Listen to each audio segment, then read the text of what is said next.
Good evening, and welcome back.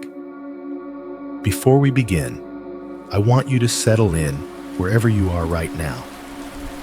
Feel the weight of your body sinking into the mattress or the couch. Listen to the soft creak of your house settling around you, the low hum of an appliance, maybe a distant car passing by like a slow wave of light in the dark. Now, in your mind, add one more sound that should not be there. Tires screeching hard across wet ground where there is no road, a sharp crack of glass breaking in the dark, right there. And then silence so sudden it feels like the air itself is holding its breath. In that silence, see a woman standing alone in a field that has been empty for 50 years, shoes soaked in cold grass, hands shaking because she has just watched a car crash that history insists already happened decades ago. Tonight, I am going to sit with you in that same quiet, and we will walk slowly through these wrong moments in time together, gently, like turning the pages of an old photo album that sometimes shows things that were never meant to be photographed. If you find a strange kind of peace in these soft, unsettling stories, if they help you drift off while your heart still feels a little haunted, feel free to stay, to come back, to subscribe, and keep this small circle of night between us. Now, take a slow breath and let us begin.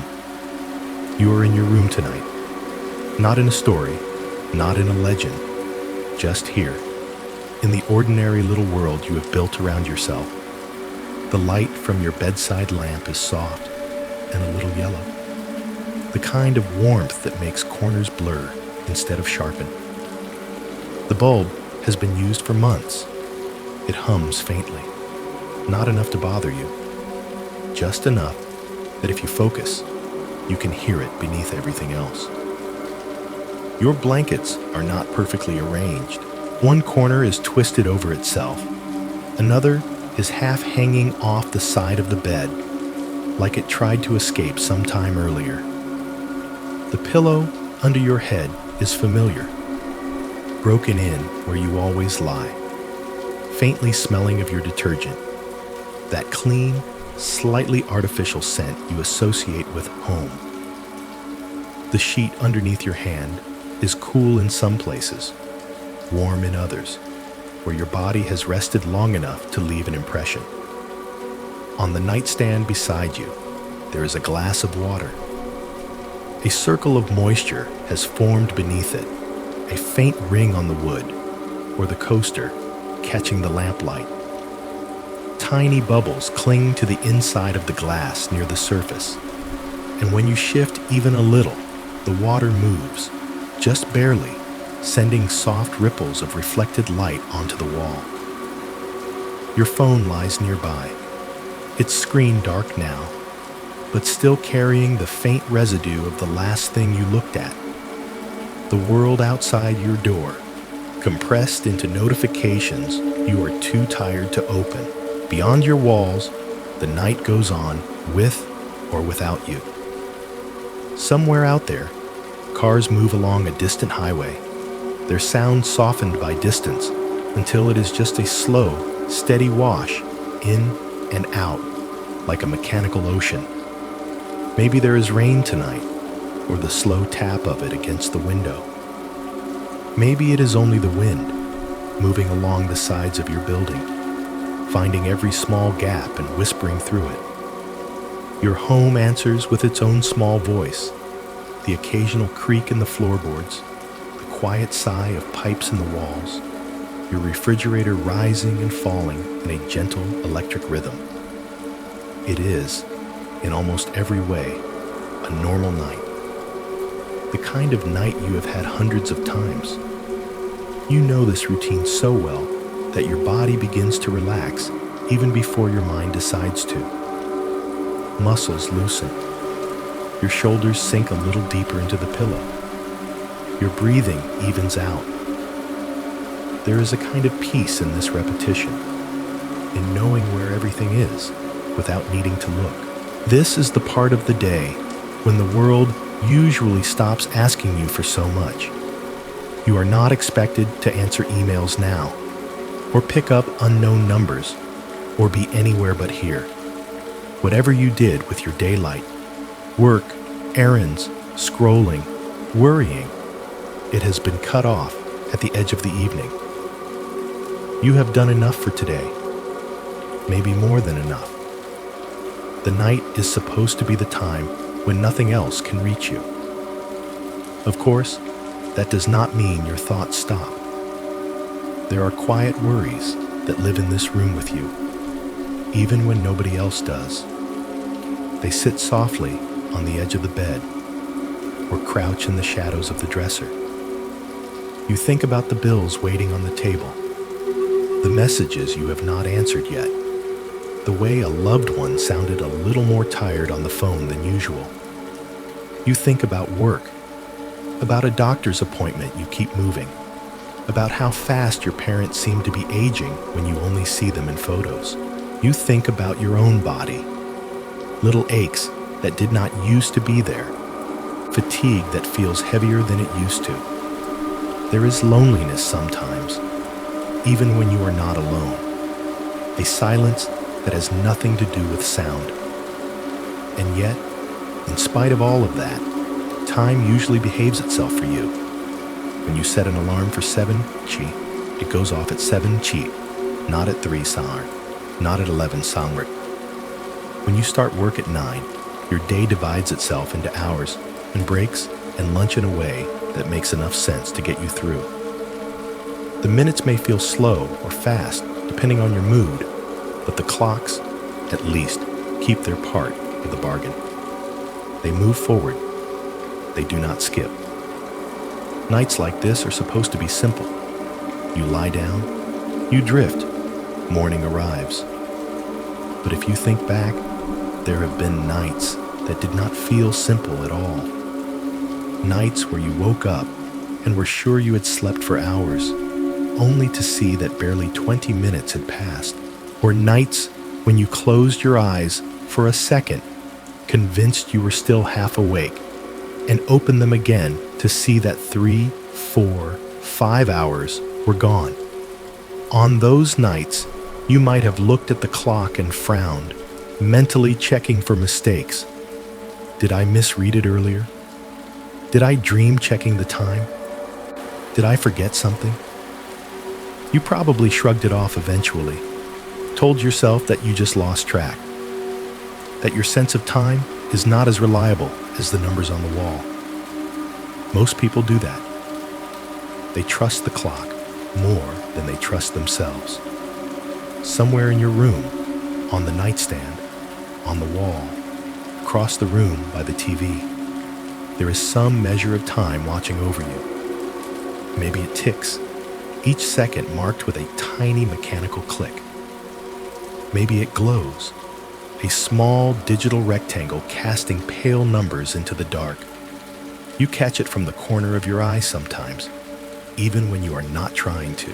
A little anchor in the darkness, a promise that the night is moving the way it should. You trust it. Most people do.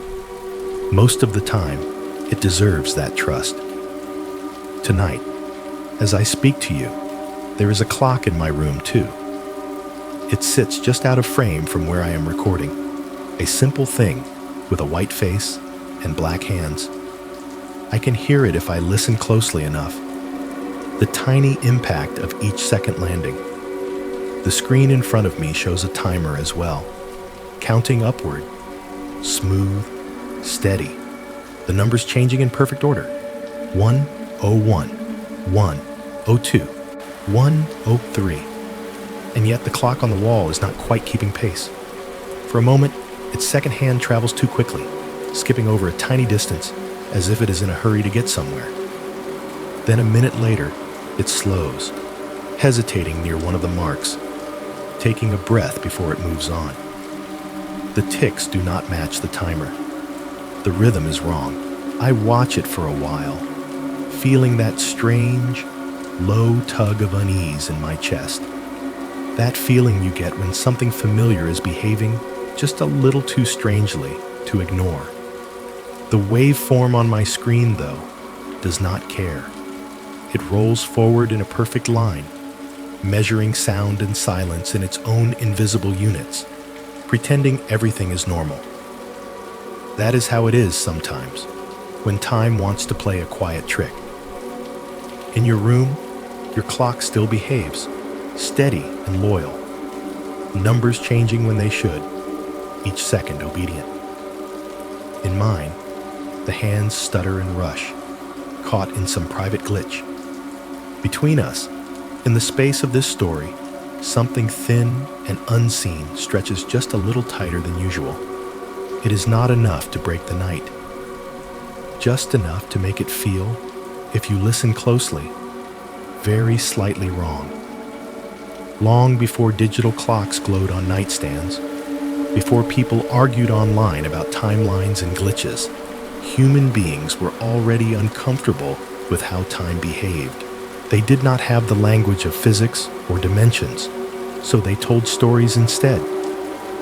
In those stories, time was not a straight arrow. It was an ocean, a spiral, a hallway, with doors that sometimes opened onto the wrong view. In a small coastal village in Japan, they still whisper about a fisherman who went missing on a calm night. His name was taken by the tide long ago, but the outline of him remains. He pushed his narrow boat out past the last lanterns on the shore, his oars dipping into black water that smelled of salt and old secrets. The stars above him were clear and bright. The sea beneath him was smooth as glass. He was a simple man, tired, his hands rough from nets and rope. When he felt the first tug, heavy, unnatural, he thought it was a storm rising from below. The water around his boat began to glow, a pale greenish light, moving under the surface like something alive. Music rose with it, thin and distant, as if a flute were playing somewhere deep in the ocean floor. The sound was slow. Every note stretched, unfolding like ink in water. They say a wave rose that was not a wave, just a lifting of the sea itself, and the boat was swallowed without a splash. When the fisherman opened his eyes, he found himself in a palace beneath the waves. Pillars of coral stretched upward into dark water, and strange lanterns hung from the ceiling, burning without flame. People moved through the hall in robes that flowed like seaweed, their faces calm, their voices almost too slow to be speech. He did not feel fear at first. Instead, he felt a heavy peace, as if the weight of years had been taken off his shoulders and folded away. He did not grow hungry. He did not feel tired.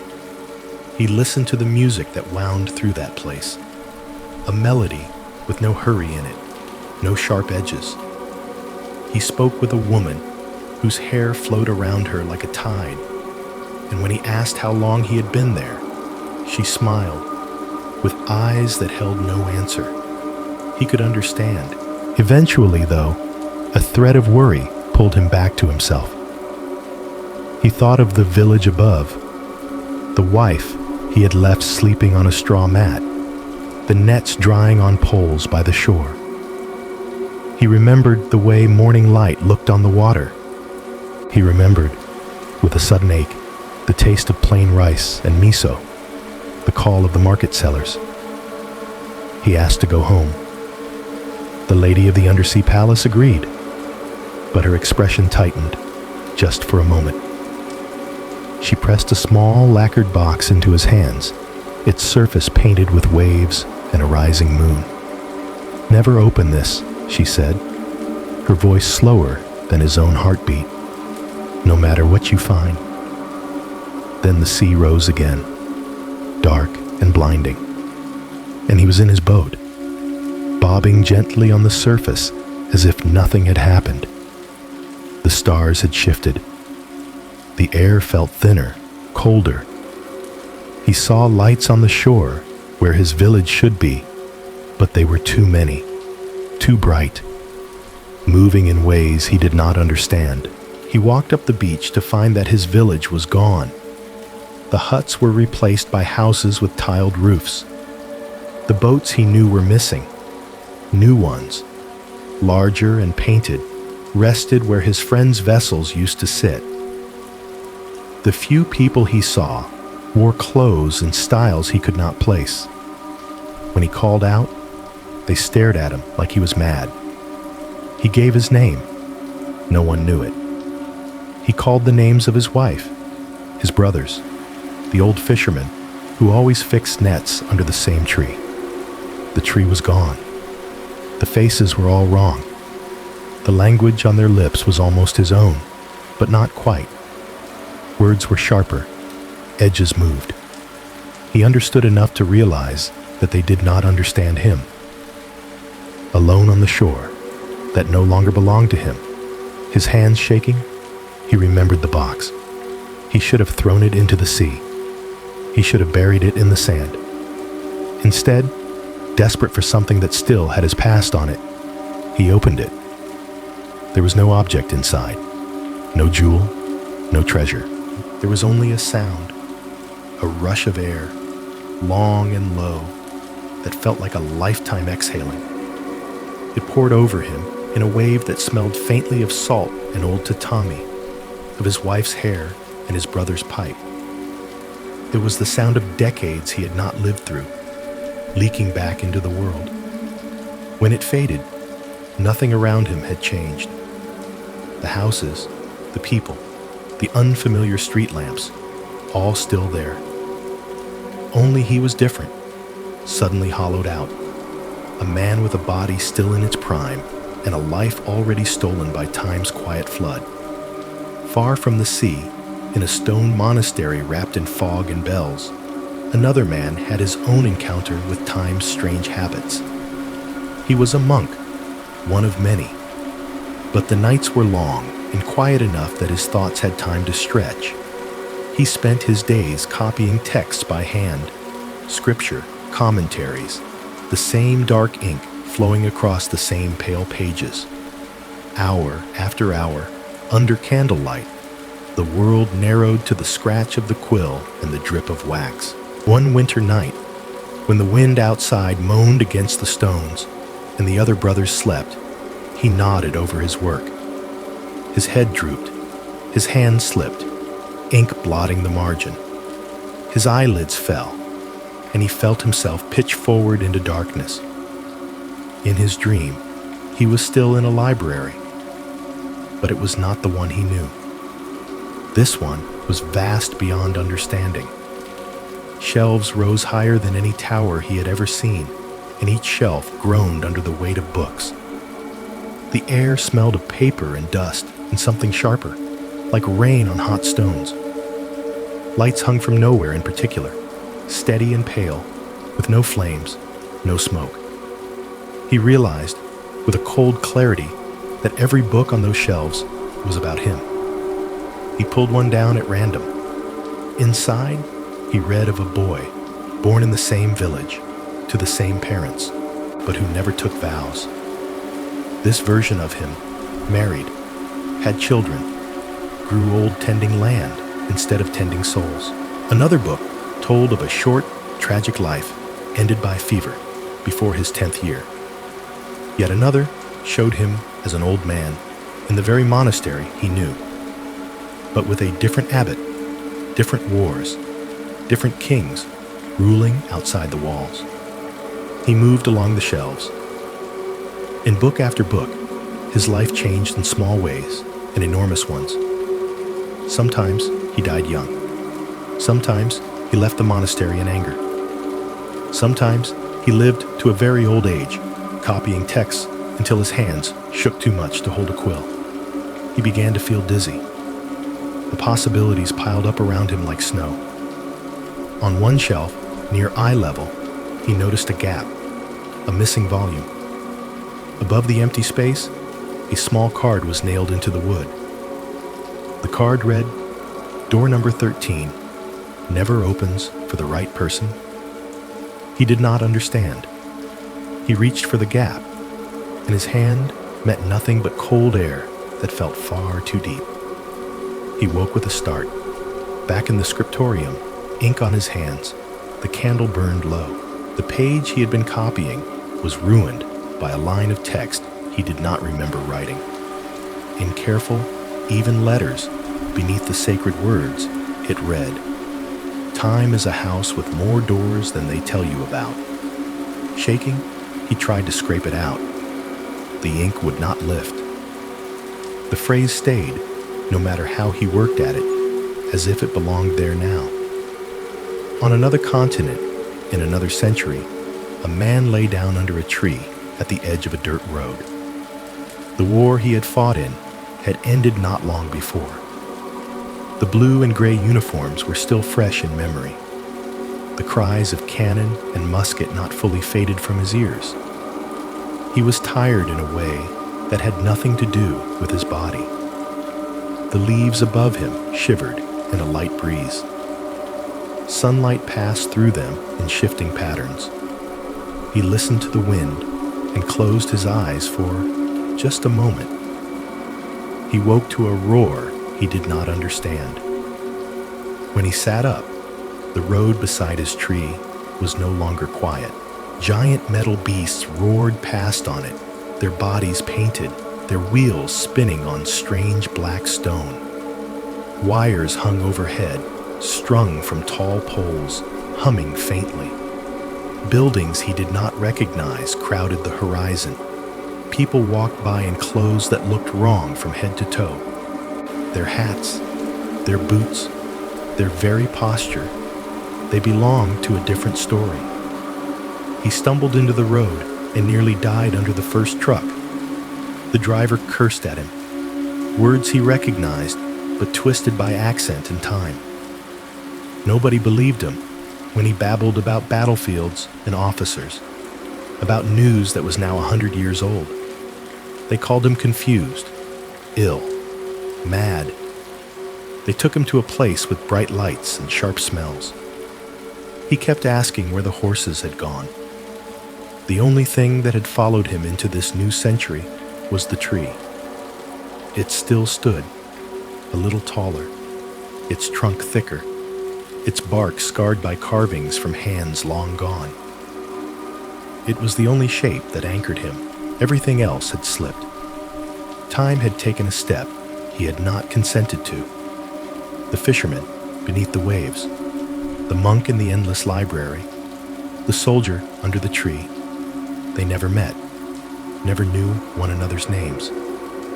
They belonged to different lands, different ages, different ways of telling stories. Yet the feeling that curls under their tails is the same one that sometimes curls under yours when you wake at a strange hour and the clock and your body disagree. Time, in these stories, is not a locked box. It is not a straight, dependable line. It is something that can sweat at the edges, leak a little, fold over itself the way fabric does when it wrinkles. Most days, it holds together well enough for you to work your shift, buy groceries, make plans for next weekend. But there are always those other days, those missing years under the sea, those extra lives on distant shelves, those sudden jumps beneath a tree. People told these stories to comfort themselves and to frighten themselves at the same time. They wanted to believe that their lives mattered, that their choices lived in some permanent place. They also wanted to explain the moments when reality felt thin. Somewhere, in a monastery where the candles have long since burned out and the stones have grown cold, there is still a copy of that ruined page. Time is a house with more doors than they tell you about, it says. And beneath that, in smaller hand, door number 13 never opens for the right person. It is just a line and just a story. And yet, later, when a man named Elliot Crane writes down a code he saw on a wall, R13, and circles it 3 times with a trembling pen, it will sound strangely familiar, as if that door has been waiting, in one form or another, for a very long time. Those old stories, the fisherman, the monk, the man under the tree, sit very far away from you in time. They belong to ink on paper, to voices around a fire, to people who lived and died long before your street, your bed, your phone existed. It is easy, in a way, to keep them in a safe place in your mind. You can tuck them under the label of myth or folklore and say gently that people once used such tales to explain the strange things they could not measure. But the feeling underneath them does not belong only to the past. You know that feeling, even if you have never fallen asleep for a century under a tree. It is there on nights when you wake and stare at the red digits of your clock, sure you have been asleep forever, and find that 30 minutes have slipped by like a mouthful of water. It is there when an entire afternoon vanishes into a blur, and you look up from your work or your screen stunned that the sun has already gone. It is there when an hour of waiting stretches so thin you could swear it is twice its usual length. Time stretches around you and snaps back again, and you tell yourself it is only your perception. Most of the time, you are right. Most of the time. You have heard, maybe, of people who claim to travel through time.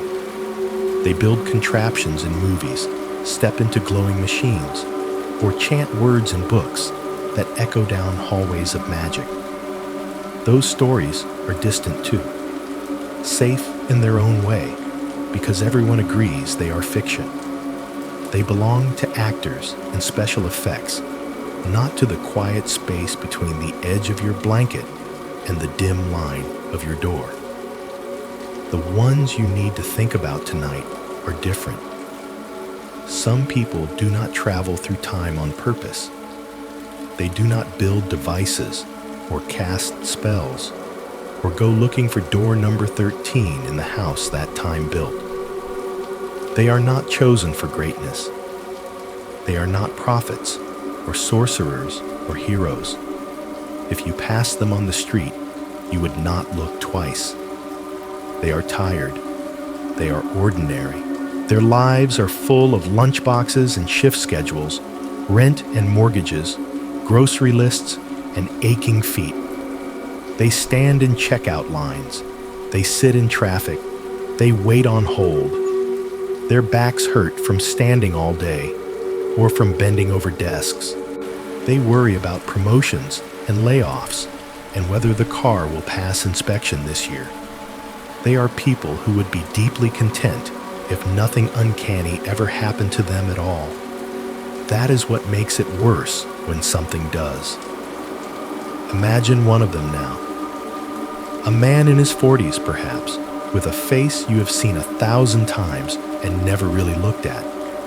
He owns 2 or 3 work jackets, all of them a little faded at the elbows. The one he is wearing tonight is an old blue one, the fabric softened by years of rain and sun. There is a smudge of grease near the cuff where he wiped his hand and forgot to scrub it out in the wash. He works with his hands, mostly. Not as an artist or a surgeon, but as a technician. He fixes things other people do not understand. Cables, junction boxes, metal cabinets full of humming equipment. It is not glamorous. It is necessary. He drives to anonymous buildings and fields and on hilltops, places with fences and warning signs, and he keeps their insides from failing. He eats the same lunch almost every day because it is easy. He does not like surprises. On the day that matters, the light is thin. The sky a clear, cold blue. The field he stands in is wide and open, the grass trimmed close. In the distance, a narrow tower reaches up, its dishes and antennae tilted toward nothing visible. Beside it sits a low concrete building with no windows, just a steel door, and vents that breathe out faint, warm air. The place is quiet in the way only man-made things in the middle of nowhere can be. The wind and the hum of machinery layered together. He stands there in his faded jacket, holding a coil of cable against one hip with one arm. His other hand is gloved around a tool. From this distance, he could be anyone. You could almost convince yourself he is standing on the edge of your own town, just beyond the last gas station and the last fast food sign, doing some mundane maintenance that means cell towers keep working and traffic lights stay timed correctly. His name is Elliot Crane. You will get to know him better soon. For now, you see him cinematically from the outside, like you are watching a scene through glass. His wife is somewhere behind him by their truck, maybe sitting on a blanket with a thermos, watching him move with casual familiarity. Two younger co-workers are by the door, sharing a joke, looking down at a clipboard. The clock on someone's phone reads a precise time. They will remember it later. Elliot shifts the weight of the cable in his arms and calls out that he is going to check the line at the back of the building. Someone waves without looking up. It is a small thing, a normal thing. Dozens of men in dozens of fields have said the same kind of words and stepped around unremarkable corners in the history of utility work. He walks along the side of the concrete structure, his boots scuffing on packed earth and gravel. The sound is soft, swallowed by the open air. The tower casts a long, thin shadow that grazes his shoulder as he goes. He disappears from their view behind the far corner, his faded jacket vanishing last. From the front, nothing much happens. The co-workers keep talking over their paperwork. Elliot's wife looks down at her book, or her phone, or simply rests her eyes, enjoying the weak warmth of the afternoon. The wind brushes the grass, combing it in one direction and then another. Somewhere, a crow calls once and then goes quiet. 5 minutes pass. No one is worried. It takes time to trace lines and check connections. 10 minutes pass. Someone calls his name in a half-hearted way, voice carrying around the building and coming back thinner. There is no answer, but that is not so unusual either. He might be under a panel or inside a small vestibule where the sound does not travel back as easily. 14 minutes pass. By that point, they are restless enough to walk around and look. One of them circles the building, seeing nothing but blank wall and the line of Elliot's boot prints stopping near the corner. The other follows. His wife stands, dusts off her pants, and joins them, an uneasy smile still on her face. They all expect to find him crouched over some stubborn tangle of wires. They do not. From the front, he is gone for 14 minutes. There is no scream, no flash, no sign of struggle. The air does not smell of ozone or burning. The dirt shows no extra marks beyond what was there before. The building door is still shut with the same federal warnings. The tower stands exactly as it did. The field is just a field. From his perspective, by the time they see him again, more than 3 hours will have gone by. That is the crack you are moving toward now, quietly, like someone walking across a frozen pond without knowing where the thin spots are. It is not a spectacular cinematic fracture, not an explosion or a vortex. It is one man stepping behind one unimportant building on a weekday afternoon and coming back with something wrong in the way his life fits him afterward. He came back with something he should not have known. Images and words lodged behind his eyes that did not belong to his trade, his education, or his world.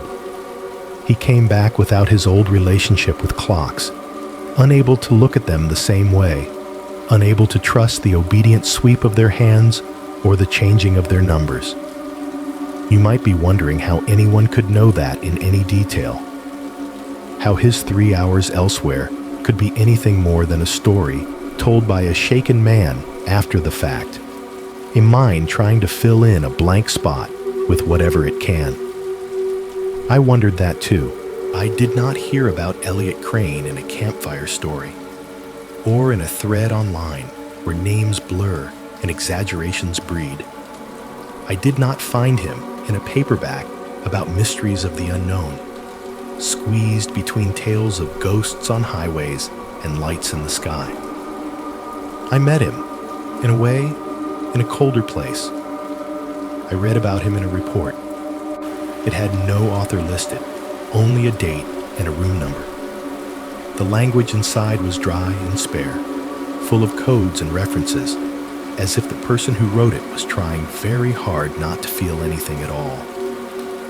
Between the lines about unscheduled absence and subjective duration discrepancy, his name appeared, Elliot Crane, followed by a file number that is not worth repeating out loud. There was a section labeled Summary, Event Node, and beneath that, a sentence that has never left me. It did not say he was crazy, or lying, or confused. It said, in careful, detached print, subject experienced uncontrolled temporal displacement, re-entry successful, data incomplete. You are still in your room. Your clock is still keeping your hours for you, faithful and predictable. Elliot is far away, in another time and place, about to turn a corner that will not give him back to the same world he left. And somewhere, in a room I have seen, but will not describe just yet, there is a record of what happened to him, filed away among others, as if this kind of slip is just another line item on a list. You have heard the old stories. Now we are going to walk into one that happened in the age of logbooks and security badges, in a field not so different from ones you might have driven past yourself. Morning in Bracken Hollow always came in quietly, as if the sun were a guest trying not to wake anyone. On most days, Elliot Crane was awake before it. He sat at the small kitchen table in his narrow house, hands wrapped around a chipped white mug that had outlived several better-looking ones. The mug had a faint blue ring around its rim and a hairline crack that never quite reached the handle, no matter how often Lena told him it would. The linoleum under his feet was worn smooth where he always stood, a dull path from the stove to the sink to the back door. It had been patterned once, tiny squares, pale green and cream, but years of boots and spilled coffee had softened the lines. The radio on the counter murmured local news in a low, steady voice, the kind of voice that sounds the same whether it is talking about a school board meeting or a missing dog. Elliot listened with half an ear, not because he did not care, but because his mind was already ticking along its own lines. Today meant a drive out past the edge of town, past the last clusters of houses and the rusted-out billboard that still advertised a restaurant that had been dead for 10 years, towards Station 17. He had signed the work order the day before and circled the time. Arrival by 9, done by noon if things behaved. Lena moved around the kitchen behind him, the soft rhythm of her steps as familiar to him as his own breathing. She bumped the cabinet door with her hip and muttered to herself, then did it again 5 minutes later, the same way she always did when she was only half awake. They had been married long enough that their conversations had seams of silence and shorthand running through them, patches where nothing needed saying. "Coffee strong?" she remarked, not quite a complaint. "You say that every morning?" Elliot said, without turning, stirring his cup from habit more than need. "And every morning you drink it." "That's because every morning you make it like it's supposed to strip paint," she replied. but there was warmth in it, the familiar play at the edges of annoyance and affection. A plate clinked onto the table near his elbow, toast landing with a soft scrape. He smiled, the small, crooked one that only really showed up for her. You coming with me today, or staying here and hiding from the world? Lena poured herself coffee, made a face at the bitterness, and came to sit opposite him. The morning light coming through the thin curtain painted a pale rectangle across their table, catching in the steam rising from their mugs. I thought I might ride along, she said. Sit in the truck, read my book, pretend we're spontaneous. Very wild you are, he said, living on the edge. Somebody has to, Elliot. You're too busy fixing everyone else's edges. He chuckled softly. She was not wrong. Elliot was, at his core, a man who repaired things. Wires that had corroded, engines that had developed unfamiliar coughs, faucets that had started to cry themselves to sleep in the night. These were the problems he understood. Give him a box of tangled cables and a faulty relay, and he could work his way methodically through the knots until everything hummed the way it was supposed to. Time, to him, was something you managed, the way you managed any other system. You scheduled shifts and jobs, allotted an hour here, 30 minutes there, made sure you did not run too far over. You did not waste it, because there was always more to do. But he also understood that it was fragile in its own way. He hated seeing stopped clocks. If he spotted one in a waiting room or a shop, frozen at some arbitrary hour, it bothered him more than it should. A stopped clock felt like a small lie pinned to a wall, pretending that the moment it had died still existed. In their bedroom, in the top drawer of his dresser, a neat row of watches lay lined up on an old blue cloth. Some still ticked if you shook them, the second hands twitching back to life out of habit. Others had surrendered years ago, their faces stuck at 4:12 or 11:39 or 7:03, frozen fragments of days that never meant anything special. He kept them anyway. He told Lena it was because you never knew when you might need parts. She suspected, quietly, that he just did not like to throw away things that had once kept time.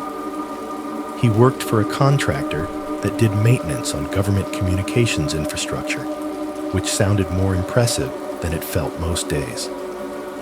In practice, it meant driving out to anonymous towers and bunker-like buildings scattered across the countryside, checking their guts, replacing tired components before they failed. Station 17 was one of those, a small site outside of town, standing alone in a field with a fence and a handful of warning signs. It had been shut down for years, mothballed, as his supervisor put it, until a few months ago, when someone higher up decided to switch it back on for research. Lena had raised an eyebrow when he mentioned that.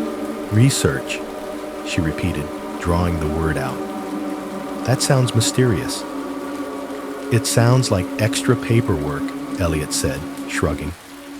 Same cables, same panels, different sticker on the door. You sure you're not accidentally working on a secret project? Going to come home glowing in the dark? If I do, you can finally read without turning the lamp on, he said. Be grateful. She teased him about it, off and on, in the way spouses do when they know you well enough to know what you will not worry about. Elliot shrugged it off because that was what he did with most things. The station was a job site, nothing more. The only secrets it held, as far as he was concerned, were the usual ones. Wires that had not been labeled correctly, screws that had been tightened too hard by the last team.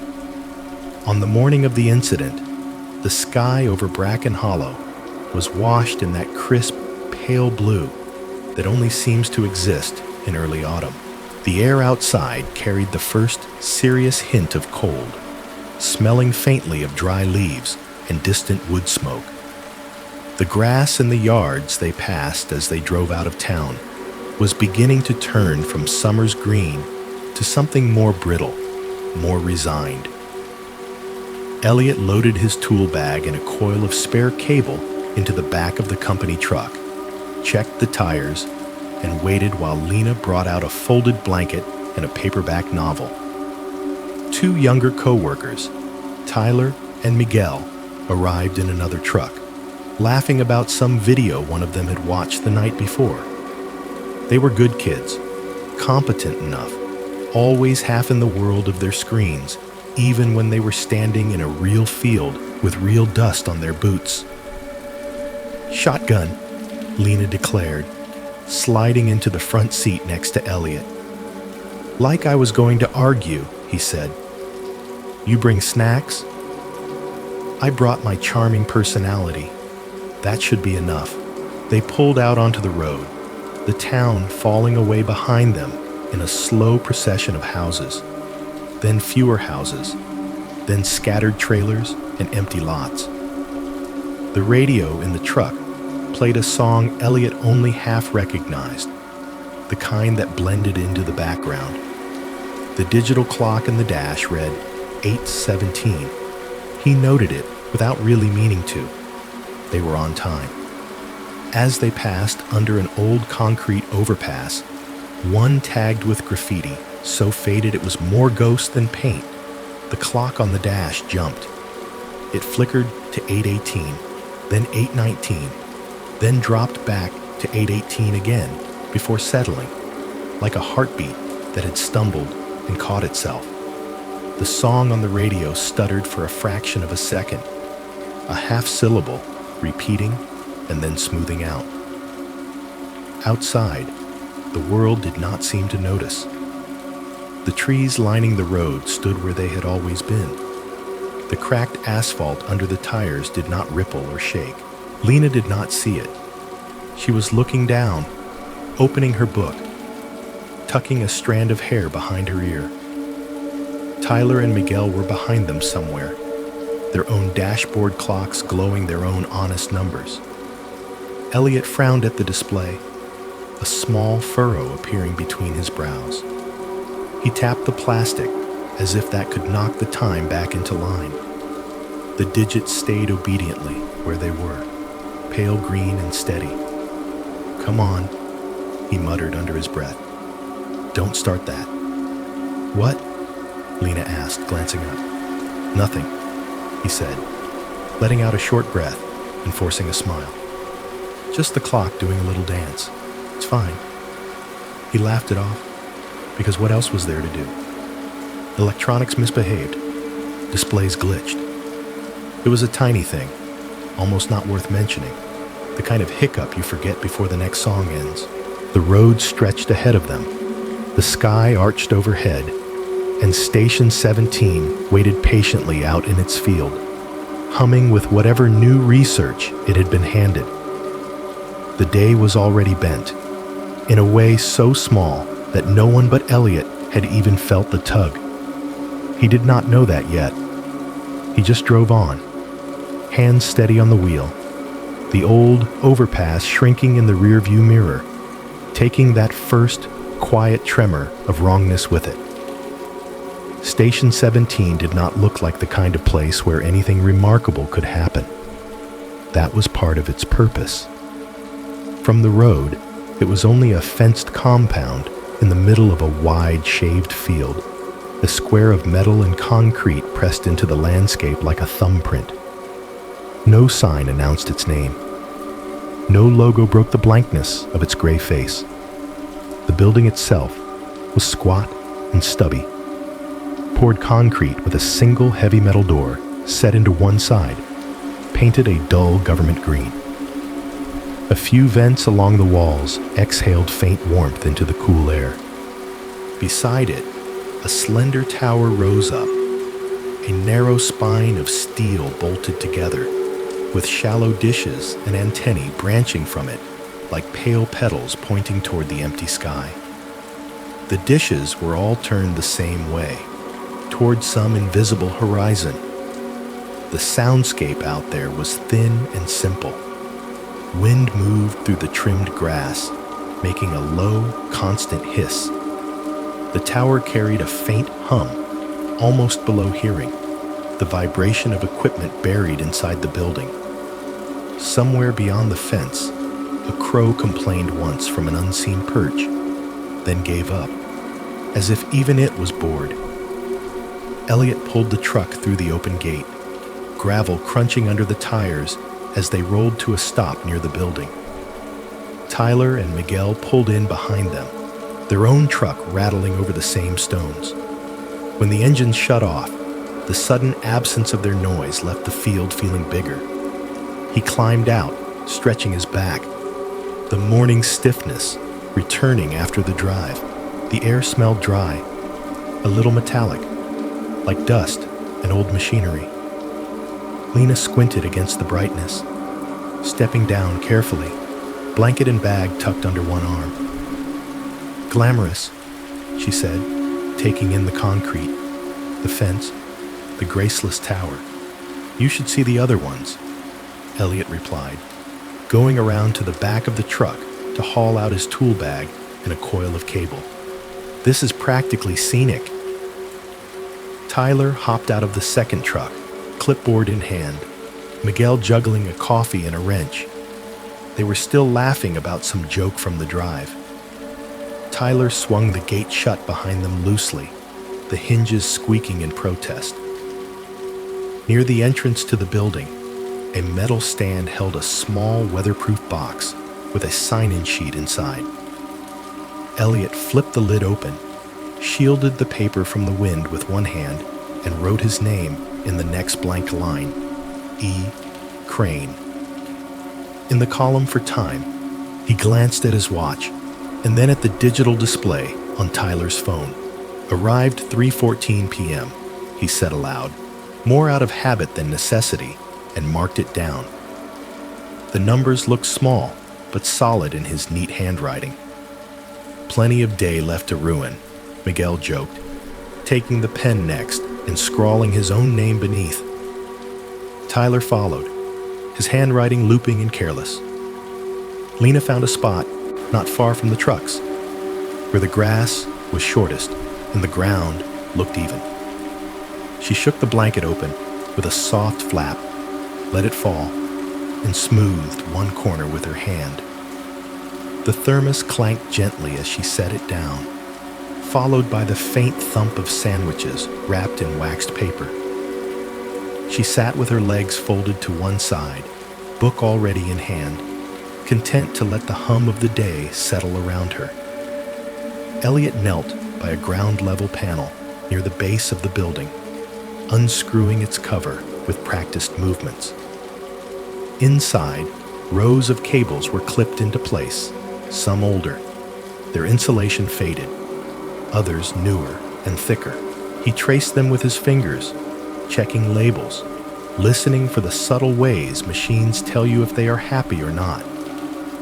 Tyler and Miguel moved around the door, checking external fittings, calling out readings in lazy shorthand.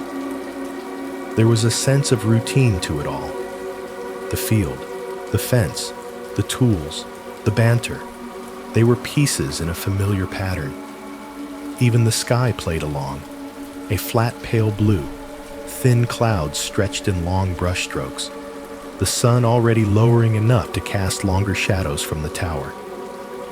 After a while, Elliot stood, brushing dirt from his knees, and grabbed the coil of spare cable from the back of the truck. The loop of it hung heavy against his hip, his arm hooking through it from habit. "Gonna check the line at the back," he called, nodding toward the far side of the building. "If this thing's going to throw a tantrum, it'll be there." "Copy that, station whisperer," Tyler said, without looking up from his clipboard. "Tell it we're on its side." Lena looked up, long enough to see Elliot walking along the building's side, his faded jacket a slightly darker blue against the gray concrete. His steps were steady, unhurried. He ran his gloved hand briefly along the rough wall as he passed, fingertips trailing through a thin layer of dust. The coil of cable bumped against his leg in a slow rhythm. She watched him reach the far corner and disappear behind it, swallowed by the angle of the wall. Then she looked down at her book again, finding her place by the crease in the page. The wind, which had been steady, seemed to ease for a moment, a tiny lull as if the field were drawing in a breath and holding it. The world did not change in any way a camera could see. The tower hummed. The crow, somewhere beyond the fence, called again and was quiet. The grass moved in ripples when the breeze resumed, a greenish gold shimmer under the early afternoon light. Tyler cursed softly at something he had dropped. Miguel laughed. Lena read the same sentence twice without really noticing. Minutes passed the way they always did when people thought they knew how long they were. Tyler finished marking off their checklist and leaned against the wall, tapping at his phone. Miguel circled the building once, checking brackets and connections. Lena poured coffee from the thermos, the smell threading through the cooler air, and set a cup to the side for Elliot when he came back around. After about 5 minutes, Tyler raised his voice without looking up. "You good back there, Crane?" The wind carried his words around the building, smudging the edges a little. There was no answer. That was not unusual. Elliot could be under a panel, head inside a cabinet, focused enough that he did not hear. 7 minutes. Miguel glanced toward the corner, then at Tyler. He drop into a hole or what? Probably arguing with a junction box, Tyler said. Give him a second. Old man likes to win. 10 minutes. Lena felt the first small prickle of unease then. It was not fear, not yet. Just that familiar sense that something was slightly off, that time had leaned a little to one side. She closed her book over her finger and called, half playing, half listening for the answer. "Elliot, you still alive back there?" The syllables of his name slid along the building. The answer that came back was only the whisper of wind. She stood, brushing blanket fibers from her jeans, and shaded her eyes with one hand, even though the sun was not directly in her face. Tyler pushed away from the wall, a crease forming between his brows. "All right," he said. "Field trip." They went together at first, all three of them, walking along the side of the building where Elliot had just been. The concrete here was unbroken, no windows, only the occasional vent. The ground was hard-packed earth and gravel, marked with the prints of their boots from earlier, and the tire tracks of maintenance trucks. Near the corner, Elliot's prints were clear, a series of impressions heading away from the front, the tread pattern familiar to Lena from countless laundries. The prints turned the corner, leading around out of sight. She expected, irrationally, to see him just on the other side, crouched with his back to them, focused on some stubborn connection. They turned. The space behind the building was empty. No Elliot, no coil of cable, no bright jacket or bent head, just the blank, slightly stained wall of the building, the narrow strip of packed ground beside it, and the fence farther out, its chain links humming softly in the wind. "Elliot?" Lena called again, her voice sharper. It sounded too loud in the open space. "Stop screwing around. You're not funny." Tyler kept walking, boots crunching, going all the way to the back fence, and then along it, scanning the field. There was nowhere to hide. The grass was cut low, The land flat, no ditch, no equipment pile, no convenient door in the back of the building that someone had forgotten to mention. Miguel did another loop a little farther out, eyes narrowing. "He didn't come past here," he said, more to himself than anyone. "Ground's clean." They walked the perimeter twice, 3 times. Lena's heartbeat climbed higher into her throat each time they came back to the same empty stretch of wall. The coil of cable he had taken was not leaning anywhere. His tool bag was still by the front panel, open-mouthed, waiting. On the ground, the prints told a story that ended mid-sentence. Elliot's boot marks walked along beside the building, turned the corner, and then stopped. No overlapping tread leading away, no scuffed dirt, no sign that he had jumped the fence or cut across the field. The earth ahead of that last set of impressions was as smooth as if no one had walked there at all. "That's not possible," Lena breathed, more air than sound. "Maybe he went back inside?" Miguel suggested, but the words came out flat. They all knew Elliot would have had to pass them to do that. Tyler's fingers tightened on the clipboard.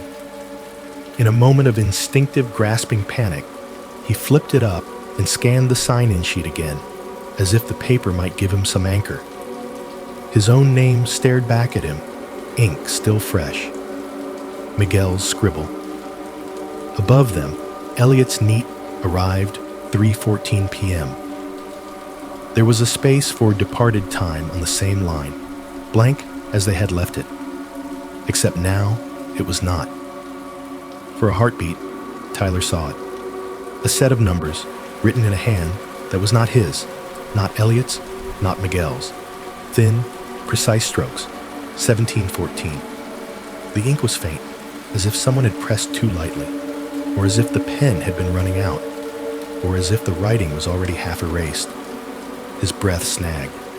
"Guys," he said, voice thinning. "Did one of you?" He blinked. The clipboard trembled in his hands. When he looked again, the space was empty. The departed time on Elliot's line was clean, untouched, nothing but a printed colon waiting patiently for someone to fill it in. Miguel glanced over his shoulder. "One of us what?" Tyler swallowed, his tongue suddenly dry. He could say he imagined it. That would be reasonable. They were in a stressful moment. His eyes could have played tricks. The wind scraped along the fence again, sounding, for the first time, less like weather, and more like something whispering at the edge of hearing.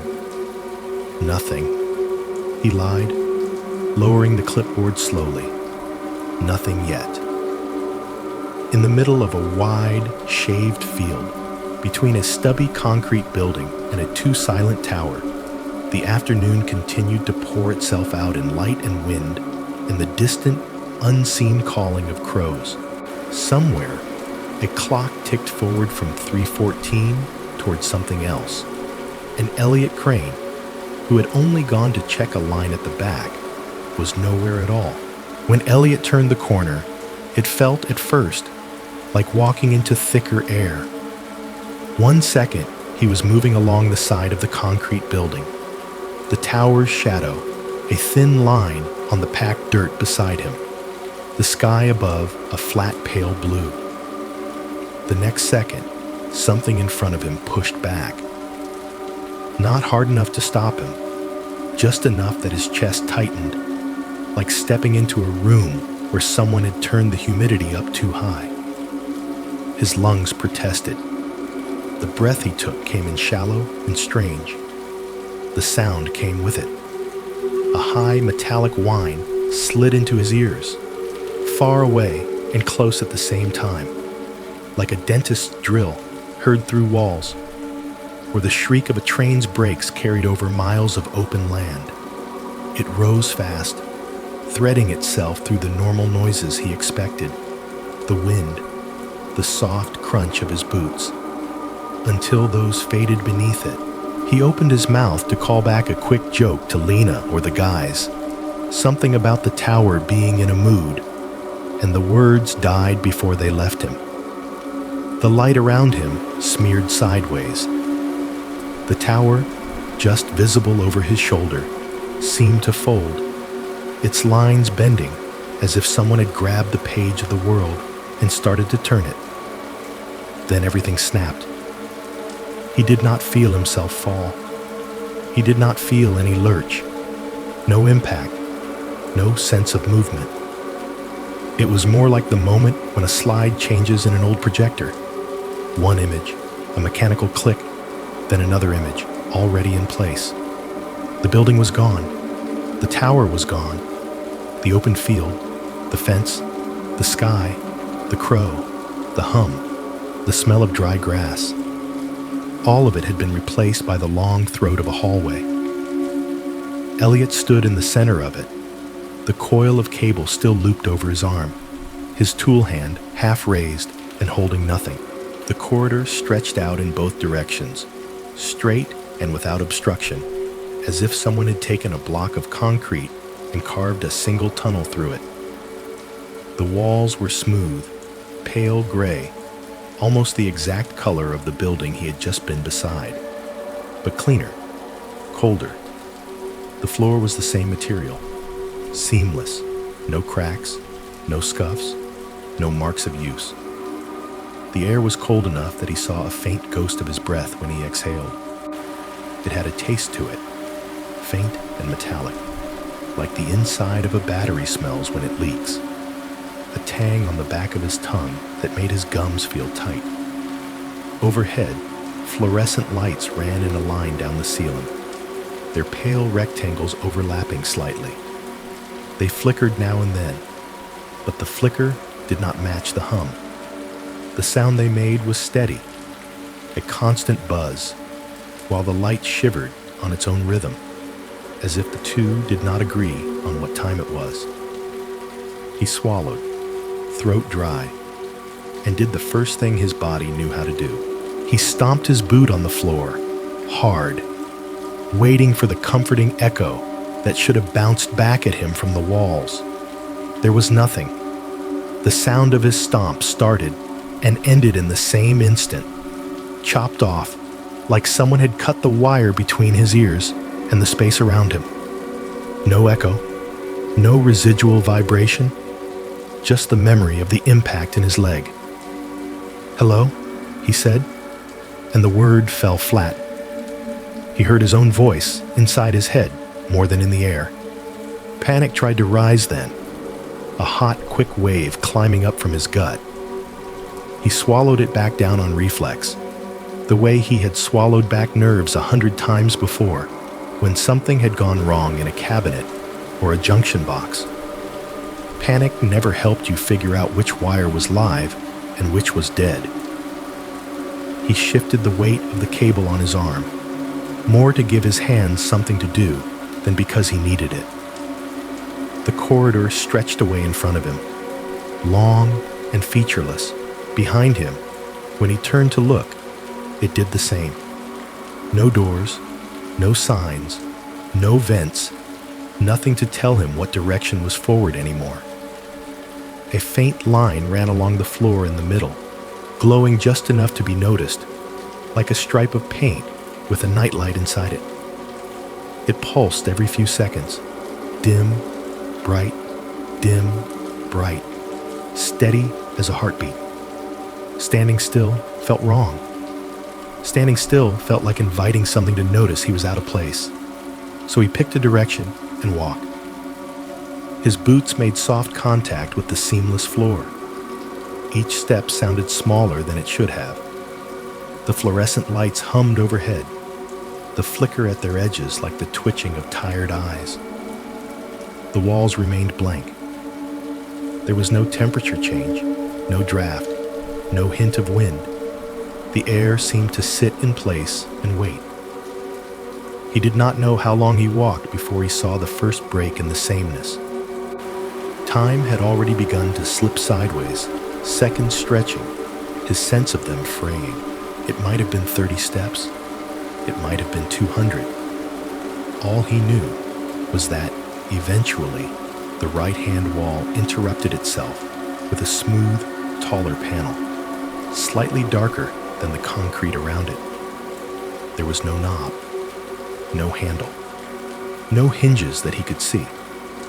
At about shoulder height, set into the panel, was a black, glassy rectangle the size of a small book. He stopped in front of it, heart going too fast. The cable slid down his arm a little, the rubber sheath whispering against his jacket. He stared at the black square, waiting for it to do something. It stared back. "Okay," he murmured, voice thinner than he wanted to hear. "Okay." He lifted his free hand slowly, fingers trembling despite his effort to steady them, and brought it close to the dark glass. He did not touch it. He did not have to. The instant his hand came within inches of it, the rectangle woke. Pale green light rose from within it, like fog caught behind glass. The blackness pushed back, replaced by a muted glow that washed over his fingertips. At the same time, a tone sounded, not sharp or musical, but a low, round chime that he felt more in his skull than in his ears. It thrummed through his teeth, down the bones of his neck, as if his whole head were being turned into a tuning fork. The panel door slid sideways into the wall without a scrape, without any obvious mechanism moving it. Beyond it, a different space opened itself, and Elliot's breath caught in his chest. The room he stepped into was circular and large enough that the walls were farther away than he could take in all at once. The floor dipped slightly toward the center, where a raised platform stood like an island. Around the edges, curving in a loose ring, were consoles and stations, their shapes sleek and unfamiliar. Cables slithered along the floor, from the consoles to the walls, bundled in organized, unsettling coils, disappearing into slots with no labels. Screens hung above some of the consoles, tilted at gentle angles. They did not show anything as simple as maps or camera feeds. Instead, bands of shimmering light scrolled across them, horizontal rivers of color broken by numbers, diagrams, waves, patterns that shifted too quickly for him to register. Every time he tried to focus on one sequence of symbols, it became something else, like a thought you could not quite catch. 3 people were in the room, not in lab coats, the way some part of his mind had expected when he first saw the machines. They wore dark, collarless tunics that fell to mid-thigh, a fabric that did not reflect much light. At the base of each of their throats, just above the sternum, was a small round device about the size of a coin, embedded or pinned there. Each one glowed with a dull, inactive light, like a button that had not been pressed yet. One of them sat on a stool, bent slightly over a console. Another stood near the central platform, hands loosely clasped behind their back. The third leaned against a panel with arms folded, watching a screen that stretched vertically like a window. When Elliot stepped through the doorway, all 3 turned toward him at the same time. Their faces were human. That was the first and strangest relief. 2 men, 1 woman, or at least that was how his mind sorted them. Their skin tones were different, their hair choices different, their ages somewhere between 30 and 50 by his best guess. But there was a tiredness in their expressions that went beyond age, lining their eyes and mouths in ways that felt inhuman. Their pupils seemed just a little too slow to adjust to him. The skin under their eyes was ringed, not with sleeplessness, but with something deeper. On the nearest console to Elliot, a plain white napkin lay unfolded. On it, a peeled orange sat in tidy crescents, each segment arranged carefully in a circle, one missing. The person closest to it, the one who had been leaning against the panel, still held the last strip of peel between two fingers, as if they had been interrupted mid-motion. Elliot's mouth opened, but for a moment, nothing came out. He was aware of his own breathing, too loud, and the absurd weight of the cable still hanging on his arm. Sorry, he stammered. I think I'm lost. The one with the orange did not look surprised. He did not start or swear or demand to know who Elliot was. Instead, he let out a soft, resigned sigh and dropped the curl of peel onto the napkin, wiping his fingers absently on a corner of it. "He is early," the man said. His English was clear, his accent flattened beyond place. The cadence of it was wrong, though, as if the words were being played back at exactly the right speed, but without any of the small hills and valleys of emotion that usually ride on top. The person standing near the central platform did not take their eyes off one of the overhead screens. "Too early," they replied, same flattened tone. "Tag him. Send him back. Node isn't ready." Elliot blinked. Their indifference hurt in a way he could not have explained. He felt like a piece of equipment that had powered up unexpectedly, not a human being who had just been pulled out of his life like a thread yanked from a sweater. "Wait," he managed, taking a half step forward. "Where is this? What happened to—" No one answered his questions. The one by the platform touched something on its edge with the back of their knuckles. The surface rippled, and a section slid aside, revealing a cavity where something hovered. It was a disc, metallic, about the diameter of a dinner plate, floating an inch above its base. It spun slowly, so slowly it almost seemed to be still, and as it spun, it hummed. The sound was not loud, but it was rich, full, the way a massive tuning fork might sound if you could hear it from inside the metal.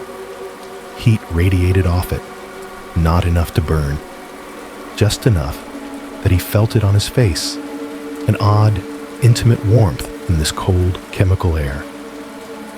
Around the inside of the circular room, above the consoles, the walls brightened. Lines of text and code flashed there briefly, sharp and white, then dissolved. Elliot's eyes snagged on one cluster and held long enough to sear it into his mind. R13, Node 4, Patient 72C. The characters burned behind his eyelids. He did not know what they meant. The part of him that had labeled wires and boxes for years recognized the pattern of it. Region, node, subject. But that did not make it better. It made it worse. He wanted to move, to step back, but his body felt threaded through something he could not see. The person by the platform turned at last to look at him directly. There was no cruelty in their face. There was no kindness either. There was only the dull, exhausted resignation of someone who had done this too many times. The tone from the hovering disc rose, almost imperceptibly at first, then faster. The pitch climbed up his spine, into his jaw, behind his eyes. His vision narrowed.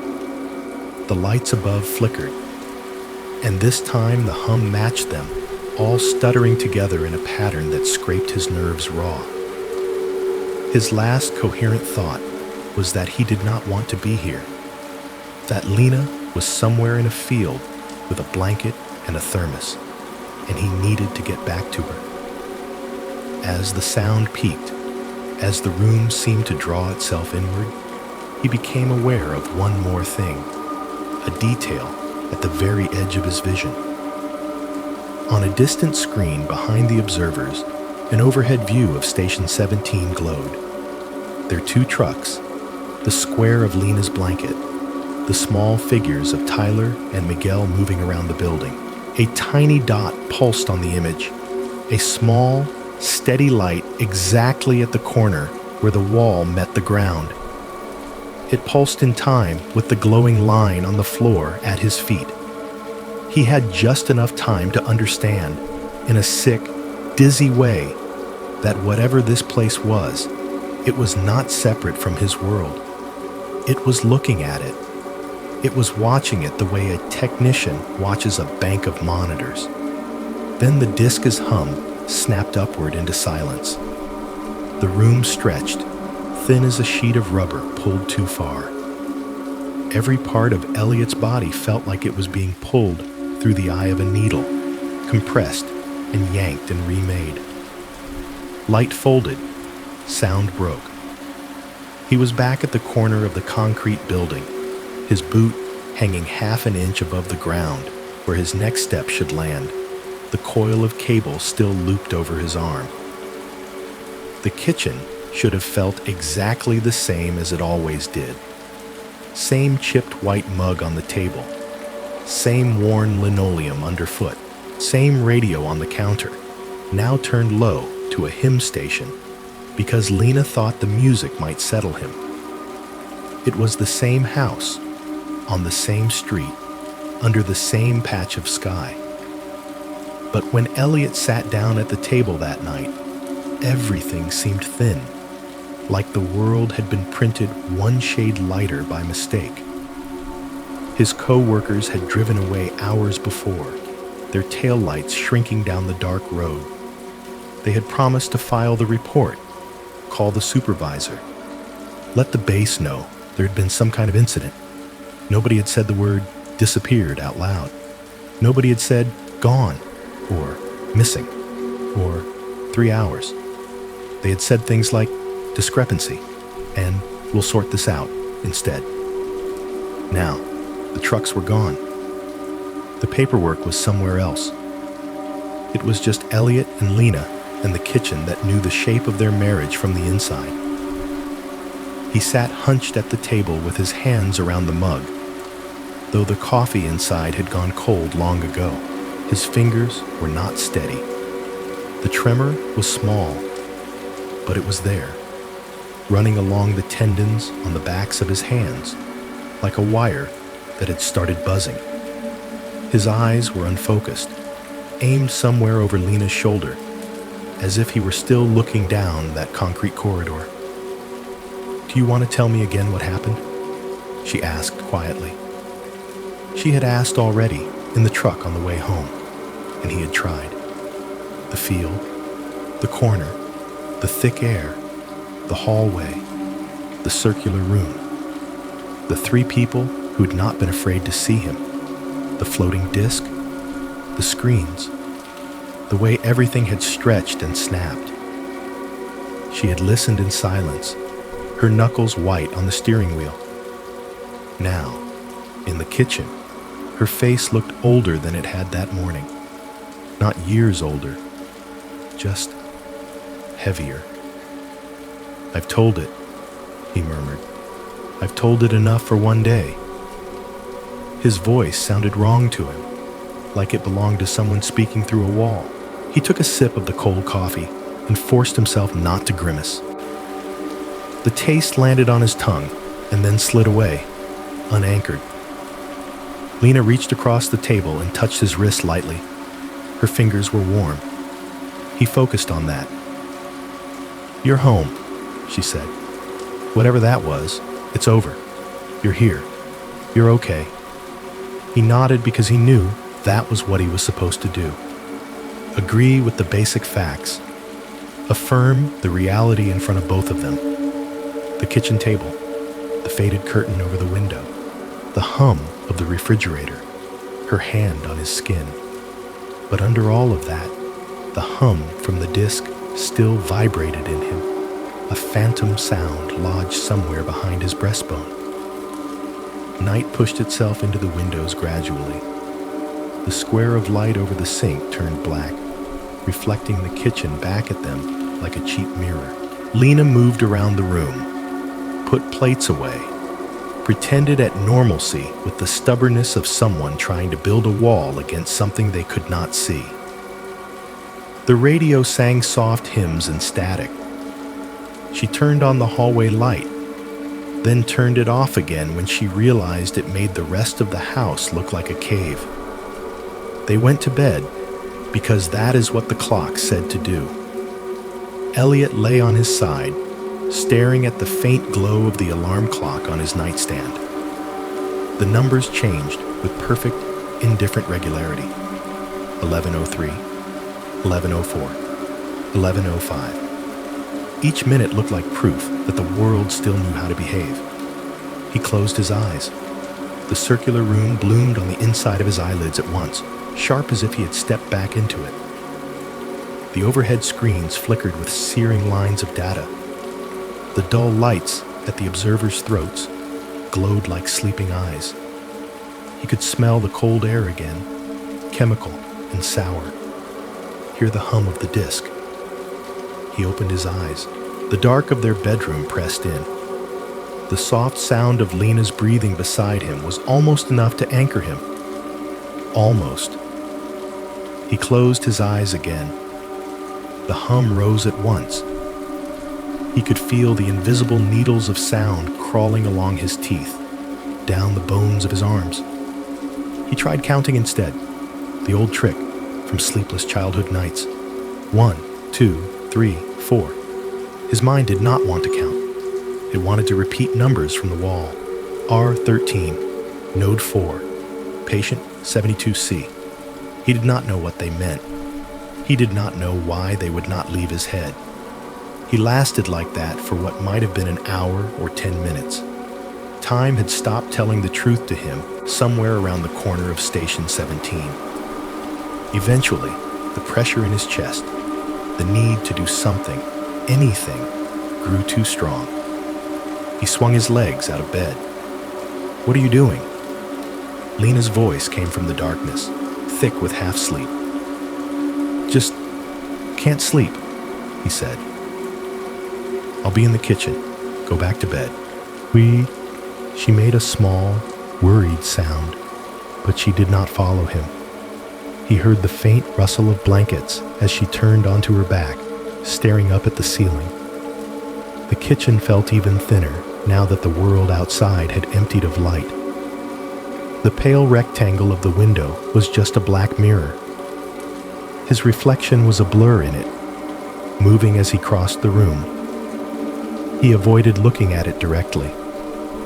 Some animal part of him was suddenly, intensely afraid that if he looked too long, it would do something his body did not. He pulled a notepad from the drawer beside the fridge. It was the cheap, spiral-bound kind they used for grocery lists and phone messages, half filled with what they needed to remember. Milk, call your sister, pick up filter for the sink. He flipped to a blank page and sat down at the table with a ballpoint pen. For a moment, he did not know what to write. His mind felt overfull and blank at the same time, like a drawer so stuffed with junk that you cannot see any of it clearly. Then his hand began to move, almost of its own accord. He started with the hallway. A long rectangle, the walls parallel, the ceiling a straight line above. He sketched the overhead lights, little boxes spaced at regular intervals, scribbling in tiny hash marks to show their flicker. He drew the line along the floor, a faint glowing strip that ran down the center and shaded it in a little too dark. On the next page, he drew the circular room from above, a rough top-down diagram. The central platform as a circle, the consoles as curved shapes around it, the walls a larger ring. Lines spidered out from the center to the edges where cables had run. He marked the positions of the three figures with small X's, labeling them without thinking. Observer 1, Observer 2, Observer 3. Words came crowding in after that. Phrases that did not sound like his, thick with a vocabulary he had never needed in his life. He wrote them down before they could fade, afraid that if he did not, they would rot in his mind instead. Coherence window. He printed in firm capitals, underlining it once. Nonlinear recall on the next line, the letters spiky and urgent. Re-entry protocol. Beneath that, circled, an arrow pointing toward the central platform in his sketch. His hand cramped, ink smudged along the side of his palm. He turned pages, drew cross-sections, side views, little boxes with notes like hum source and throat device, ID. He wrote down the code exactly as he had seen it, R13, node 4, patient 72C, and underlined it 3 times, the pen digging into the paper hard enough to leave an impression on the page below. He did not know what any of it meant. The words tasted foreign in his mouth when he whispered them under his breath, testing the sounds. They felt dropped into his head, like someone had unscrewed a hatch in his skull while he was in that room, and poured in a handful of phrases and images, then sealed it again before sending him back. At some point, the pen changed from a tool he was using to a lifeline he clung to.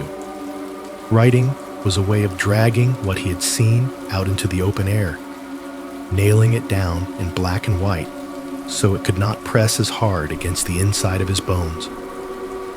Every line he drew said, "This happened. It happened somewhere.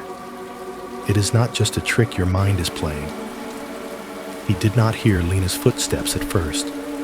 Only when her hand landed gently on his shoulder did he realize she was standing beside him in her robe, hair mussed, eyes heavy with sleep and worry.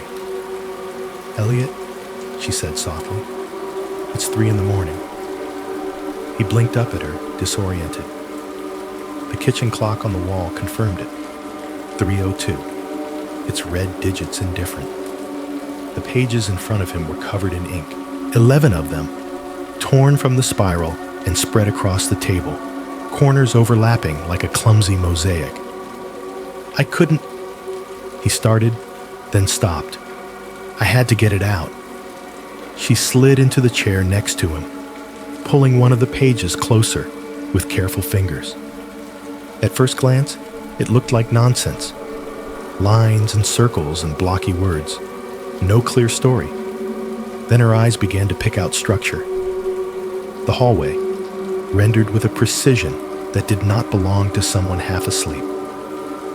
The circular room, drawn from 2 different angles, annotated like a manual. Notes pointing to the figures, to the disc, to the walls. The words made her skin crawl in a way she could not quite name. Coherence window, nonlinear recall, re-entry protocol. They did not sound like Elliot. They did not sound like anything that should have been sitting in their kitchen under their cheap light fixture. This is what you saw?" she asked, voice barely above a whisper. He nodded, rubbing at a smear of ink on his thumb. His eyes were bloodshot, but very clear. "I don't know what half of it is. It's like I remember the shapes and the terms, but not the instruction manual. I can't stop hearing that hum." Her gaze moved down the page in front of her. Near the bottom, in the margin, a line of text had been written and circled 3 times. The pen strokes darker there, more frantic. "Door 13, never for the right subject." The words ran together slightly, as if he had written them quickly, but there was no mistaking them. The phrase sat there on the paper like something that had been waiting for a long time for someone to finally give it ink again. Lena read it once, then again. A shiver ran up her spine, a slow, cold thing, like standing barefoot on old stone. There was something about the sentence that felt old, like it belonged in a different language, a different century, even though the words were plain English. "Why did you write that?" she asked, tapping the circled line with her fingertip. He frowned, leaning closer, as if seeing it for the first time. I don't know," he admitted. I don't remember thinking it. It was just there, like something I was supposed to copy down. She thought, for no good reason she could name, of a monk in a dim library somewhere long ago, writing by candlelight, his hand slipping, his quill scratching a sentence he did not remember deciding on. Time is a house with more doors than they tell you about. Door number 13 never opens for the right person. Of course, she did not know that story. Not consciously. It belonged to another place, another telling. But the echo was there, faint but undeniable, a shared vocabulary bleeding across centuries and minds. Fear did not hit her all at once. It arrived slowly, like cold rising through floorboards in an unheated room, seeping up through the thin soles of her feet into her legs, her chest, her throat. It was not just fear of what had happened to her husband that afternoon. It was fear of the possibility that whatever he had walked into had been there a very long time, waiting behind different walls, whispering the same phrases into different ears. She reached for his ink-stained hand and held it as if he were the only solid thing left in the room. The weeks that followed did not break all at once. They frayed. At first, everyone tried to pretend that things were normal. The company put Elliot on medical leave with a quiet efficiency that made Lena's stomach twist. A man from HR called and said all the right words in all the right order. Take time. Incident report. Evaluation. Your health comes first. Nobody mentioned the word trauma. Nobody mentioned the 3 hours that did not match any clock.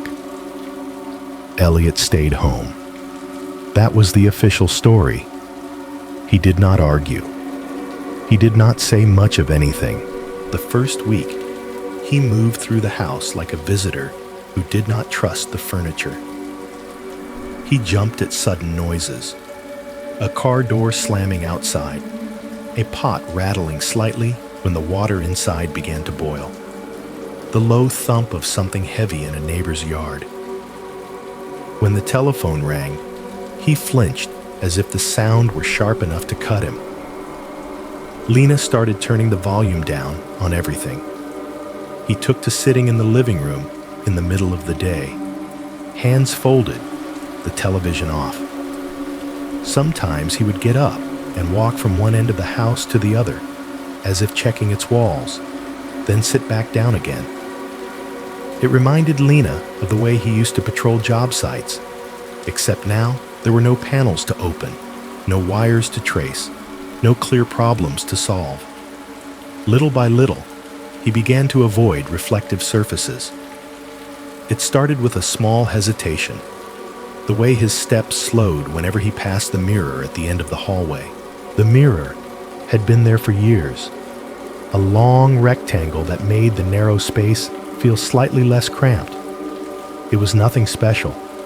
A cheap frame, a few tiny black spots where the backing had begun to fail, but he had never paid it any attention before. Now, he glanced away from it, eyes skittering toward the floor or the ceiling instead. Lena noticed him change his angle each time he brushed his teeth, leaning over the sink in a way that put the bathroom mirror just outside his line of sight. When he shaved, he did it quickly, jaw tense, eyes fixed not on his own face, but on the blade and the patch of skin directly under it. One morning, pushing past the fog of sleep and routine, he tried to do it the old way. He stood up straight, razor in hand, and forced himself to look at his reflection. For a few blessed seconds, it was just him. His own tired face, lines at the corners of his eyes deeper than they had been a year ago, stubble catching the light, the same sink, the same tile, the same little crack in the porcelain where he had dropped a wrench once. Then the room in the mirror changed. It did not blur or ripple or melt. It switched. One moment, he was looking at his bathroom. The next, he was looking into the circular room again, as if the glass had become a round, cold window into that other place. The three observers were there, one sitting, one standing, one leaning. They were facing him this time, all three, their eyes fixed on his. The dull lights at their throats glowed faintly. The consoles around them hummed. Somewhere out of view, the disc sang its low, steady note. Elliot's own reflection was gone, replaced by this view as cleanly as if someone had flipped a channel. His hand jerked. The razor bit into the skin beneath his cheekbone. A thin line of blood opened there, bright and unreal. He gasped, stumbling back hard enough that he hit the towel rack, sending it rattling against the wall. The mirror flicked back to the bathroom. His own pale face stared back at him now, wide-eyed, blood dripping in a slow curve toward his jaw. There was no circular room, no observers, just the familiar rectangle of his world, pretending it had not just offered him a glimpse into somewhere else. He pressed a wadded bit of tissue to the cut, breathing too fast. The tissue soaked through almost immediately. He kept his eyes fixed on the sink. He finished the shave without looking up again, by feel alone. After that, he refused to stand directly in front of the bathroom mirror again. Within a week, a bath towel was draped over it, hanging to cover the glass completely. Lena came in one afternoon to brush her hair and found the makeshift curtain already in place, pinned clumsily by the weight of the towel itself. "What are you doing, Elliot?" she asked, not unkindly. "They like to watch through glass," he muttered, not looking at her. His tone made it sound like a simple, established fact, like the sky is blue, or coffee is strong. "Who does?" she pressed, her throat tightening. He shook his head and walked away. Soon, the towel was joined by others. Any reflective surface that was larger than a dinner plate was treated like a threat. The small mirror by the front door, the one Lena used to check her hair before work, acquired a taped-on piece of cardboard. The big mirror in the hallway ended up with boards nailed over it, rough planks Elliot dragged in from the shed, each hammer blow echoing through the house. He did it in the middle of the day, as if daylight could make the action reasonable. The windows were the next frontier. Fortunately, the glass there reflected more softly, more easily excused as light than his mirror. Still, he grew uneasy when night fell, and the rooms turned into lighted boxes, their insides laid bare to the darkness outside. He pulled the curtains tighter, checked the edges for gaps, stood in the middle of the living room, and watched the panes until Lena turned the lights off. Sleep, when it came, brought no real rest. He dreamed of the disc, not as an object in a room, but as a presence, a sound that filled everything. In his dreams, the hum was louder, probing.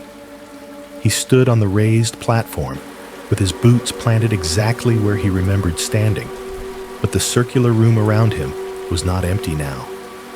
It was crowded. Dozens of people stood along the curve of the wall, pressed up against the consoles, scattered in small clusters. Their clothing did not match. Some wore modern jeans and jackets.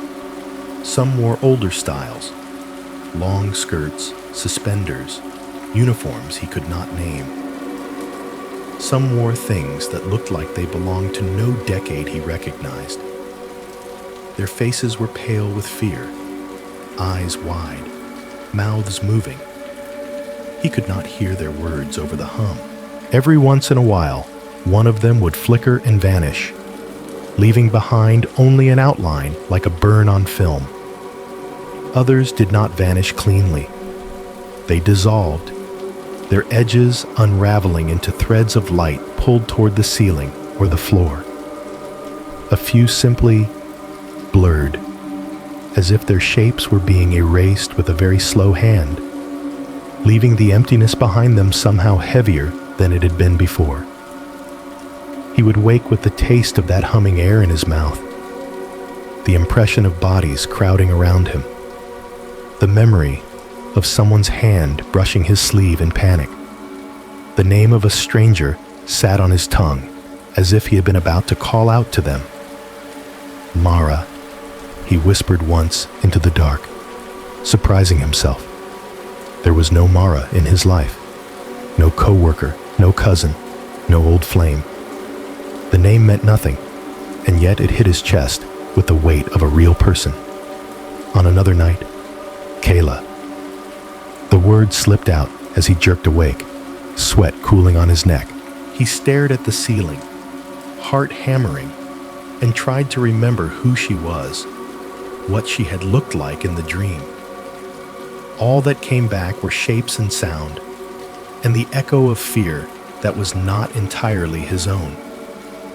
Lena noticed the shadows under his eyes deepening, the way his hand shook when he poured coffee, the way he would stop in the middle of a sentence as if listening to something she could not hear.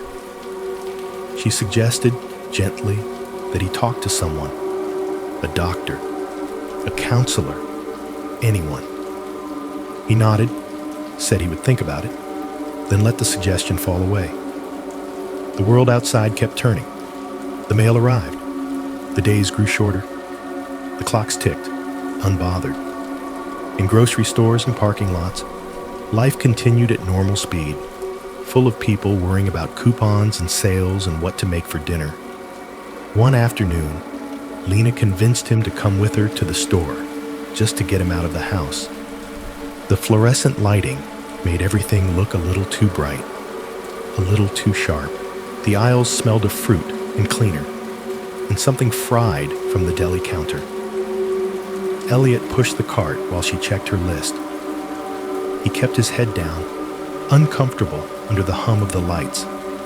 He felt fragile, like glass filled to the brim. They turned into the cereal aisle.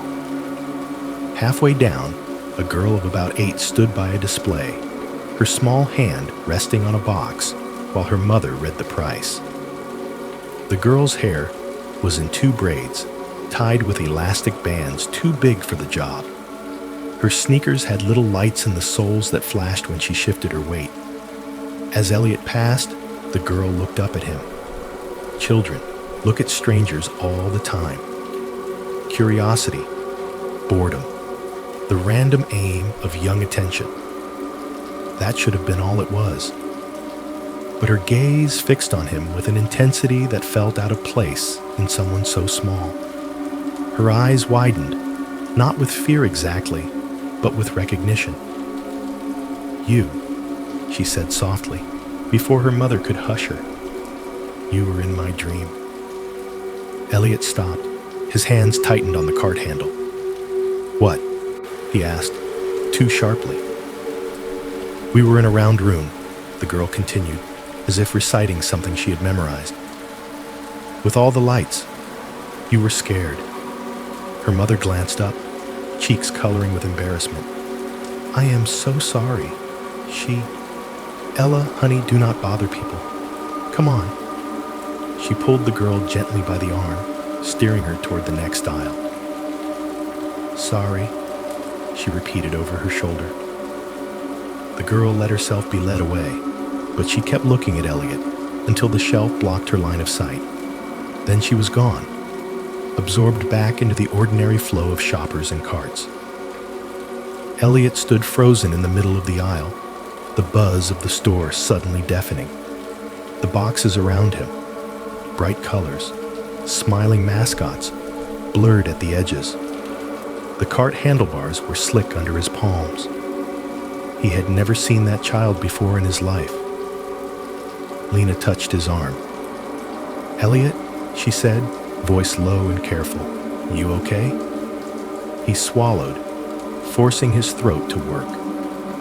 His skin felt prickly, as if every hair on his body had risen. Somewhere at the edge of hearing, far beneath the supermarket muzak and the murmur of voices and the clatter of carts, he imagined he could hear the faintest hint of another hum, deeper and more constant, like the memory of the disc echoing under everything else.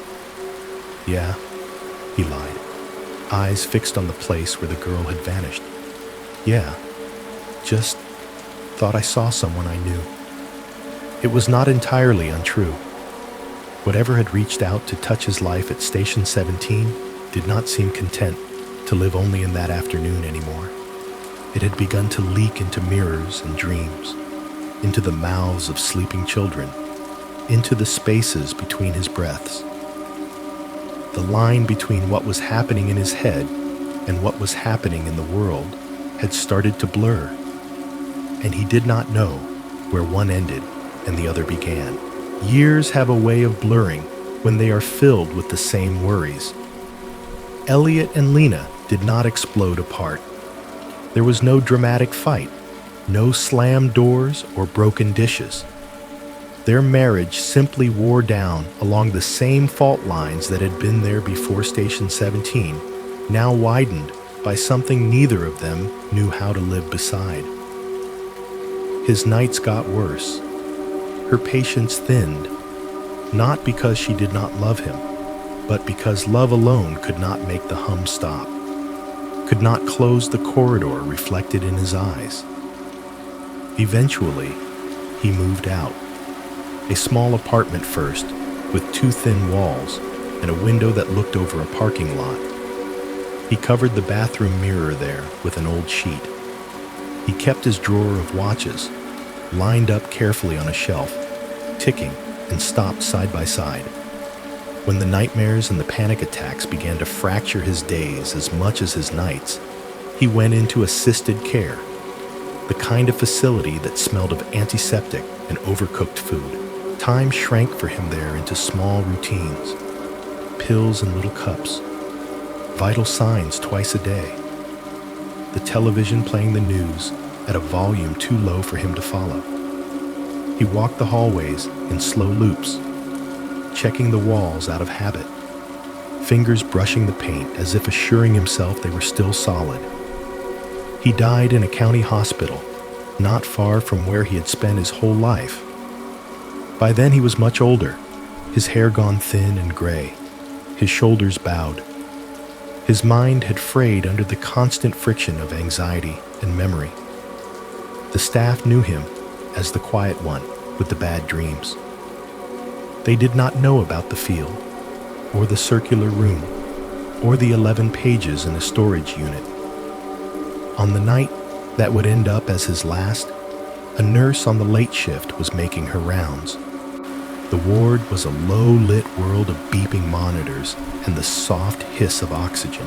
She walked from bed to bed, checking charts, adjusting blankets, doing the patient, invisible work that keeps people alive one more night. At 3:13 a.m., according to the monitor logs, Elliot jerked upright in his bed. The nurse heard it before she saw it. The sudden rasp of sheets, the dry, choked sound of someone trying to shout through a throat that had been asleep. She hurried in to find him sitting bolt upright, eyes wide and unfocused, fingers digging into the mattress hard enough to crumple it. "There's a circle," he was gasping. "The light, they're falling out. They're falling. The clocks."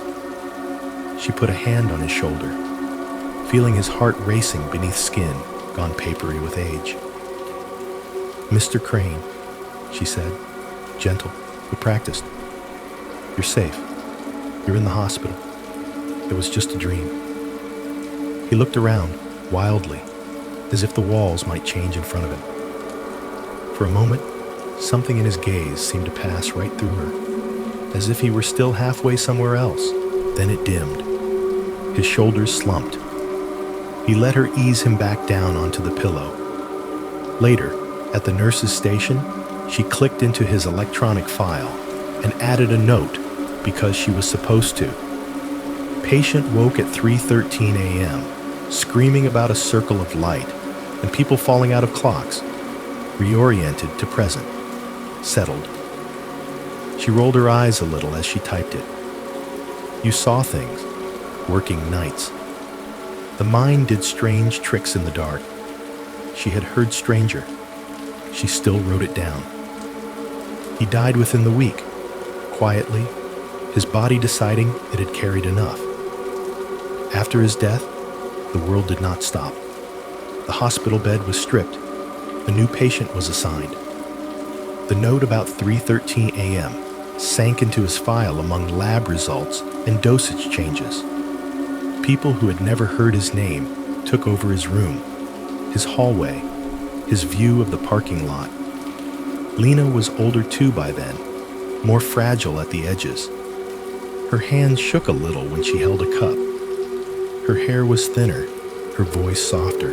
Grief for the marriage they had lost and the man he had been had run alongside her life like a shadow for years. When she got the call about his passing, it landed not as a shock, but as a closing parenthesis around a sentence that had been trailing off for a long time. There was the matter of the storage unit. They had rented it together once, in a different era, to hold things they could not quite bring themselves to part with. Boxes of old clothes, a few pieces of furniture, the leftover weight of their shared life. She had kept it after the divorce, paying the monthly fee without thinking much about it. Now, she unlocked the roll-up door and stood in the dust-dim light, looking at the stacked boxes. Her breath made small clouds in the cool air. She moved carefully between the piles, opening lids, sorting. Some things she set aside to donate. Some she threw away. Some she simply touched and put back, not ready.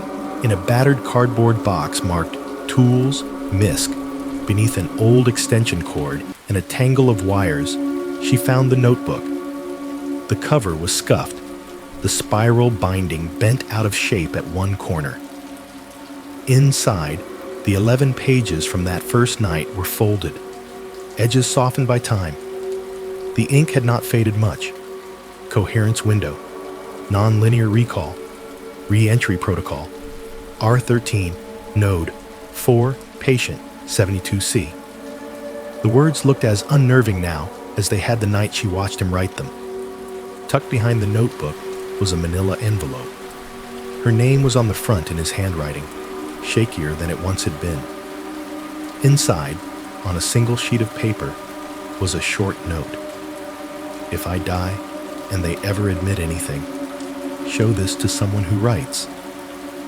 She sat down on an upturned crate in the storage unit, the envelope in her lap, and cried in the quiet, private way of someone who has had too many years to practice. Someone who writes, she said aloud, wiping her eyes with the back of her hand. Okay, Elliot, I'll try. The someone turned out to be a local freelance journalist named Ben Mercer. He was in his early 40s, with permanent stubble and the slightly hunched posture of a man who had spent too many hours over a laptop in small apartments. He wrote about whatever people would pay him for, features on local businesses, profiles of retirees with interesting hobbies, the occasional true crime piece when something bad happened within driving distance. They met in a diner off the highway, the kind with cracked vinyl booths and coffee that came in endless refills, whether you wanted it or not. The place smelled of grease and syrup and old coffee grounds. A television in the corner played the news with the sound off. Lena sat across from him, the manila envelope resting between her hands like a fragile organ she had carried out of surgery. Ben had come expecting, if he was honest with himself, ramblings, lists of coincidences, grief given a supernatural shape. Small towns were full of stories like that, and they did not always hold up under light. Before you read this, Lena said, pushing the envelope toward him, you should know I don't expect you to fix anything. He wanted someone to see it. Someone who might recognize if any of it meant something. He nodded, more gently than his skepticism might have warranted, and slid the pages out.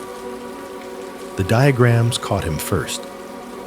They were too precise to dismiss as random doodling. Top-down layouts of a room, views of a hallway, detailed notes pointing to specific features.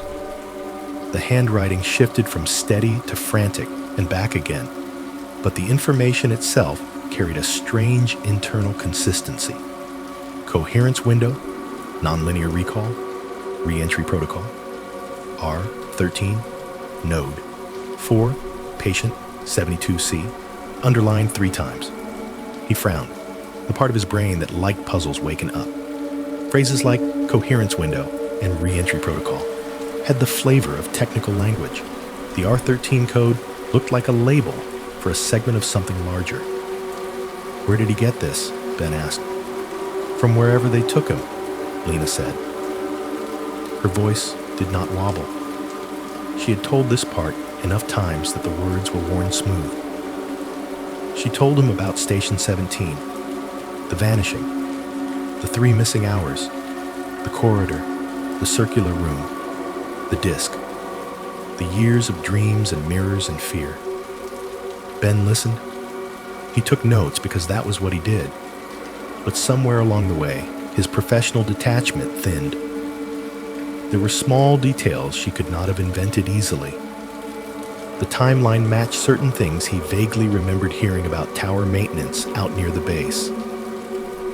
It still might have been nothing more than a mind buckled under stress. It might have been something else. He filed the story away in the back of his mind as maybe. On a quiet afternoon, more out of curiosity than genuine expectation, he typed up a Freedom of Information Act request, almost as a joke to himself. He asked for any documents related to node coherence experiments, R13, and node 4, throwing in words from Elliot's pages like bait into a dark pond. Months went by. He almost forgot he had sent it. Life filled with other assignments, other people's tragedies, other oddities that never connected to anything larger. Then an envelope arrived from an address he did not recognize, heavy with too much paper. The packet that slid out onto his kitchen table was mostly black bars. Pages and pages of them. Redactions stacked over redactions, leaving behind only connective tissue. On the date, subject, protocol initiated. He flipped through, equal parts amused and annoyed, until his eye snagged on a single surviving line of text that had somehow escaped the censor's pen. R13 node, phase 4, patients 7079, 72C, unscheduled entry, immediate return. He read it twice, 3 times. The numbers were exactly as Elliot had written them, years before these documents had been declassified enough to be mutilated. R13, node, patients, 72C, unscheduled entry, immediate return. The language matched the shape Elliot had sensed without understanding. The patient label made his stomach knot. Unscheduled entry, immediate return. It was couched in cold, bureaucratic calm, but it described something violent and uncontrolled. He felt suddenly, irrationally, like someone had opened a small door in his apartment and left it ajar. His curiosity turned sharp. He started making calls, gently. He asked around about Station 17, about any research programs attached to the base, about anything that might have used the word node in an official context. He got nowhere, officially. Unofficially, he got the kind of silence that means there is something on the other side of it. Through a sympathetic contact at the hospital, he managed one more thing: access to an old security clip from the night Elliot had woken at 3:13 a.m. screaming about circles of light and people falling out of clocks. The footage was grainy, compressed, full of artifact and static. The camera was mounted in the corner of the room, looking down at the bed. The timestamp crawled along the bottom of the screen, minute by minute. Ben watched as the numbers rolled to 3:13. On the screen, Elliot jerked upright, his mouth opening in a shout they could not hear. The nurse rushed in, her body blurring slightly as she crossed the frame. Ben rewound, played it again. On the third pass, something strange slid through his vision, like a fish beneath dark water. He slowed the playback. Frame by frame, the motion became a staggered dance of still images. In one frame, Elliot was prone. In the next, he was halfway up. In the next, fully upright. And in the one in between, just one frame out of the whole sequence, the background behind him was not the hospital room at all. For that single, stuttering instant, the walls behind the bed were smooth, pale concrete. The ceiling was lower, lined with a row of fluorescent lights. No window, no curtain, no medical equipment clutter. Just a long, bare corridor stretching out beyond the bed, lit in that flat, humming way that did not belong to anywhere on this floor.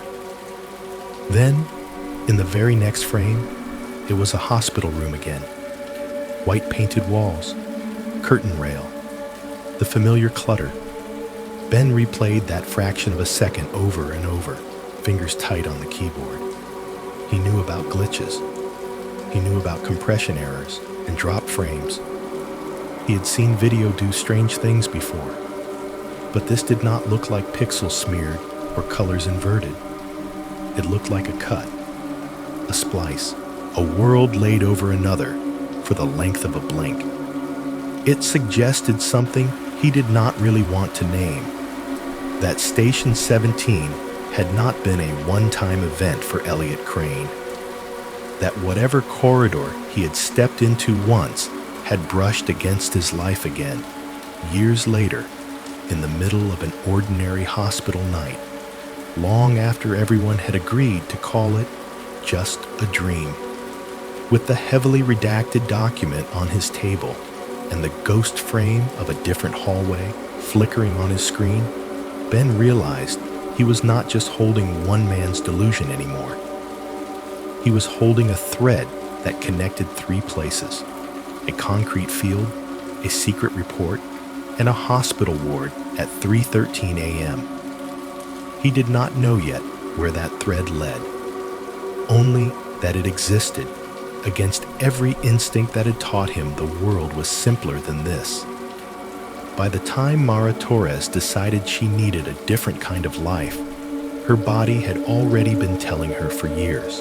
In her mid-30s, she moved like someone older, shoulders carrying invisible weight, jaw clenched more often than not. She had been a paramedic for almost a decade, her days and nights carved into siren-sliced segments: calls, scenes, hospitals, paperwork, reset, repeat. At first, she had loved the clarity of it. You showed up when something was broken. You did everything you could in the narrow slice of time between the worst moment of someone's life and whatever came next. There was a stark honesty in that kind of work, but time behaved differently in emergencies. Seconds stretched when she was doing chest compressions, each one a small personal war against the clock. Minutes collapsed when she was stuck behind traffic with a patient in the back, the stretcher rattling under her gloved hands.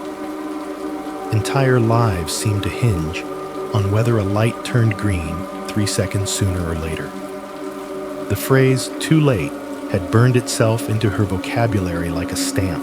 After enough years of that, her nervous system began to fray. She started waking up at 2:47 a.m. for no reason, heart racing, drenched in sweat, convinced she had forgotten something crucial.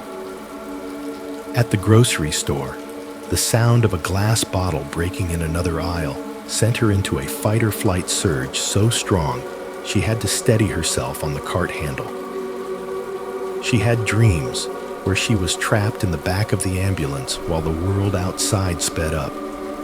People aging and dying behind the glass as she stayed the same. Eventually, on a day when she found herself staring at her own shaking hands in the station bathroom, she admitted something she'd been refusing to say out loud. She could not keep doing this forever. She left the field. Not dramatically, not with speeches or slammed doors.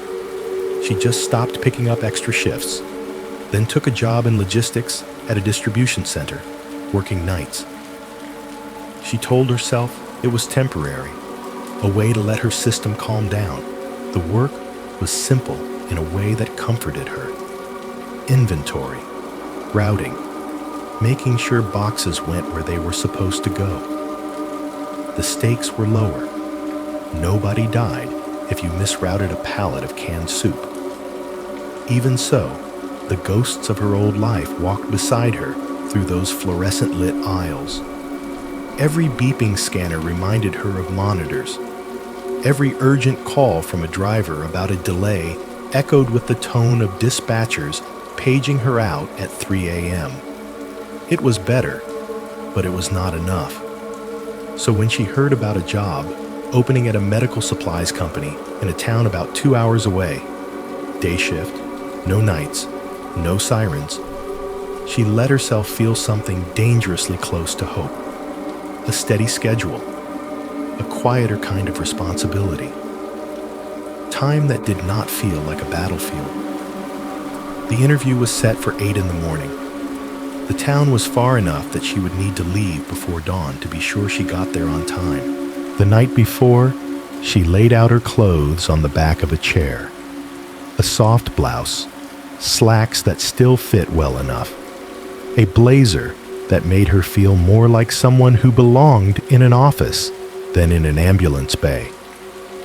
She polished her shoes. She checked the route on her phone twice, then screenshotted it in case the signal dropped. When her alarm went off at 4:15 a.m., the world beyond her curtains was a depthless blue. That strange hour where the night is technically almost over, but the day has not committed yet. She moved through her small apartment as quietly as if someone were sleeping there with her, even though no one was. Coffee gurgled into a travel mug, its lid clicking into place. She double-checked her folder of resumes and references, then triple-checked it. Outside, the air had the thin, metallic chill of late autumn. Her breath made small clouds as she walked to the car, keys clutched tight in her gloved hand. The parking lot lights cast pale circles on the asphalt, leaving everything beyond them indistinct. She started the engine and listened to it settle into a steady hum. That sound, not sirens, not dispatch, not helicopter blades, calmed her more than she would have expected. The dashboard clock glowed 4:32. The radio came on low, halfway through a song she did not know, but she left it there. Company was company. The city thinned quickly at that hour. Within 15 minutes, she had left the familiar grid of lights and shops behind, trading them for the long, dark stretches of highway where the world narrows to the cone of your own headlights. The asphalt here was old, patched in places. The white lane lines faded to a tired gray. The tires made a constant, soft roar, rising and falling when the surface changed. She wrapped both hands around the wheel, thumbs resting just so, and let the rhythm of driving settle into her muscles. The travel mug sat in the cup holder, radiating warmth, its plastic rim catching a glint of dashboard light each time she glanced down. She took small sips at red lights and long straightaways, the coffee bitter and grounding on her tongue. The road slipped under her car in a quiet, steady way. Periodically, the exit signs rose up out of the dark and then fell away again. Green rectangles with reflective white letters that flashed in her headlights and vanished behind her. She followed the arrows without thinking too hard. The GPS on her phone murmured directions from its spot on the dash, recalculating once when she took a ramp a little too late. Its robotic voice was a far cry from the clipped urgency of dispatchers, and she was grateful for that. The landscape opened itself gradually as she left the last of the suburbs behind. Flat fields stretched out on either side of the highway, lined with skeletal trees that clawed at the paling sky. Low mist crept along the ditches, hugging the ground, turning the headlights' reach into a world of floating white. Fences appeared and disappeared, their posts like black stitching, holding the edges of the fields in place. The radio played songs from decades she half remembered, then news headlines she did not listen to, then commercials for local car dealerships. She hummed quietly along with some of the songs, the habit of making small noises in enclosed spaces, keeping her from feeling too alone. Time on the road behaved differently than the time she had known as a paramedic. It did not contract into seconds that decided whether a heart would stop. It did not expand into endless moments between compressions. Here, it flowed like the asphalt, steady, unremarkable, mile after mile. She could feel some part of her nervous system unclench, just a little. She thought about time anyway. It was hard not to. Emergency work had made her acutely aware of it. You learn about golden hours and response times, about how long a brain can go without oxygen before the story changes. You learn the difference between being 5 minutes away and 20, not as a number on a page, but as a weight in your chest. There were calls where they had arrived in time to pull someone back. There were calls where they had not. Those lived in her memory as blocks of frozen time. The moment she glanced at the clock on the ambulance wall and knew, without anyone saying it, that they were already too late. She had taken this potential new job, in part because she wanted to step into a life where time did not feel like an enemy, where hours could be soft again, where being a minute early or late meant nothing more than an extra sip of coffee or a shorter wait in a lobby. The GPS glitched for the first time about an hour into the drive. The map on the screen stuttered, the little blue arrow that represented her car jumping slightly off the highway onto gray space, then snapping back. The voice paused mid-sentence, recalculating, then calmly suggested an alternative route that would shave 4 minutes off her arrival time. She frowned, but the new route was not unreasonable. It would take her off the main highway and onto an older state road that wound along parallel to it for a while before reconnecting. Local traffic, the screen said. Light. Fine, she muttered, signaling and taking the exit. We'll trust the machine this time. The state road was narrower. Only 2 lanes, one in each direction, the center line a faded, cracked yellow that had seen better paint. The texture of the asphalt changed again. The cars hummed, deepening. Trees stood closer to the road here, their branches leaning in. The fields beyond them went on just as far, but the view felt compressed. Traffic were almost non-existent. Now and then, a pair of headlights appeared in the distance, grew, flashed past in a brief comet of light and noise, then vanished back into the dark. The sky had lightened a shade, the deep blue beginning to thin toward gray. But the sun had not yet made any real promises. She drove a little slower here, both hands tight but relaxed on the wheel, the way you do when you are alert but not rushed. The radio had drifted into a quiet talk segment she did not care about, so she turned the volume down until it was a simple murmur. The mist deepened in places where the road dipped, rising almost to the level of her headlights, making the trees look like they had no roots, just trunks emerging from low clouds. As she came up over a slight rise, something small and pale caught her attention on the right-hand shoulder. A wooden cross, no taller than her knee would be if she stood next to it, planted at a slight angle in the dirt.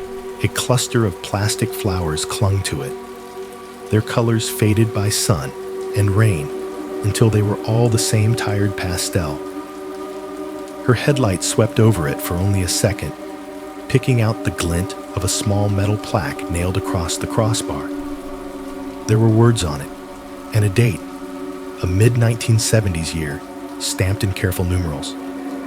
The light moved on almost before her eyes could focus. Mara's gaze flicked back to the road, attention reassuming its proper place on the faded lane lines and the curve ahead.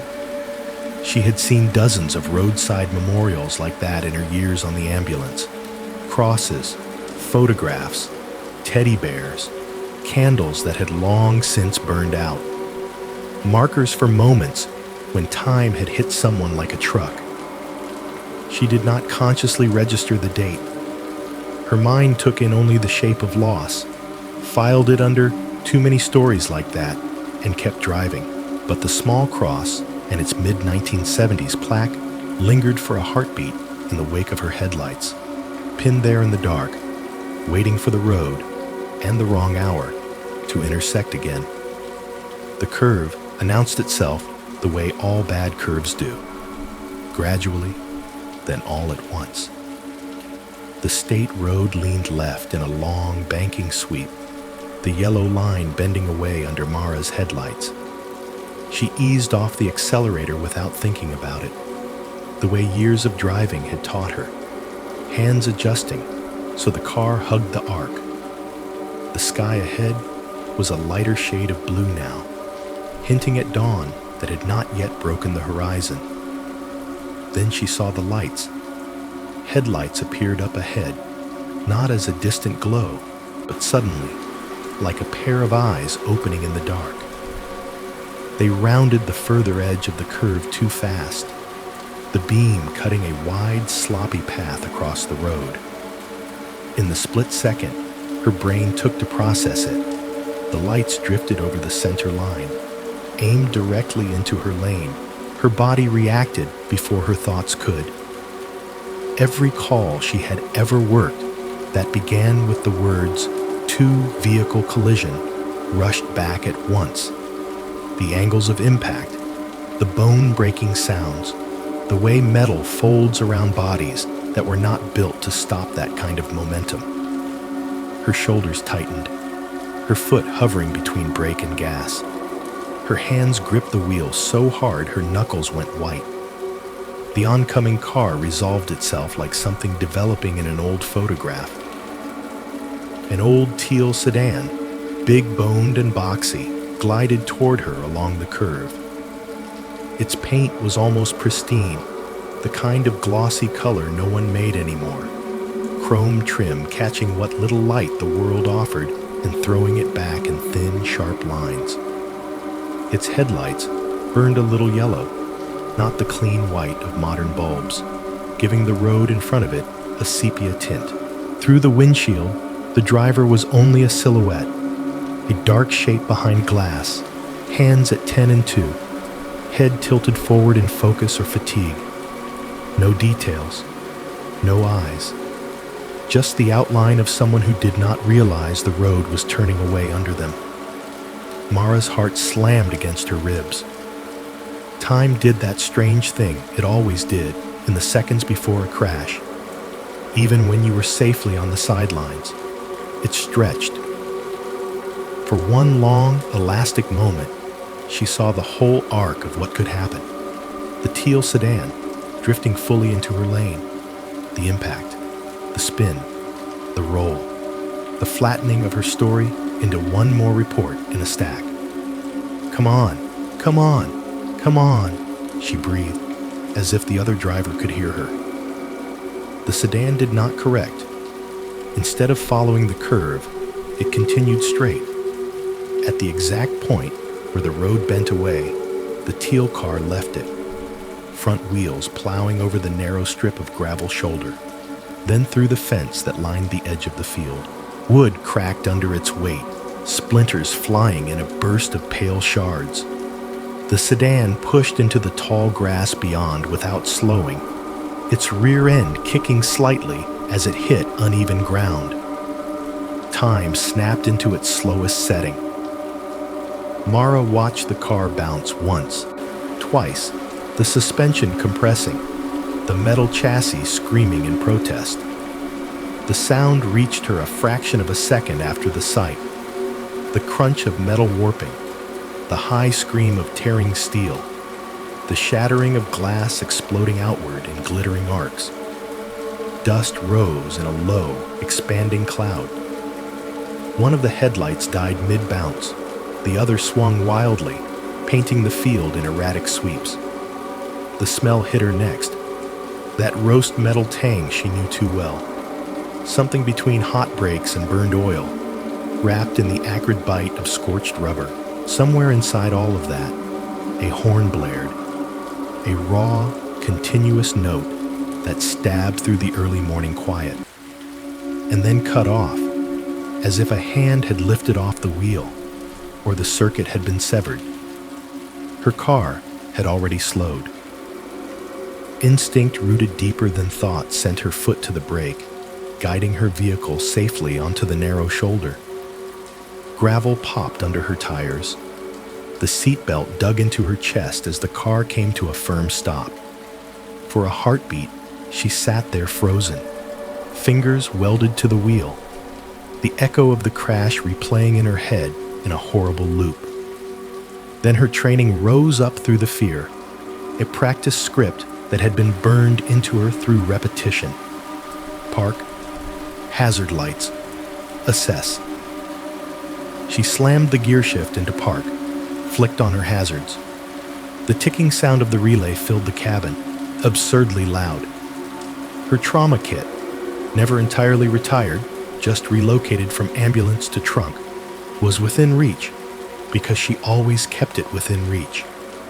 She popped the latch, grabbed it by the handle, and was out of the car before she realized she had moved. The air outside felt colder, the pre-dawn chill suddenly sharper against her flushed skin. Her boots hit the gravel, then the damp grass at the side of the road.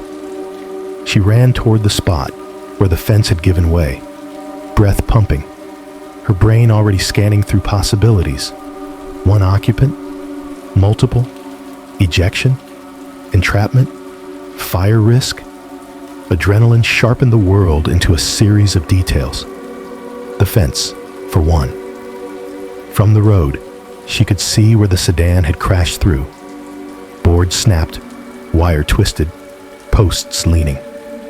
She could almost hear it in her mind, the creak and shriek of wood breaking, the hiss of forced metal. The field beyond was a dark inland sea of tall grass, wet with dew that flashed briefly under her headlights. The grass was still bending, still straightening in the wake of something that had forced its way through. Her boots sank slightly into the damp earth as she climbed through the gap in the fence, one hand steadying herself on a splintered post.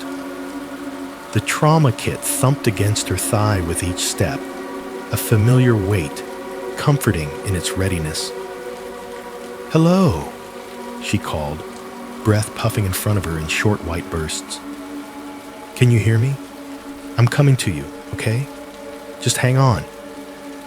No answer. No movement beyond the slow sway of grass. She pushed forward, the stalks whispering against her pants, wetness soaking into the fabric. The smell of soil came up strong, rich and cold. She braced herself for the other smell to hit her any second. Gasoline, coolant, oil, the chemical bouquet of a wounded vehicle. Her ears strained for the ticking of a hot engine, the hiss of steam, the groan of twisted metal settling. They did not come. She crested a slight rise in the field, where she expected to see the crumpled teal body of the sedan resting at an angle, maybe on its side, maybe nose down in a shallow ditch. There was only more grass. Mara stopped walking. Her breath, which had been a steady, practiced pant, stuttered. Her eyes scanned left, right, up and down, refusing to accept what they were being offered. No car. No skid marks plowed into the earth. No gouges. No glitter of broken glass. The fence behind her stood whole and untouched, every board and wire intact, as if nothing had ever passed through it. That was wrong. She knew what a crash scene looked like. She knew how force left its signatures: the torn bark on trees, the scraped earth, the scattered debris. You did not just erase that kind of violence from a landscape. Her heart pounded against her ribs, each beat loud in her ears. She turned slowly, taking in a full circle of field. Tall grass, silvered with dew. A line of skeletal trees in the distance, their silhouettes black against the slowly brightening sky. The road behind her, where her own car sat with its hazard lights blinking a steady orange. Her breath fogged the air in thin clouds. There was no smell of gasoline. The only scent was wet earth and the faint, cold, metallic tang of morning. "Okay," she said aloud, though no one stood there to hear. Her voice sounded strangely small. "Okay, this is wrong." She walked back toward the fence line, half expecting it to be broken again when she reached it, as if her first view of its intactness had been some kind of hallucination. But when she arrived, it was whole. The posts were straight. The boards were solid, their nails rusted but firm. The wire sagged a little with age, not with fresh damage. She touched the wood. It was cold and slightly damp, rough under her palm. No new splinters, no fresh scars. If something had smashed through here moments ago, the fence was hiding it perfectly. The quiet hit her next. Fields have their own sounds. Even in the early morning, you expect to hear something. Insects clicking in the grass, birds rustling in the trees, small animals moving through the undergrowth. Out here, there was nothing. The world seemed to have clicked down a setting. The distant hum of the highway was muted. The rustle of her own clothing as she shifted was almost painfully loud in comparison. She realized she could hear her own pulse in her ears, and under everything, just below the threshold of ordinary hearing, something else pressed against her awareness. A low hum, not the deep, immediate rumble of a tractor or a nearby engine. This was thinner, more uniform, as if someone had taken an electrical buzz and laid it flat across the sky. It sat there, a faint pressure at the edges of her consciousness, the kind of sound you notice only when you become very still. Her skin prickled. For a moment, standing in that too quiet field, trauma kit in hand and nowhere to apply it, she felt like she had walked into the negative of a scene rather than the scene itself. All the marks of a crash were present in her body. Racing heart, adrenaline, the muscle memory of running toward damage, but not in the world around her. Then she heard it. A child's laugh. It came from somewhere ahead and to her left, light and bright, the kind of sound kids make when something startles them in a good way. It floated across the field in a short burst, no more than a second or two, and then cut off mid-giggle, like someone had hit a switch. Mara whipped her head toward the sound, breath-catching. "Hello!" she called again, louder this time. "Is someone there?" No answer. No movement. The grass stood unswayed. The line of trees watched without comment. The crash that had not left a wreck. The laugh that had not left a child. Together, they hooked into a part of her that remembered all the times she had arrived too late. The scenes where the twisted metal and broken glass were all that was left to witness. The parents sobbing on the shoulder of the road. The stuffed animals sitting in the back seat, forever unclaimed. Except this time, there was not even a wreck to mourn. She stood in the middle of the field, boots soaking through, the hum pressing against her bones, and felt something inside her tilt. Time had not just misbehaved here. It had shown her a dead moment. Impact, chaos, damage, and then folded it up and taken it away before the world could mark it. Her hands tightened on the trauma kit handle. For the first time since leaving the ambulance, she felt not just fear, but the sick, hollow helplessness that came when you know something terrible has happened and you have nothing to put your hands on. The interview, when she finally reached it, felt like something happening in a parallel life. By the time Mara pulled into the parking lot of the medical supply company, the sky was bright and indifferent. The sun had burned off the mist. Cars glittered with dew in the early light. People in business casual clothes walked from their vehicles to the glass front doors with coffee cups in hand, their faces set in the mild focus of people starting an ordinary day. She was 20 minutes late. The receptionist's smile was professional and strained when Mara gave her name. The man who came out to meet her, a manager in a pressed shirt and an unobtrusive tie, had that look she recognized from years of seeing relatives in hospital waiting rooms. Polite, but already half withdrawn. "We understand things happen," he said, leading her to a small conference room. "Traffic, you know, these roads." "Yeah," she said, fingers twisting the folder in her lap. "The roads." He asked his questions. She answered, but her mind kept drifting back to the curve, to the teal sedan, to the field that had swallowed a wreck whole. She heard herself describing her experience, her skills, her desire for a calmer position, but the words felt like they belonged to someone reading from a script across the room. "Why logistics?" he asked near the end. "You've already been working nights in that field, yes? What makes you want to make this your career?" She should have had an answer ready. She did, somewhere. Something about stability, about making systems work. But the silence in the field had hollowed out her prepared phrases. What came out instead was halting, tentative.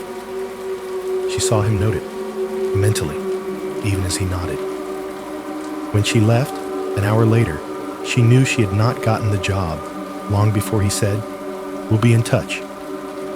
People who mean it say it differently. There is more weight behind the words. The drive home was a blur of daylight and frustration. She was angry at herself for being rattled, for letting whatever had happened on that road wedge itself between her and the future she was trying to build. But beneath the anger, something else gnawed at her. The feeling that she had not imagined it.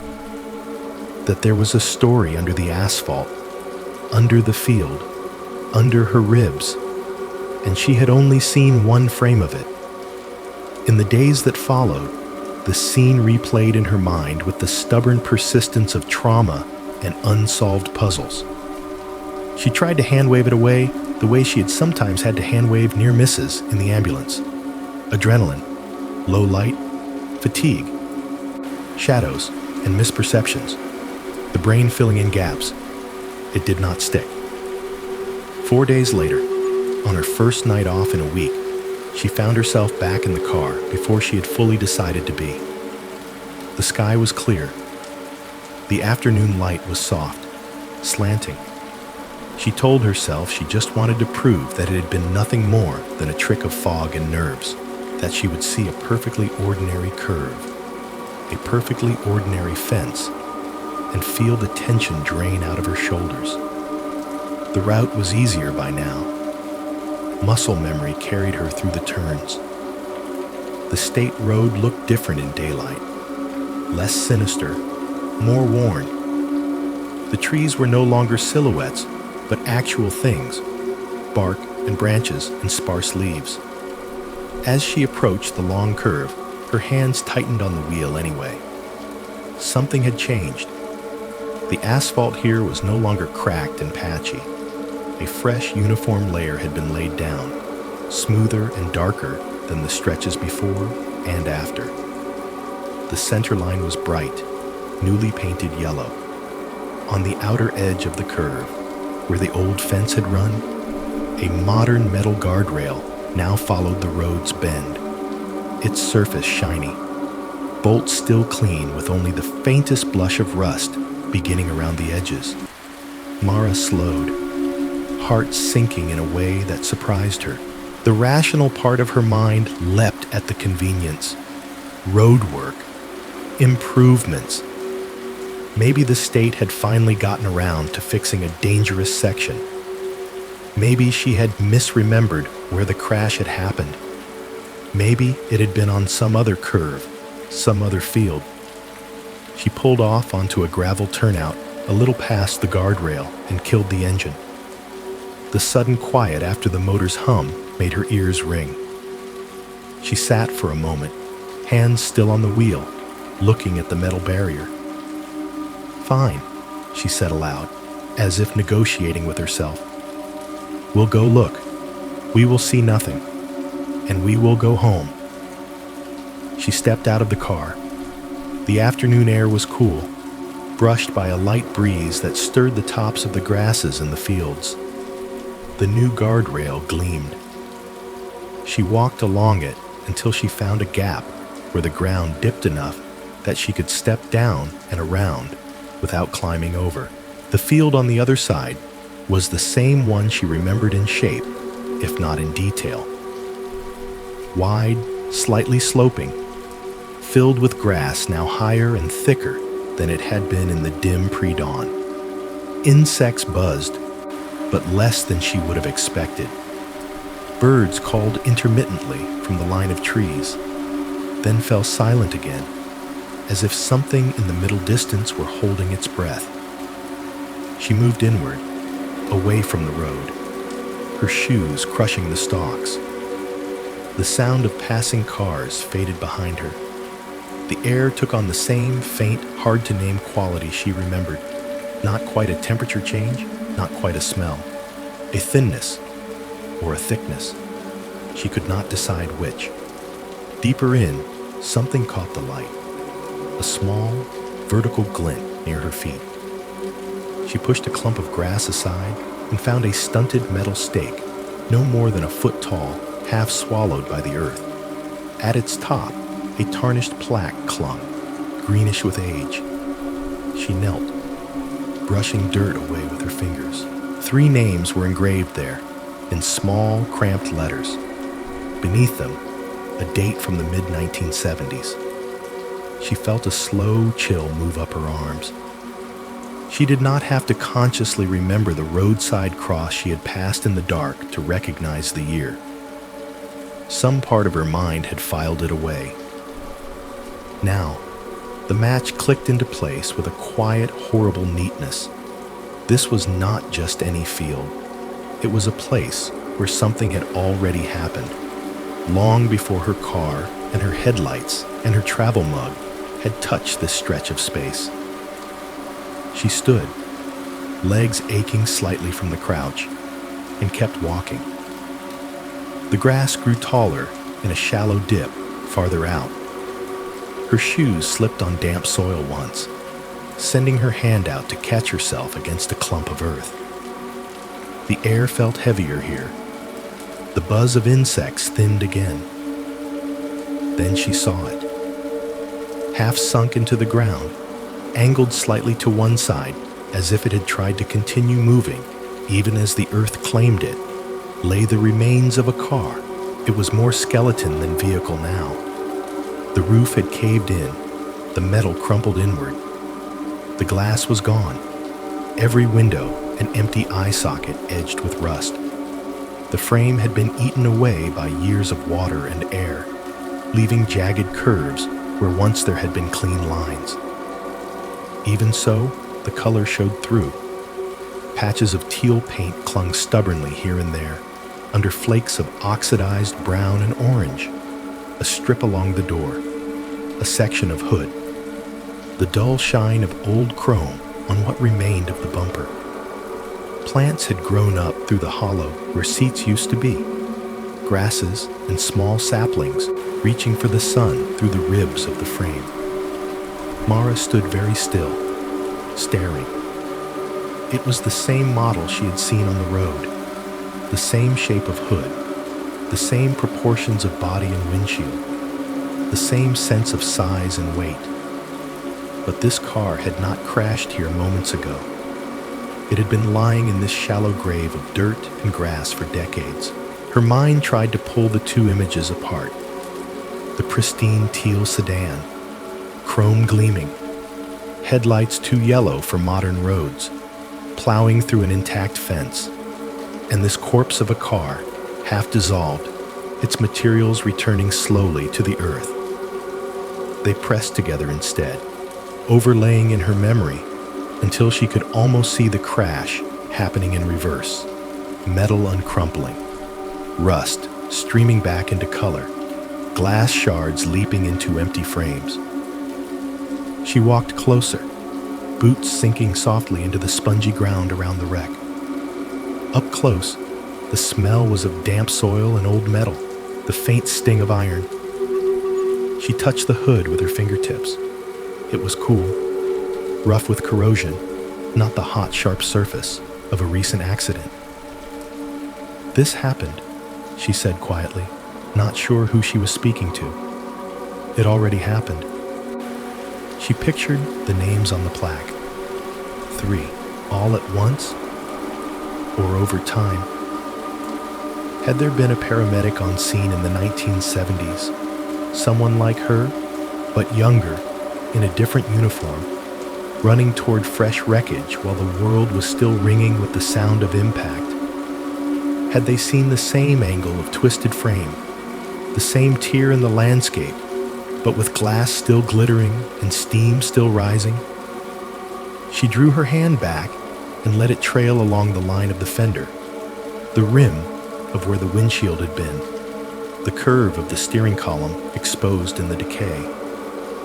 The steering wheel itself was gone, but the column remained, a hollow tube of metal, dark with grime, jagged in places where something had broken away.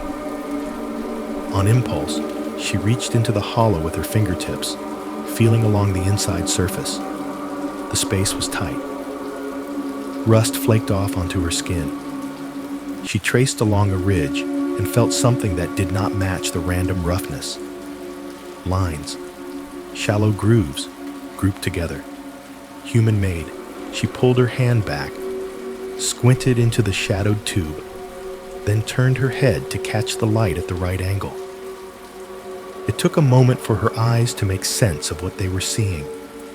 The scratches were faint, nearly buried under layers of corrosion, but they formed letters. M-A-R-A. Her name, carved with something small and sharp, repeated twice, as if whoever had done it had gone over the grooves more than once. Rust had crept into the etchings, softening their edges, but the pattern of the letters was unmistakable. This was not fresh. The corrosion had grown over and around the marks, a slow, patient blanket laid down over years, decades. For a second, the world seemed to tilt, the horizon line shifting under her feet. It was impossible. People did not carve the names of strangers who would not be born for another decade into steering columns. Rust did not grow backward. Time did not know who would be standing in a field 50 years later, fingers tracing their name inside the bones of a car. Her first instinct was to reject it, to tell herself she was misreading the letters, that the grooves spelled something else, some other name that just happened to share her shape. But she had signed her own name too many times not to recognize it. The tall line of the M, the slight curve in how the A's were drawn, where the crossbar sat. It was hers.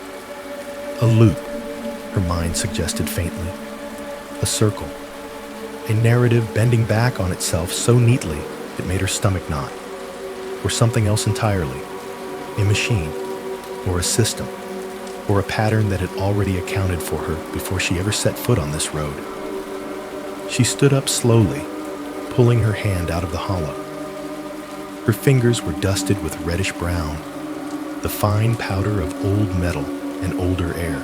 The hum she had felt before seemed to be vibrating through the bones of the wreck now, as if the car itself were a tuning fork still faintly ringing with a note played decades ago. After that day, Mara did not avoid the road. There were only so many routes that made sense from her town to the next. But each time she drove that stretch at night, she did so with a different awareness. Sometimes, out of the corner of her eye as she approached the long banking curve, she saw a brief flash of yellowish headlights veering away from the bend. A shape, a glint of teal, a suggestion of motion. If she turned her head fully to look, there was nothing, just her own headlights on the road, the guardrail following the arc, the darkness beyond. She did not stop anymore. There was no use in running into the field, chasing ghosts of kinetic energy and decisions that had already been made half a century ago. But her hands tightened on the wheel until her knuckles ached and her jaw set, and she drove that curve with the bone-deep respect of someone who knew, now, that time did not always keep its disasters politely in the past. Behind the new pavement and the fresh guardrail, beneath the soil and the rust and the slow work of plants, a moment from the mid-1970s still moved when the conditions were right. And somehow, for reasons she did not yet understand, that moment had learned her name. By the time the retreat ended, they all smelled faintly of flip charts and artificial citrus. Kayla slumped into the front passenger seat of the rental SUV with a groan that was only half a joke. "If I have to do one more trust fall," she said, buckling her seatbelt, "I am letting whoever is behind me hit the floor, on purpose." Derek snorted as he slid behind the wheel. "Relax. You survived the ropes course. You survived the sharing circle. Now you only have to survive my driving." "That is the part I am worried about," she replied, pushing her glasses up her nose with one finger. Kayla was early 20s, wired a little too tight, always humming with a low-level anxious energy that she disguised with humor. She hated driving at night enough that she had claimed the passenger seat by right, clutching it like a shield. In the back, Ruth and Samir shuffled bags and jackets into the limited space. Ruth moved with the careful efficiency of someone who had spent years not being allowed to take up too much room. Mid-40s, divorced, she watched the world with a quiet, dry-eyed appraisal, always storing details away behind a wry half-smile. She had spent most of the retreat listening, not talking, and had come away with more accurate opinions about her co-workers than any of the facilitators. Samir, early 30s, slid into the seat behind Kayla with a small collection of objects in his coat pocket that clinked as he sat. He carried charms the way some people carried mints, a smooth stone, a tiny brass hand of Fatima, a worn wooden bead on a leather thong. He half believed in their protection and half believed in jinxing things by talking about them, which made him both superstitious and very careful with his jokes.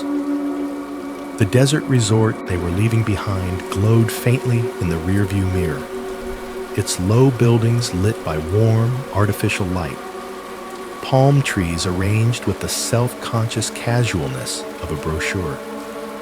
The team-building exercises had been exhausting in the way that forced intimacy always is. They had shared anecdotes, work goals, two truths, and a lie. They had built a raft in a chlorinated pool while the facilitator shouted about synergy. Now, they just wanted to go home. It was late evening. The sky above them was a deepening blue, draining slowly toward black. To the west, beyond the low spine of the hills, a storm system had begun to roll in. Lightning flickered on the horizon. Far away for now, white veins briefly illuminating the underbellies of the clouds.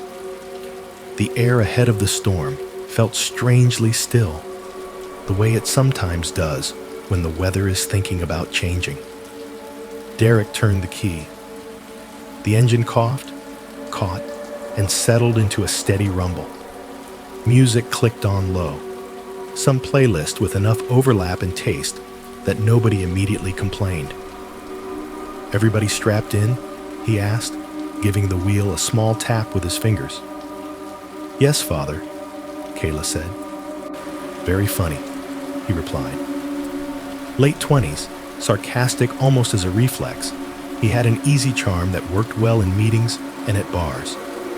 He liked to be in control, especially behind the wheel. He also believed, with the unexamined confidence of someone who had not yet been proved truly wrong, that shortcuts were always a good idea. They pulled out onto the highway, the resort sign shrinking in the mirror. The road stretched before them in long, straight lines of asphalt, fading into darkness. The desert on either side was a rough, scrubby expanse, dotted with low shrubs and occasional stands of cactus, all rendered in shades of gray by the fading light. They had been driving for nearly an hour, the storm on the horizon creeping closer, the streaks of lightning more frequent now, when the fuel gauge dipped toward a line that felt a little too close to empty. "Okay," Derek said, tapping the gauge. "We should top off before this thing decides to make our lives interesting." As if summoned, a sign appeared ahead, reflective paint catching their headlights. "Gas, food, next right." No brand name, just a generic promise. The gas station sat alone at the edge of an old exit ramp, its building a low rectangle with a row of flickering fluorescent lights under a corrugated awning. Only one other car was parked there, an older pickup with peeling paint. Two pumps stood beneath a faded canopy, one clearly out of order, hood open like a mouth. Derek pulled up to the working pump. The air here felt different, heavier with the smell of gasoline and hot concrete. The storm clouds massed thicker to the west, lightning now painting the sky in brief skeletal flashes. "I hate this," Kayla muttered as she unbuckled her seatbelt. "This is where horror movies start." "Horror movies start when people split up," Samir pointed out from the back, gathering his charms into his palm as if they were change. "Do not split up and we are fine." Ruth raised an eyebrow. "Also, they usually start with younger, prettier people," she said. "We might be safe by demographics." "Speak for yourself," Derek said, stepping out with a grin and flipping the gas cap open. Inside the station, the air was cooler, smelling faintly of dust and burnt coffee. A rack of snacks leaned tiredly against one wall. A refrigerator hummed with drinks, half the bulbs inside flickering. A clock hung above the counter, its plastic frame yellowed with time, its hands inching toward a number. The attendant behind the counter was an older man with skin that had been worn into deep lines by sun and years. His hair, what was left of it, clung in silver threads around his scalp. He watched them come in with an expression that was not unfriendly, exactly, but wary. "Evening," he said. His voice had the gravelly tone of a lifetime of smoke and dry air. "Hi," Kayla said, grabbing a bottle of water and a packet of gum she did not really want. "Pump 2. He nodded, glanced past her toward the window where Derek was swiping a card at the pump. The older man's eyes flicked briefly to the sky beyond, where lightning strobed behind the clouds. "Storm's coming in fast," he said. "You folks headed far?" "Back to the city," Ruth answered, setting a bottle of iced tea on the counter. "We're coming from the resort up the road." "Company retreat," Samir added, making a face as he set down a bag of chips. "We've shared enough about our feelings to last a decade." The attendant's mouth twitched. "Yeah, well, road's pretty empty tonight.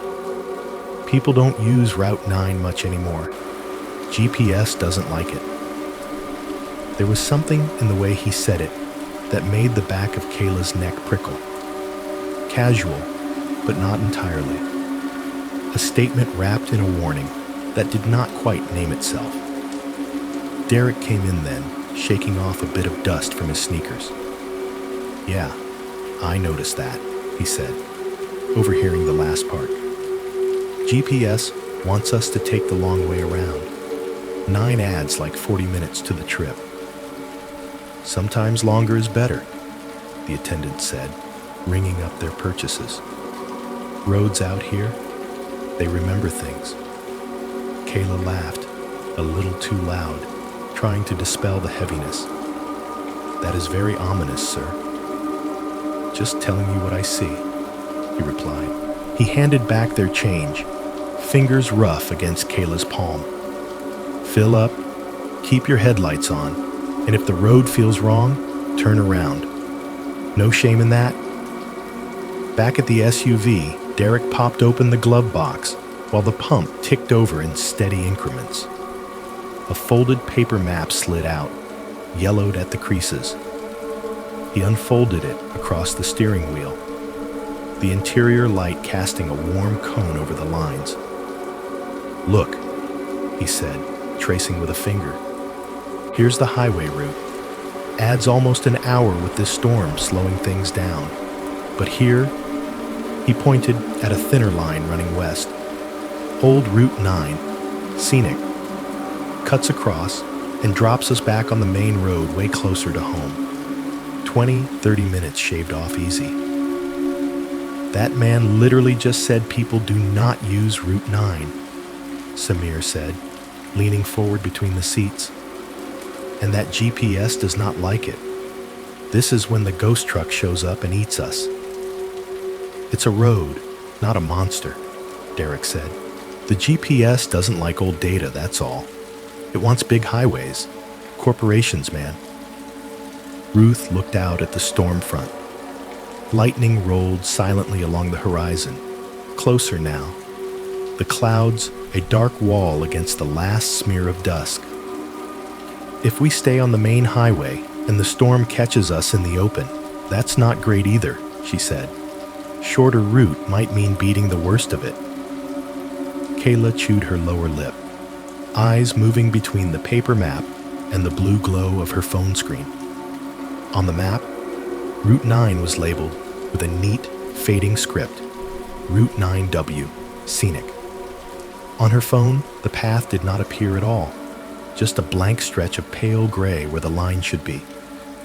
"We could stick to the highway," she said, but even to her own ears, it sounded half-hearted. Derek folded the map with a decisive snap. "Vote?" he said. "Shortcut or scenic nostalgia, highway?" "Shortcut," Ruth said, surprising herself. Something in her wanted to get home badly enough to take the small risk of an unfamiliar road. Samir sighed, rubbing the charms in his pocket like worry stones. I will regret this, but... Shortcut, he murmured. If we die, I am haunting the HR department.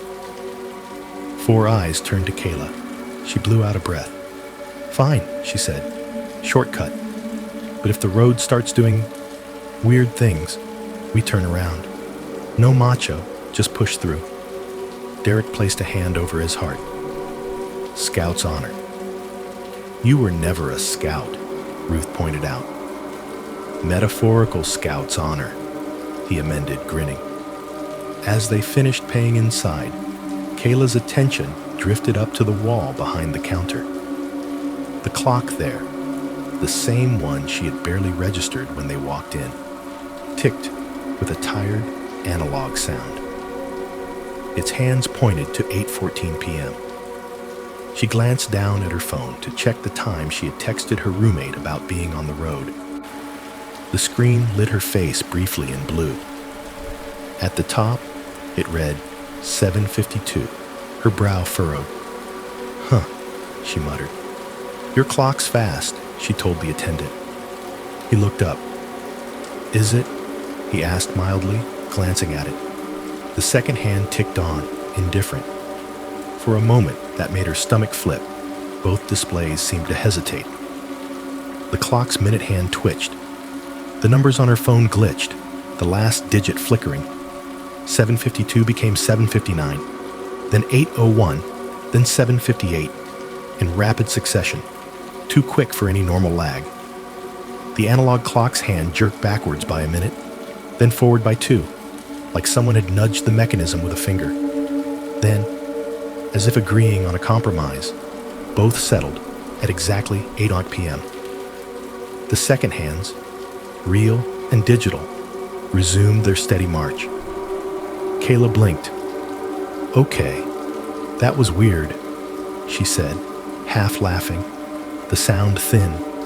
Guess my phone and your clock were just arguing. The attendant did not answer. His gaze lingered on the clock a fraction too long, then dropped back to the counter.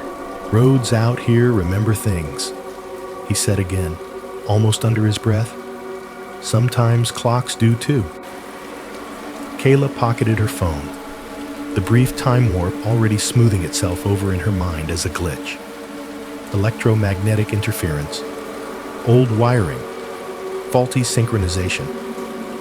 Anything but what it felt like. A tiny shared stutter between two devices that were supposed to keep the world's minutes honest. Outside, the wind picked up, carrying the taste of dust and rain. The 4 of them climbed back into the SUV, doors thudding shut like locks sliding into place. The engine turned over, the headlights cut through the darkness. They pulled out of the gas station and turned onto Route 9 West, chasing the promise of a faster way home. Unaware that the road ahead belonged less to the map in their glove box and more to something that had been watching the clocks for a very long time. Route 9 began like any other road that had been forgotten slowly rather than all at once. The first miles out from the gas station were just tired. The asphalt was cracked but still navigable, a patchwork of repairs where darker squares of tar filled potholes in an irregular mosaic. The painted lines down the center were faded but visible, pale ghosts of yellow that appeared and disappeared under the sweep of the headlights. On either side, the desert closed in. Low scrub, hunks of rock, occasional clusters of cactus standing like watchmen at irregular intervals. They drove with the storm behind them and the dark ahead. In the rearview mirror, Derek could see the front edge of the weather mass creeping along the horizon. Lightning flickered within it, internal and self-contained, lighting the underbellies of the clouds in brief, soundless flashes. The road ahead, by contrast, was empty. The SUV's high beams cut a clean cone through the darkness, illuminating 30 yards of cracked asphalt and a little more of the world beyond. Signs grew less frequent. A rusty speed limit marker, its numbers peppered with bullet holes, rattled by on the right. A leaning post that might once have held a mileage sign followed, its metal plate long gone. The telephone poles that had marched along the roadside at regular intervals began to thin out, gaps between them widening like missing teeth. "This is fine," Derek said, as much to himself as to anyone else. His hands rested casually on the wheel, though his shoulders had crept up a little closer to his ears. Just an old road. They stopped maintaining it when the highway went in. Kayla hugged her knees up a bit closer in the passenger seat, her seatbelt digging at a new angle along her shoulder. "Feels like we're driving into an abandoned level of a video game," she muttered, like the part they did not finish programming. In the back, Samir shifted, fingers worrying at the small charm in his pocket. He did not take it out. He did not need to see it to feel the smoothness of the stone, the small engraved symbol under his nails. His lips moved silently. The shapes of old words from an old language he only half remembered, but believed in just enough to repeat when the air started to feel wrong. Ruth watched the windows. At first, there was nothing to see but darkness broken by the occasional hulk of a boulder or the skeleton of a dry bush caught in the headlight's edge.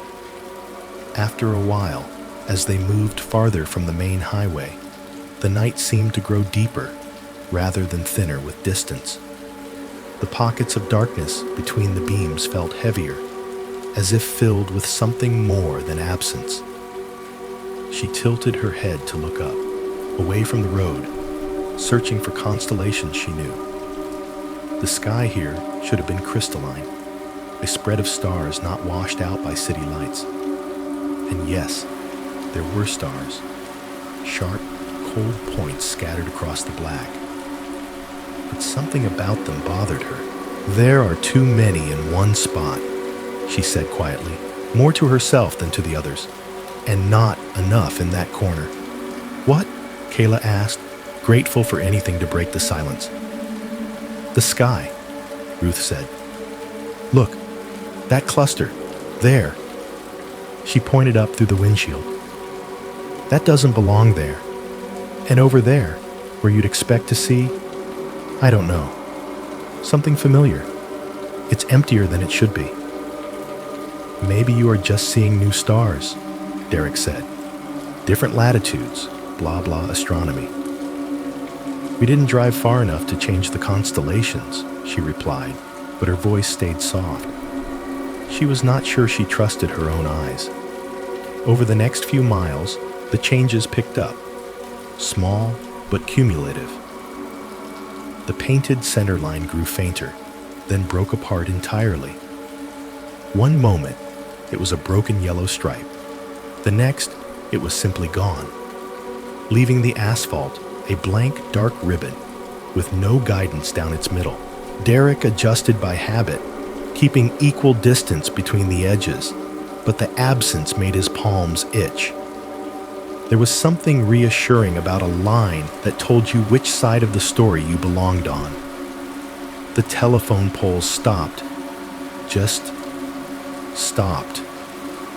The last one flicked past in the peripheral glow of the headlights, its crossbeam empty, wires trailing off into nothing.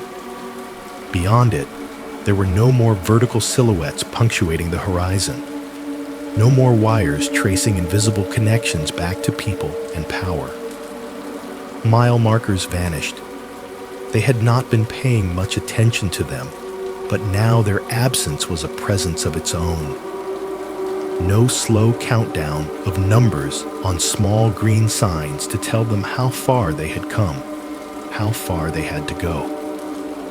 The radio, which had been playing a rock song from 10 years ago, began to fuzz at the edges. The singer's voice stretched unnaturally on a vowel.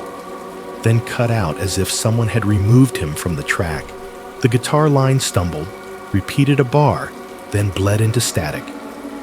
Derek reached out to adjust the dial. As he did, the station fell away entirely, replaced not by the rush of white noise he expected, but by a single, low tone. It sat there, a steady note, like someone holding down a key on an organ and never lifting their finger. It did not waver.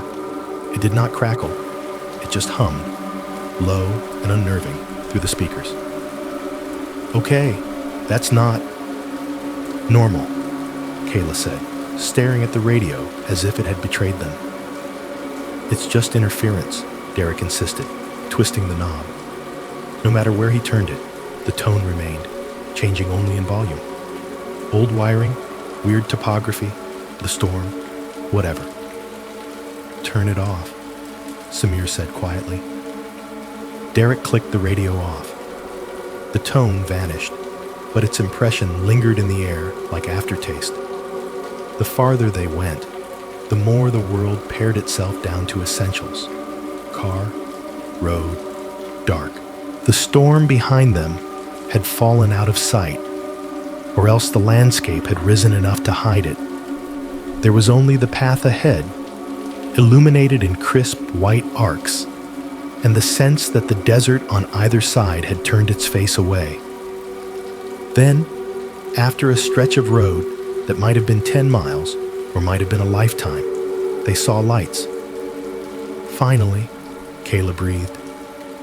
Ahead, a soft glow spilled onto the highway from the right, a cluster of illumination that did not belong to street lamps or distant towns. As they drew closer, the shapes resolved. A complex of buildings sat just off the road, low and windowless, arranged in an orderly cluster like pieces on a board. Their walls were a flat, unreflective gray, edges too smooth, surfaces too clean for structures that should have been battered by desert storms. No signage announced what they were. The light spilling from fixtures along their roofs and doorways was a cool, too even white. Towering above the complex was a single sign on a tall metal pole. It shone with its own internal light, a broad rectangular face turned toward the road. On it, symbols glowed in stark lines, bright and sharp against the dark. They were not letters in any alphabet the four of them knew, nor numbers in any script. They looked like broken clock hands thrown in a pile, or runes someone had tried to copy from memory and gotten wrong, angles jutting at uncomfortable intersections. "That's not English," Kayla said unnecessarily. "It is not any language," Samir murmured. His fingers dug into his pocket until the charm's edges bit into his skin. The parking area in front of the buildings was full, but not with cars. Small, egg-shaped pods rested on 3 wheels apiece, lined up neatly in rows. Each was about the size of a compact car, but more rounded, the way someone from the 1960s might have imagined future vehicles. At their fronts, where headlights should have been, each pod displayed a single horizontal bar of white light, unbroken, as if the cars were wearing blank, expressionless eyes. They made no sound. No engines idled. No exhaust drifted in the air. They simply sat, faintly reflective under the building lights, like patient insects. "Okay," Ruth said softly. "We turn around. Now." Derek had already begun to slow. The SUV's tires made a low crunch as they rolled from cracked asphalt onto something smoother near the complex entrance. His mouth was dry. His tongue sought an explanation his brain could stand behind. "Maybe it's some kind of testing facility," he offered weakly. "Prototype vehicles. New script.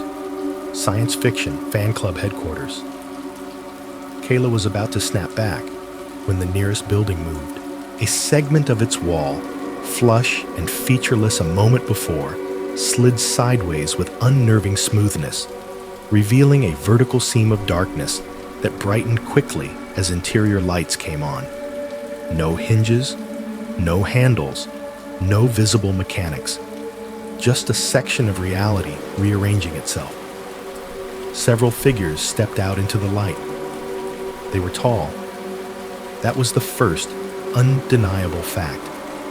Taller than any of them by a head or more. Their limbs were long, proportions skewed just slightly off from human norm. Arms a fraction too extended, legs giving them a stride that covered more ground than it should.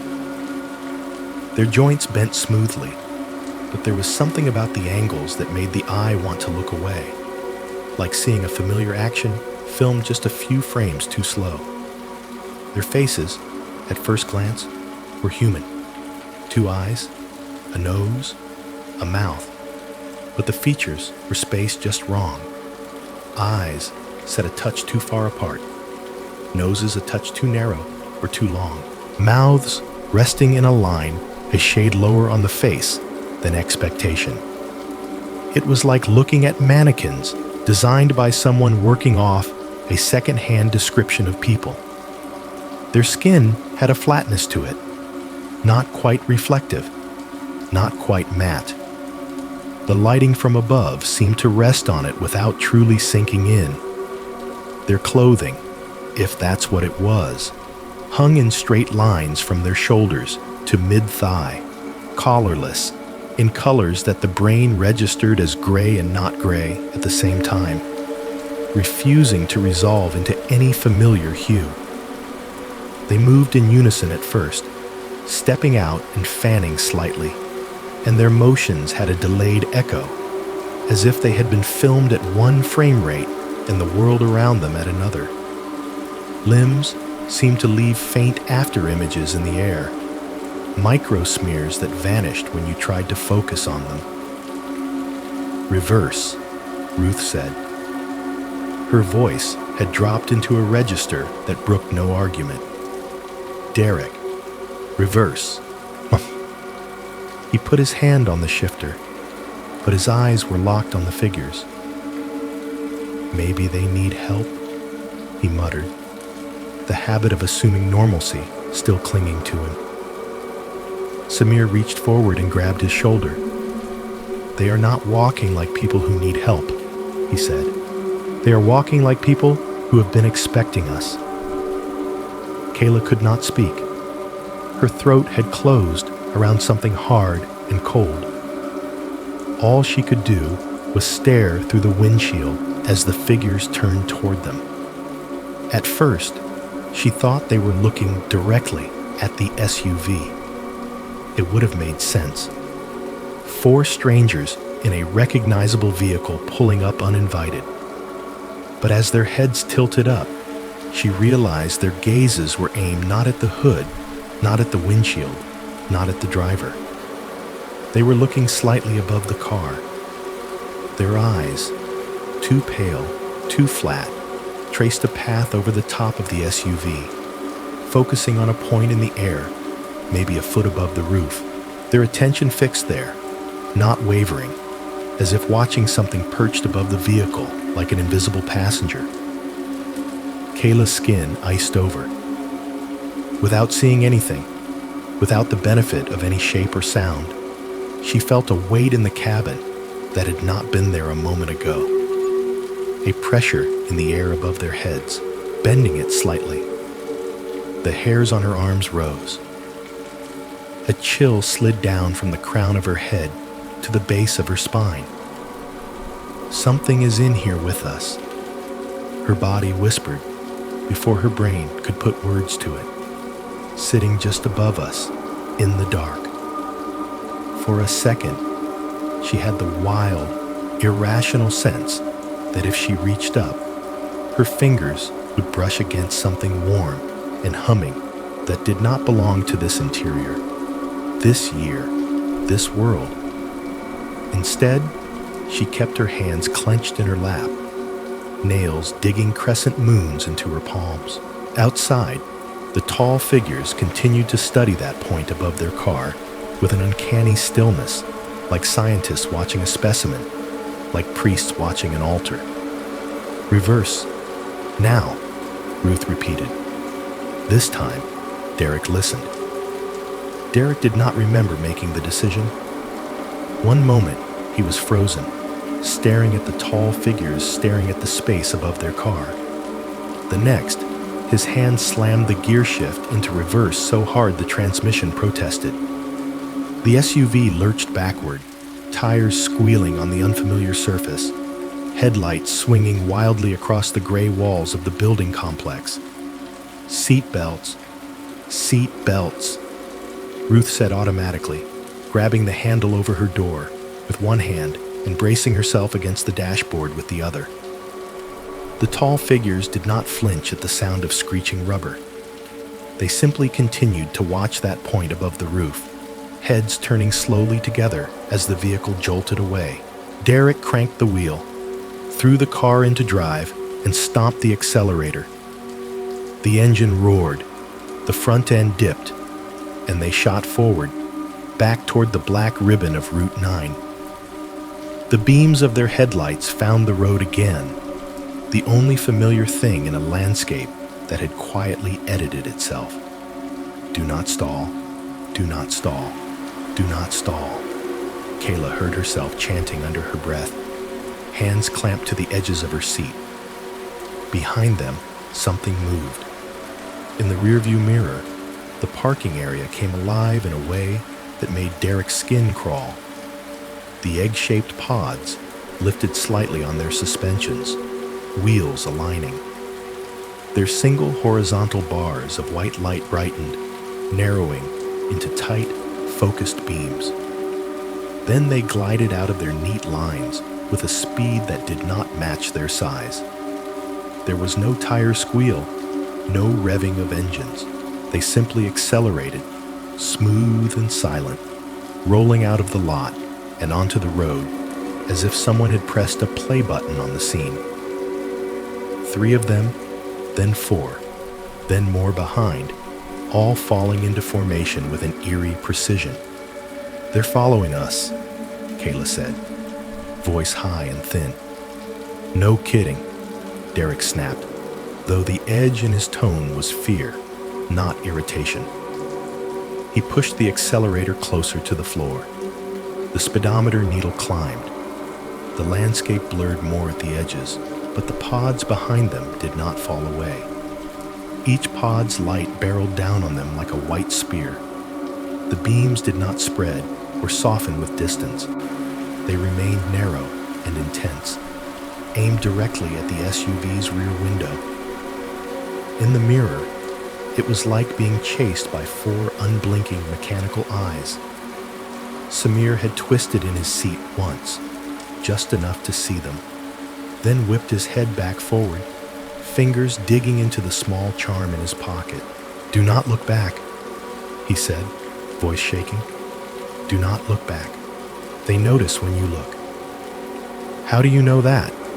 Kayla demanded, tears starting to spill over despite herself. "I do not," he said. "That is the point. I do not want to." Ruth's lips moved in a whisper she had not used since she was a teenager, kneeling in an old church. The words of a prayer she had thought she had forgotten. It came back now, not as belief exactly, but as a rhythm that gave her something to hang on to as the world narrowed to light and fear.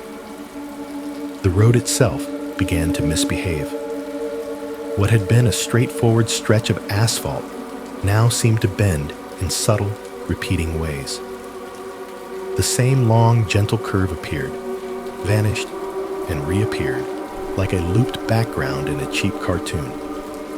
The same arrangement of rocks at the roadside, the same cluster of scrub, the same shallow dip that made the car's suspension sigh.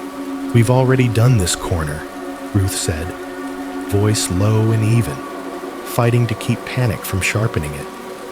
"At least twice." "It's just dark," Derek said through gritted teeth. "It all looks the same in the dark." The radio, mercifully switched off earlier, came back to life on its own. The low tone they had heard before, seeped into the cabin again, unbidden, rising from the speakers like a sound dredged up from underwater. This time, it did not stay flat. Slowly, incrementally, it climbed. The note's pitch rose in a steady line, like a knife being dragged along the strings of a violin.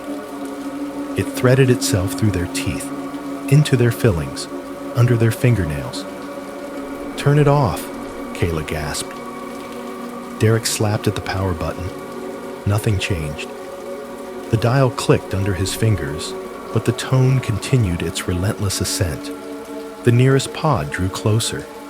In the rear view, its light widened for the first time, thickening from a narrow bar into a panel of white. It filled the mirror, obliterating the road and the pods behind it. The beam poured through the back window into the SUV, flooding the interior with a harsh, clinical brightness that erased shadows. For a moment, it was like someone had lifted the lid off their reality. Each of them saw something else. In the passenger seat, Kayla turned instinctively toward Derek to shout at him, eyes wide in the sudden glare. Only he was not there. The driver's seat held a man in his late 20s. Yes, but his hair was longer, his sideburns thicker, his shirt patterned with a wide, ugly plaid from another decade. There were two other people in the back. One with feathered hair, the other in a denim jacket with patches she did not recognize. The car's interior was different too. No digital display, no plastic trim, just chrome and vinyl. They were all braced in that same split second before impact, mouths open, eyes huge, hands reaching for each other, and for a steering wheel that was already too far gone to correct. Their fear hit her like a physical force. Then they were gone. Derek, for his part, glanced sideways to check on Kayla and saw four strangers in uniforms instead.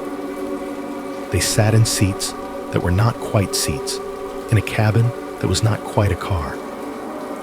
Dark tunics with no collars clung to their bodies, small lights at their throats glowing a dull, familiar hue. Their faces were flat, with a weariness that struck him somewhere deep in his chest. Their eyes were fixed not on him, but on something beyond the windshield. Behind them, through the glass, a circular room rotated slowly, screens reflecting unearthly light. He knew, without knowing how, that one of the codes on those screens read R13, Node 4, Patient 72C. The numbers scorched themselves into his thoughts. Then the uniforms dissolved, and he was back behind a wheel that did not feel entirely like his own. Ruth turned her head and saw absence. The seats beside and in front of her were there, solid, the outlines of headrests, the curve of the dashboard. But every seat was empty. No Kayla, no Derek, no Samir. Even her own hands were missing from her field of view, though she could still feel them crushing the handle above her door. It was like looking at a staged photo of an interior left behind after an evacuation. Personal items still scattered about, no people. The loneliness of it hit her harder than the fear. The car, hollowed of life, hurtling through a landscape that now contained no one at all. Then, in a blink, her friends snapped back into place like film frames realigned. In the back, Samir made the mistake of looking sideways. He saw himself, not reflected in the window, not in a mirror, but occupying each seat. Four Samirs, all wearing different versions of his own expression. One younger, eyes too bright. One older, eyes dulled. One with a beard he had never grown. One with a small scar along his jaw he did not have. They all stared straight ahead, lips set, hands resting in various stages of tension. They did not look at him. They looked at the road. All 4 sets of eyes tracked something that lied just beyond the reach of the headlights, as if riding alongside the car on a path only they could see. The low tone in the cabin peaked, climbing into a range that scraped along their nerves. The white light from the pod behind them flared brighter, bleaching everything into starkness. Then came the flash. It was not the soft burst of a camera or the jagged strobe of lightning. It hit them with the force of something tearing. For an instant, everything in the car, people, seats, dashboard, air, seemed to separate into outlines, each object outlined in white, then collapse inward. A cracking sound followed, deep and resonant, like a bridge cable snapping under too much strain. Silence fell, absolute and sudden. No engine noise, no tone, no wind. They were no longer moving. The sense of velocity under their bodies had vanished. The pressure against their chests from acceleration disappeared, leaving them hollow and disoriented. Kayla's hands were still locked around her seat. Ruth's fingers still dug into the handle. Samir's charm was still clamped in his fist. Derek's foot was still pressed to a pedal that no longer mattered. Their ears rang with the absence of sound. The light in the cabin dimmed to the normal glow of the dashboard and the weak reflection of the moon. Outside the windows, there was no road. The SUV sat tilted slightly to one side, its frame canted as if resting on uneven ground. When Derek tried to turn the wheel, it resisted, the tires immobile. He killed the engine, then started it again. The motor rumbled to life, but the car did not respond to its commands. "Where are we?" Kayla whispered. They looked out. The beams of their headlights hit nothing but open desert. No asphalt, no painted lines, no guardrail, no buildings. Sand and scrub stretched out in every direction, lumpy and uneven, broken by occasional rocks and low bushes. The sky was clearer here. Stars pricked sharp against the dark, but their constellations still felt subtly wrong. Derek opened his door. It creaked, sand grinding softly somewhere in the hinge. A chill night wind slipped inside, smelling of dust and dry plants. He stepped out and felt the ground give under his boots. Not compacted road, but loose, coarse grit. All 4 tires were flat, rubber sagging, rims biting into the sand. One front wheel was bent at a sick angle, the metal warped as if something massive had pressed down on it from above. There were no tracks leading up to the car, no ruts, no skid marks, no compressed patterns in the sand. Just the vehicle, marooned in the middle of nowhere. "Okay," Ruth said, voice too calm. We need to get off the ground. We stay together.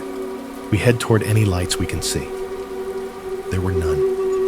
The horizon was dark in every direction. The only glow came from the sky itself, a faint smear of lighter gray where the first signs of dawn would eventually appear.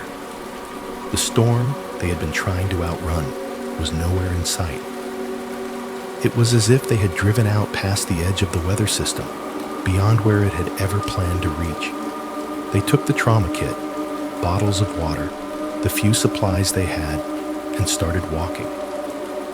The desert underfoot was not the clean, cinematic expanse of dunes from postcards. It was rough, studded with rocks and spiky plants that reached for their ankles. Their shoes filled with sand. The dry air pulled moisture from their mouths and throats faster than they could replace it. Pain blossomed in feet, calves, knees. They walked until the sky bled from black to indigo to a washed-out pre-dawn blue. Their shadows stretched long in front of them as the first sunlight settled on the tips of distant hills. By then, they were dehydrated, shaken, their conversation reduced to grunts and short, necessary words. A highway patrolman found them on a maintenance road, a narrow strip of gravel paralleling a major highway they could not see from their earlier angle. His cruiser slowed, lights off, the officer leaning out the window with a look of baffled concern. "Where did you folks come from?" he asked, eyes flicking to the empty desert behind them. They did not have an answer that sounded like anything but madness. Later, after water and questions and thin blankets, a helicopter crew was dispatched to look for their vehicle, if only to complete the paperwork properly. They found it from the air. A lone SUV, sitting miles from the nearest road in a patch of scrub and sand. The tire tracks around it told a short, confusing story. They appeared clearly for about 20 yards, a set of impressions leading away from an invisible starting point. Then abruptly, they stopped. No skid, no swirl, no sign of the car turning or lifting. Just termination, as clean as if someone had erased the rest with a giant brush. 20 yards away, nearer to the car, the tracks resumed, as if the vehicle had been picked up and set down again at a different angle. Between those two stretches, the sand was smooth and undisturbed. The report noted the anomaly in careful, dry language and moved on. Months passed. The four of them did their best to fold the experience into their lives, to tuck it into the category of things we do not have good words for. They avoided Route 9. They avoided one another for a while, too, as if proximity might trigger something. Then, one by one, each of them received a postcard. No return address, no postmark that made sense. The ink smeared just enough to be unreadable. On the front, a blurred photo of a desert road under an empty sky. The image was washed out, as if taken with a camera that did not fully understand color here. On the back, there was no message, no greeting, only two things. In the top left corner, drawn in precise, angular strokes, was the same symbol they had seen glowing on the sign above the complex on Route 9. Broken clock hands, scrambled runes, lines intersecting at uncomfortable angles. And in the center, written in a neat, almost clinical hand, was a single line of text. Kayla's exact time of birth, down to the minute. For Derek, the same symbol and his own birth time. For Ruth. For Samir. No explanation, no signature. Just the knowledge, pressed into cheap cardstock, that whatever had reached out to them on that road had not lost track of them after the flash. It had their coordinates in time, as precisely as it had once had their coordinates in space. The cards went into drawers, boxes, between pages of books. None of them spoke about them to anyone outside the group, but sometimes, late at night, each would take theirs out and look at the angular symbol, at the digits that marked the minute their story had started, and feel a familiar hum at the edge of hearing, as if somewhere, very far and uncomfortably near, something was still watching the clock. If all of this were just a campfire story, this would be the point where someone leans back, lets the last log crackle, and says, "And that's why you should never take the old road after dark." Everyone laughs a little too loudly, checks the shadows behind them, and eventually goes home. The mind likes endings it can fold away neatly, like blankets. But the human mind also hates loose threads, even if you are listening in bed, with your own lamp casting a warm circle on the wall. Some part of you is already dragging these stories to a quiet table in the back of your thoughts, laying them out like files. Elliot stepping behind a corner and into a concrete corridor that does not map onto any floor plan.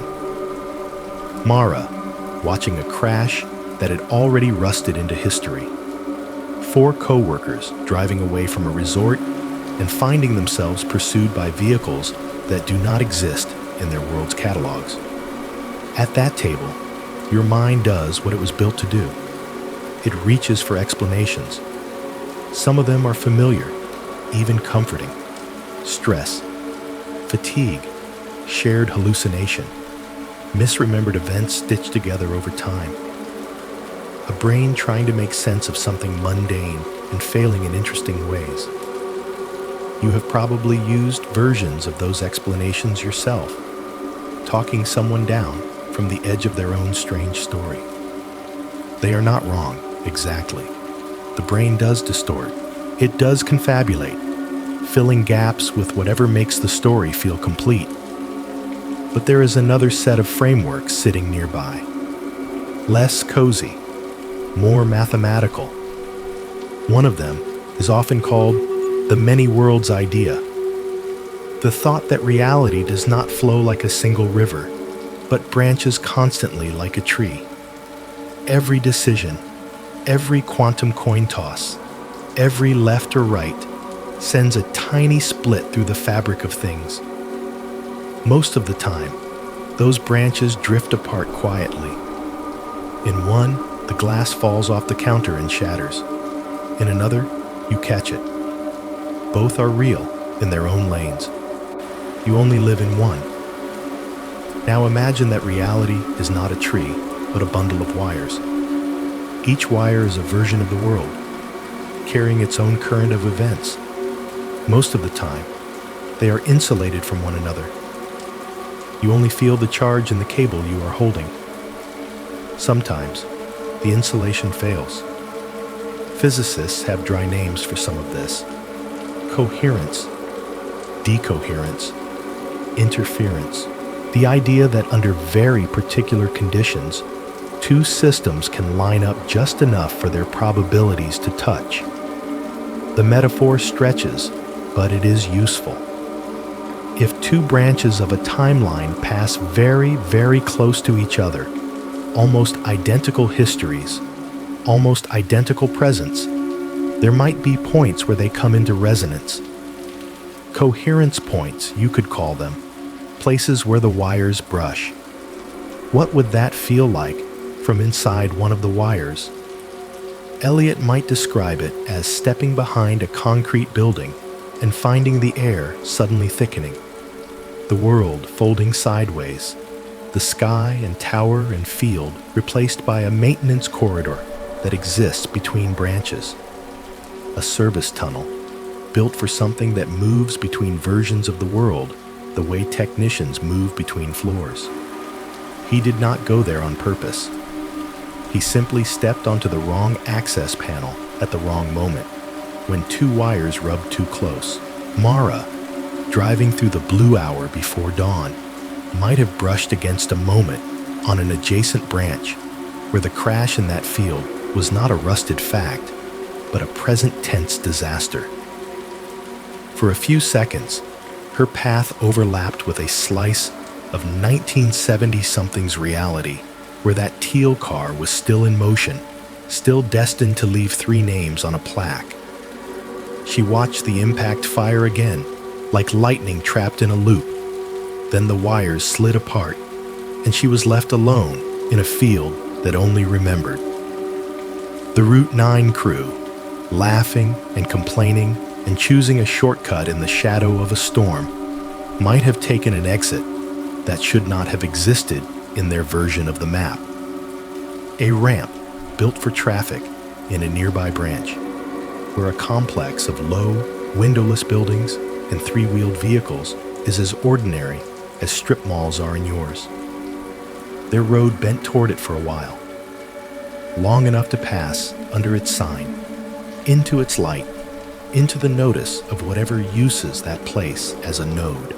If time is not a straight line, but a bundle of wires, then sometimes the insulation fails.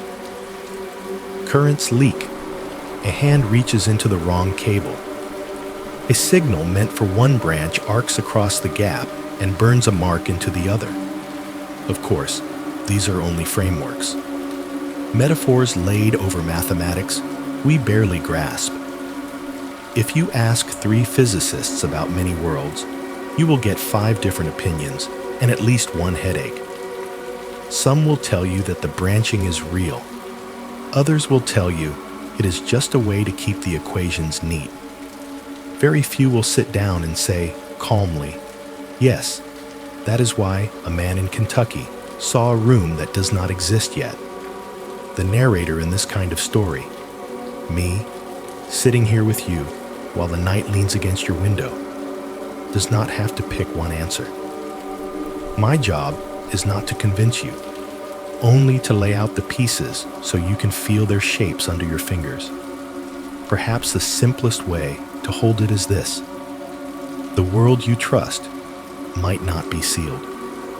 Under enough pressure, grief, fear, attention, experiment, tiny seams appear.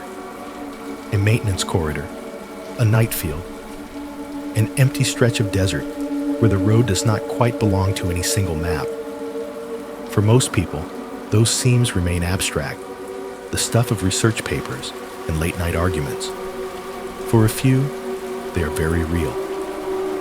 And then there is the part that sits between story and theory, the sense that something or someone is using these seams on purpose.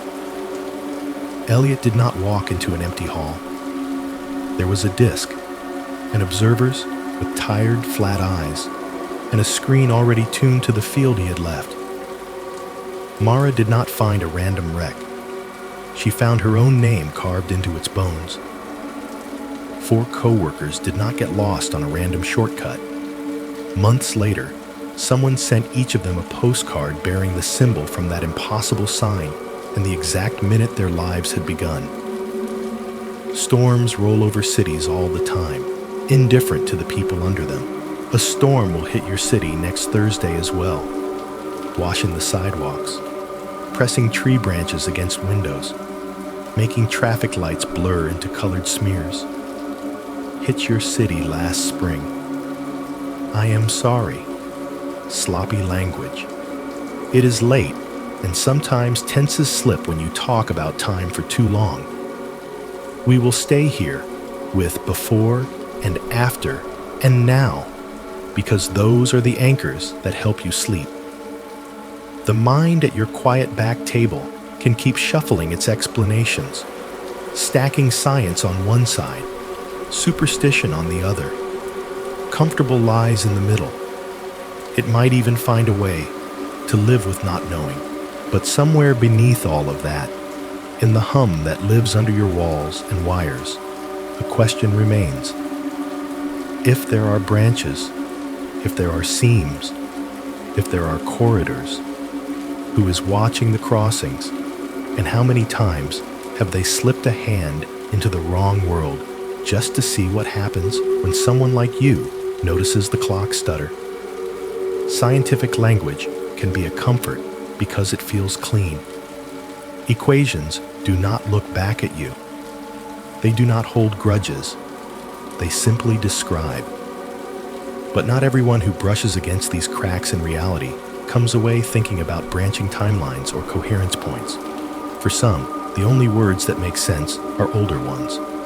Haunting, ghost, curse, doorway. In that frame, what Elliot, Mara, and the Route 9 crew touched was not a glitch in the wiring of the universe, but a kind of haunting on a scale large enough to swallow whole hours. A ghost, in the traditional sense, is a person who does not know how to stop being here.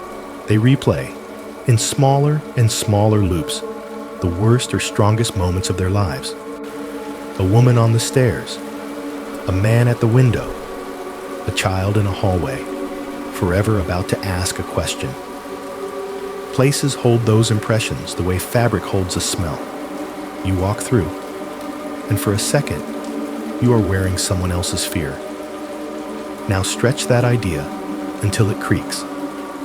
Instead of a single person replaying, imagine an entire event imprinted so hard onto reality that it keeps showing up, faintly, in nearby versions of the world. A ghost accident.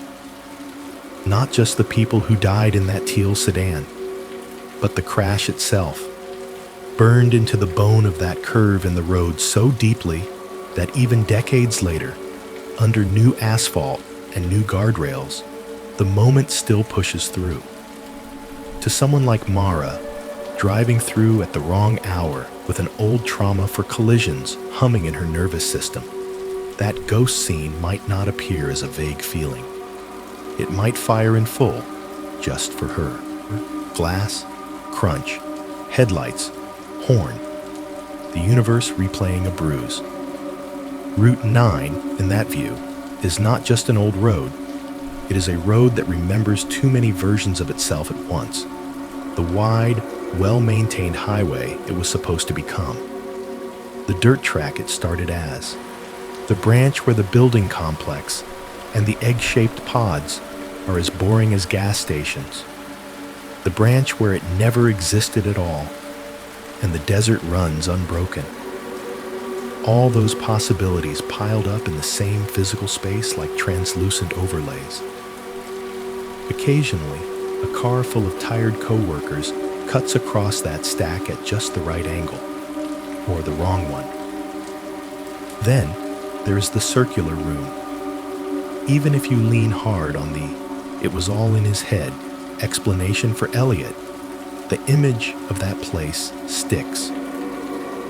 A wide, round chamber, consoles curving like petals, screens showing not one viewpoint, but many, shifting too quickly to register. Observers who do not startle when he appears, because they have already written down his code. R13, Node 4, Patient 72C. The disc humming in the center like a heart that belongs to no single body. From a paranormal perspective, that room looks less like a lab and more like a control room for hauntings. Imagine it as the administrative layer above time. Not heavenly, not hellish, just upstairs. A place where the cracks are mapped on a board only a few can see. Where unscheduled entries are not miracles or curses, but incidents to be logged. Someone goes where they should not. A field in Kentucky adds a corridor where there should only be grass. A hospital room's camera catches one frame of a different hallway. A road in the desert keeps losing its lines. Elliot's code from that room. The angular symbols above the Route 9 complex, sharp and segmented, like someone tried to draw time with straight edges. The monk's strange sentence in his dream library. Door number 13 never opens for the right person. The name Mara scratched into a steering column that had already rusted for decades before she was born.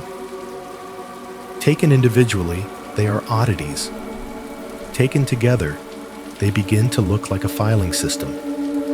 Maybe there is an entire department, call it whatever makes the hairs on your arms stand up the right amount, that tracks who falls through which door. R13, Node 4. This cluster of cracks is for maintenance. That one is for observation. These ones are legacy incidents, the ghost accidents that keep replaying whether anyone is watching or not.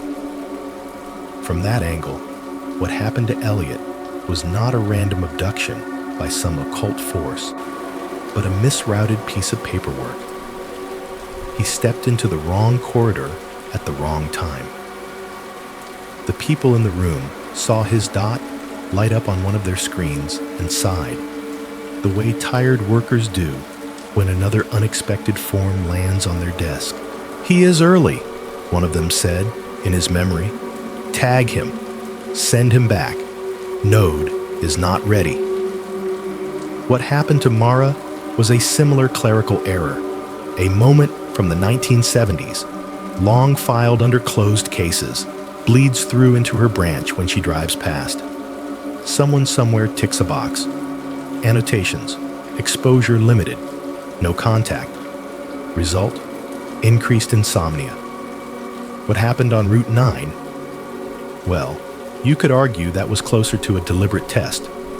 4 people in one car, all at once, their histories laying on the table in one neat row. Easy to mark, easy to track.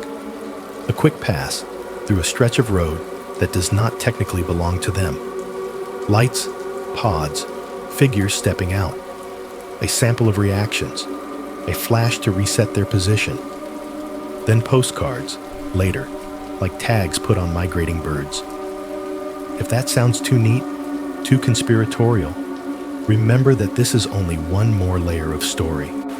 A way of making the wrongness feel less like a shapeless void.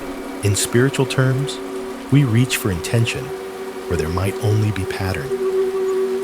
We imagine someone behind the curtain because the idea that the curtain moves on its own is worse. Still, there are hints, tiny, paper-thin hints that someone is keeping records. When the journalist paging through redacted files found Elliot's designation, 72C, unscheduled entry, immediate return, he also saw other headings, half obscured by thick black ink. Subject class, exposure level. Most of it was lost to censor's pen and photocopy bleed, but a few words slipped through. One of them, tucked near the top of a page he was not supposed to see, sat under a heading that read, Subject class, listener level. Exposure, narrative, gateway only. It looked, at first glance, like a misprint, a placeholder, a bad joke by some bored bureaucrat. He told himself it was nothing, even as he copied the phrase into his notebook. What would listener level mean in a hierarchy of subjects? Not the ones who step into corridors or walk across fields that do not align, or drive down roads that belong to another world. Not the ones labeled with node codes and patient numbers. The ones who hear about it. People who sit in their rooms at night, lamp on, glass of water sweating on the bedside table, blankets pulled up. People who let someone else's story into their heads, just enough, right before sleep. People whose minds run their fingers along the seams of reality without ever having to put their bodies through them. Exposure, narrative gateway only. As if there is a category in a file somewhere for you. As if stories are one more way whatever watches from that circular room reaches down. Not to drag you through a door, but to see what you do when the clock stutters in someone else's life. Most of the time, maybe, they leave you alone. Maybe your classification keeps you on the safe side of the glass, eyes on the page or the screen instead of on the corridor itself. But classifications change. Files are updated. Someone writes a note in the margin. Subject now displays increased awareness of temporal anomalies. Monitor for direct contact. You can tell yourself, this is just another ghost story, if that helps. Just a way to think about grief and randomness. Or you can hold the uneasy possibility that the ghosts here are not dead people at all, but misfiled timelines and hungry experiments. And that somewhere above all of this, a room full of tired observers occasionally looks away from their consoles and listens to see who, on nights like this, is still awake. There is one more language we have not let into the room yet. It is quieter than physics, and older than ghost stories. You carry it in your chest every day, whether you like it or not. It is the language of trauma. When something terrible happens, the brain does not just record it like a camera. Under impact, time itself seems to warp. People in car accidents often describe that last second before the collision as stretching into an endless tunnel. There is room inside it for 1,000 thoughts. Regret, calculation, prayers, random memories. Then the airbag hits, or the windshield gives, and that tunnel collapses back into a single point. Grief does something similar, but slower. A year after someone dies, you might say it feels like yesterday and like a lifetime ago in the same breath. Days can crawl, heavy and syrup thick, while months vanish when you look back at them. The usual markers, birthdays, holidays, anniversaries, become knots in the rope. Time is still passing, but it is not behaving. Psychologists have neat terms for these tricks: temporal distortion, dissociation, memory confabulation, the brain's habit of filling in gaps in the record with plausible details so the story feels more continuous than it really was. The mind is a storyteller that hates saying, "I do not know what happened there," so it will quietly invent a bridge between events to keep you sane. If we wanted to close the book on Elliot and Mara and the Route 9 crew, we could lean hard on that. Elliot had an anxiety episode at work, a blackout, then a breakdown. His mind decorated those missing hours with a corridor and a room full of consoles. Mara, exhausted, saw lights and shadows on an old road, and days later projected a story onto a rusted wreck in a field. 4 co-workers, already primed by a creepy gas station and a storm, scared each other into sharing the same hallucination. It would be comforting, in its way, to tuck everything under that blanket. No other worlds, no corridors, no discs humming above platforms. Just brains doing what brains do under strain. Except Elliot wrote down a code, R13 Node 4, Patient 72C, years before an almost identical string appeared in a classified document he was never supposed to see. Except Mara did not just imagine some car. She saw a specific model in a specific color, on a curve that later revealed a wreck that had been there since the 1970s, with her own name scratched into its bones long before she was born. Except the Route 9 incident left tire tracks in the desert that broke and resumed as if the vehicle had traveled through the air. And months later, all 4 survivors received postcards with the same impossible symbol and their birth times written in an unfamiliar hand. At a certain point, the brain made it up starts to sound less like an answer and more like a way to stop asking questions. Still, psychology has a place at this table, not as a broom to sweep the weirdness away, but as a light on how people live with it. For Elliot, those 11 pages were not a manifesto, they were a life raft. Each line he put down, each sketch of the corridor, each term that popped into his head like a dropped coin, was a way of keeping from drowning in the feeling that the world had lost its edges. Writing anchored the experience to paper. Paper can be folded, stored, handed to someone else. Unwritten, the corridor would have stayed inside him forever, humming and shifting every time he closed his eyes. For Mara, walking back into the field was not just obsession. It was a kind of vigil. She was not trying to reopen the wound. She was trying to see it clearly, to stand where the impact had happened and acknowledge that 3 people had died there in a year she never lived in, to put a shape and a location to the feeling that she had arrived at a disaster 40 years too late. In visiting, she honored both the dead she had never met and the part of herself that had lived through a ghost of their last second. For the Route 9 survivors, telling the story out loud, first to each other, then reluctantly to a few others, kept them from sliding into the quieter horror of thinking they were each insane in isolation. Sitting around a kitchen table or in the corner of a bar, saying, "Do you remember the way their joints moved?" And hearing, "Yes," is not just about validating the strangeness. It is about stitching their realities back together with shared thread, We saw it. We survived it. We are not alone. In that sense, stories heal. They turn wild, unbounded fear into something with a beginning, a middle, and, if you are lucky, some kind of end. Even if the end is just a shrug and a shaky laugh. You can point at a story.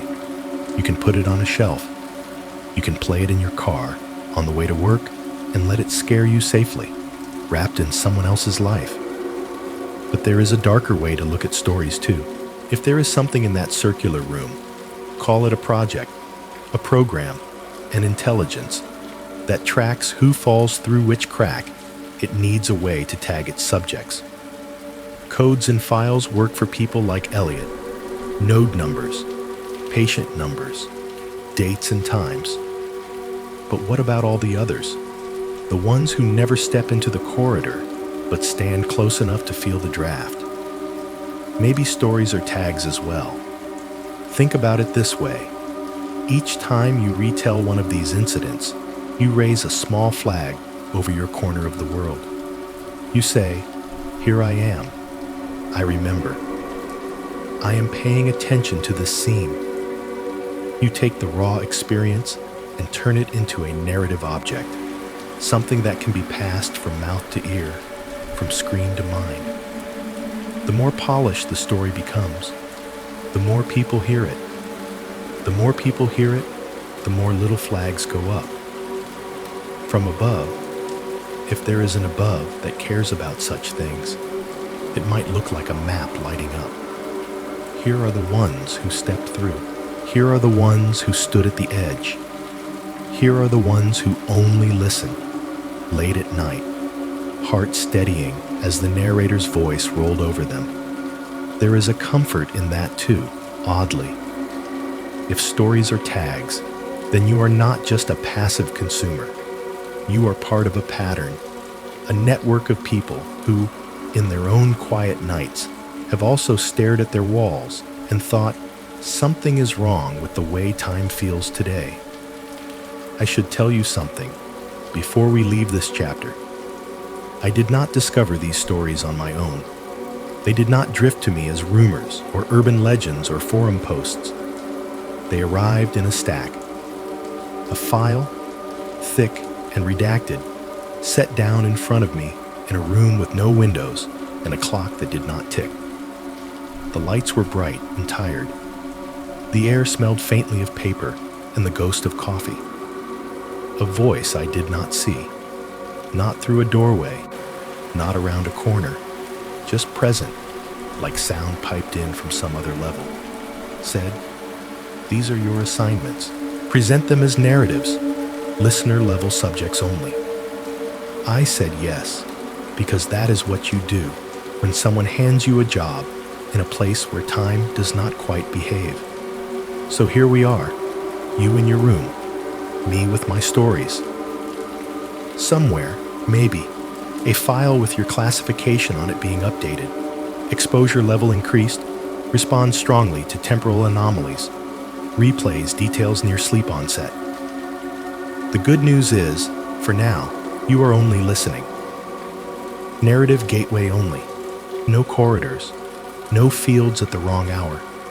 No roads that belong to some other version of the desert.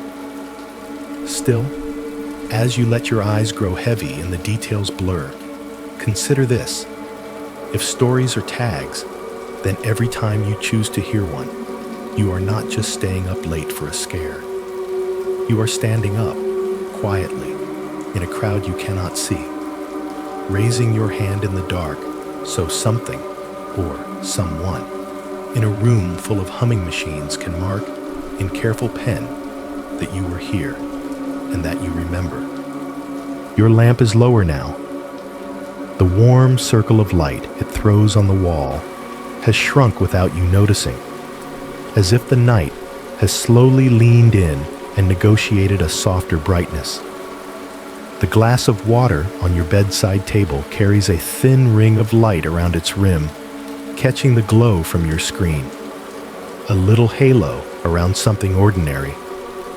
Condensation, if there is any, has already dried, leaving a faint circle on the wood or plastic that only you ever see. Beyond your door, the hallway is dark in the way you know by heart. You could walk it with your eyes closed. The exact distance from your bed to the bathroom, the angle you turn to avoid bumping your shoulder on the frame, the way the air changes temperature when you step out of your room into that small tunnel of house. You have done it half asleep more times than you can count. For a moment, let yourself feel the simple fact that you are here, in this one room, in this one line of time. Your body is heavier against the mattress now than it was when we began. Notice how the weight spreads, shoulders sinking into the familiar dip in your pillow, spine finding the grooves that your own nights have worn into the mattress over years. The back of your legs, your heels, the way your toes either tuck under the blanket or poke toward the cool air at the edge. The blanket pulls gently over you, its weight a steady, downward hand. There might be a fold pressed against your side, a small ridge where the fabric bunched earlier and you never bothered to smooth it. Your fingers know that texture. They could find it in the dark and flatten it without waking you fully. Your breathing has its own rhythm now. In, a quiet stretch in your chest. Out, a small loosening. Each breath a little slower than the last, the spaces between them widening in slow increments. If you listen carefully, you can hear it over the other sounds of the room. The faint whisper of air moving through your nose, the almost inaudible rustle where your chest presses against fabric. The house itself has its own sleep noises. Somewhere beyond your door, a refrigerator cycles on, humming for a while, then clicking off. Pipes settle in the walls with small knocks, expanding and cooling. The faint, almost imaginary sound of a distant car passes on a road you cannot see from your window. If there is a dog in your neighborhood, it might bark twice at something you will never know about. A cat, a passing shadow, a remembered dream, then fall silent again. These are the sounds you live inside without really hearing. They are the soundtrack of your nights, so constant that your mind has learned to fold them into the background. They are the proof that your world is still turning the way you expect it to, even when you are not watching. You live in one line of time. That is the story you were given, and most days, it is enough. You wake, you eat, you work, you scroll, you answer messages, you worry about bills, about the people you love, about the quiet spaces in yourself that you keep meaning to fill with something better. You laugh sometimes.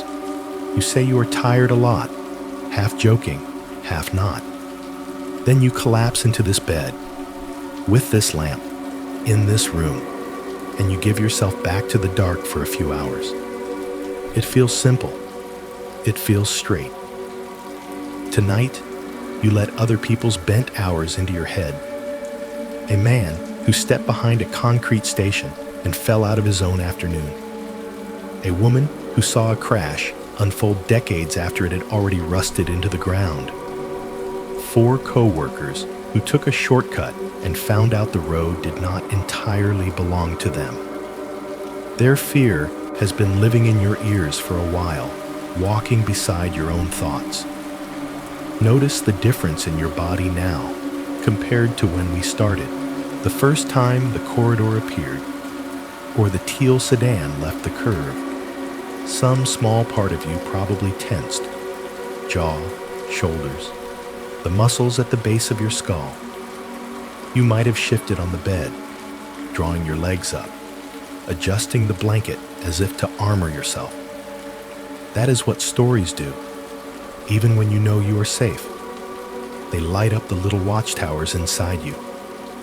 Now, as we come back to your room, those watchtowers can dim one by one. Your jaw loosens. Your shoulders sink a little deeper. The line between your eyebrows softens. If your hands were clenched, they uncurl. The mattress holds all of this without reaction, exactly as it did yesterday, and the week before, and all the other nights when you did not have tags and nodes and impossible roads drifting through your mind. Take a slow breath in, very gently, and feel how the air cools the inside of your nose, your throat. Hold it for just a heartbeat, then let it out. And imagine some of the static of these stories leaving with it, just enough to sleep, not enough to erase them. Your room is still your room. The lamp, placed in its usual spot, maybe slightly crooked on its base. The shadow your bedside table throws against the wall. The way the curtain or blind hangs over your window, leaving a slim line where outside light sneaks in. The orange-gray of a street lamp, the soft glow of a neighbor's porch, or maybe nothing at all but the diluted silver of the night sky. Above your door, the paint cracks in a thin, wandering line that almost looks like a river on an old map, the kind you could trace with a fingertip and imagine it carrying small, invisible boats from one edge of your ceiling to the other. You have noticed it before while lying here, eyes open in the dark, thinking about nothing in particular. It does not bother you. It is just one of those small, familiar imperfections that prove no space is perfectly sealed. On the floor, there is that one board, or tile, or patch of laminate that always gives more than the others when you step onto it on your way to the bathroom at 3 a.m. You know exactly where it is. Your body has learned to avoid it without you thinking about it, shifting your weight slightly to the right as you cross the threshold, because you do not want the creak to wake anyone or to echo too loudly in the quiet. These details belong to you. They are the fingerprint of your space. From here, your room looks ordinary, safe, contained. The strange stories live somewhere else, in fields, in corridors, on desert roads. They belong to other people in other hours. You are only visiting them through a thin membrane of words. When you close your eyes, all of that can step back a little, the way a dream steps back when you roll over and let it fade. You are still here. Lamp, glass, blanket, crack in the paint above the door that looks like a river, that one soft board beneath your feet that always gives a little more. The faint glow from a charging device on the bedside table, the quiet pulse of your own breathing, counting out seconds you can feel but not see. Somewhere far away, on a screen you will never look at, your line of time is just one more trace among many. To you, it is everything. To whatever watches the crossings, if anything does, it is one more light in a bundle of wires. One more room where someone lies awake a little longer than usual, listening to stories about other people's crooked hours. The good news is that your house is not haunted by corridors or pods or teal sedans. It is haunted only by your own days, the steps you have taken, the words you have said, the way you glance at that crack in the ceiling when you cannot sleep. Those are gentle ghosts. They know you. They live in the way the floor remembers your footsteps, and the bed remembers the shape you make when you finally let go. In a few minutes, you will not be in this story anymore. You will be in whatever your mind builds in the space after it. Maybe a harmless dream. Maybe fragments of a corridor stitched onto something else. Maybe nothing you will remember at all. For now, you are just a person in a room, in one version of the world, on one ordinary night that is almost ready to let you drift. Breathe again. Feel the weight of your body Listen to the house. Let your eyes move, slowly, over the familiar shapes in the soft light, including the ones you never usually think about. If any other lines of time are passing close to yours in this moment, they are doing it quietly, unable to touch you through the thickness of your blankets and the steady rhythm of your heart. For a moment, hold all of them together in your mind, the way you might hold a handful of mismatched stones. Elliot Crane, who stepped behind a squat concrete building in a shaved field and fell out of his own hour. 1 second, he was checking a cable, feeling autumn air on his neck. The next, he was standing in a cold hallway that did not belong on any map. He came back with a clock that no longer meant what it used to, and 11 pages of diagrams that no one wanted to read until it was too late. Mara Torres, driving through the blue hour when night has not given up and day has not quite arrived. She watched a dead moment replay itself. A teal sedan leaving the curve, cutting through a fence that no longer existed, crashing into a field where the wreck had already rusted for decades. She stood in grass wet with dew and found nothing but silence and a hum under the soil. Later, she laid her fingers on corroded metal and felt her own name carved into the past. Kayla, Derek, Ruth, and Samir, weary from corporate games, laughing in the car because that is what people do when they are tired and not ready to admit it. They took a shortcut onto a road that did not want to let them go. They watched the center line vanish, the poles thin out, the radio fall into a single tone. They saw buildings that looked like they had been built by someone who understood function but not comfort, and figures who looked just enough like people to make the differences hurt. They ran, and something white and bright and impossible ran faster. You heard what happened to them. The fear is obvious. The horror is easy to point to.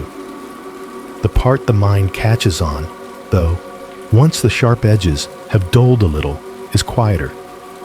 They came back. Not untouched, not unmarked, not whole in the way you might wish for them, but back.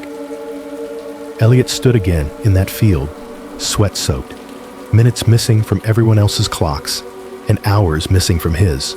Mara drove away from an invisible wreck and lived long enough to turn around in daylight, to see rust and names, and a date that proved the moment had not been hers. The four on Route 9 woke in a car sunk in sand and walked, blistered and dehydrated, until an entirely ordinary patrolman in an entirely ordinary cruiser stopped and asked them where in the world they had come from. Why were they allowed to slip in the first place is one question. Why they were allowed to return at all is another. If this were only physics, you could say they were statistical noise, outliers in a system of branching timelines. Their lives brushed up against a seam, and probability did what probability does.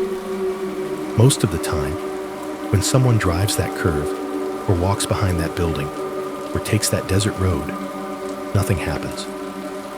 A fraction of a fraction of a fraction of the time, the wires touch. Someone falls in. Someone falls back out. There is another layer, though, that does not care about wires or equations.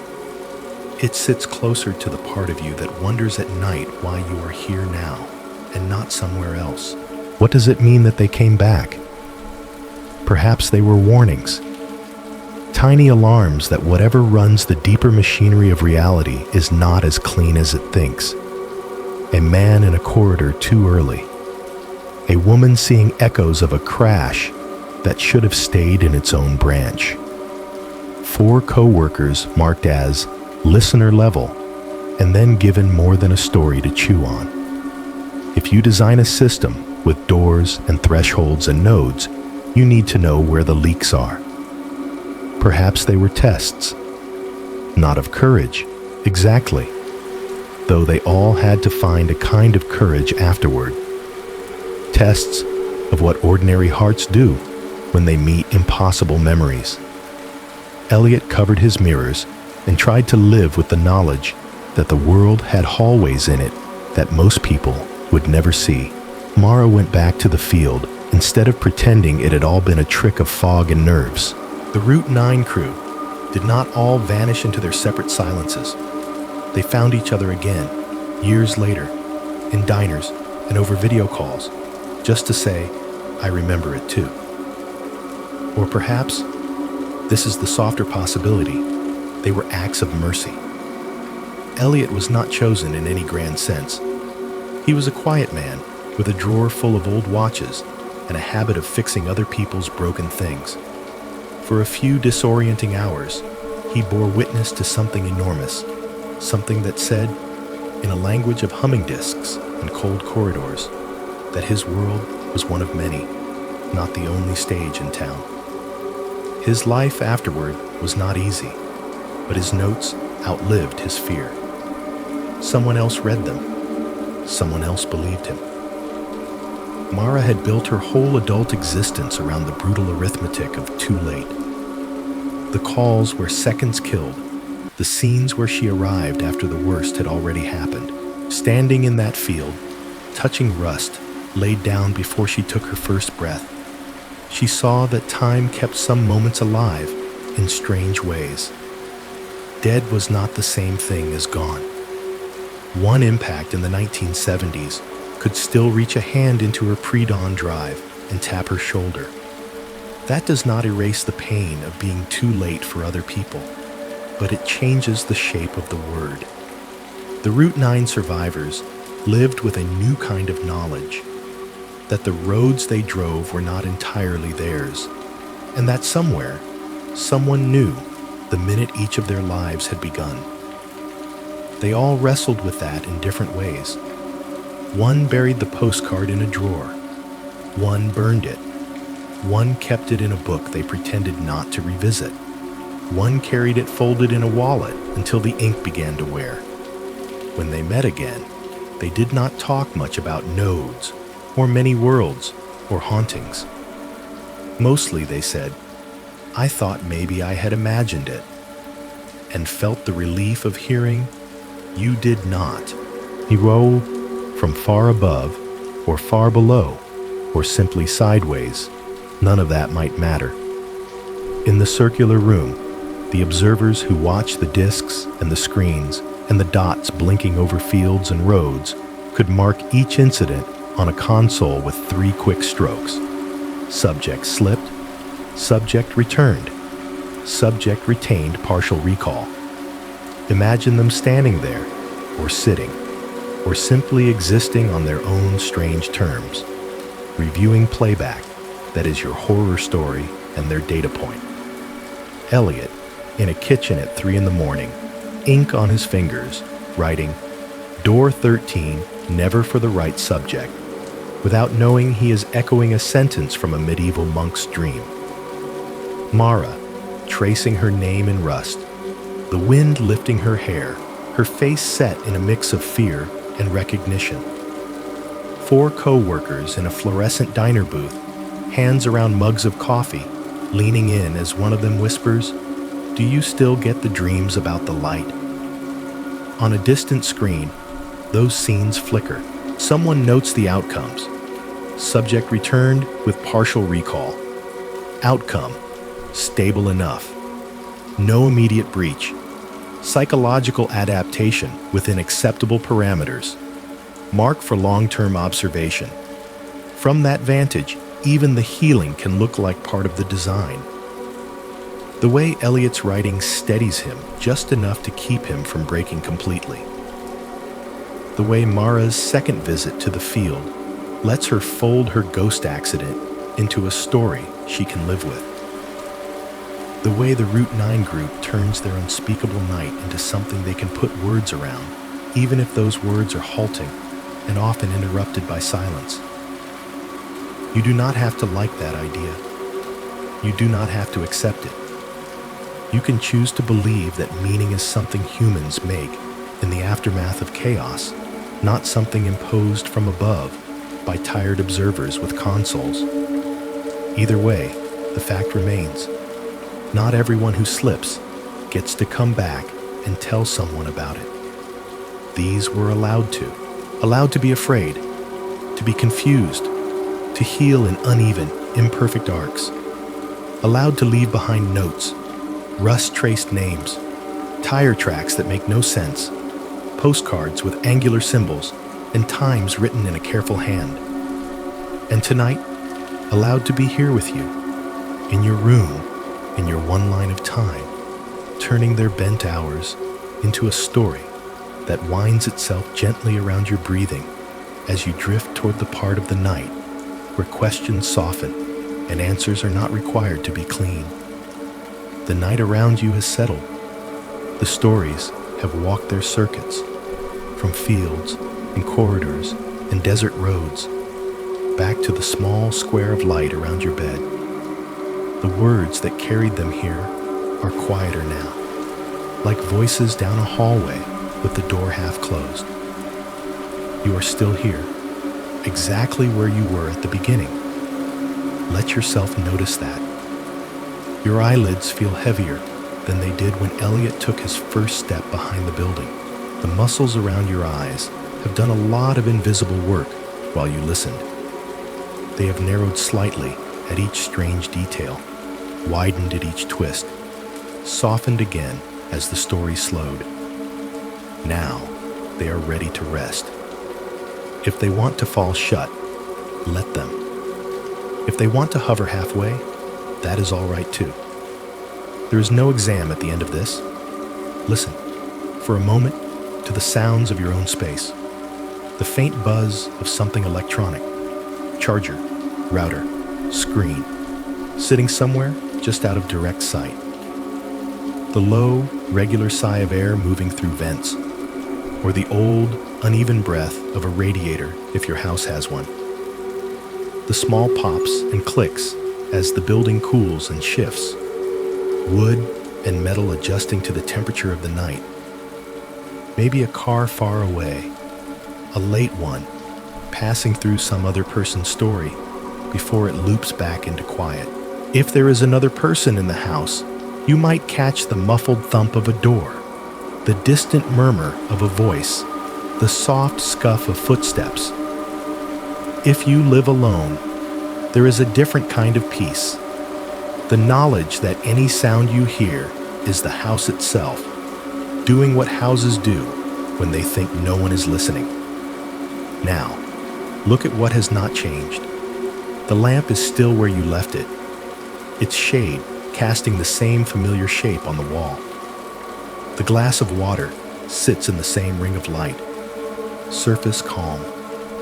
No ripples from unseen vibrations, no hand having nudged it while you were distracted. The curtain still hangs in its usual fall. If there is a chair in the corner, it is not shifted an inch closer to the bed. Shadows have moved only in the slow way that shadows always move as bulbs warm and cool. The door is still closed, or still open to exactly the degree you left it. The crack in the paint above the frame still runs in its same thin path, like a tiny river etched into the ceiling. The floor still knows where it gives more under your weight than anywhere else, but that soft board has not creaked on its own. No new lines have appeared on the walls while you were away in other people's hours. No cold air has leaked in from a place that is not connected to the outside. Tonight, your time is holding. All the minutes you have spent in these stories have stayed in their lane. They have not leaked out of the clock on your phone or the digital numbers on your bedside alarm. If you glance at the time, it will behave. It may be later than you expected. That happens when a story is doing its work, but it will be honest. Your bed is still exactly where it has always been in this room. Its legs in the same 4 spots on the floor. The mattress carrying the same map of your body that it carried yesterday and last week. The weight of the blanket has not changed. Gravity has not decided to experiment on you personally. For all the cracks we have walked along tonight in thought, there are none in the slab under your floorboards that have opened under your feet. The cracks you have wandered through live in your mind, just now, not in your house. They are made of memory and suggestion and possibility, not of concrete and rebar. They can be folded up the way you might fold a piece of paper with a drawing on it, tucked into a book for another night. They do not need to follow you into your dreams unless your mind decides that it wants to play with them there. And even then, they will be softer, stranger, easily forgotten by morning light. Far away, or very near, depending on how you like to picture it, the circular room hums quietly. Its floor is still smooth, its air still cool and faintly metallic. The consoles curve around the central disc, lights pulsing in patterns that do not quite match any rhythm you know. Screens hover with scenes sliding across them, a strip of highway in the rain, a field under moonlight, a hospital corridor at 3 a.m. with a nurse writing notes under harsh fluorescent bulbs, a motel room lit by a television someone left on, bedrooms like yours scattered across different maps, each with its own lamp glow and glass of water and familiar imperfection in the walls. On one console, among many others, there is a file. It is not labeled with your name in big dramatic letters. These things are rarely that theatrical. Perhaps it is a code instead, something that, if you saw it, would look meaningless. Numbers for the year you were born, the latitude and longitude of your town. A letter or two that stands for the class someone once decided you belonged to. Listener level, narrative gateway only. For a moment, that file glows a little brighter than the rest, called up onto the primary screen. Your line of time, represented as a thin trace, flickers there. Today's small routines, the way your mind pricked up when the first corridor appeared in the story, the way your breath slowed here at the end. A hand, maybe human, maybe not, maybe something that doesn't need hands but uses them here for your sake, hovers above a control you cannot see. The impulse to reach down, to tap, to pull you one step closer to the scene exists. It always exists. That is what the room is for. The hand pauses, moves away. A voice says, in the same calm tone that once told Elliot he could not stay, "Not this one, not yet." The screens readjust. Your file dims back into the cluster. On some level, you will never notice. A node is marked as observed and left closed. The corridor remains in your imagination, not at the end of your hallway. Not yet. The words come back to you here, in your own room.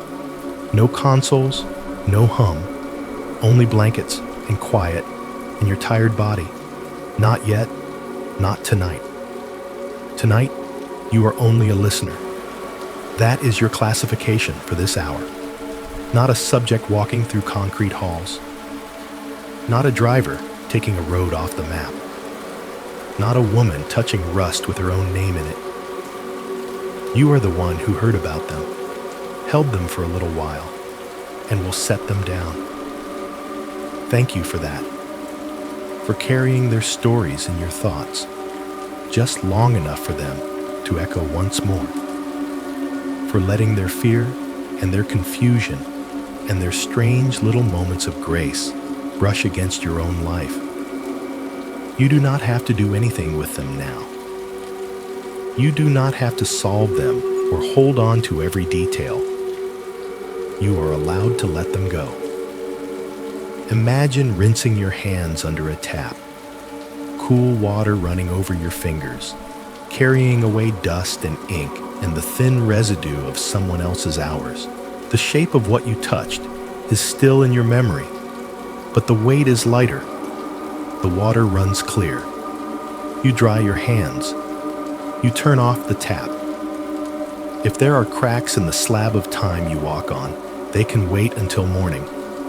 For now, breathe, close your eyes, and stay exactly where you are. Next story. The Call from Beneath the Earth. You are lying in your own bed, in the kind of quiet that is never truly silent. A soft lamp glows somewhere to your left, not too bright, not too dim, just enough to turn the walls a gentle amber. The curtains are not fully closed. A narrow line of darkness presses against the glass, where the night outside hangs like a heavy curtain of its own. Beyond that, there is the faintest trace of headlights sliding past now and then, smearing pale light across the ceiling for a moment before they move on. Your phone screen has dimmed to the edge of black. The last notifications tuck themselves away. You hear the low, constant hum of the AC or the heater, some machine somewhere in your home doing its best imitation of a heartbeat. In the distance, past the drywall and insulation and the other sleeping bodies on your street, a car rolls along the highway, its tires making that thin, shushing sound on the asphalt that always feels further away than it really is. You are here, in your small universe, wrapped in fabric and shadows. You have chosen, for whatever reason, not to be alone with your thoughts tonight. So you have given your attention to a stranger's voice instead. One more story before your mind gives up and drifts. The story, at first, does not sound like horror at all. Somewhere, not so different from where you are now, a man named Elias Ward lies awake in a bed that has forgotten the weight of another person. His lamp is cheaper than yours, the shade crooked, the light a little too yellow. The room is smaller. The floor is not carpet, but creaking, peeling laminate that holds on to every footstep. Elias is in his late 50s, and the years look different on him than they do on the men in commercials. The skin around his eyes is darker. The lines running from his nose to his mouth are deeper, as if the wind has spent decades sanding his face while he stared past it. He has the shoulders of a man who has spent most of his life sitting down, but never resting. Hands on a wheel, eyes on the white lines of a highway that never quite end. For years, he drove a truck from one side of the country to the other. Long-haul loads, late deliveries, sections of interstate he could still trace from memory with his eyes closed. Waffle House coffee at 3 in the morning. Motel rooms where the art on the walls was always the same, only the stains on the carpet changed. CB radio voices keeping each other awake in the dead stretch between cities. All of that still lives in him like a second bloodstream. He is divorced now. That did not happen suddenly. It eroded, one missed anniversary at a time. One, I will be home next week, that became next month. His children are adults with their own mortgages, their own sleeping problems, their own carefully managed distances. They call him on holidays sometimes. They love him in the way people love something that has always been just out of reach. When he finally stopped driving, he did not know how to live in one place. The stillness made his bones ring. So he bought a piece of land in the hills near a small town in Washington state. Not a pretty, curated patch of earth with a view and a white fence, but the kind of property that stays on the listing for years because no one quite knows what to do with it. Scrubby grass that cuts the fingers if you grab it. Broken fence posts leaning at odd angles, held together more by habit than by nails. A rusting pickup that came with the land. The previous owner too tired or too stubborn to haul it away. A small manufactured home set on cinder blocks, its siding fading from off-white to something closer to the color of old teeth. He told himself he bought it because it was cheap. Privately, he liked that it was quiet in a way that truck stops never could be. The wind moved across the hills like a slow breath. The nights were thick and dark and mostly empty. He thought, without saying it out loud, that he might finally have found a place where he could learn to listen to nothing for once. But the land did not belong entirely to him. Not really. Something else had been here longer. On the far side of the property, beyond the line where the grass started to give way to thorny bushes and bare dirt, there was an odd circular depression in the ground. It was not a natural crater, not the way a fallen tree leaves a bowl in the earth. The edge was too neat. Someone, or many someones over many years, had ringed it with smooth black stones, each one bigger than a man's hand, set into the soil as if they had decided long ago to stay where they were. The circle itself was about 9 feet across, not so large that a house could be built over it by mistake, not so small that you could step over it without noticing. It was the sort of size that demanded to be walked around, measured with the eyes, respected without quite knowing why.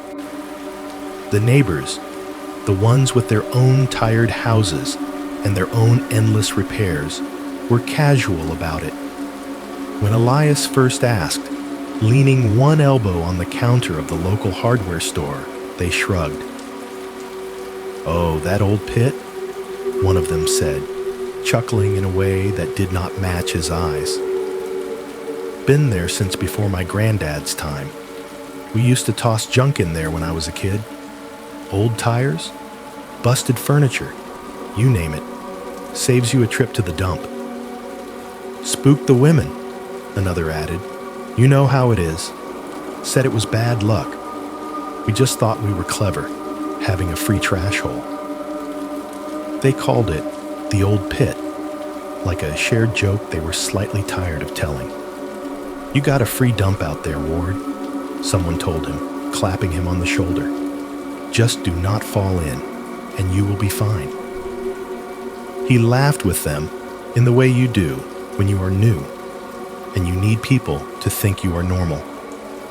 But when he drove back up the rutted road, groceries rattling in the passenger seat, his eyes kept drifting to where he knew the circle lay, just beyond the line of low brush. That night, while Rusty settled heavily at the foot of his bed and the house clicked softly as it cooled, Elias stared at the dark ceiling and thought about the word they had used. Pit, not hole. Pit. A hole is an accident. A pit is intentional. The lamp on his nightstand was off. The only light in the room came from the faint red eye of the alarm clock, numbers glowing stubbornly. The hum of the fridge bled through the thin walls. Somewhere outside, an owl called once, and then thought better of it. He told himself that the land was what it was: scrub, fence, rust, and an old hole in the ground full of other people's junk. He told himself there was nothing there he had not seen 10 times on back roads across the country. He did not entirely believe himself. You, listening in your own bed, might not either. Because the place he had chosen to listen to, nothing, was already listening back. And what everyone called empty was not empty at all. Morning comes quietly on that hill, the way it does everywhere else. Gray light thinning into pale gold, a chill that takes its time leaving the rooms. Elias's days are not dramatic. They are a string of small, repeatable tasks, each one simple enough to be comforting. He wakes to the rasp of his own breath and the soft, old man snore of Rusty at the foot of the bed. The heater kicks in with a low cough. For a few seconds he lies there, staring at the ceiling, not sure what day it is, and realizing it does not really matter. In the kitchen, he moves the way someone does who has done this routine 1,000 times in motel rooms and truck cabs, coffee scoop, filter, the hollow plunk of water poured into the machine.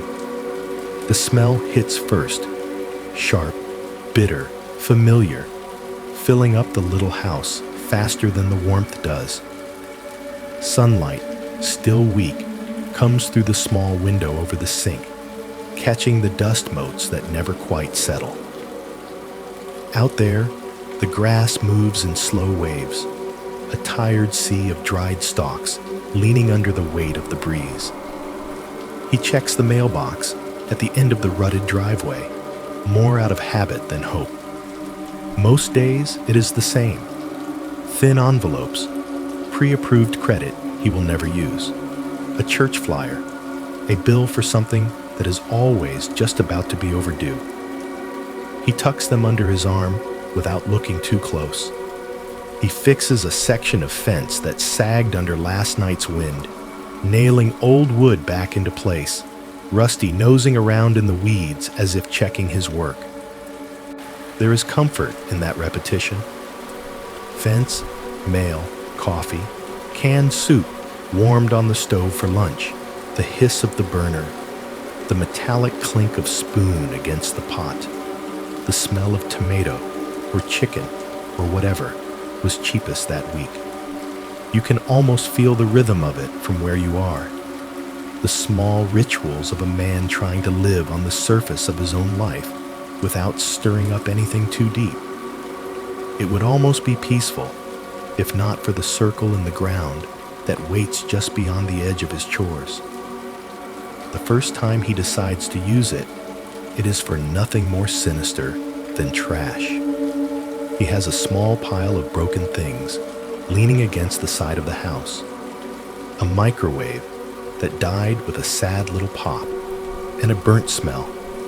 A couple of cracked glass bottles from the last time his hands slipped washing dishes. The dented hubcap from the pickup that never quite fit right back on. The town dump is a long drive, and the neighbors, with their easy shrugs and free dump jokes, have already given him permission he did not ask for. So he loads the junk into an old crate, lifts it with a grunt, and starts down the narrow track that leads around the back of the property toward the pit.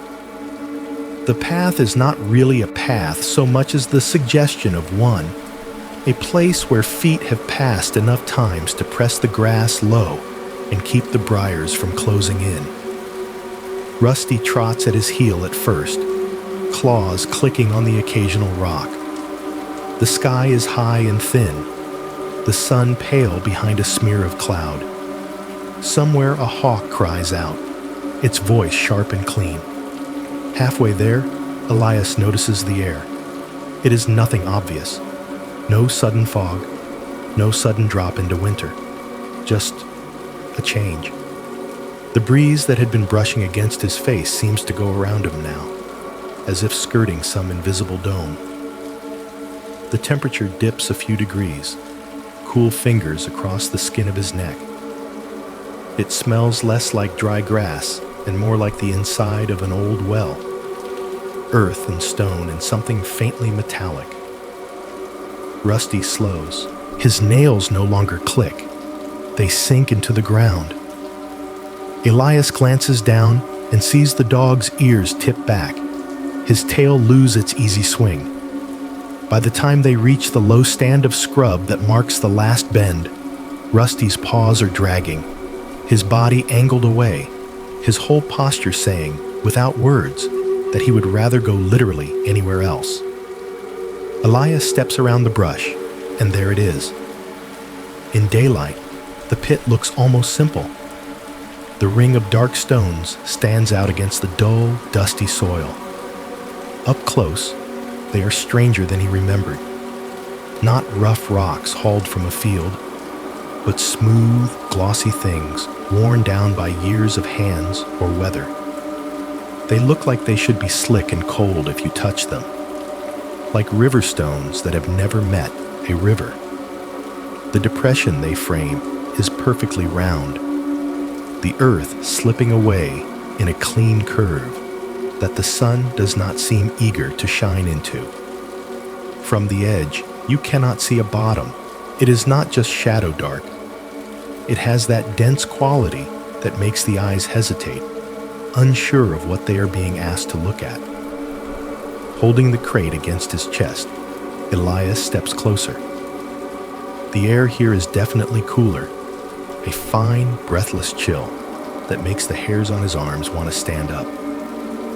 Rusty has stopped entirely, several yards back, muscles stiff, ears flat, eyes fixed on the stones with a look that is too intense to be dismissed as mere dog foolishness. A low whine leaks out of his throat, almost apologetic.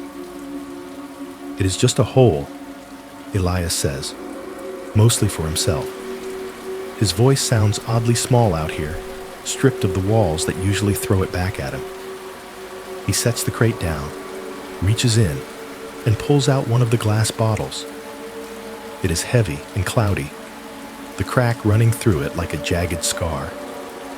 He weighs it in his hand, glances once at Rusty, who is now panting, then draws his arm back and tosses the bottle into the circle. He waits for the clatter. He waits for the tinkle of glass, the ricochet off dirt or rock, the faraway smash. There is nothing. There is, very clearly, the soft sound of his fingers letting go. There is the faint whoosh of the bottle passing through the cool air at the level of his hand. Then there is a silence so complete it feels like a physical thing, like cotton abruptly stuffed into his ears. It is as if the bottle ceased to exist the instant it crossed the invisible plane of the stones. He frowns, surprised into stillness. Maybe it landed on something soft. Maybe the walls are lined with old mattresses and couch cushions from decades of dumping. To prove himself right, he reaches into the crate again, takes out a small jagged piece of concrete, and drops it straight down, right from the edge this time. It is close enough that he watches it fall for the first few inches. He hears his own breath. He hears Rusty's anxious panting behind him. He does not hear the rock hit anything. There is no distant thud, no echo. Just the tiny sound of release, and then the sound is gone. The back of his neck prickles. He licks his lips, feeling them dry. "Hey," he calls, half laughing, leaning a little over the rim. "Hello down there." The word falls out of his mouth and should, by all rights, bounce back.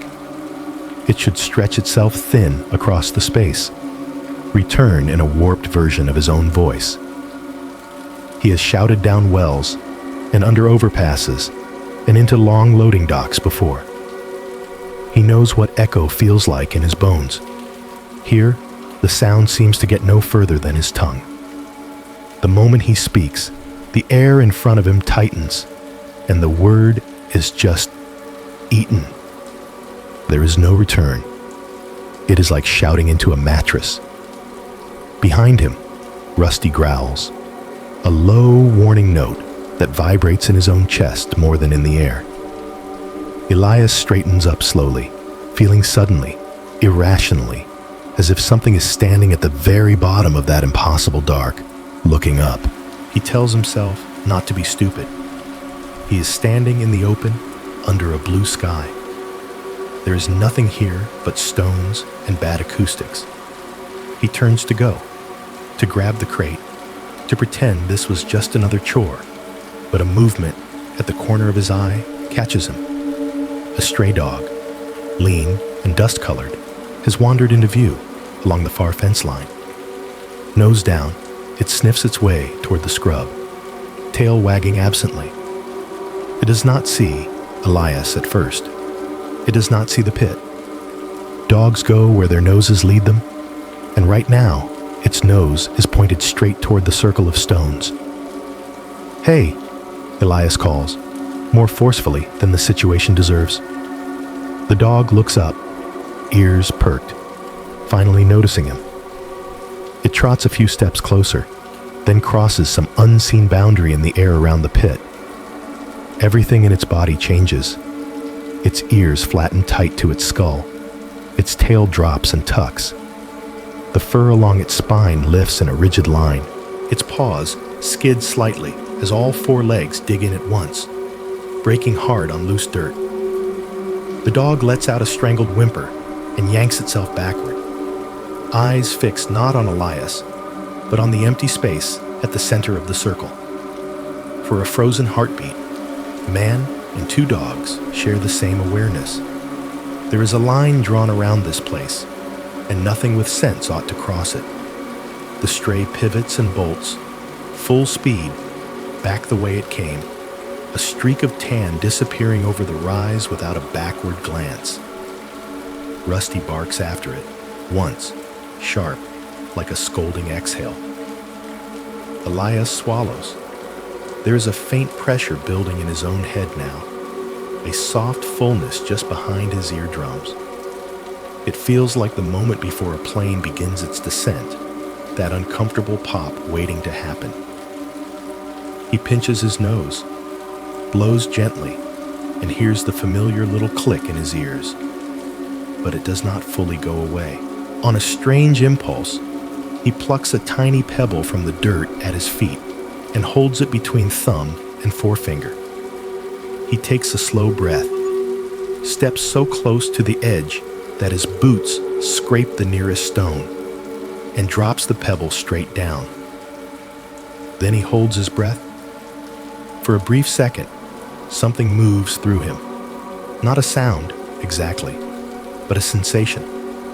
A faint, inward tug in his chest, like the air around his heart is being pulled very softly in one direction.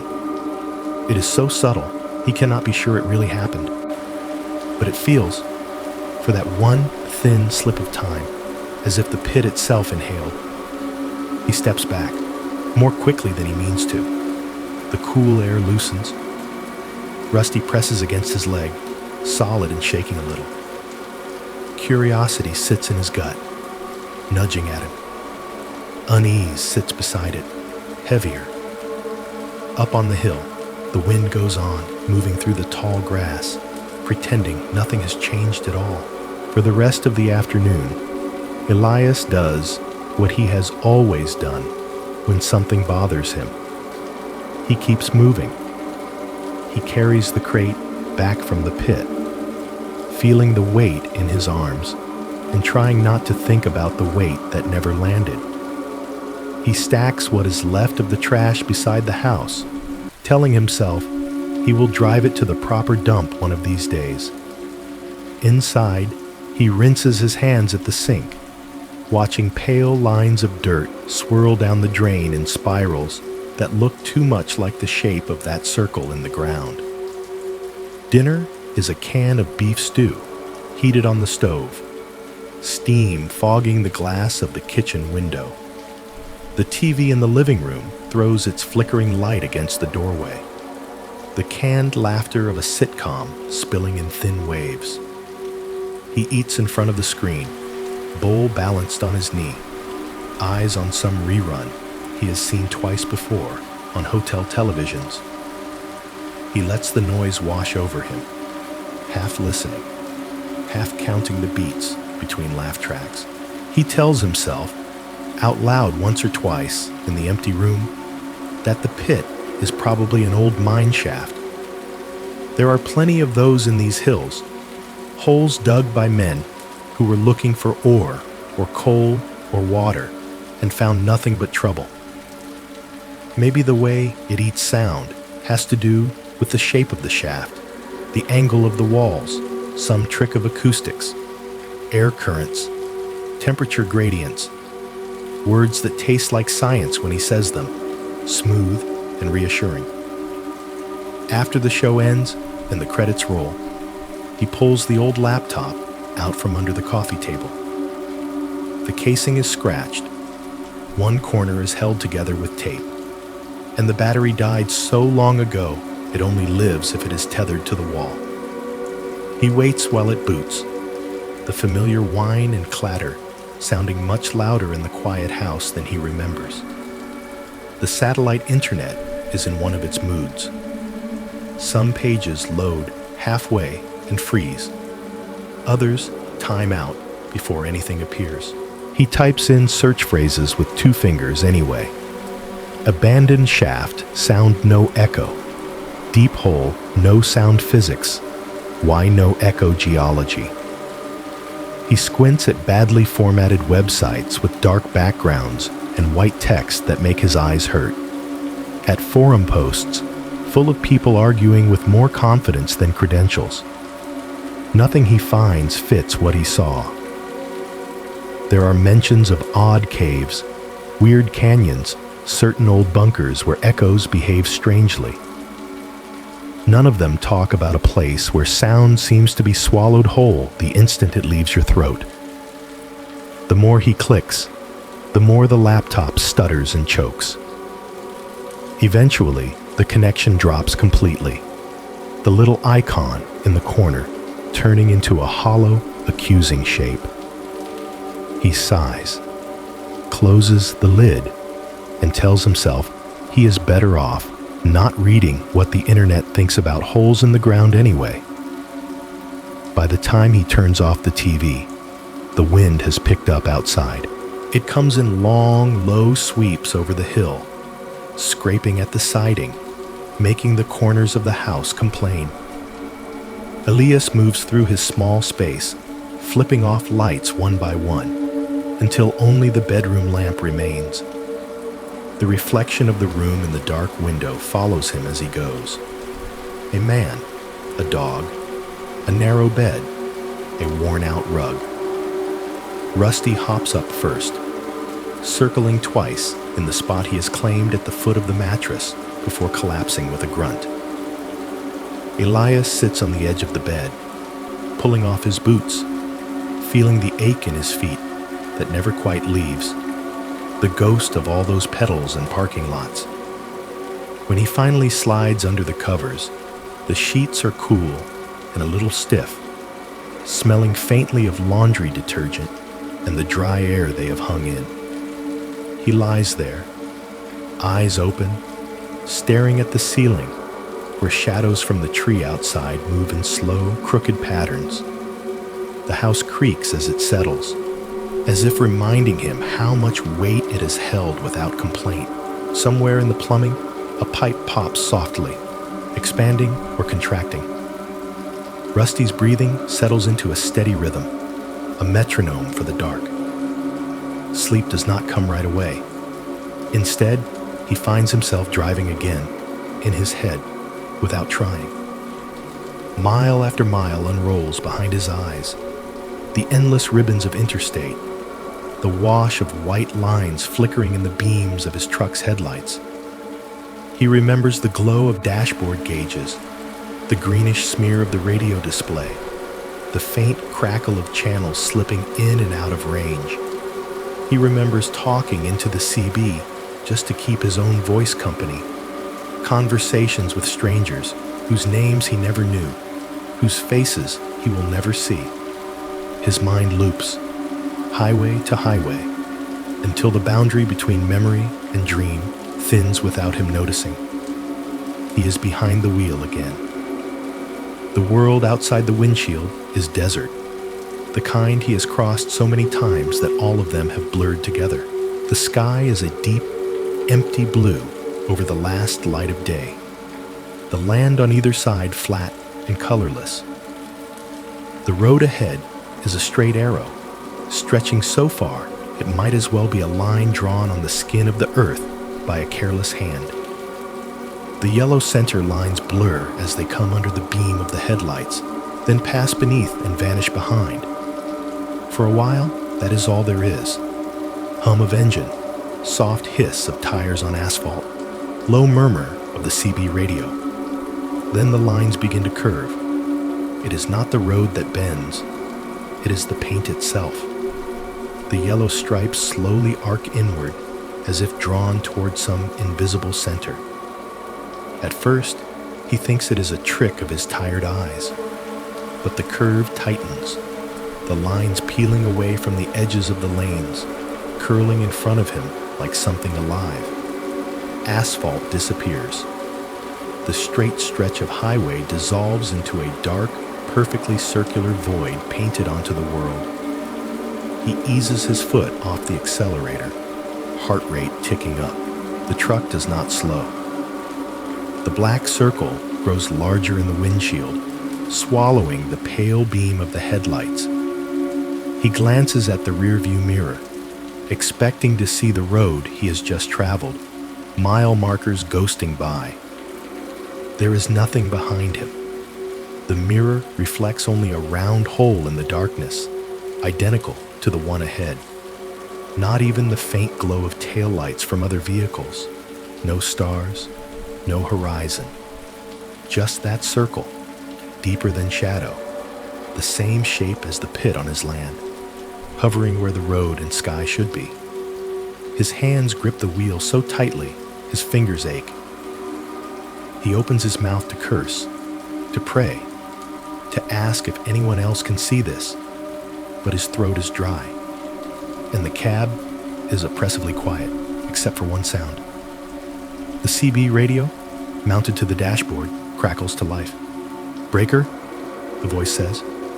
A man's voice, roughened by years and cigarettes. His voice. "Breaker 19, you out there?" The hair on his arms prickles. He did not press the button. His hand is on the steering wheel. "Breaker," the same voice repeats from the little speaker, but now with a slight lag, coming half a beat behind the words forming in his own mind. 19, you out there?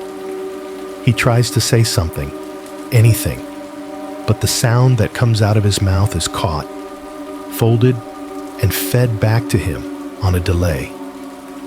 Every word he thinks of arrives first in his ears as a transmission, as if he is both talking and listening to himself, with a few seconds of time stretched between. "Can you hear me?"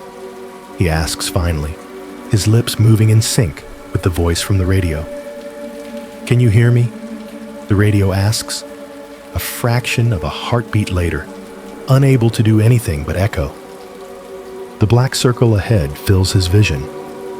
The one behind him presses at his back. The road is gone. The truck is gone. There is only the sound of his own voice chasing itself endlessly in a loop. A snake swallowing its tail through a cheap plastic speaker. Somewhere, deep underneath the cab, something exhales. He wakes with his heart hammering against his ribs, his breath catching on the sharp edges of fear he cannot quite name. The room is dark, darker than the cab, darker than the dream.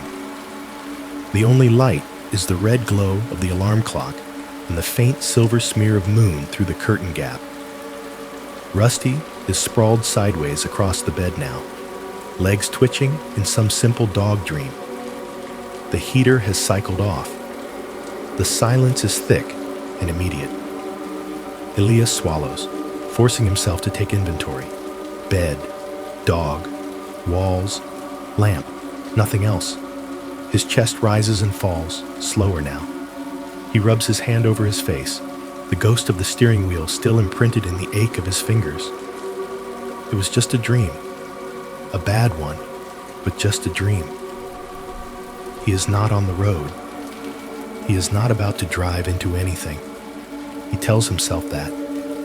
He almost believes it. Then he notices the sound. It is faint, so faint he might not have heard it at all if his mind were not still tuned to that particular frequency. A soft, distant hiss, like air moving over a microphone. The unmistakable flavor of static, not from the house wiring, not from the heater, not from the wind outside, but from a cheap radio speaker somewhere very close. He holds his breath. The sound does not grow louder, but it sharpens. Threads of it pull together into the hint of a pattern. He thinks he hears a murmur, a suggestion of vowels. For an instant, he is certain he can make out his own name rising up through the noise. spoken in his own voice, just a fraction of a second after the thought forms. Elias. He flicks on the lamp with a snap of his fingers. The static vanishes. The room is just a room again. Beige walls, crooked picture, dog blinking up at him in bleary confusion. There is no CB radio here. It is in a cardboard box out in the shed, under a tangle of jumper cables and an old toolbox. He sits there for a long time, hand still on the lamp switch, listening hard for the sound that is no longer there. The only noise now is Rusty's sigh as the dog settles back down and the distant complaint of the wind pressing against the siding. He does not go out to the shed. He does not dig for the radio to prove anything to himself. Some part of him already knows what he would find. A dark, silent box, and a silence that feels too much like waiting. Miles away, in your own bed, you shift under your blanket. Maybe a truck passes on the highway outside your town, its tires whispering over the road. Maybe some appliance in your kitchen clicks off, leaving the air a little emptier than before. You are safe. The walls around you are solid. The floor beneath you is just wood and joists and insulation. There is no hole under your house that can swallow sound. But sound, as you know, does not always care where it comes from or where it is supposed to go. Sometimes, an old life finds a way to speak up again. Sometimes, something else is listening when it should not be. For a few days, Elias pretends he can let it go. He keeps to his routines, walks the fence line, grumbles at a loose board on the porch, takes Rusty into town for his shots, because the vet sent a reminder card that made him feel strangely guilty. He nods to the clerk at the hardware store, answers casual questions about how he is settling in, and does not mention the pit. But the circle sits at the back of his thoughts like a word on the tip of his tongue. Every time he glances out over the slope behind the house, he can feel its position the way you can feel where your phone is, even when you are not looking directly at it. There is the mailbox. There is the shed. There is the old truck. And there, just beyond the rise, something that will not be ignored. The argument he has with himself finally settles on one simple point. If that thing is on his property, then he is responsible for it. Kids could sneak in. Some drunk could wander too far at night. Rusty could misjudge the edge. If it really is as deep as it feels, one slip would be enough to erase someone from the world without a sound. A man who has spent his life on the road, watching accident scenes bloom in his rearview mirror after the fact, does not get to shrug that off. If it is a hazard, I need to know, he mutters one morning over his coffee, as if saying it out loud makes it less obsessive and more reasonable. In the shed behind the house, he takes stock of what he has. It is a museum of past versions of himself. Old straps and bungee cords from securing loads. A cooler with a cracked lid. A duffel bag that still smells faintly of cheap motel soap. There is also, tucked into corners and coiled on nails, more rope and cable than he remembered. A length of faded climbing rope from a younger man's weekend at some canyon out west. Thick nylon cord he once used to secure tarps. A section of winch cable from his truck days that he kept for no good reason, except that it felt wrong to throw something that strong away. A plastic tackle box full of mismatched fishing line spools that he bought at various truck stops, used a few times at random rivers, then forgot. He drags it all into the light, laying it out in uneven lines across the dirt like veins. The plan that forms is simple enough. Tie everything into one long line, attach something heavy enough to feel, lower it until it hits something, If it never does, well, that is a different sort of problem. He starts with the thickest pieces. The winch cable is cold under his palms, stiff with memory. He threads it through the eye of a massive metal ring he salvaged from the underside of the junk truck, then changes his mind. Too neat, too likely to get wedged on some ledge and pretend to be a bottom that is not really there. In the end, he settles on a brake drum. Heavy, circular, blunt, solid enough that he will feel it when it hits anything, regardless of angle.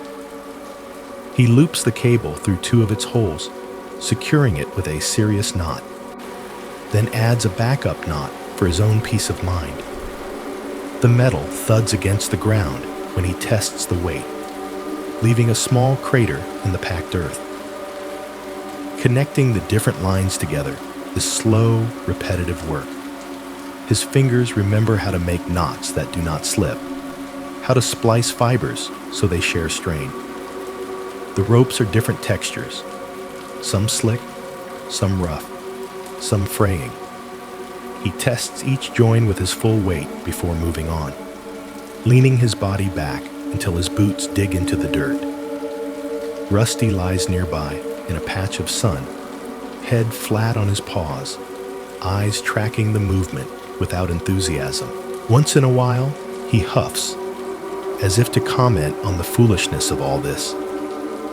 By the time Elias has tied the last spool of fishing line to the end of the improvised rope, the whole thing serpentines from the shed almost all the way to the back door.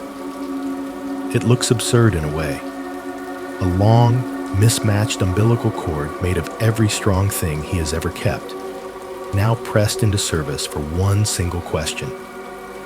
At the pit, he sets up a crude pulley system using an old sawhorse and a metal bracket he bolts across the top.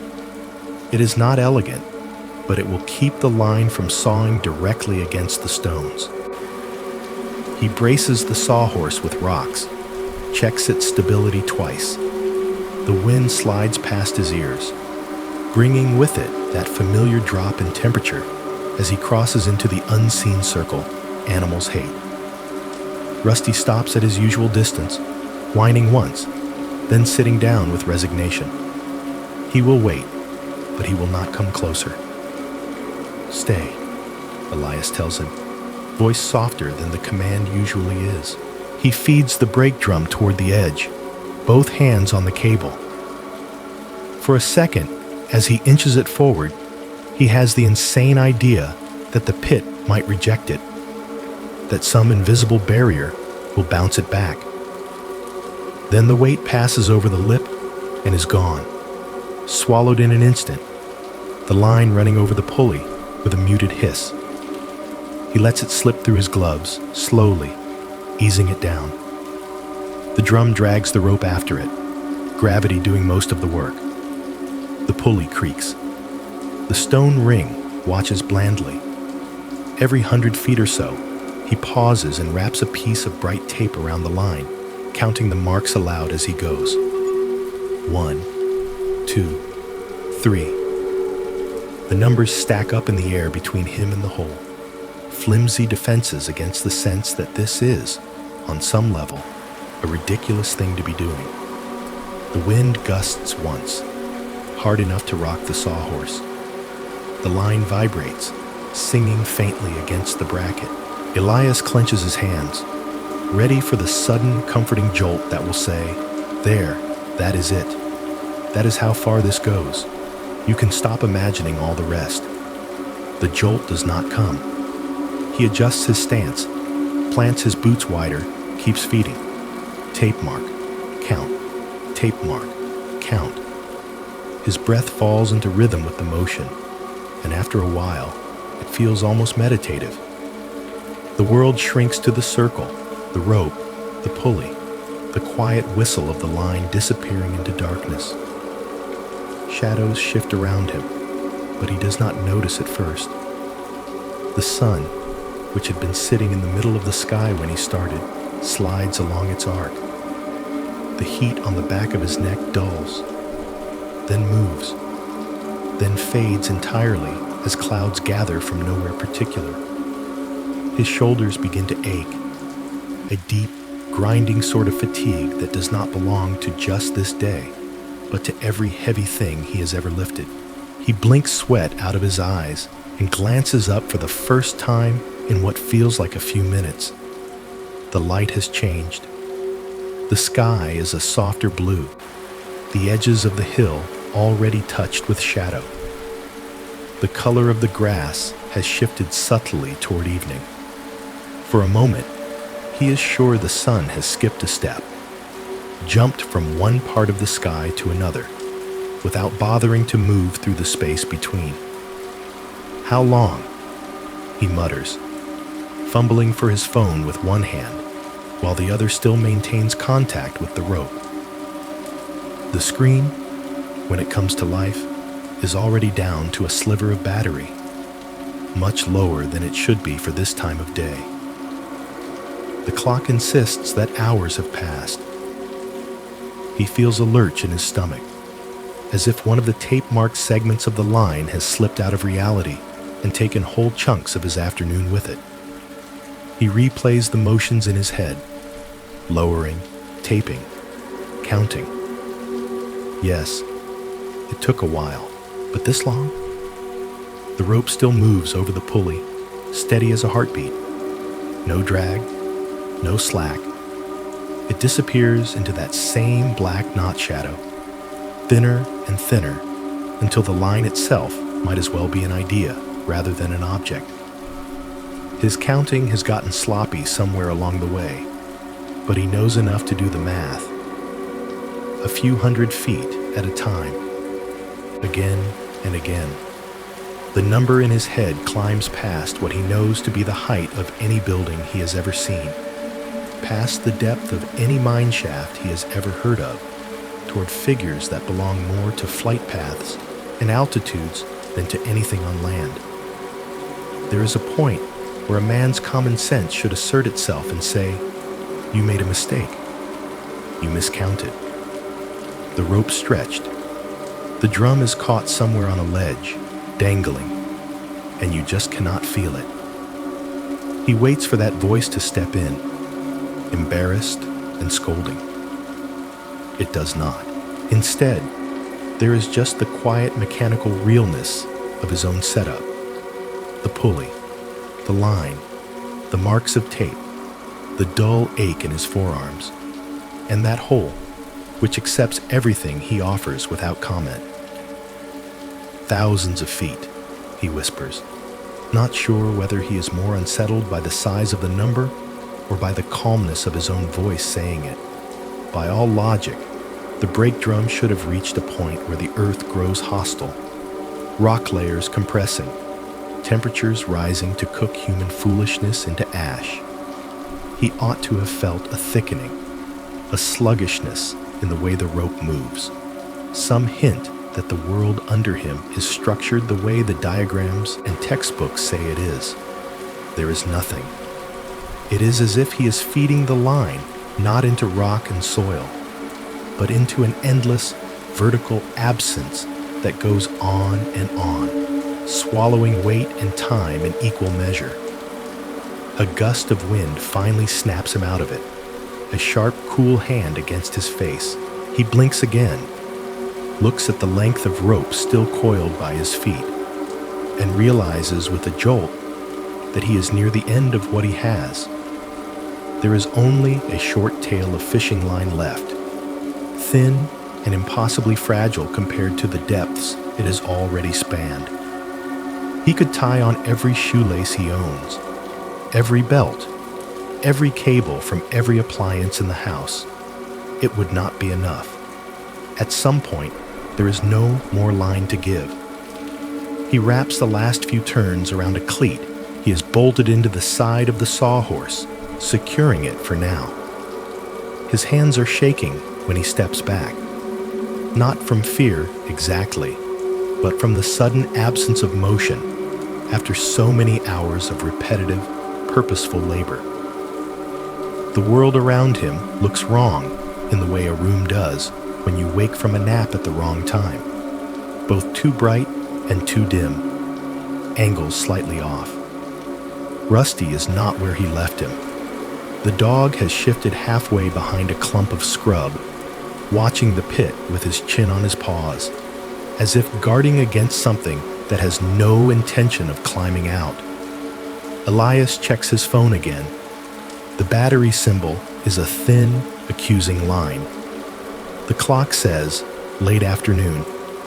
His body insists it has only been a couple of hours at most. The two realities do not match, and the gap between them feels disturbingly like the space between the surface and whatever the brake drum has not yet found. He stares at the rope disappearing into the circle, at the last strip of tape fluttering in the breeze, and feels a thought rise that he does not want. If there is a bottom, it is deeper than the life I have left. The wind slides over the stones and into the hole without a sound. The line hangs, perfectly straight, as if the earth has learned a new trick about how to hide. That night, Elias does not sleep much. He lies on his back, hands laced over his chest, staring at the ceiling while the house makes its familiar, harmless noises around him. The rope is still out there, anchored to the sawhorse, disappearing into that black circle. Every time he closes his eyes, he sees it in cross-section. The line sinking past rocks, past tree roots, past everything that should be there, and then into nothing. He tells himself he can leave it. He has done enough. He has his answer. It is too deep, too dangerous, and far beyond anything he can do about it. But his mind does not like incomplete things. Truckers do not like unfinished routes. There is always a destination, a number on the log, a place you can write down and call done. By morning, he has made up his mind to try something else. The day is gray, a thin, even cloud cover that gives the light a flattened quality. Elias eats a quick breakfast, coffee and toast barely tasting like anything, and then goes to the drawer where he keeps the things he does not care if he loses. Among the pens that do not work and the batteries he never checks, there is a cheap analog wristwatch with a plastic band and a face the size of a quarter. He bought it years ago at a gas station somewhere in Utah when his better watch died between towns and he did not like not knowing the exact time. It ran a little fast even when it was new. He has not worn it in years. Today, its cheapness feels like a kind of protection. If something happens to it down there, he will not mourn. He flicks it with his finger. The second hand still ticks its tiny, confident jumps around the dial. He adjusts the crown to set it to the correct time according to his phone. Watching the minute hand slide obediently into place, he calls the time out loud, as much for the empty room as for himself, and then snaps the band around the rope a few feet above where the brake drum disappears over the sawhorse. The watch face points upward, toward him, like a small, dumb eye. He takes a breath, releases the cleat, and begins lowering again. The rope slides through his hands, familiar now, like the feel of a steering wheel on a route you have driven too many times to count. The sawhorse complains quietly, the pulley squeaking with each loop. He feeds the line down until the watch follows the weight into the circle, vanishing as if someone turned off its existence with a dimmer switch. "Do not anthropomorphize it," he mutters, annoyed with himself. "It is a mechanism, that is all." He lets out a bit more slack, enough that the watch and the weight are well below the surface, suspended in whatever counts as air in that impossible shaft. Then he ties off again, double-checks the knots, and steps back. He does not know how long he is supposed to leave it. An hour? 2? Long enough for whatever strange conditions might exist down there. Pressure, temperature, magnetic fields, to have some measurable effect. All of that makes sense on paper. It does not make sense here, where the simple fact of the whole existing as it does already pulls everything out of tune. He forces himself not to stand guard like some anxious parent. Instead, he goes back to the house, makes another pot of coffee, tries to read the news on his glitchy laptop, pretends to care about things happening 1,000 miles away. He checks the time more often than he needs to. When he cannot stand it anymore, the watch on the kitchen wall says it has been a little over 3 hours. That should be enough. More than enough. Outside, the maybes gather around his shoulders as he walks. Maybe it fell off the rope. Maybe it shattered when the drum swung. Maybe nothing will have changed, and this will all feel stupid. Maybe that would be better. Retrieving the line feels very different from lowering it. There is resistance now, not from any obstruction below, but from simple physics. The brake drum does not want to rise. Gravity has gotten used to its presence. The rope cuts into his gloves as he braces his legs and hauls, hand over hand, feeding the recovered coils into a rough pile behind him. Rusty paces in a ragged circle at his usual distance, whining under his breath. Every time the rope shivers, the dog flinches, as if expecting something to erupt from the dark and follow the line back up. Time folds again into the work. Elias's arms burn, his shoulders sending pulses of protest up into his neck. He finds a rhythm. Pull, brace, breathe. Pull, brace, breathe. At intervals, he rests, leaning into the sawhorse, sweat cold on his back despite the mild air. Eventually, he feels a change. It is subtle, just the faintest tick in the line's tension that does not belong to his own movements.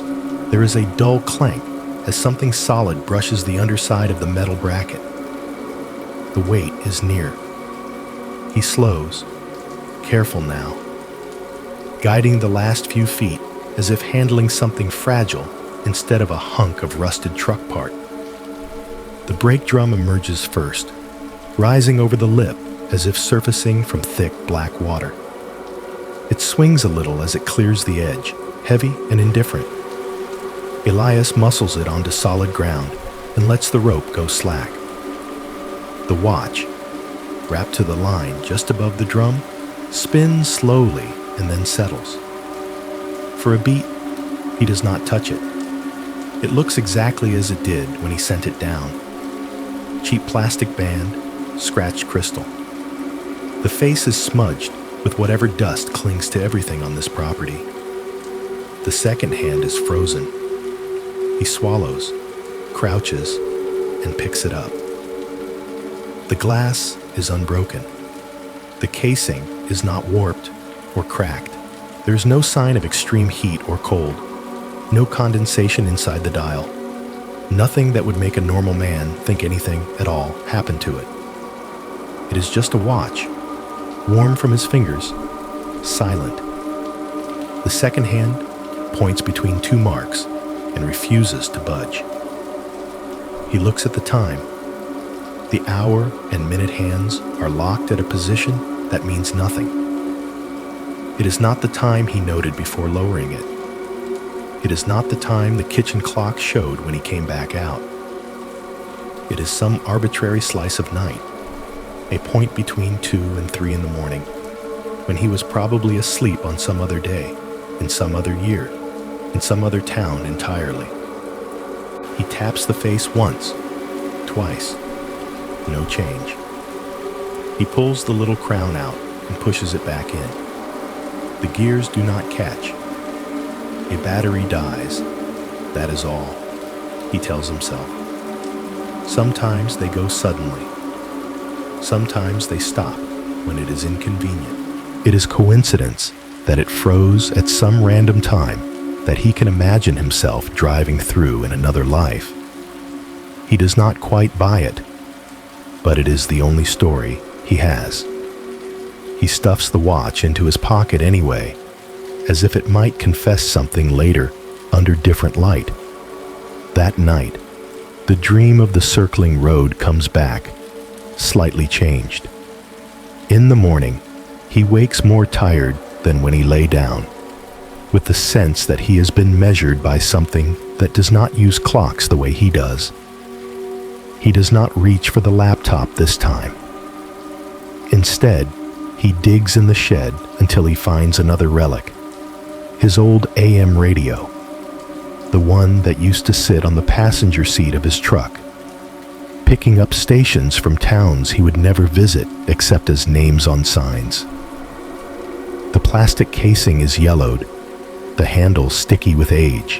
When he flips it on, the dial light flickers uncertainly, but the sound comes through, a thin band of static, then the faint rise of a voice as he turns the knob and passes through stations. News, preacher, country song, more static. He tucks the radio under his arm and starts walking toward the pit. At first, nothing is different.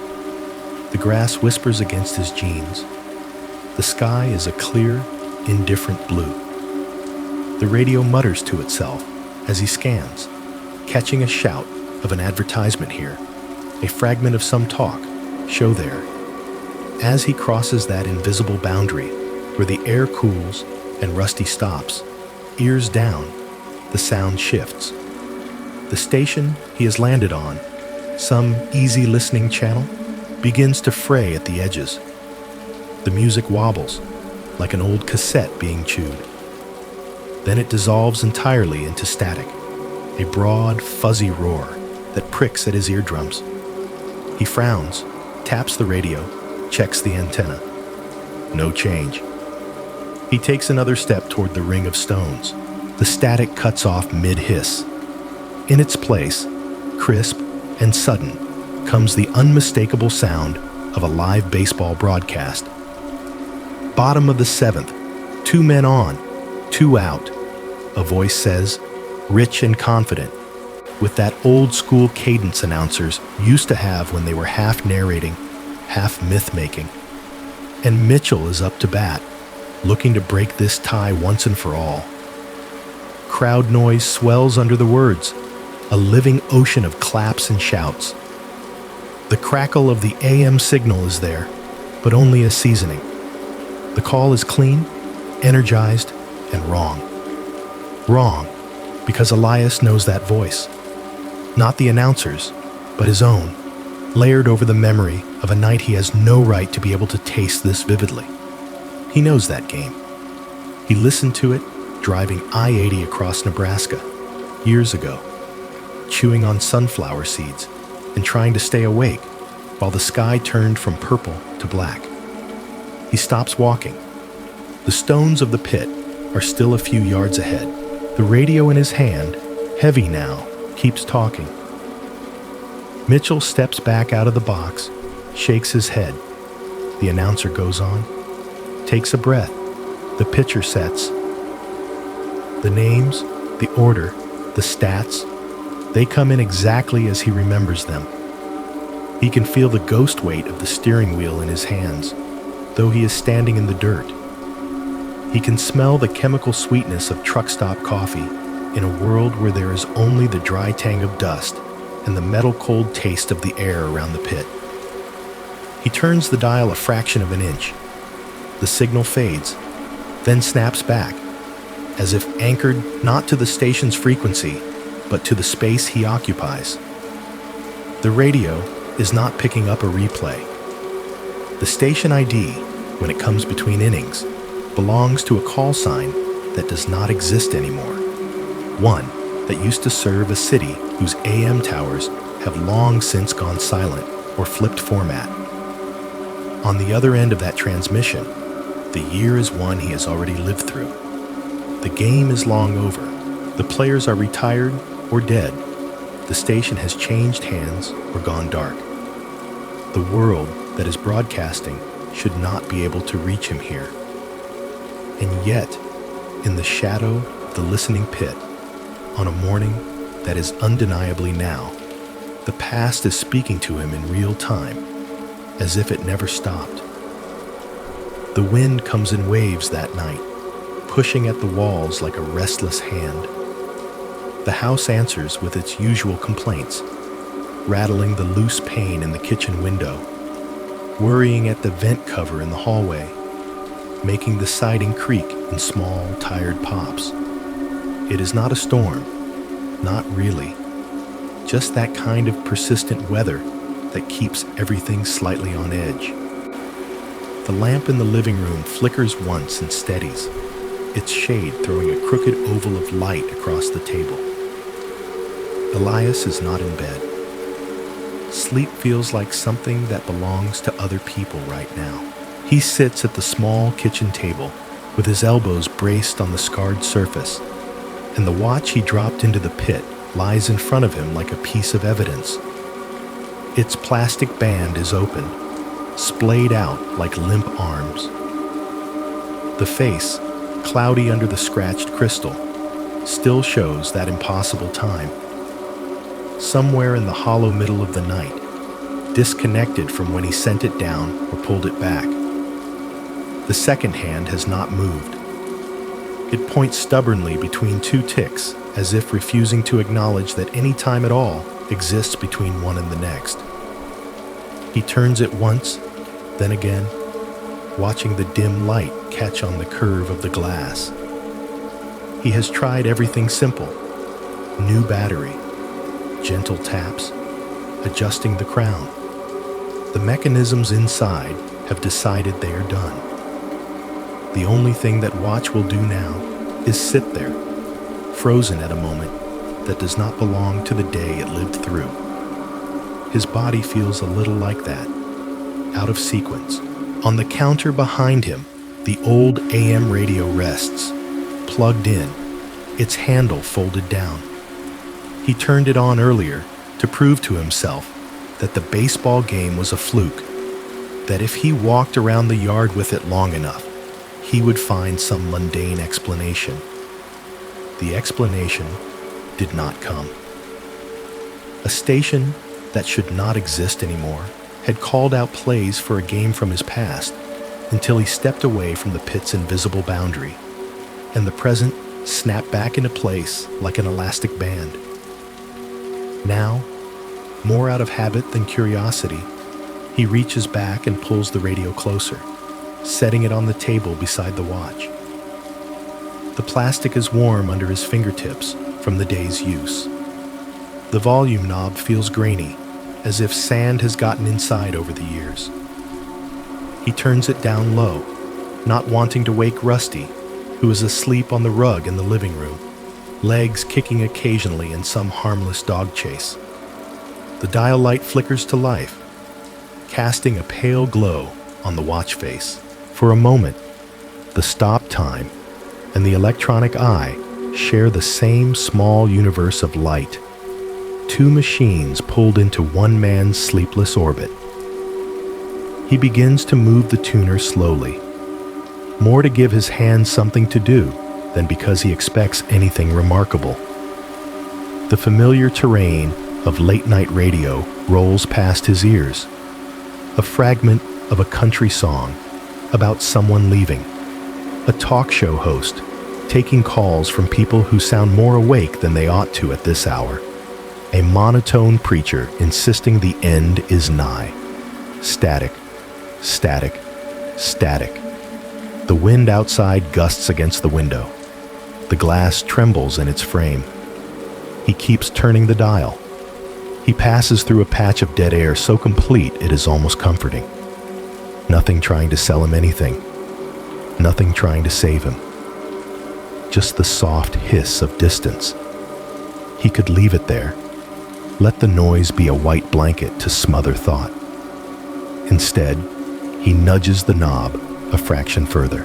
The static that arrives is not like the others. At first, it is only a thicker hiss, a little more textured, the sort of sound you might get from a bad antenna on a stormy night. But the more he listens, the less it feels random. There is a structure to it, a sense of overlapping layers, like hearing a crowded room from behind a wall.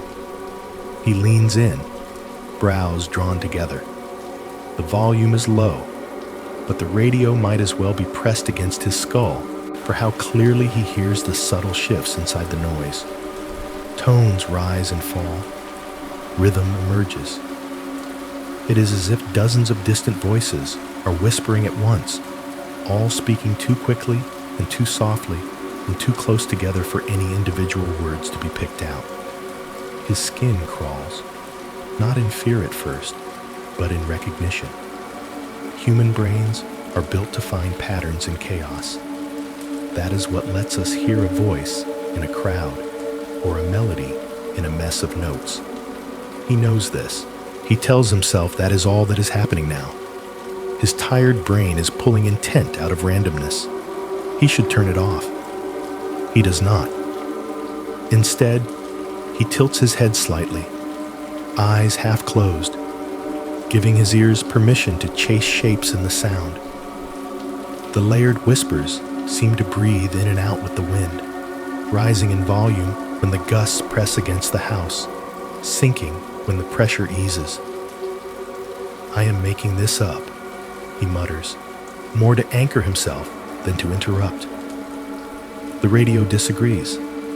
Something shifts in the static, a small realignment, like a crowd parting just enough for one person to step forward. Out of the murmur, a single voice lifts, still wrapped in the soft distortion of the signal, but clearer than all the rest. Elias. It is a woman's voice, not neutral, not flat. It carries warmth in the way it shapes the syllables, the way it lets the second vowel linger a fraction of a heartbeat, the way it dips at the end, as though expecting him to look up from whatever he is doing and smile. It is the way his ex-wife used to say his name when she found him asleep in his chair after a long shift, or when she handed him a mug of coffee before dawn without bothering with good mornings. Every muscle in his body goes still. "Elias," the voice repeats, closer now, the static wrapped around it like lace instead of a wall. "You should not have opened it." The words land in the small kitchen like an object thrown. Rusty jerks awake in the other room, claws scrabbling on the floor as he twists around. A low, angry growl bubbles up from his chest, the kind he usually reserves for strangers on the property. He stalks into the kitchen with his head low and his teeth just barely exposed, eyes locked not on the door, not on the window, but on the radio. The growl ratchets up a notch when the voice on the speaker breathes his owner's name a third time, softer now, almost regretful. Something cold races up the length of Elias's spine. His hand acts before he can consciously decide on any course of action. He swats at the radio as if it were an insect. The plastic box skids across the table, tips over the edge, and hits the floor with a hollow crack that echoes far louder than its size should allow. The impact jars the battery cover loose. It clatters away under a chair, disappearing into shadow. The sound cuts off mid-syllable. No fade, no sputter, no slow descent into static. Just a clean severing, like a cord snapped with a sharp blade. For a moment, the only noise is Rusty's growl, quickly breaking into uncertain whines as he backs away from the fallen object, the fur along his spine standing rigid. The wind rattles the window again, but it might as well be miles away.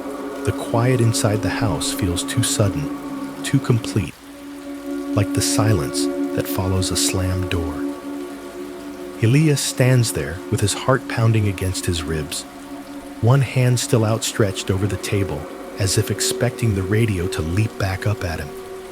His mouth is dry. There is a metallic taste on his tongue that he cannot blame on anything he has eaten. He forces himself to breathe.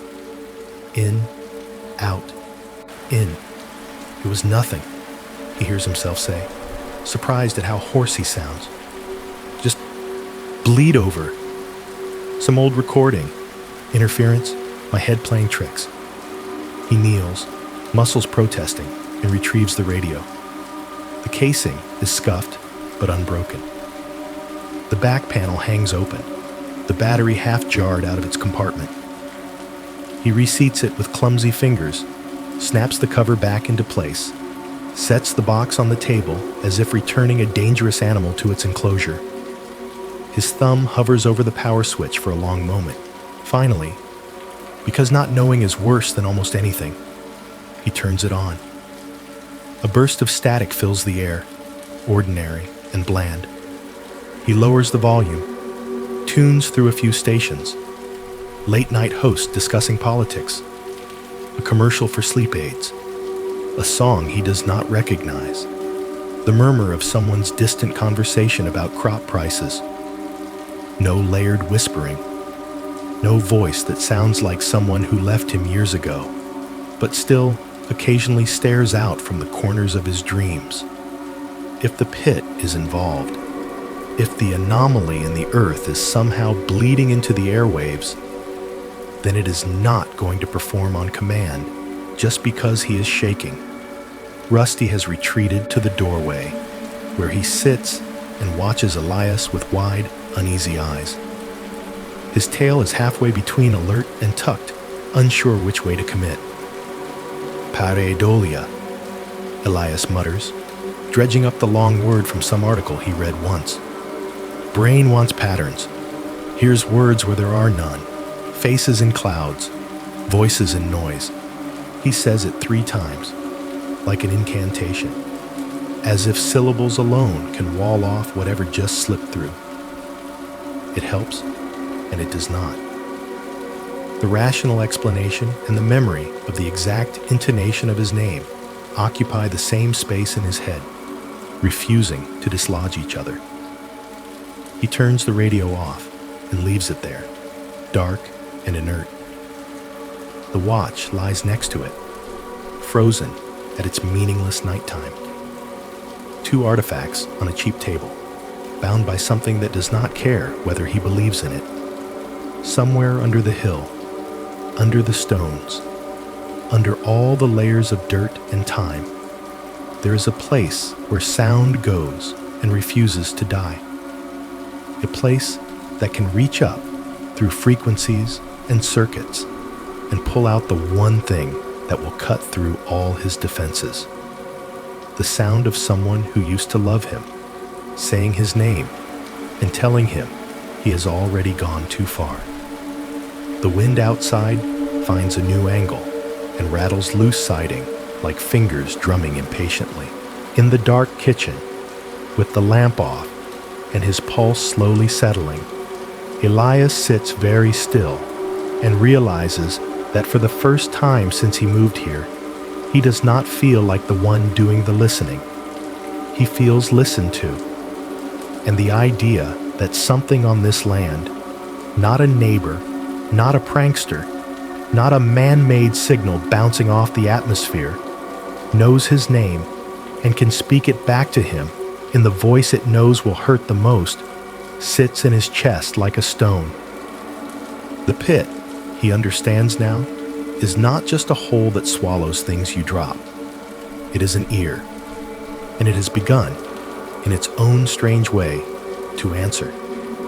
There is a certain kind of loneliness that feels heavier at 2 a.m. than it does at any other time of day.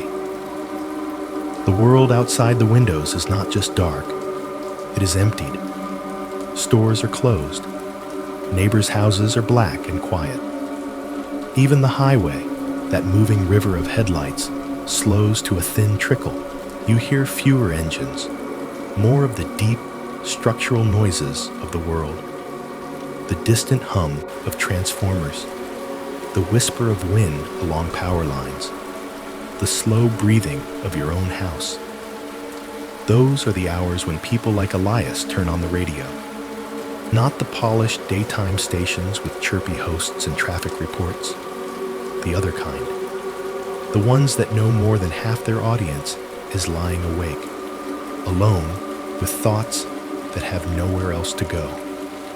The ones that do not mind if their callers sound tired or strange, or a little too honest. Night Bandwidth lives in that space. It is a syndicated late-night show that drifts from city to city through the AM dial, slipping between local channels like a ghost moving through walls. If you know where to look, you can find it almost anywhere in the country after midnight, nested between the high school sports recap and an oldies station. Its theme music, a slow, synth-heavy melody that sounds like it was written 30 years ago and never felt the need to update itself. The host, Ray Bellamy, is in his mid-60s and sounds like someone you would not mind sitting next to at a bar you had not told anyone you were going to. His voice is low and warm, with a trace of rasp that suggests late-night coffee and earlier cigarettes. He has the sort of laugh that lets people know he is amused by the world, not by them. He does not shout. He does not argue. He does not promise anyone that he is going to solve their problems. He just listens, and then asks the kind of questions that show he was actually paying attention. Some nights, the show is light. Conspiracy theories about celebrities, arguments about the best diner on Route 66, stories of weird lights in the sky that might be UFOs or might be aircraft. Other nights, it leans darker. Ghost sightings, dreams that do not feel like dreams. Voices on baby monitors saying things no one in the house has ever said. He has heard, by his own estimation, almost everything. Almost. On a restless night that does not seem interested in letting Elias sleep, the small house on the Washington Hill is lit only by the thin glow of the kitchen lamp and the red digits of the clock. The wind has settled into a low, constant moan, pressing itself along the siding. Rusty is a warm, breathing weight near the foot of the bed, but companionship feels very far away. Elias sits in his chair with the old radio on the counter beside him, tuned already to the familiar hum of Night Bandwidth's intro music. He has listened to Ray for years, on and off, across many different cabs and motels, and now, this stubborn little house. The routine of the show comforts him. The opening monologue, the news of the weird segment, the gentle roll into the call-in line. Phone lines are open, Ray says, as he does nearly every night around this time. If you have seen something you cannot explain, or if you just cannot sleep and need to share the ride with somebody out there, give me a call. The number has been repeated enough times over the years that Elias does not need to look it up. It lives in his memory alongside highway exits and diner names. He has never dialed it. He has always been the man on the other end of the signal, listening while strangers emptied pieces of themselves into the air.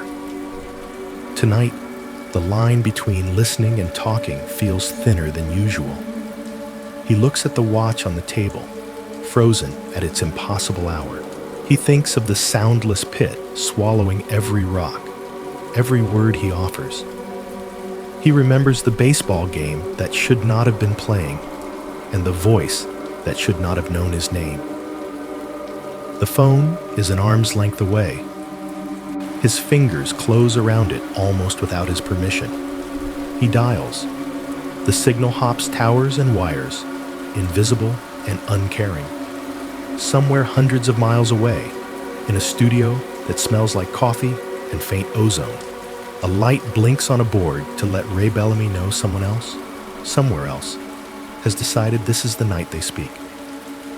Let us go to Washington State, Ray says, squinting at a note his producer has scribbled. We have Elias on the line. Elias, you are on Night Bandwidth. For a second, Elias nearly hangs up. The reality of another human voice saying his name, of the possibility that all this will sound ridiculous out loud, rushes up at him like the lip of the pit. But the silence on the line would be worse. So he clears his throat. Yeah. Hi, Ray. Hi there, Ray replies, the smile audible. What is keeping you up in Washington tonight, Elias? Work? Worry? Or something a little weirder? Maybe the last one, Elias says. You ever had any callers talk about holes in the ground? Ray chuckles softly. Well, I had a guy in '98 swear he fell into one and came out a week later on the other side of town, but I am guessing you mean something else. What have you got? The conversation starts clumsy, like a truck grinding through its lower gears. Elias is not used to arranging this experience into sentences, but as he talks, as Ray lets him, the words begin to find their own order. He describes the land first, because that is easier. How he bought it, what it looks like, the circle of stones. He tells Ray, and whoever is out there listening, about the way the pit swallows sound, how there is no echo, how even the dogs will not go near it. His voice is steady, slow, the voice of a man used to giving mileage and load details on a dispatch line. Ray asks the right things. Is there any record of a mine on that property? Did the previous owner say anything? No mine listed, Elias answers. Title search just said natural depression. Old man before me said it had been there as long as he could remember. Folks call it the old pit. Use it like a dump. Ray hums thoughtfully. And the silence. When you say no echo, do you mean it is like shouting into a pillow, or more like nothing at all? Nothing, Elias says, like the word falls apart before it gets there. He talks about the rope then, the brake drum, the watch. How the line went down further than it should have. How the watch came back dead, stopped at a time that did not belong to any part of the day it lived through. He expects to sound crazy as he says it. Instead, what he hears in his own voice is something else. Tired certainty. Ray does not laugh. The host says instead, that little thinking sound he uses when something genuinely interests him. We have had our share of stories about sinkholes and strange geology. But this, okay. And then the radio thing. Tell me that part again. Elias explains the baseball game as best he can. How the signal changed as he approached the pit. How he heard a broadcast from a station that does not exist anymore. Calling a game he remembers listening to from a truck cab half the country away. He leaves out the voice that whispered his name in the kitchen later. That feels too raw. Too much like handing a stranger the most breakable thing he owns. So you are telling me, Ray says slowly, that you have a, what? A bottomless hole in your backyard that eats sound, messes with watches, and maybe pulls in old radio broadcasts from God knows when. There is a smile in his tone that takes some of the sting out of the words. He is not mocking, just trying to keep the story grounded enough for his audience to follow. That about right? Yeah, Elias says, exhaling. That about right. On the other side of the signal, scattered across the map, people lean closer to their speakers. In a hospital 2 states away, a nurse in scrubs sits on a plastic chair in the break room, her sandwich untouched in its wrapper. The vending machines hum to themselves. A clock buzzes faintly. She listens with the particular attention of someone who has seen just enough odd things in long corridors to know not everything fits into easy boxes. On I-90, a trucker with his own decades of miles under his belt rolls through the dark, cabin washed in the soft green light of his dashboard. The road ahead is an empty tunnel of asphalt and reflectors. He turns the volume up a notch recognizing something familiar in Elias's pauses, in the way he chooses his words. In a small bedroom, much like yours, someone lies in the half-dark, one hand on their pillow, the other resting near the radio on the nightstand. They had planned to turn it off 10 minutes ago, then 20. Now they do not even consider it.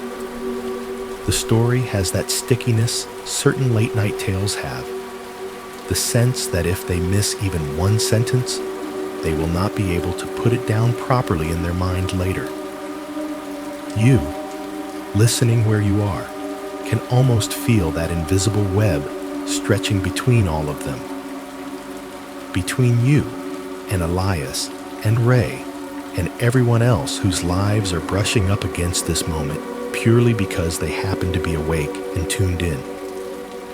Ray asks if Elias has told any of his neighbors. A couple, Elias says. They just laugh it off. Say the pit has always been weird. Say I worry too much. Do they throw stuff in it? Ray asks. Not lately, Elias answers. Not since I bought the place. I do not let anybody near it now. The small pause. Smart man, Ray says softly. For what it is worth, Elias, you do not sound crazy.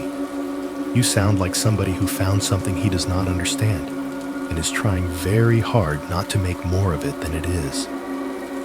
That is the thing, Elias replies, and the quiet in his voice is more unsettling than any fear. I am starting to think it might already be more than I can handle, whether I make anything of it or not. Ray does not fill the silence immediately. He lets it sit, lets the weight of that line settle across the airwaves and onto the shoulders of everyone listening. Then gently, he asks, do you mind if, after the show, we talk off air? Maybe get a better sense of your location? See if we can cross-reference anything? Purely to see if there is anything on the record about this formation of yours. Yeah, Elias says after a moment. Okay. Yeah, we can do that. They sign off on the segment with the usual polite phrases. Ray thanks him for the call, invites him to check back in if anything changes, shifts smoothly into a commercial for truck stop coffee that sounds suddenly crass after the strangeness of what has just been shared.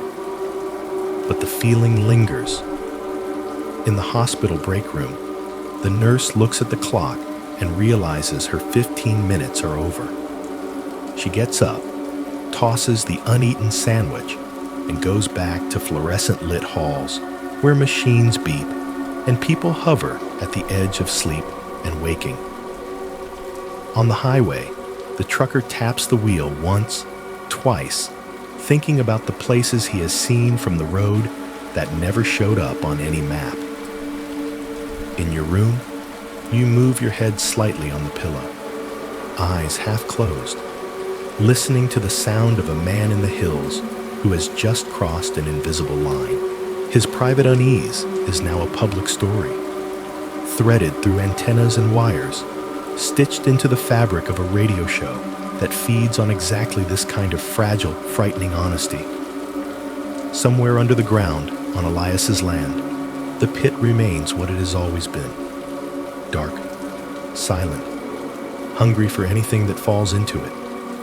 But tonight, for the first time, it has a wider audience. Stories do not just stay on the air anymore. They leak. By the time dawn slides pale and thin over Elias's hill the morning after his call to night bandwidth, the show has already done what late-night radio does best. It has turned one man's insomnia into a communal experience.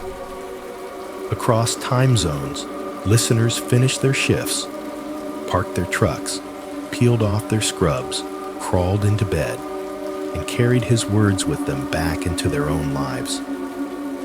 Some of them let the story dissolve with sleep. Others did not. In a cluttered bedroom, lit only by a computer screen, a college kid who records every night bandwidth episode just in case, scrubs through the file, finds the segment with the man from Washington talking about the silent pit and clips it out. He adds a simple title card, The Bottomless Hole Call, full, and uploads it to a small YouTube channel dedicated to strange radio. On a night bandwidth fan forum that has been quietly humming along for years, someone starts a thread. Elias from WA? What do we think? They paste a rough transcript of the call. Other users chime in immediately. Fake. Creepy. Reminds me of that old story about the well inn.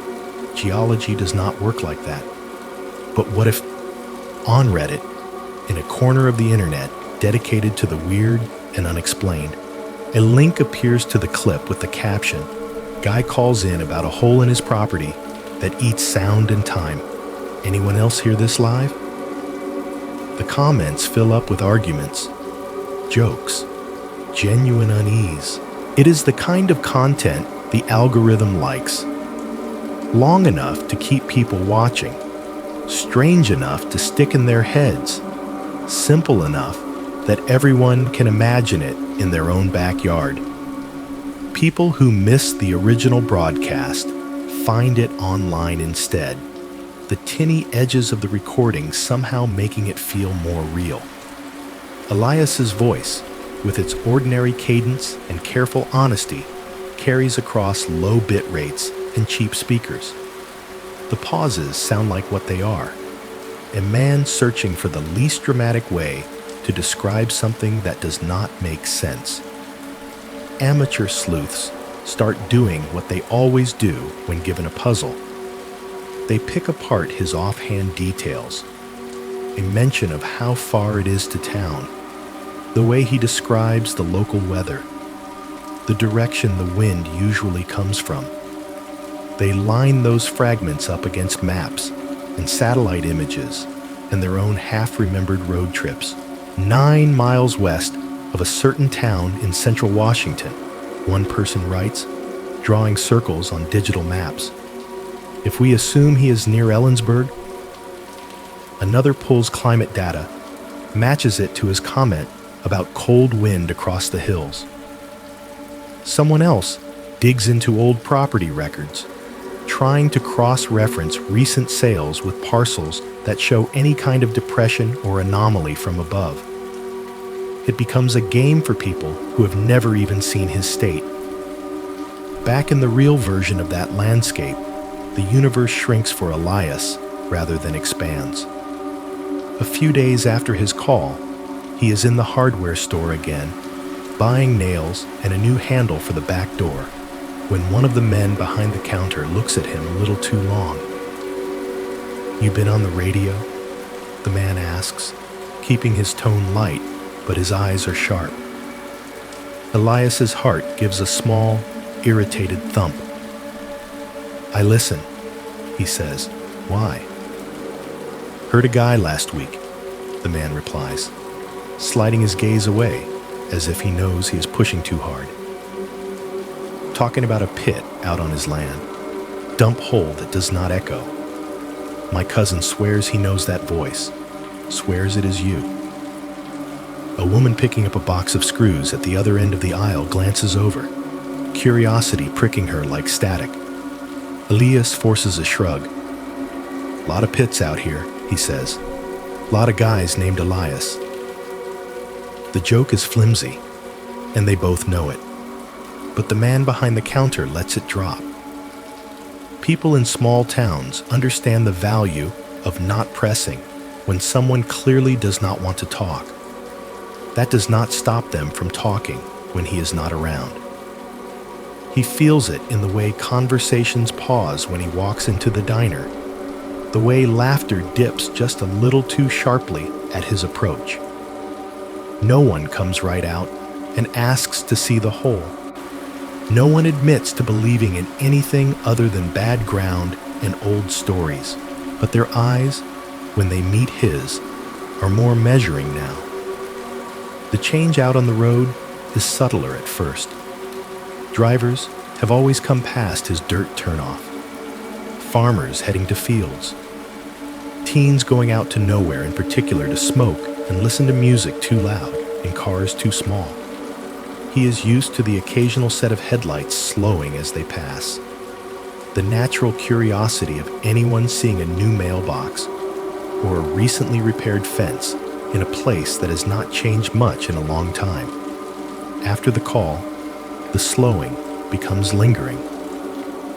A silver sedan he does not recognize pulls halfway into the mouth of his drive one afternoon, then stops.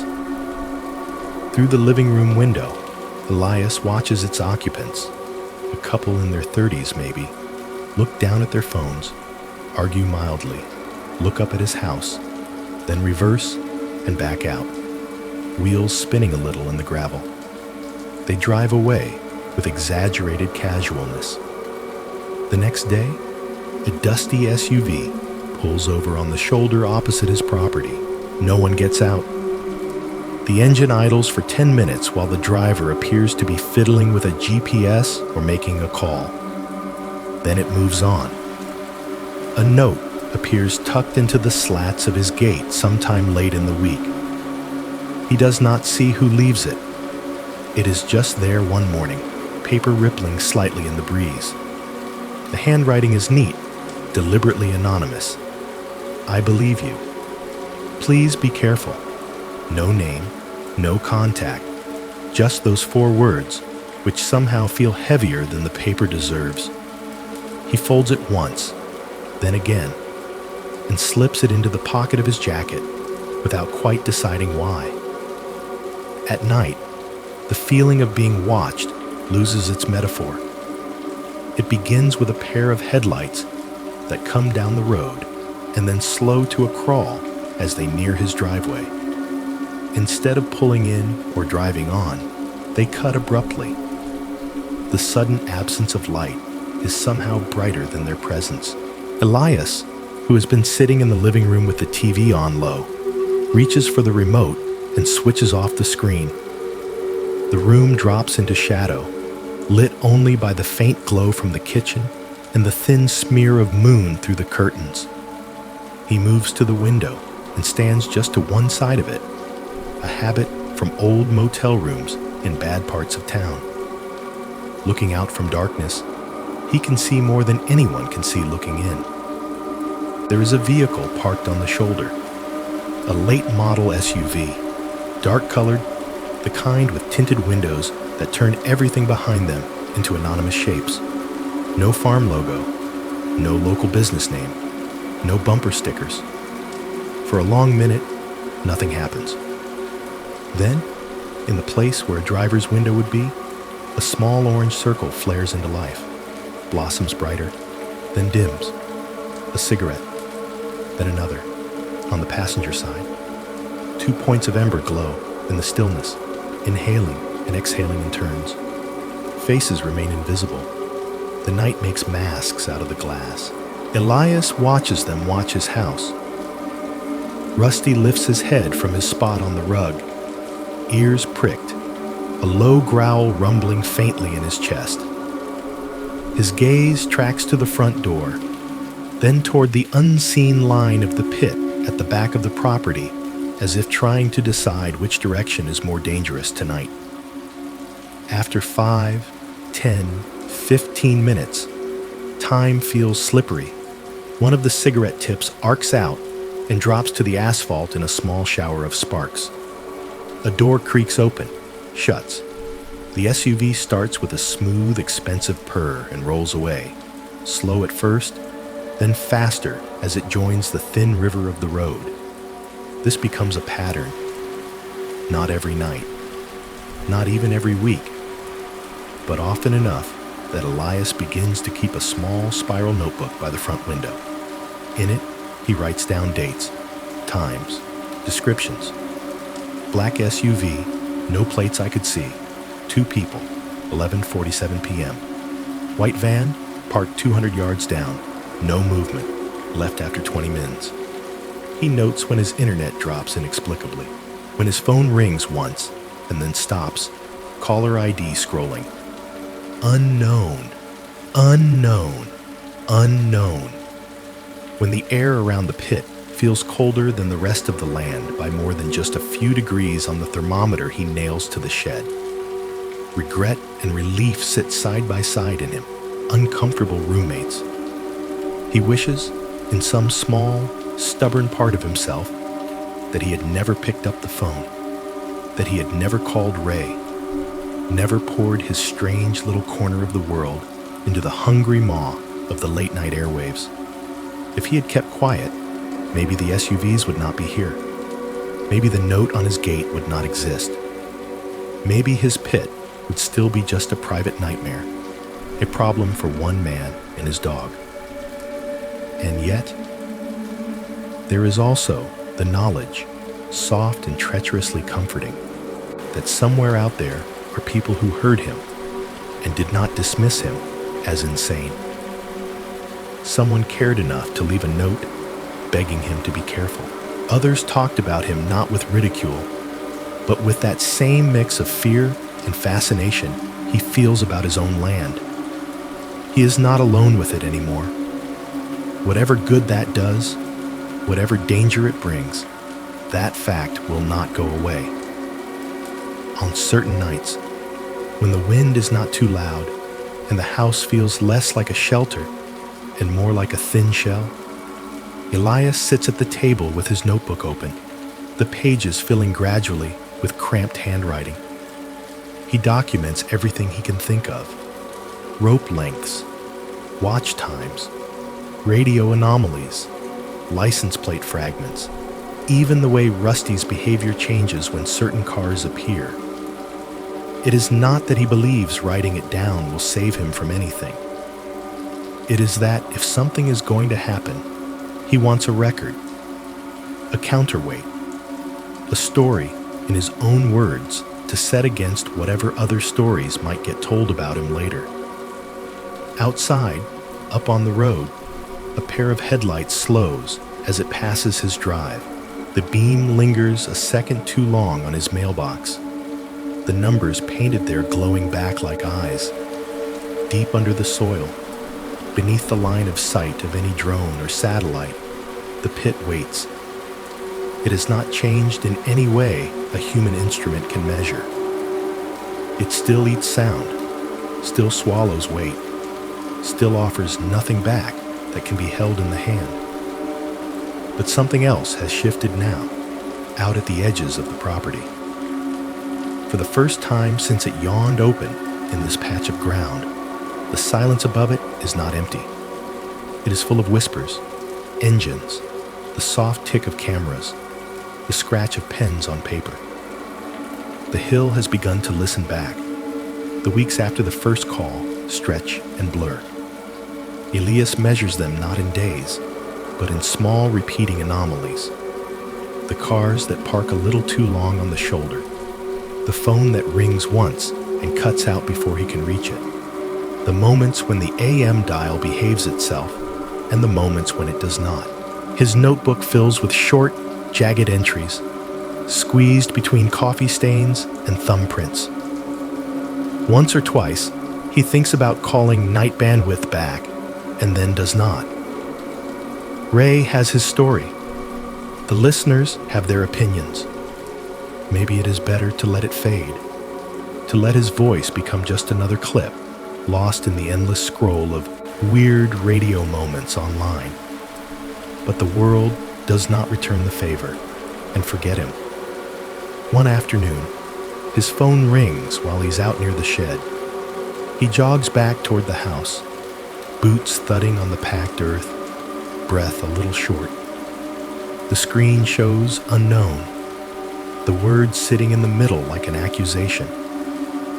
He hesitates, then hits accept. There is silence for half a second, long enough to be noticeable, not long enough for him to say hello. Then the line clicks and dies. The call ends itself. No voice, no mechanical recording.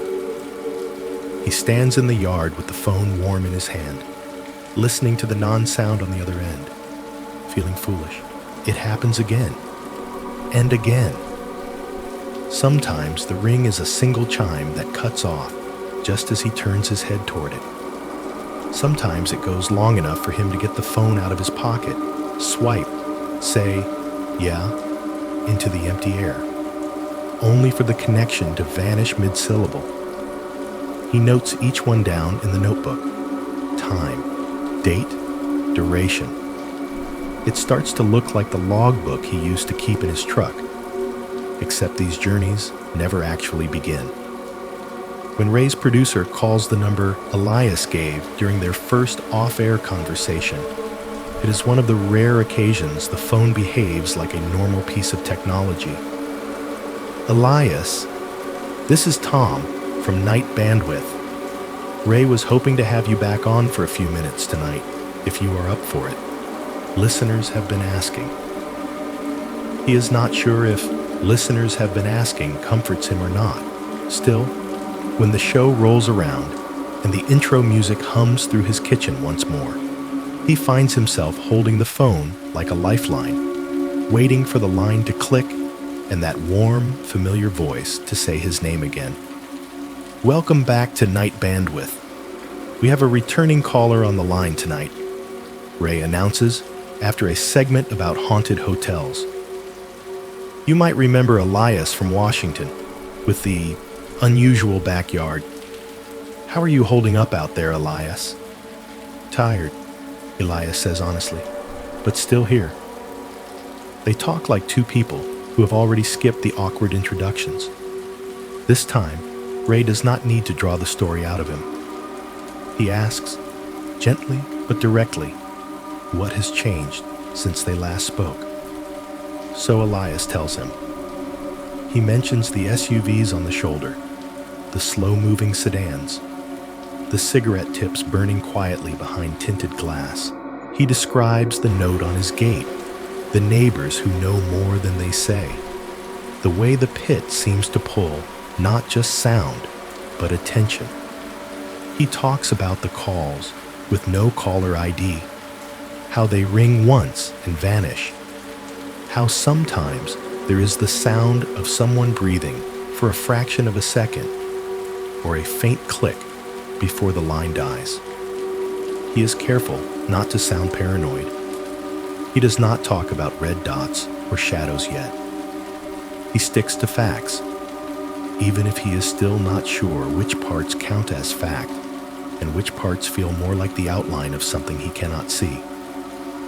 On the other end, Ray listens with an attentiveness that carries through the static. "All right," the host says quietly when Elias trails off. "I am going to say this on air because you are not the only one who needs to hear it. If anyone out there thinks it is funny to harass a man over something like this, knock it off. We tell stories here. We do not stalk people." There is a murmur in his voice, a subdued anger that his usual smoothness cannot entirely hide. "As for official interest," Ray continues, choosing his words, "you would be surprised how many agencies keep half an ear on late-night radio. Some of them just because they are bored. Some of them because they are afraid they will miss something important. You may have pricked the wrong set of ears, Elias, or the right ones, depending on how you look at it." "I do not know how to look at it," Elias admits. "I just know I did not ask for company out here, and I do not like feeling like I am a show someone is watching without my say-so." "There are people listening who are on your side," Ray replies. "You are not crazy. You are not alone. Just be smart. Be careful. And maybe do not advertise your exact address on my program, yeah?" That last bit is delivered with a chuckle, giving the audience permission to laugh, to release some of the tension that is built up. It helps a little. They wrap up the segment with a promise to check in again, though both men feel the weight of that promise differently now. For Elias, it is a thread back to other human beings. For Ray, it is a responsibility. After the commercial break, the calls resume. A woman wants to talk about a dream where her dead brother left her a message hidden in a crossword puzzle. A man claims he saw a figure standing in the middle of a frozen lake, miles from shore. The show slides back into its usual rhythm, strange stories stacking on stranger ones until they almost normalize each other. Then the producer's hand signal catches Ray's eye through the glass of the control room. Another call has come in. This one is flagged differently. Ray hits the button. "You are on night bandwidth," he says smoothly. "Who am I talking to?" There is a pause, not the natural silence of someone surprised to be on air, but a measured, deliberate beat, as if the person on the other end is arranging their words in neat rows before choosing any. "This is Daniel," the caller says, and the name falls flat, as if it were selected from a short list of acceptable syllables. The voice is male, mid-range, with no discernible accent. It has the precise emptiness of someone who has been trained to keep emotion out of their tone. "And where are you calling from tonight, Daniel?" Ray asks. "A Federal Geological Survey office," the man answers. "I heard the segment with your previous caller regarding a supposed bottomless hole in Washington state." Ray feels something in his gut tighten, though his voice stays loose. "We get all kinds here," he says lightly. "Helps to know which ones to take with a grain of salt." "Yes," Daniel replies. "I am calling to clarify for your listeners that there are no known formations of that type in the region described. The subsurface geology there has been thoroughly mapped. There is no documented sinkhole, mine shaft, or anomalous cavity matching that description." It is not what he says that unsettles Ray. It is how he says it. Each sentence is clipped, as if read off a card. Each denial is framed in such a way that it addresses the broadcast, not the man who made it. The caller speaks about Elias the way one might speak about a faulty sensor reading. "Well, I appreciate the fact check," Ray answers, leaning back in his chair. His eyes flick to his producer, who is already typing furiously, pulling up the number on the call log. "We try to make sure our stories are marked clearly as experiences, not verified data. No offense to your office, of course." "None taken," Daniel says. The words do not carry any human warmth that would make that true. "I simply would not want false information to spread regarding federal land surveys. It could cause unnecessary complications." The last word lands with the weight of something more than bureaucratic annoyance. Ray feels the hair on his arms rise. He cannot see the listeners scattered across the country, but he knows, because he has done this for decades, that many of them are sitting up a little straighter right now. The tone is wrong. It is too dry, too careful. "Well, listeners, you heard it from Daniel," Ray says, giving the name just enough hesitation to suggest skepticism without inviting a fight. "According to the folks in charge of the maps, there is nothing to see out there." "I did not say that," the caller corrects quickly, almost too quickly. "I said that no such structure exists in our records." Click. The line goes dead. No goodbye. No easing out of the conversation. Just the same clean severing Elias heard in his kitchen when a familiar voice told him he should not have opened anything. Ray stares at the console for a heartbeat longer than he should. Then the red on-AR light demands his attention again.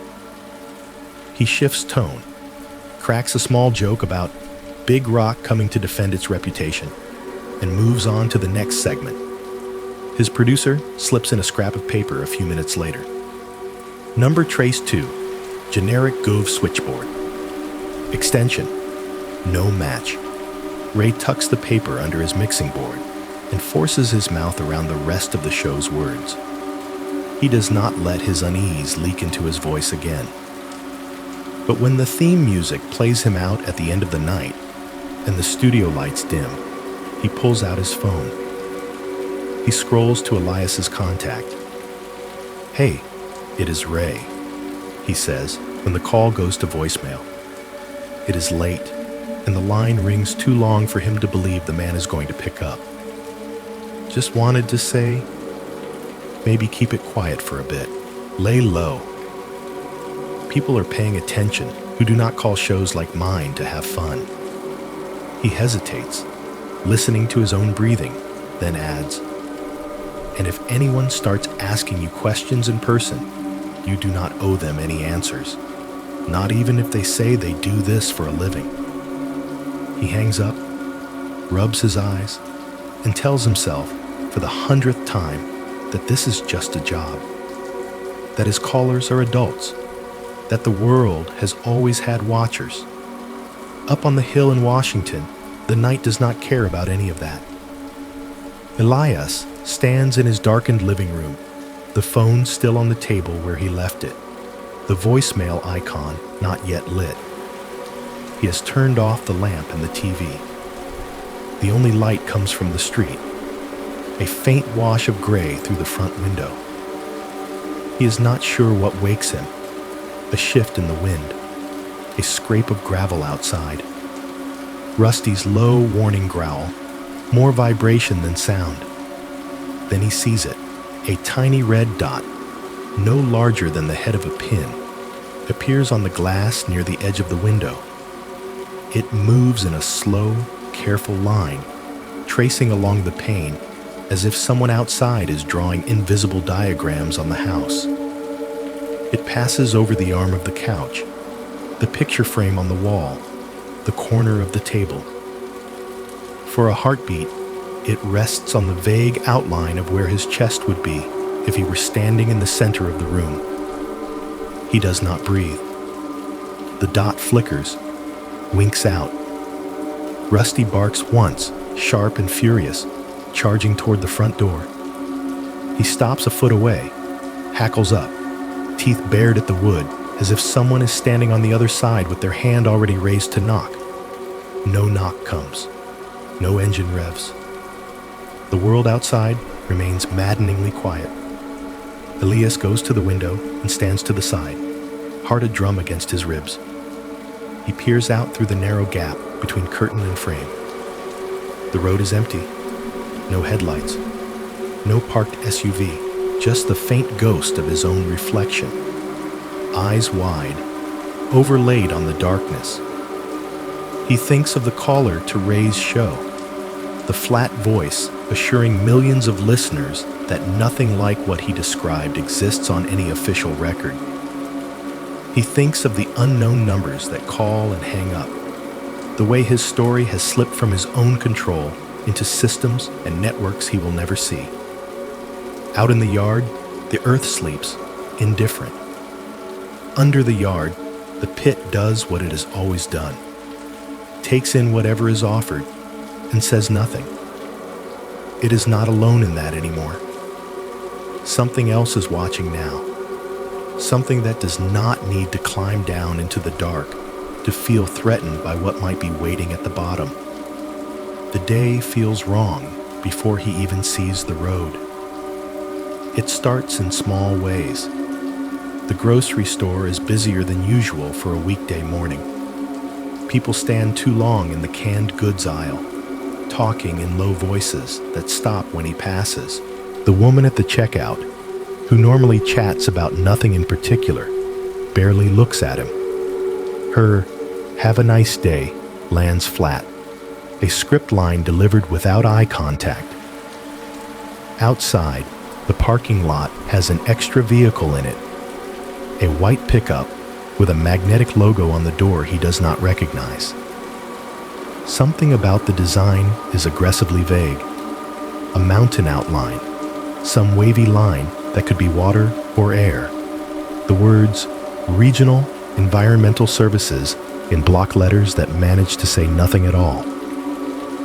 He loads his groceries into his truck, feeling the weight of glances on his back. The sky is a hard, colorless blue, clouds smeared thin across it like eraser marks. The air smells like dust and gasoline and the hint of rain that will probably never arrive. The highway home is the same as it always is. It is only when he turns off onto the narrower county road that his chest tightens. From a distance, he sees the color first. Bright orange cones, impossible to miss, lined up across the mouth of his dirt turnoff like a row of small accusatory fingers. Behind them, there are vehicles. More than one, more than two. Boxy trucks, SUVs, a van with its back doors open. Portable fencing has been erected along the first stretch of the road. Chain link panels held in place with sandbags, bristling with yellow warning signs that flash in the sunlight. He slows to a stop without quite deciding to. Gravel pops under his tires. The engine rumbles in the sudden stillness. People move beyond the fencing. Some wear bright vests and hard hats. Others are sealed in hooded, hazmat-style suits that gleam faintly, their faces hidden behind reflective visors. They walk with the purposeful, slowed-down movements of people handling something fragile and dangerous. One of them carries a device that looks like a cross between a metal detector and a vacuum cleaner, its wand sweeping back and forth over the ground. There is a smell in the air that does not belong here. Not strong, just a faint, sharp edge under the familiar scents of dirt and grass. A chemical tang, as if someone has just opened a bottle of cleaning fluid too close to a confined space.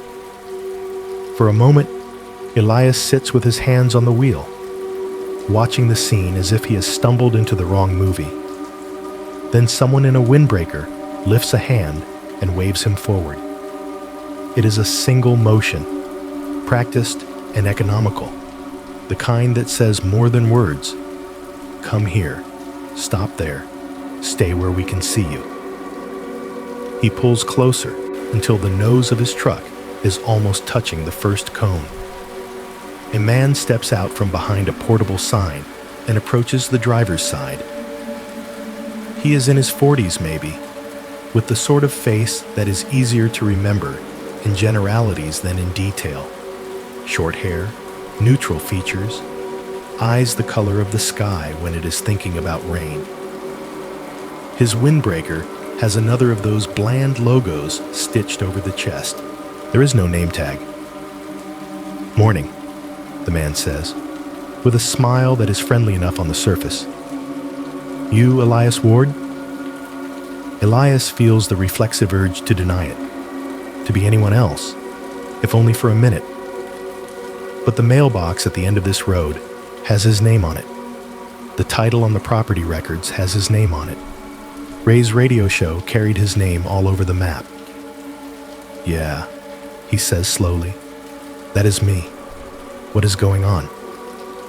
Appreciate you stopping, the man answers, tone soothing, as if he is speaking to someone much older or much more fragile. We have got a situation up the road here. Possible underground fuel leak. Could be an old tank nobody remembered. Could be a pipeline issue. Could be something else entirely. We are investigating. He gestures back at the hazmat suits and equipment with a small tilt of his head. Behind him, one of the suited figures pauses, looks over, then returns to their careful scanning. Fuel leak, Elias repeats. The word sits wrong in his mouth. Up there? He nods toward his property, the curves of his land hidden now behind fencing and vehicles. I do not have any tanks buried. That I know of. That you know of, the man agrees smoothly. But you are not the first owner, right? These things happen. People bury stuff, forget to file paperwork, move away, die. 50 years later, we get a whiff of something in the groundwater, and it is our job to figure out where it is coming from. His voice is calm. His explanation is reasonable. The whole performance has that polished feel, like a briefing that has been given enough times to slide easily off the tongue. "And it is on my land," Elias says. He is not sure if it is a question or a statement. "Possibly," the man says. "We are still narrowing it down. That is why we have got the area blocked off. Safety first. Do you live alone up there? Any kids? Pets? Anyone else we need to worry about?" "Just me and my dog," Elias answers, the mention of Rusty sending a spike of worry through his chest. "He is up at the house. I have food in the truck. I am going to have to stop you there," the man cuts in, the apology already in his tone. "Right now, we cannot let anyone into the hot zone until we have confirmed what we are dealing with. Could be fumes, could be soil instability.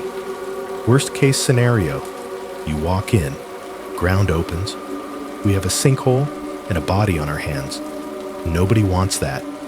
We will make sure your dog is taken care of in the meantime." He says hot zone like it is a term he uses every day. He says sinkhole with just enough weight to make the image stick. A flare of anger rises in Elias, fighting with fear. "With respect," he says, the phrase tasting like old dispatch calls. "That is my home. You cannot just—" "We can, actually," the man says, not unkindly. "Under emergency environmental protocols, when there is a credible threat to groundwater safety and structural integrity, we are authorized to secure and restrict access to affected properties pending further investigation. You will get all this in writing," he adds quickly, seeing the look on Elias's face. "For now, we have a work trailer set up down the road where we can talk more privately. I would really appreciate it if you would come down and let me walk you through what we are doing." Behind the politeness, there is steel. It is the same tone state troopers use when they say things like, "Sir, I am going to need you to step out of the vehicle." Elias looks past him, up the road. The fences, the suits, the machines. Somewhere beyond all that, his house stands with its crooked lamp and its sagging couch and the notebook on the table. Somewhere beyond that, hidden from view, is the ring of stones and the black circle that none of these trucks can drive over. He realizes, with a little jolt, that he cannot see the pit at all from here, not even a hint of where it lies. It is as if the world has closed a curtain in front of it. "Fine," he says, the word coming out flatter than he intends. "Let us talk." The man in the windbreaker smiles again, broader this time, as though a particularly tricky part of his day has just slid neatly into place. "Appreciate it," he says. "Name's Keller, by the way." He says it too late to be natural, as if he remembered halfway through the conversation that normal people introduce themselves. He steps back, waves another worker over, and gives quick instructions Elias cannot quite catch. Then he gestures for Elias to turn his truck around and follow the curve of the road to where a large, white trailer squats in a newly flattened patch of dirt. It looks, unmistakably, like a command post, the kind Elias has seen on television footage of disaster scenes. Portable offices rolled in to sit like artificial organs grafted onto wounded landscapes.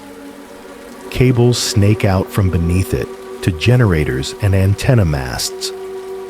There is a folding table by the door with clipboards and bottled water lined up in neat rows, ready for hands that may or may not be shaking. Inside, the air is cooler, humming with the sound of an overworked AC unit. The light is fluorescent and unforgiving. Maps of the area are taped to the walls, overlapping satellite images and color-coded topographic lines. A few people sit at laptops, the glow of screens painting their faces flat and blue. They glance up briefly at Elias, then back down, like birds assessing a passing shadow. Keller offers him a chair. It is one of those metal folding ones that makes everything feel temporary. "Let us get right to it," Keller says, sliding a thin folder across the table. "Your property sits on a section of what we call structurally unstable geology of interest. That means there are features beneath the surface that we do not fully understand yet. Cavities, voids, areas of abnormal density. Some of those may be naturally occurring. Some may be man-made. All of them pose potential risks." The phrase, geology of interest, lands with a quiet, ominous weight. It is the kind of wording that sounds bland until you realize it can be used to justify almost anything. "We have reason to believe," Keller goes on, "that one of those features is located on or very near your parcel. That could explain some of the anomalies you have experienced. The lack of echo, the unusual depth. It also means that, from a federal standpoint, that piece of land is now more than just a residence. It is a research site and a liability." He opens the folder. Inside are pages Elias cannot quite focus on. Blocks of text, legal citations, diagrams with arrows. One sheet has numbers on it, arranged in a way that makes his breath catch for a different reason. "We are prepared," Keller says, tapping that sheet lightly, "to offer you compensation for a temporary and possibly permanent relocation. A lease of the land, if you like that word better. You would retain nominal ownership, but access would be restricted to authorized personnel. In return, you get enough money to, well, to make other choices, safer ones." He does not say the number out loud. He does not need to. Elias's eyes find it on the page because there is nowhere else for them to go.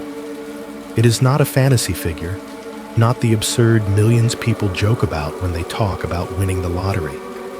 It is something more dangerous, plausible generosity, enough to pay off what little he still owes, enough to move somewhere else and not worry about work for a while, enough to put something aside for kids who might not visit, but who will eventually have to make decisions about his estate. It is, in other words, exactly the right size to make a lonely, almost retired man think twice. "For your safety," Keller says, and the words have a slightly rehearsed shine, "and to streamline our research.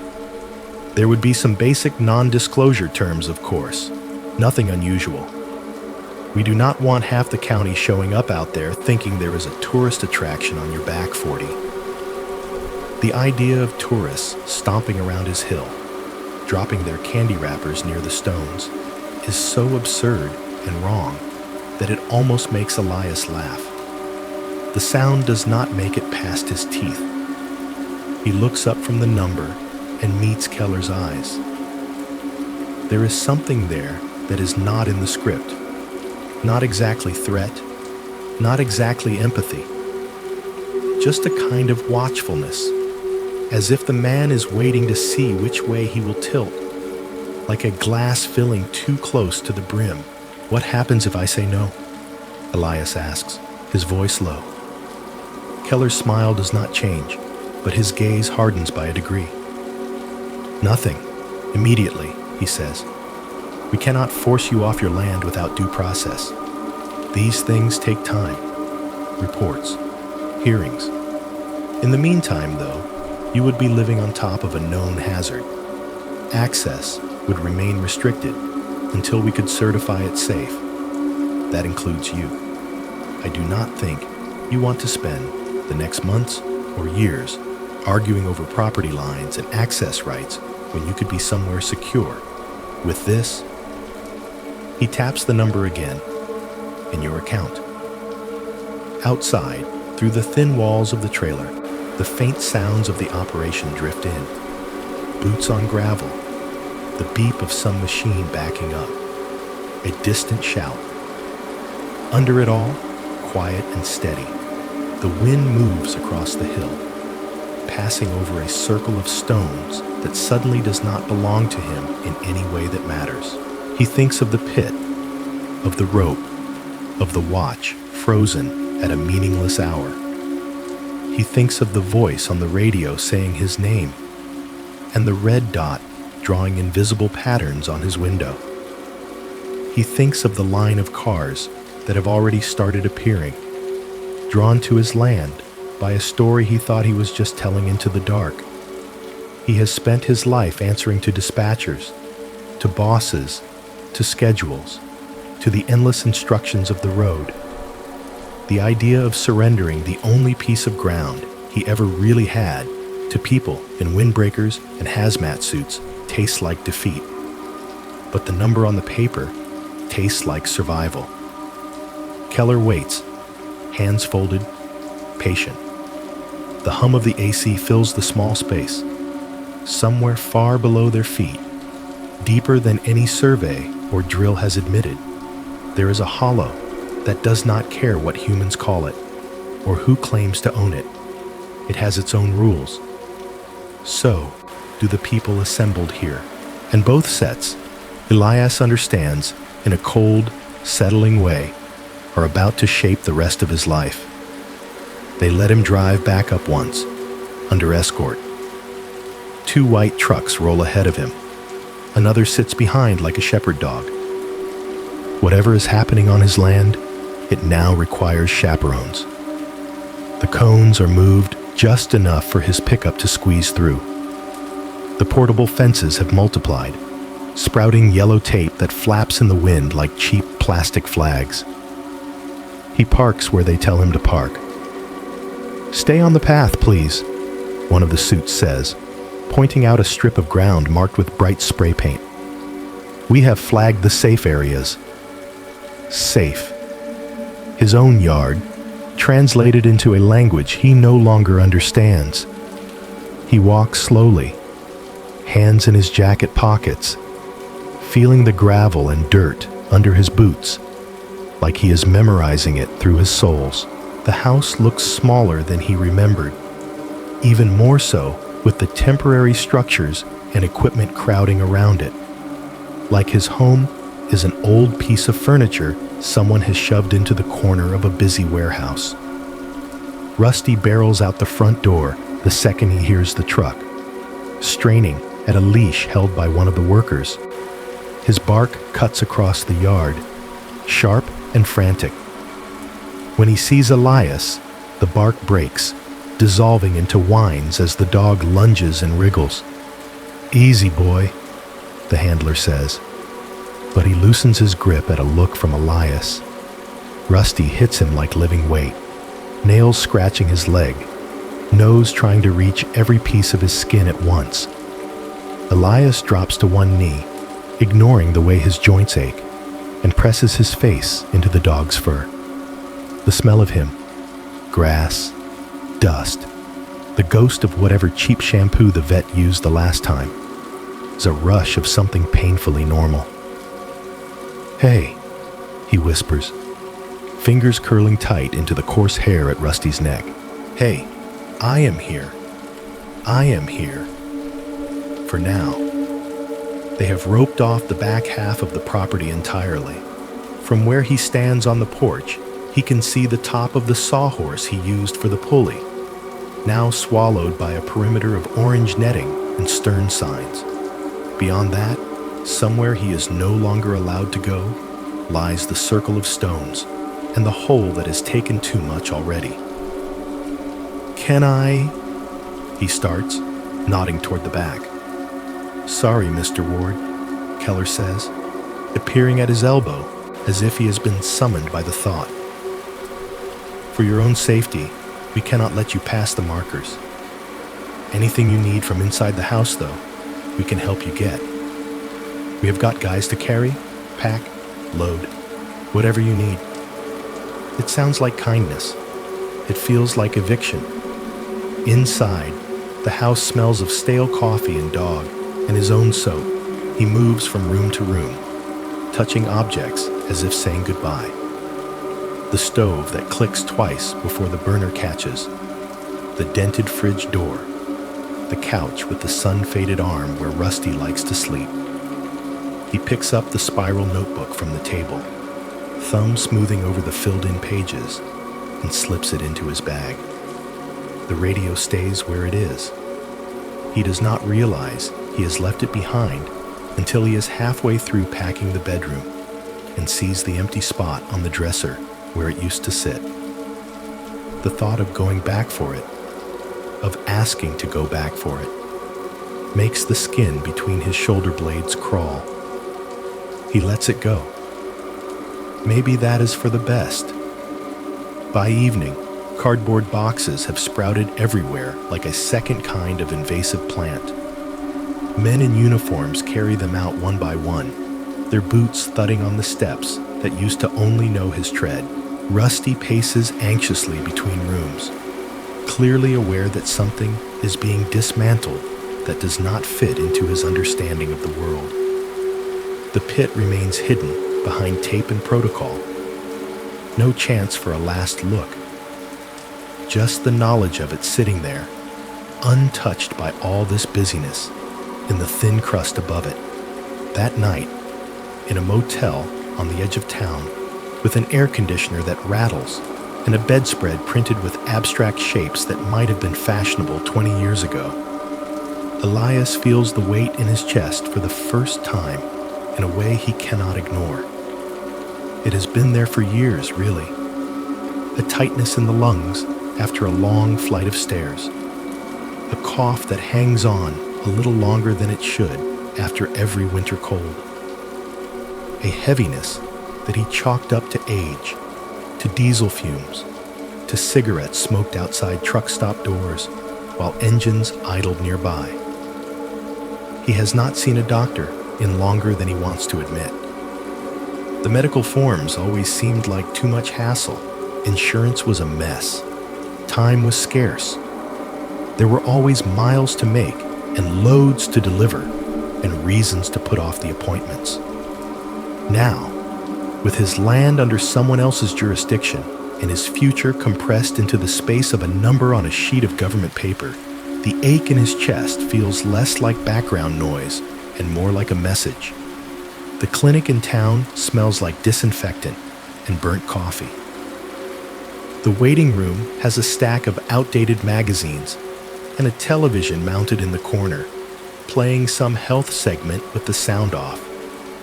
The receptionist takes his information without comment, though her eyes flick briefly to the address he writes down and then to his face. In the exam room, under the buzzing fluorescent lights, he sits on crinkling paper while a young doctor with tired eyes listens to his lungs, asks polite questions, orders a scan, just to be safe. The machine is cold where it touches his back. The room hums. Time stretches. When the doctor comes back with the results, his face has shifted in the small, subtle ways Elias recognizes from years of watching cops deliver bad news at accident scenes. There are some spots, he says, tapping a grayscale printout where cloudy shapes interrupt the dark. In both lungs, but more on the right. We will need to do a biopsy to be sure, but given your history with diesel exposure, smoking, used to, Elias says automatically, cut back years ago. The doctor offers the kind of smile that acknowledges the effort without undoing the damage. Even so, we are looking at something serious, possibly cancer. Possibly hangs in the air with all the credibility of a lie everyone agrees to tell together. Elias hears the rest, the talk of treatment options, timelines, referrals to specialists in the city, as if from the far end of a tunnel. Words like stage and aggressive, and we caught it a little late drift past. He nods when he is supposed to. He schedules what they say to schedule. He walks out with a folder of information he does not remember asking for. Outside, the sky is still that same flat blue. Cars move through the parking lot. Someone laughs too loudly near the entrance. The ordinary world has the decency not to change just because his has. On the drive back to the motel, the government's offer takes on a new flavor. Money to live out the rest of your life. When Keller said it, the phrase felt like bait. A way to make swallowing the loss of his land easier. Now, with shadowed scans folded in his jacket pocket, it sounds like a cruel joke written by someone who does not realize they are becoming a secondary character in someone else's story. Rusty greets him at the motel door with a wagging tail and worried eyes, picking up on currents his brain cannot yet articulate. Elias sinks down onto the bed, folder on one side, the government's paperwork on the other. The dog's warm body pressing against his leg, he reads the numbers again. They did not lowball him. It is enough. Enough to pay for treatment he might not want. Enough to rent another place, closer to his younger brother in another state, where he will not die alone in a house guarded by people in hazmat suits. Enough to leave something behind that is not just a strange story on the internet and a hole under the ground. Shame is in there too. A quiet, persistent voice that whispers you are being bought in the back of his skull. That reminds him of every time someone talked about standing their ground, about not letting them take what was theirs. But shame does not pay medical bills. Pride does not keep dogs fed when men in windbreakers decide to put up fences. And some part of him, a part he does not like to look at directly, thinks that maybe the pit is better off without him anymore. Maybe he has told his story. Maybe whatever is down there needs distance as much as he does. In the end, the decision is not dramatic. He signs the papers in the temporary trailer with a pen that has the agency's logo on it. His signature looks smaller than usual, his hand a little less steady. Keller watches, then turns the pages around, checking boxes with quick, efficient motions. You are doing the right thing, Keller says, and for once, it almost sounds like he believes it. We will make sure you are taken care of. You and the whole both, the sentence does not quite say. A bank account number changes. Numbers appear. His land becomes, on paper, part of a project with an alphanumeric designation. His name slides down the priority list. He packs light this time. The notebook, Rusty's leash, a duffel bag with clothes, the folder from the clinic. He calls his younger brother, someone he has not spoken to in months, except via awkward holiday texts, and tells him, in the broadest possible strokes, that he has some health stuff going on, that he needs to come stay for a while. The brother's sigh is audible, even through the static. Yeah, his brother says. Yeah, of course. We have got the spare room. Just let us know when you are getting here. There is a bus that runs overnight to his brother's state. A long, zigzag route that stops in too many small towns, picking up and dropping off people with battered luggage and reasons they do not talk about. Elias buys a ticket at the counter with cash, folding the stub into his wallet. Travel used to mean work, deliveries, deadlines. Now it means leaving the only place that has ever truly been his and stepping into a future measured in both miles and medical terms. On the last evening before he goes, he drives up to a turnout on the highway that offers a distant view of his hill. The temporary structures look like toys from here, white rectangles against the landscape. The fencing is a faint glint of silver. The pit, of course, is invisible, its presence marked only by the absence of anything built directly over it. Rusty leans out the open passenger window, nose working, ears flicking.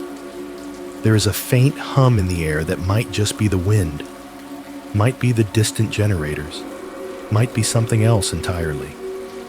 Elias rests his hands on the steering wheel, fingers curling around chipped plastic, and feels a tight knot of fear, grief, and a strange, reluctant relief twist in his chest. He is leaving. But the story, he suspects, is not done with him yet. Down in the earth, where the rope never found a bottom, where sound goes to be unmade, something waits in a darkness that does not care about bus tickets or diagnoses.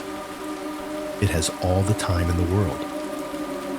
He, on the other hand, suddenly does not. The bus smells like damp fabric and reheated air. It is one of those long-distance coaches that has seen too many miles and too few deep cleanings. The overhead lights flicker in a tired, intermittent way, just bright enough to keep real darkness at bay without ever settling into comfort. The seats are upholstered in a blue and purple pattern that might once have looked cheerful, now dulled and rubbed thin at the edges where countless passengers have shifted and fidgeted. Rain has started, a steady, unhurried drizzle that streaks the outside of the windows in crooked lines. Each droplet catches whatever light there is and drags it down the glass, smearing the world beyond into gray smudges.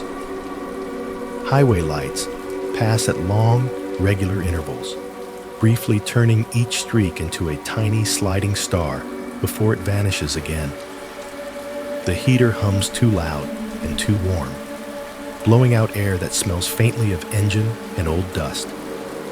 Somewhere near the back, someone is snoring softly. Another person coughs, a dry, persistent sound.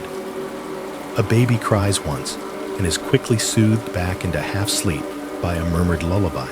Elias sits halfway down the aisle, Rusty dozing on the floor at his feet, leash looped twice around his wrist. He fought for that. Dogs are not exactly standard on these routes. But the driver took one look at the dog's graying muzzle and the man's worn face and decided not to argue. There are empty seats. No one complained. The bus rocks gently with each lane change, each small shift of the driver's hands on the big wheel. Outside, the rain hisses against the windshield in a nearly constant whisper. Far ahead, lightning flickers now and then behind the low ceiling of cloud, flattening the distant hills into black cardboard cutouts for a moment before letting them sink back into anonymity. This is not so different from 100 other nights on the road Elias has known. The rhythm of the engine, the shiver of the chassis, the dim faces of strangers half lit and half hidden. He could almost pretend he is working a run, that there is cargo in the hold and a dispatcher somewhere waiting for his check-in, but he is not behind the wheel. He is cargo now, a passenger on a bus with no logbook under his hand, no route he controls. His destination is a line on a ticket in his wallet and the vague promise of his brother's spare room. He shifts, feeling a dull ache in his chest and a sharper sting along his back where the clinic's machine pressed. Rusty's paw twitches against his boot, chasing something in whatever dream dogs have when they do not know their world is changing. The bus rolls through an indistinct stretch of highway where the exits are spaced far apart and the signs are little more than suggestions that there might be a town if you turned off here, or maybe just a gas station and a dark diner with a 24 hours sign that nobody believes. After a while, the engine note changes. The driver eases off the accelerator. The bus's momentum slackens. "We are going to pull over for a quick mechanical check, folks." The driver's voice crackles over the intercom. sounding both bored and rehearsed. Nothing to worry about, just a routine stop. Routine. That word again. The bus glides onto an exit ramp, tires hissing on the wet pavement. The rain glows orange in the reflected light of the lamps that mark the off-ramp. Then those fall away, replaced by a lower, more sporadic illumination. They seem to have parked in some kind of service area, a stretch of asphalt bordered by scrub and chain-link fence, the kind of place maintenance crews might gather. The engine idles down to a quieter rumble. The interior lights dim further, not quite off, but low enough that the passengers' faces become pools of shadow with hints of cheekbone and nose catching the stray light. Conversations, already sparse, die away. People shift in their seats, looking up, then sinking back, trusting the machinery and the driver and habit to sort things out. Rusty lifts his head, ears pricked. A soft growl vibrates in his chest, too low for anyone but Elias to hear. "Easy," Elias murmurs, fingers finding the familiar fur behind the dog's ears. Probably just belts or a tire. Another flash of lightning rolls across the sky, closer this time. For one stark heartbeat, the world outside the windows and the inside of the bus are floodlit, color drained to high contrast black and white. In that instant, Elias glances down the length of the aisle. Every single passenger is turned in their seat, looking straight at him, not just in his direction, at him.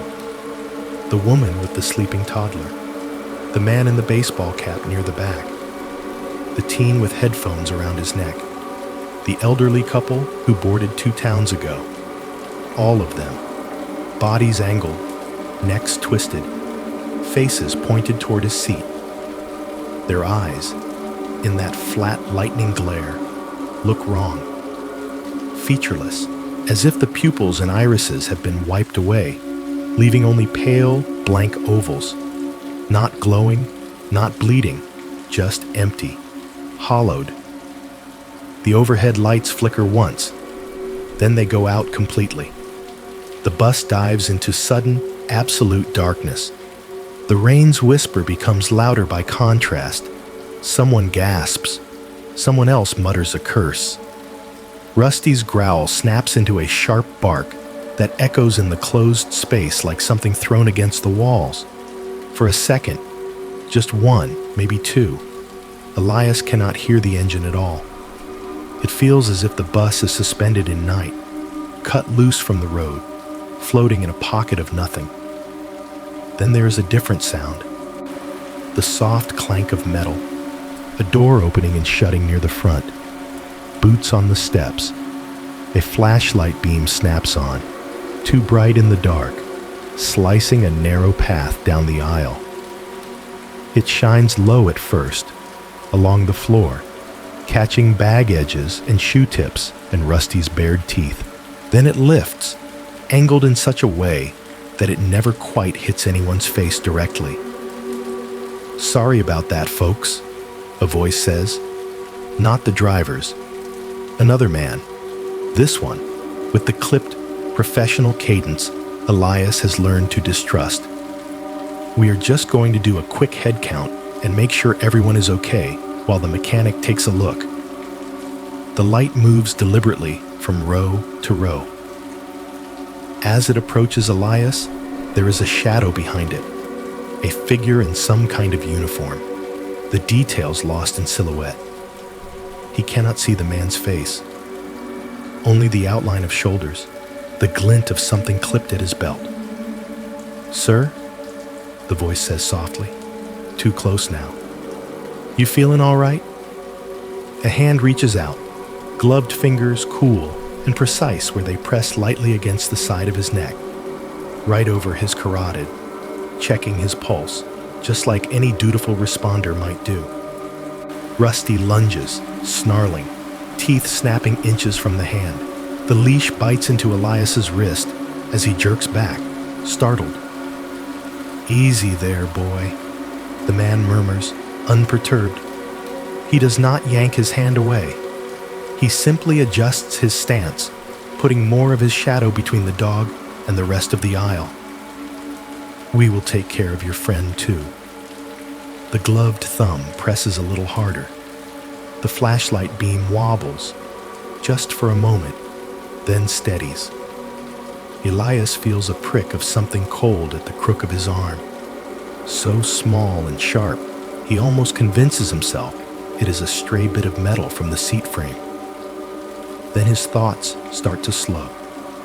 The voices of the other passengers bleed together into a low, distant hum. The warm smell of the bus, the rain against the windows, Rusty's frantic barks, all of it begins to fold inward, like sound sliding down a deep shaft and thinning as it goes. For a heartbeat, the sensation is horribly familiar. He is not in a bus aisle. He is standing at the rim of his pit, rope in hand, feeling that gentle, impossible pull in his chest as the pebble falls and something below inhales. Only this time, he is the object being lowered. Light narrows to a tunnel. The flashlight beam is the last thing he sees.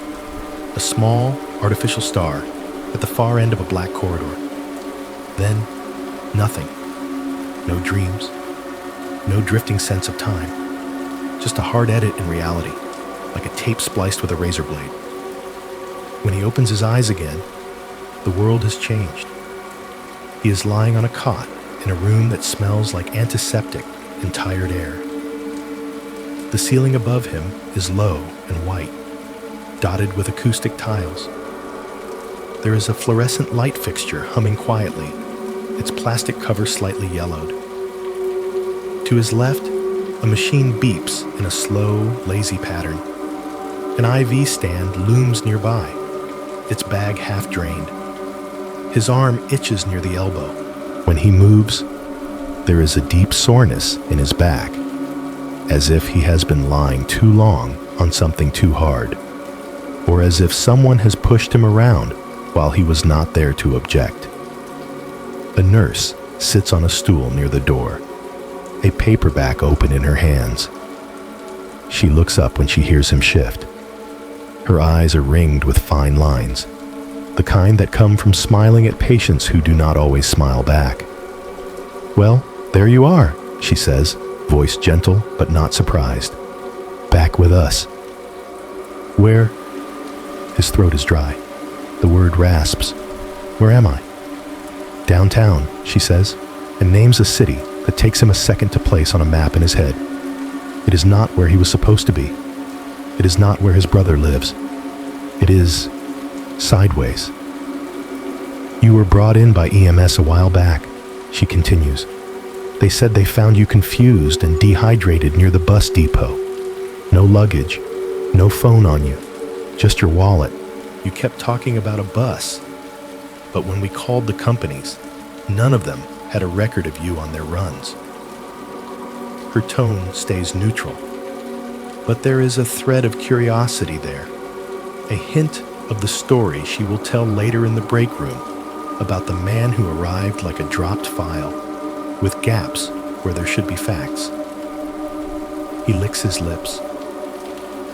"How long have I been here?" She glances at the chart at the foot of the bed.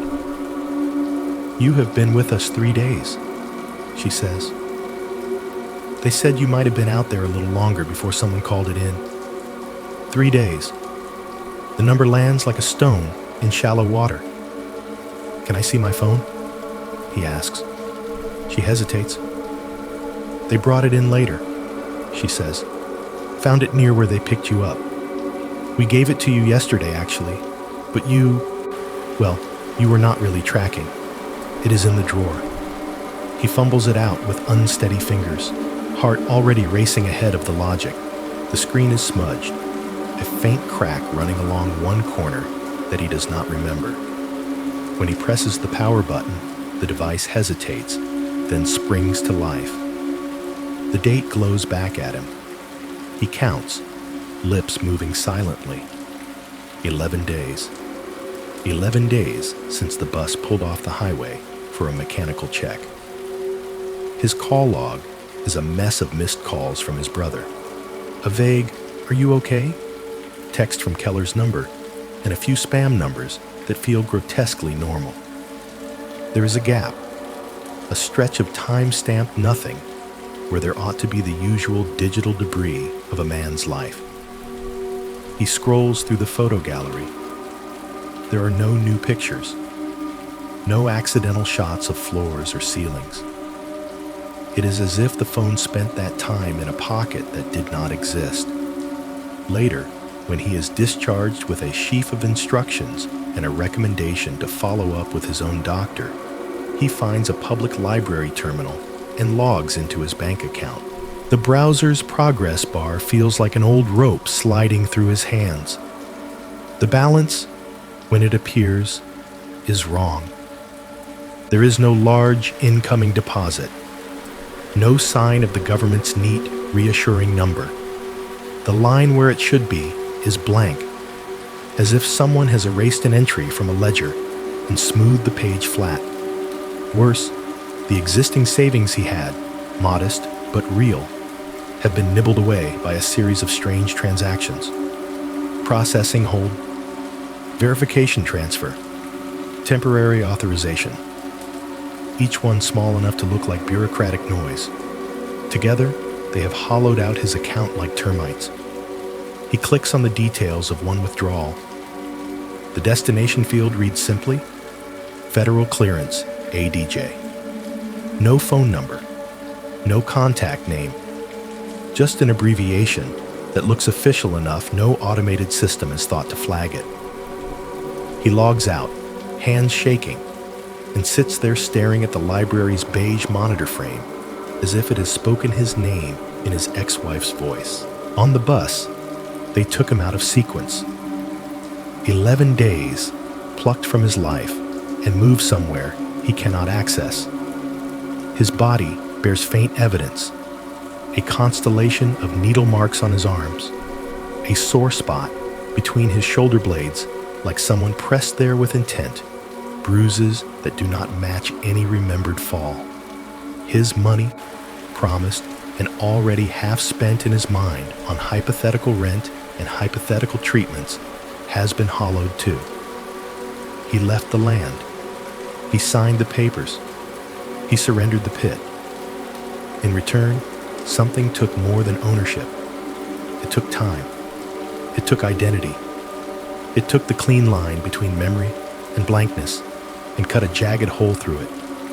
Just like the circle in his yard eats sound, this new, unseen system has learned to eat days and dollars and proof.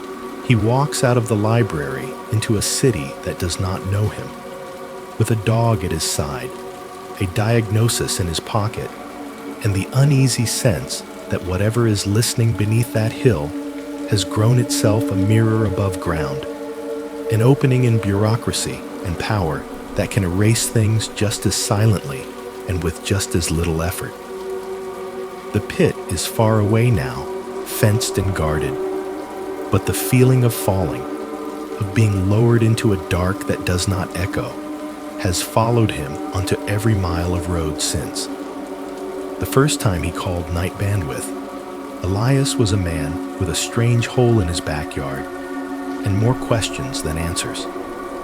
The last time he calls, he is a man who has already lost the backyard, misplaced nearly 2 weeks of his own life, and watched the number that was supposed to buy him safety vanish into the kind of bureaucratic dark that does not send receipts. It takes him a long time to pick up the phone again.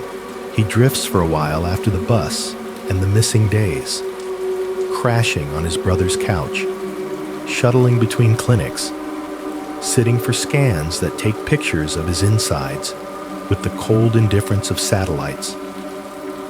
Rusty sleeps at his feet in waiting rooms and in the corner of whatever spare room they hand him.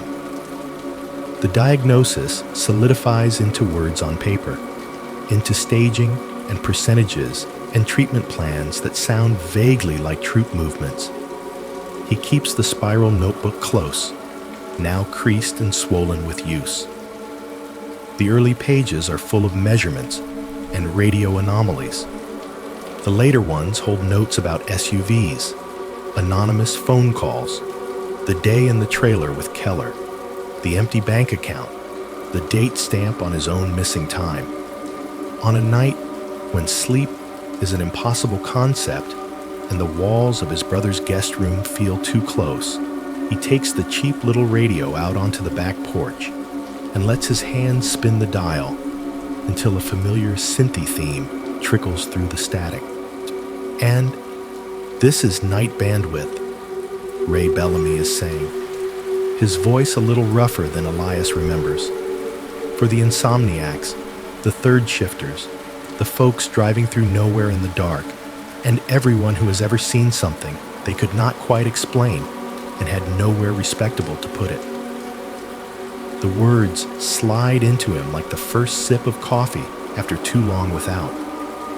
He sits on the porch step, the wood cold through his jeans, Rusty's head resting on his knee. The show moves through its usual shapes. A caller talks about a childhood house where the clocks never worked right. Another swears he saw his father, dead 20 years, standing at the end of his bed during a power outage. Ray listens, asks questions, laughs softly in the right places. Then, after an ad break, there is a slight shift in his tone, a quieting. Some of you have been with this show long enough to remember a caller from a while back, Ray says. A man in Washington State with a very unusual piece of property. A pit that did not echo, did not seem to have a bottom, and maybe, just maybe, messed a little with time and radio waves. There is a rustle as he picks up a paper. We have an update tonight. Elias is back with us. Elias, you are on night bandwidth. For a heartbeat, Elias just breathes. The line carries the faint hum of distance, the crackle of cheap infrastructure trying to hold 2 points in the world together. Hey, Ray, he says finally. The voice that comes out of the radio is his, but thinner. The illness has shaved something away from the edges. The missing days have taken a slice out of his timeline. There is less of the awkward disbelief he had the first time he called. This version of Elias does not sound like a man waiting to be told he might be wrong. He sounds like someone who has looked around, taken inventory, and realized that being right does not help much when the people who are inconvenienced by your truth can pull harder than you can. Ray hears it, and so do the people scattered across the map with their radios turned down low. In a semi-truck, somewhere in the Dakotas, a driver reaches for the volume knob. In a rental car on the outskirts of Phoenix, someone on their way back from a work trip pulls off onto the shoulder to give the story the full attention it demands. In a bedroom that might as well be yours, a hand pauses in mid-scroll over a phone screen. Good to hear your voice, man, Ray says. How are you holding up? Been better, Elias replies, and lets out a small, humorless huff of air that is almost a laugh. But I am still on the right side of the dirt, for now. He lays it out, as plainly as he can. The cones and the fences, Keller and his windbreaker, and his careful words, the trailer, the papers, the number that wanted to make everything all right. He describes walking through his own house as if it were already a museum, saying goodbye to objects with his fingertips. He does not linger on the diagnosis, but he does not hide it either. It is part of the story now, another kind of shadow on the scan. Ray does not interrupt much. When he does, it is to clarify, to anchor the narrative for people who did not hear the first call. So they told you it was about environmental safety, he says. And then you signed, and then you got on a bus, and something happened, Elias says. Or nothing happened. Depends how you look at it. He talks about the rain-streaked windows, the bus pulling off, the blackout that feels like falling. He glosses over the detail of the passengers turning to look at him. That image is too intimate, too much like a waking nightmare he does not want to give away entirely. But he describes the man with the flashlight, the chill at his arm, the waking in a city he never meant to visit. He gives the bare facts. 11 days gone according to his phone. 3 missing from the clinic's check-in. No bus company willing to admit he was on board. The drained account. The absent compensation. The way all the paper trails that should lead back to his pit and his deal seem to drop off into blank space. Look, I know what it sounds like, he says, somewhere between resignation and anger. Old sick guy signs his house away, then suddenly he has a hospital bill and no money, no memory of how he got there. Maybe I missed the fine print. Maybe I am just a fool. But the timing, the way it all lined up, it feels like they cut a chunk out of me the same way that Hole cut pieces out of the world. The line goes quiet for a beat. You can almost hear the show holding its breath. I have had my share of callers talk about missing time, Ray says slowly. Usually, it is on the side of the road, with strange lights, or out in the woods, with weird sounds. Usually, there is a little more tequila involved. A small chuckle, a pressure release. What you are describing, though, if we take it as you experienced it, and I do, then we are not just talking about one weird hole in the ground anymore. We are talking about whatever systems surround it. He does not say government. He does not have to. Everyone is already thinking it. The message boards and comment sections will, by morning, be full of acronyms. MK this, mind control that, secret programs and black sites and alphabet soup agencies testing something on someone no one will miss. A few skeptics will argue that Elias is a con man, spinning late-night yarns for attention. Others will suggest a mundane scam, a bad land deal, an unscrupulous lawyer, identity theft layered over illness. Ray walks the line he always has. He lets the story stand without endorsing any particular theory, but tonight, something in his tone has changed. The warmth is still there, but it carries a thread of anger now, thin and steady. After the call, the show's inbox fills. Emails come in from listeners with their own stories of time glitches, lost afternoons, strange nights in government hospitals, clinical trials that left too many blanks in their diaries. Some are sloppy, clearly written in the heat of the moment. Others are calm and unnervingly detailed, with dates, case numbers, names of facilities. And then there are the other messages, the ones that feel different. They do not come from personal addresses. They arrive from generic-sounding emails that resolve, upon closer inspection, to servers used by small tribal offices, local co-ops, law clinics, and places the national news forgets. Some of them are short, just a line or two. We have a place like that. Ours has been here longer.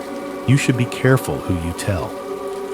Others go into a little more detail, though always with a careful eye toward what should not be written plainly. Ray reads them in the half-light of the studio after hours, the red on-air sign finally dark. The building around him is mostly empty now, just the cleaning crew on other floors and the persistent hum of machines that never really sleep. One email, flagged by his producer as different, "You should see this," stands out. It is written in precise English, with a formality that suggests someone translating not just language, but culture into something that will fit inside Ray's inbox. The sender identifies themselves only as a representative for an elders' council of a native community in Nevada. They have heard, they say, about Elias's story. They do not listen to his show live, but someone in their extended community does, and the recording made its way to them. They write about a place in their desert. They do not give coordinates. They do not give names. They call it, in their own tongue first, and then translated, a listening pit. A place where sound goes strange. A place where radios misbehave, and where people do not go alone, and only by permission. It is not just theirs, they add. A handful of families of Basque shepherds, people who have grazed flocks in those hills for generations, also know of it. They share an old, uneasy understanding. You respect the boundaries of that place, and it leaves you alone, mostly. They are not inviting tourists, the email stresses. They are not looking for fame or to turn their landscape into a segment on some paranormal TV show. They are writing because when they heard Elias talk about his pit and what followed, something in their elders' warnings started to sound less like superstition and more like a pattern. Your caller is not the first person whose life bent around a place like that. The message concludes. He will not be the last. If he wishes to speak with us, we will decide, together, how much we are willing to share. Ray sits there with the cursor blinking at the end of the email for a long time. Out there in the dark, trucks roll past lonely desert exits. In half-lit bedrooms, people drift in and out of sleep, with his show still whispering from their speakers. Somewhere in a city clinic, Elias lies awake, lungs aching, dog curled against his legs, wondering if telling the truth has cost him anything he had left. Night Bandwidth has always been a place where strange stories go to echo. Now, for the first time, it feels like the echo is coming back from more than one direction. Somewhere in the Washington Hills, behind fences and signs and men with clipboards, there is a pit that listens. Somewhere in the Nevada desert, there is another. And for the first time since this began, the story offers a small, dangerous thing. Not just fear, but curiosity. A sense that the map is bigger than anyone on the bus, or in the trailer, or at the clinic realized, dotted with holes where the world itself seems to be paying attention. In the end, it is strangers who help him cross the map. Not Keller, not any agency with a seal. People with radios on their nightstands and earbuds in their ears hear his last call to Night Bandwidth and decide quietly to do something about it. A few send small donations through links posted on message boards. One listener, a trucker who has been running westward routes for decades, offers him a ride for part of the way. Another mails a prepaid card to a P.O. box Ray reads out on air. It is not a flood of support. It is a trickle. But a trickle, over time, can carve paths through stone. With what is left of his bank account and what arrives from these invisible hands, Elias buys gas, extra water, and a second-hand map older than the GPS devices that have replaced such things. The elders in Nevada, through the interpreter who wrote the email, send directions that are more about landmarks than coordinates. Turn where the highway rises and the mountains look like folded blankets. Take the road that is no longer painted but still remembers trucks. Stop when the antennas look broken but still listening. The journey south and east peels away the green of the Pacific Northwest. Trees thin, then vanish. Hills flatten. The sky stretches and stretches again until it feels less like something above and more like an ocean he is driving under. The air grows drier by degrees. At first, it is just a hint. lips needing chapstick a little sooner, skin feeling a shade tighter at night. Then it becomes a presence. The wind that comes through the open window carries dust instead of damp. The sun does not just shine, it presses. Rusty rides in the passenger seat, tongue lolling, ears flapping in the hot breeze. At rest stops, he looks confused by the absence of trees, sniffing at scrub and rocks as if the world has been stripped down to its bones. There are ghosts of old listening posts out here, just like the email said. Beyond a small town that clings to the highway with a handful of buildings and a faded mural of a rocket, he passes the first of them, a cluster of rusted antenna towers on a low hill, their spidery arms reaching for signals no one sends anymore. At their base, concrete pads lie cracked and half-buried, graffiti blooming across surfaces once labeled classified and restricted in stark letters. He pulls over for a moment, steps out into the heat, and feels the quiet weight of all the messages that used to ricochet through this sky. Military transmissions, Cold War code words, families' voices bouncing off the ionosphere during long-distance calls. Listening has a long history in this desert. Not all of it human. By the time he reaches the turnoff, the directions described, the sun is low and harsh, bleeding red at the edges. The road he takes is more suggestion than asphalt.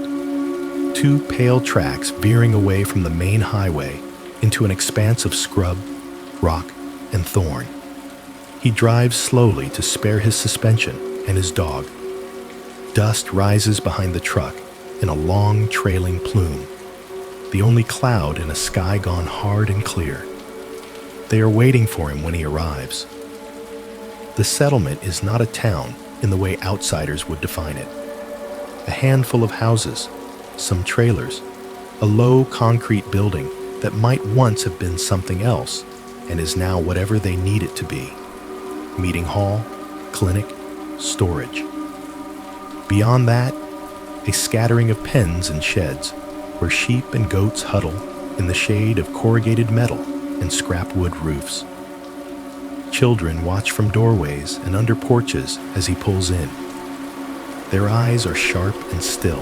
An old woman sits in a lawn chair outside one of the houses, a wide-brimmed hat shading her face.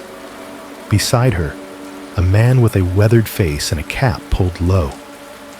Basque by the accent in his brief greeting later, leans on a cane and does not smile, but does not turn away either.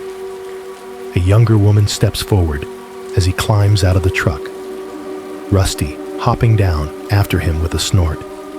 "You are Elias," she says, making it halfway between statement and question. Her voice carries both local cadence and the flat vowels of someone who has spent time elsewhere. "I am Mara. I translated the email for the council." "Thank you," he says. His throat feels dry again, but this time not just from the air. "For trusting me enough to send it." "We did not send it because we trust easily," she replies, a small curve at the corner of her mouth. "We sent it because your story sounded familiar in ways we do not like." She introduces him to the others with the ease of someone who has done this bridging work before. Two elders from the tribal council, both with eyes like old photographs, faded at the edges, but preserving everything important. A Basque couple who have been tending flocks in these hills since before some of the newer houses were built. A younger man who handles the generator, the satellite internet, the paperwork that comes in from outside. Their welcome is cautious, but not cold. They offer him water first, then food. They let Rusty drink and nose around the yard under watchful eyes. When the dog wanders too close to a certain direction, a boy whistles sharply and tosses a small stone in front of him, redirecting him without words. Not yet, the boy murmurs in his own language. Then in English, glancing at Elias. He does not go that way yet. After the meal, stew, bread, coffee that tastes like it has been on the stove all day. They gather under the shade of the concrete building. The heat outside it is a tangible wall. Inside the circle of shadow, it is merely oppressive. Mara sits between Elias and the elders, her posture attentive. "You should understand," she says. "We do not bring outsiders to the place, not as a rule. Our people have stories about what happens when you use it wrong, or too much, or when you try to make it answer questions it was not meant to answer." "What was it meant for?" Elias asks quietly. An older woman with silver braids threaded with red yarn answers, her words in their language flowing like something memorized long ago. Mara translates, not word for word, but in the shape of it. "She says," Mara begins, "that it has always been there. Before the fences, before the antennas on the hill, before the first church came. The first stories say it was a place where the important dead stood too close to the edge of the world and could not find their way over. Not ghosts exactly, not bodies, the parts of people that do not know how to stop listening." The elder's eyes fix on Elias, assessing the way he absorbs this. "For a long time," Mara continues, "our people did not go near it. We walked wide circles. We told children that if they played there, they would come home with someone else's memories. Then there were bad years, plagues, wars, times when the living needed something from the ones who would not leave." The Basque man speaks then, his accent broadening his English. "My grandfather was told," he says, "that you can lean over and let go of words you cannot carry, names, confessions. The pit will take them. Sometimes, if it is in the right mood, it will give something back, a voice, a sound, a feeling. It is not a telephone," he adds dryly. "People who treat it like one do not sleep well afterward." Elias thinks of his own pit, of the watch, of the radio, of the voice saying his name. "So you use it?" he asks. "On purpose, not like your people did," one of the elders says sharply, her English thick but clear. "We do not throw trash into it. We do not measure it with machines. We do not pretend it is ours because our names are on papers. There is no malice in it, just an exhausted sort of frustration." Elias nods, accepting the rebuke. "I did not know," he says simply. "I do not know what I did to it, or what it did to me." Mara looks at him for a long moment, then nods once, as if some internal argument has been settled. "We will take you," she says. "Not close, not like we would go if it was one of ours, but close enough for you to understand that it is not just your story anymore." They go in the late afternoon, when the sun slants low and the shadows begin to stretch, but the heat has not yet loosened its grip. The path is not marked on any map. It winds between low rises and washes, over hardpan and patches of loose rock. The air hums with insects, with the distant, irregular bleating of sheep, with a faint high whine from some forgotten piece of military hardware miles away still spinning in the wind. The land here feels both inhabited and indifferent. There are tire tracks, old campfire circles, the occasional glint of glass where a bottle broke years ago. But there is also an emptiness under it all, an ancient patience that makes human footprints look temporary. As they walk, the old antenna structures become visible again, this time from a new angle. The metal legs of long abandoned dishes stand stark against the sky, some bent, some snapped, all of them pointed at nothing in particular now. Concrete foundations lie half covered in sand, cables rusted to brittle brown veins. It strikes Elias that there is a kind of symmetry in this. Old listening stations that once tried to catch signals from enemies and satellites, sitting within sight of a place where the earth itself is rumored to listen. The pit in the desert does not look like the one that used to scar his hill.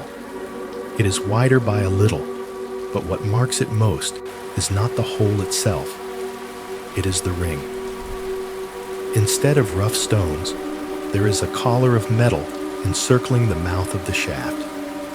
It is pitted and rusted, the remnants of some alloy that should have given up to the elements long ago, and yet still holds a faint, stubborn sheen beneath the decay.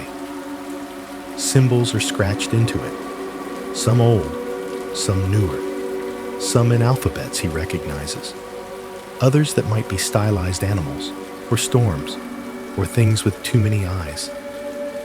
Around the pit, a circle of poles has been driven into the ground. From each hangs something that moves slowly in the slight breeze. Braids of hair, tied with colored thread. Strips of cloth that were once bright prayer scarves, now faded. Their edges frayed, but their knots strong.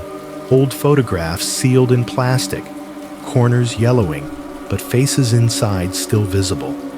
A child in a school uniform, a young man in army fatigues, an old woman laughing with her head thrown back. There are other offerings too. A cracked radio handset, its cord coiled neatly. A rusted pocket watch with its hands stopped. A cassette tape with no label. Someone has hung a pair of dog tags on one pole, the metal clinking softly against the wood.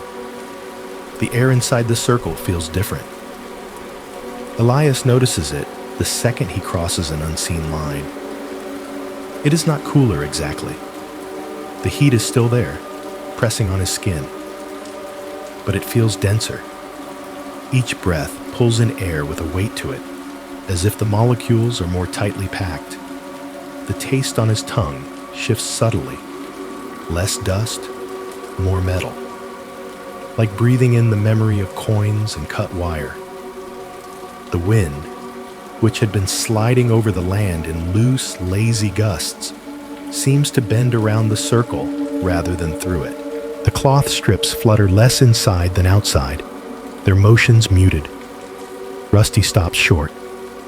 He had been trotting ahead, nose busy, tail up. The moment the pit comes fully into view, he plants his feet and lowers his head, a low, uncertain whine spilling out of his throat. He does not back away, but he does not move forward either. His ears flatten, then tilt, as if he is listening to something only he can hear. He is smart, the Basque man murmurs. Animals know. They always know first. Elias steps closer to the edge, though not as close as instinct might once have pushed him. He can feel the pull, not gravity, not vertigo, something else. A sense that if he leaned just a little farther, the air would thin, and his thoughts would tumble faster than his body ever could. He looks down. The darkness is familiar. The same depthless black his own pit wore. But here, it is framed by metal and by intention. The collar gives it the look of a well, a deliberate opening, a door someone cut on purpose. Around him, the objects hanging from the poles creak softly. A photograph lifts and falls, the face in it momentarily catching the light before sinking back into shadow. This is not a dumping place, one of the elders says behind him, her voice low, nearly lost to the weight of the air. It is a listening place. It listens to us, and we listen back. That is the difference. Elias closes his eyes for a moment. In that thin, heavy breath between worlds, he can almost hear it, the faintest suggestion of something below. Not a roar, not a voice, just a layered murmur.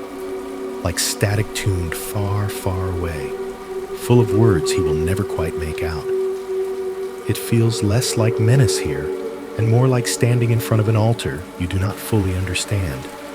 The dread is still there, but it is braided with something else. Ritual, meaning. The weight of decades of people who approached this edge knowing it was dangerous and choosing to come anyway, not to measure it or control it, but to speak and be heard. He opens his eyes. The second pit is different from his, but the feeling in his chest is the same. The universe, he realizes, has more ears than he thought. They wait for the sun to loosen its grip on the sky. Out here, sunset is not a gentle thing. The light does not just fade. It withdraws in stages, dragging color with it. The blue bleaches out to a washed, exhausted gray. The heat that has been pressing down all day rises from the ground like breath, a slow exhalation from rock and sand. By the time they begin to prepare, the shadows around the listening pit have grown long and sharp. The metal collar catches the last low rays and throws them back in dull flashes, as if remembering brighter days it never actually saw. They work without much talking, the way people do when the thing they are about to do has been done many times before and still deserves respect. Old shirts, strips of cloth, and bits of worn blanket are brought out in a plastic tub. Mara and the Basque man wind them into tight bundles the size of fists, binding them with twine. The fabric is stained and frayed, but clean. A younger boy, maybe 15, brings a metal can from the back of a truck, the liquid sloshing inside thickly. Vegetable oil, he answers when Elias glances at it. We do not use gas anymore. Too eager. One by one, they dip the cloth bundles into the oil, hands glistening as they squeeze out the excess. The smell is faintly familiar, like kitchens and frying pans, made strange by context. When the bundles are done, slick and heavy, they are tied at intervals along a coil of rope that looks newer than the one Elias used in Washington, but not by much. Rusty watches from just outside the circle of poles, lying down but alert, ears swiveling with every clink and murmur. When one of the oil-dark bundles touches the dirt near his nose, he sniffs, then recoils, wrinkling his muzzle. One of the elders steps close to the rope and places her hand lightly on it. She speaks in her language, voice low and steady. Mara translates, not for them. The pit does not need English, but for Elias.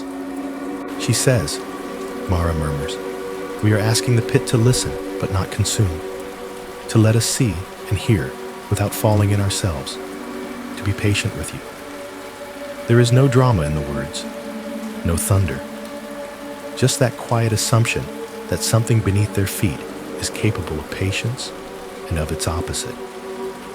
When the last of the sun has slid behind the black saw teeth of the distant mountains, they move the rope to the edge. The torches are not lit yet. They hang limp and dark from the line, heavy with oil. The metal collar around the pit is cold to the touch when Elias's fingers brush it by accident. Not cool from evening air. Cold like something that has never seen warmth. Hold here, the Basque man says, pressing a section of rope into Elias's palms. The line has the reassuring solidity of braided fibers doing what they were made to do. We lower together. No one lets go. Several pairs of hands take hold along the rope.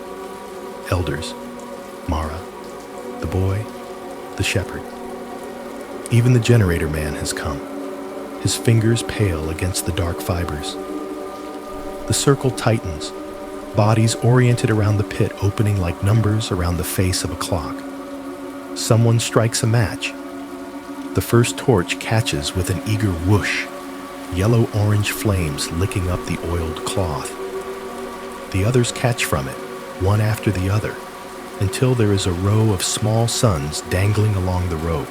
The light pushes back the desert twilight, gilding faces, turning the braids of hair and strips of cloth on the poles into silhouettes. "On three," Mara says softly. "1, 2, 3. The rope begins to move. It slides through their hands with a firm, slow friction, the heat from the torches seeping into the fibers. The first bundle passes over the edge of the metal collar, the flame showing briefly on the inner wall of the pit, then vanishing into the black like someone dropped a light bulb into deep water. Another follows, and another. At first, the fire behaves as it should. Yellow tongues, orange cores, a few sparks that drift up and die in the heavier air above the opening. But as the torches descend, the color begins to shift. The yellow fades, draining out of the flames, as if someone has leaned over and pulled the warmth out with invisible fingers. They go white, not the blinding white of welding arcs, but a cold, clear white, like the light from an old fluorescent tube. Deeper, the white picks up a faint tint, a bluish edge, delicate at first, then more pronounced.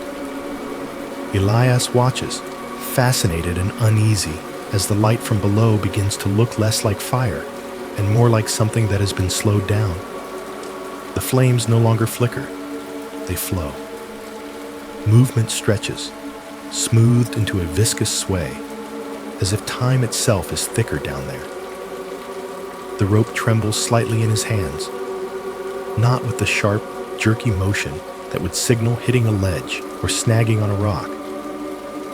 It is a subtler vibration, like a plucked string far down the line, sending a faint song through the fibers.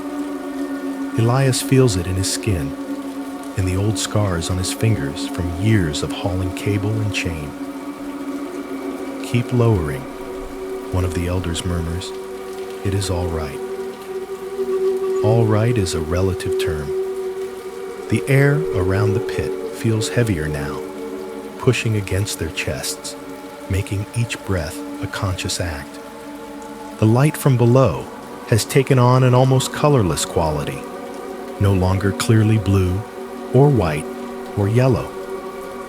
It is as if the torches have burned past the part of the spectrum eyes are used to and settled into some strange in-between zone. Then, just as Elias is about to ask how far they plan to let it go, he hears it. At first, it is no more than a suggestion, a texture under the wind, a low murmur that could be mistaken for distant traffic or for the static pop of cooling metal. His brain reaches for normal explanations, finds none that fit comfortably, and reluctantly lets his ears lead. The sound grows as the torches sink deeper. It is layered, like the static on his kitchen radio the night he heard his name. Many voices, many tones, all overlapping. Some are so soft they might only be breath. Others carry trailing bits of words that snag in his memory. He hears something in English, a woman's voice, middle-aged, saying, "I did not mean," before being swallowed by other sounds. Another voice, younger, says, "Tell Mom I," and vanishes at the edge of the phrase.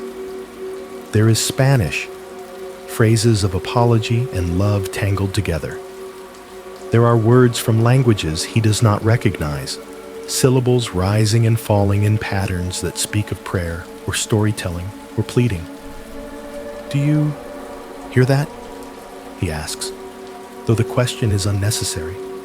He can feel the others listening alongside him, bodies going still, hands tightening on the rope. Mara nods, eyes fixed on the mouth of the pit. "We call them echoes," she says, "but that is not right. Echoes bounce. These stay." The murmur swells, falls, swells again, like waves against a shore made of memory. Here and there, individual sentences surface clearly for a heartbeat. "It was my fault. You were not supposed to be on that road. If I had just waited. Bottom of the 7th. 2 men on. That last one hits Elias like a physical shove. The cadence, the wording. It is not exactly the same as the game he heard near his own pit, but close enough that his skin prickles. A different announcer, a different game, the same ritual. Someone, somewhere, recording a moment that mattered to them so deeply it refused to settle with the rest of their life. Baseball, he whispers. Beside him, the Basque man huffs a quiet laugh. You would not believe how many scores that hole has, he says. Men who died with the game on. They all think it is the only thing worth repeating. They hold the rope there at that depth that is not measured in feet, but in the intensity of the sound. The pit is not roaring. It is not howling. It is just full of half-finished sentences, deathbed confessions that never made it past the lips, prayers that never got answers, jokes that did not reach their punchlines, names whispered into pillows and car dashboards and hospital sheets. The torches, far below, continue to burn in that strange, slowed way. Their light washes up the shaft, painting the metal collar in a ghostly, almost liquid sheen.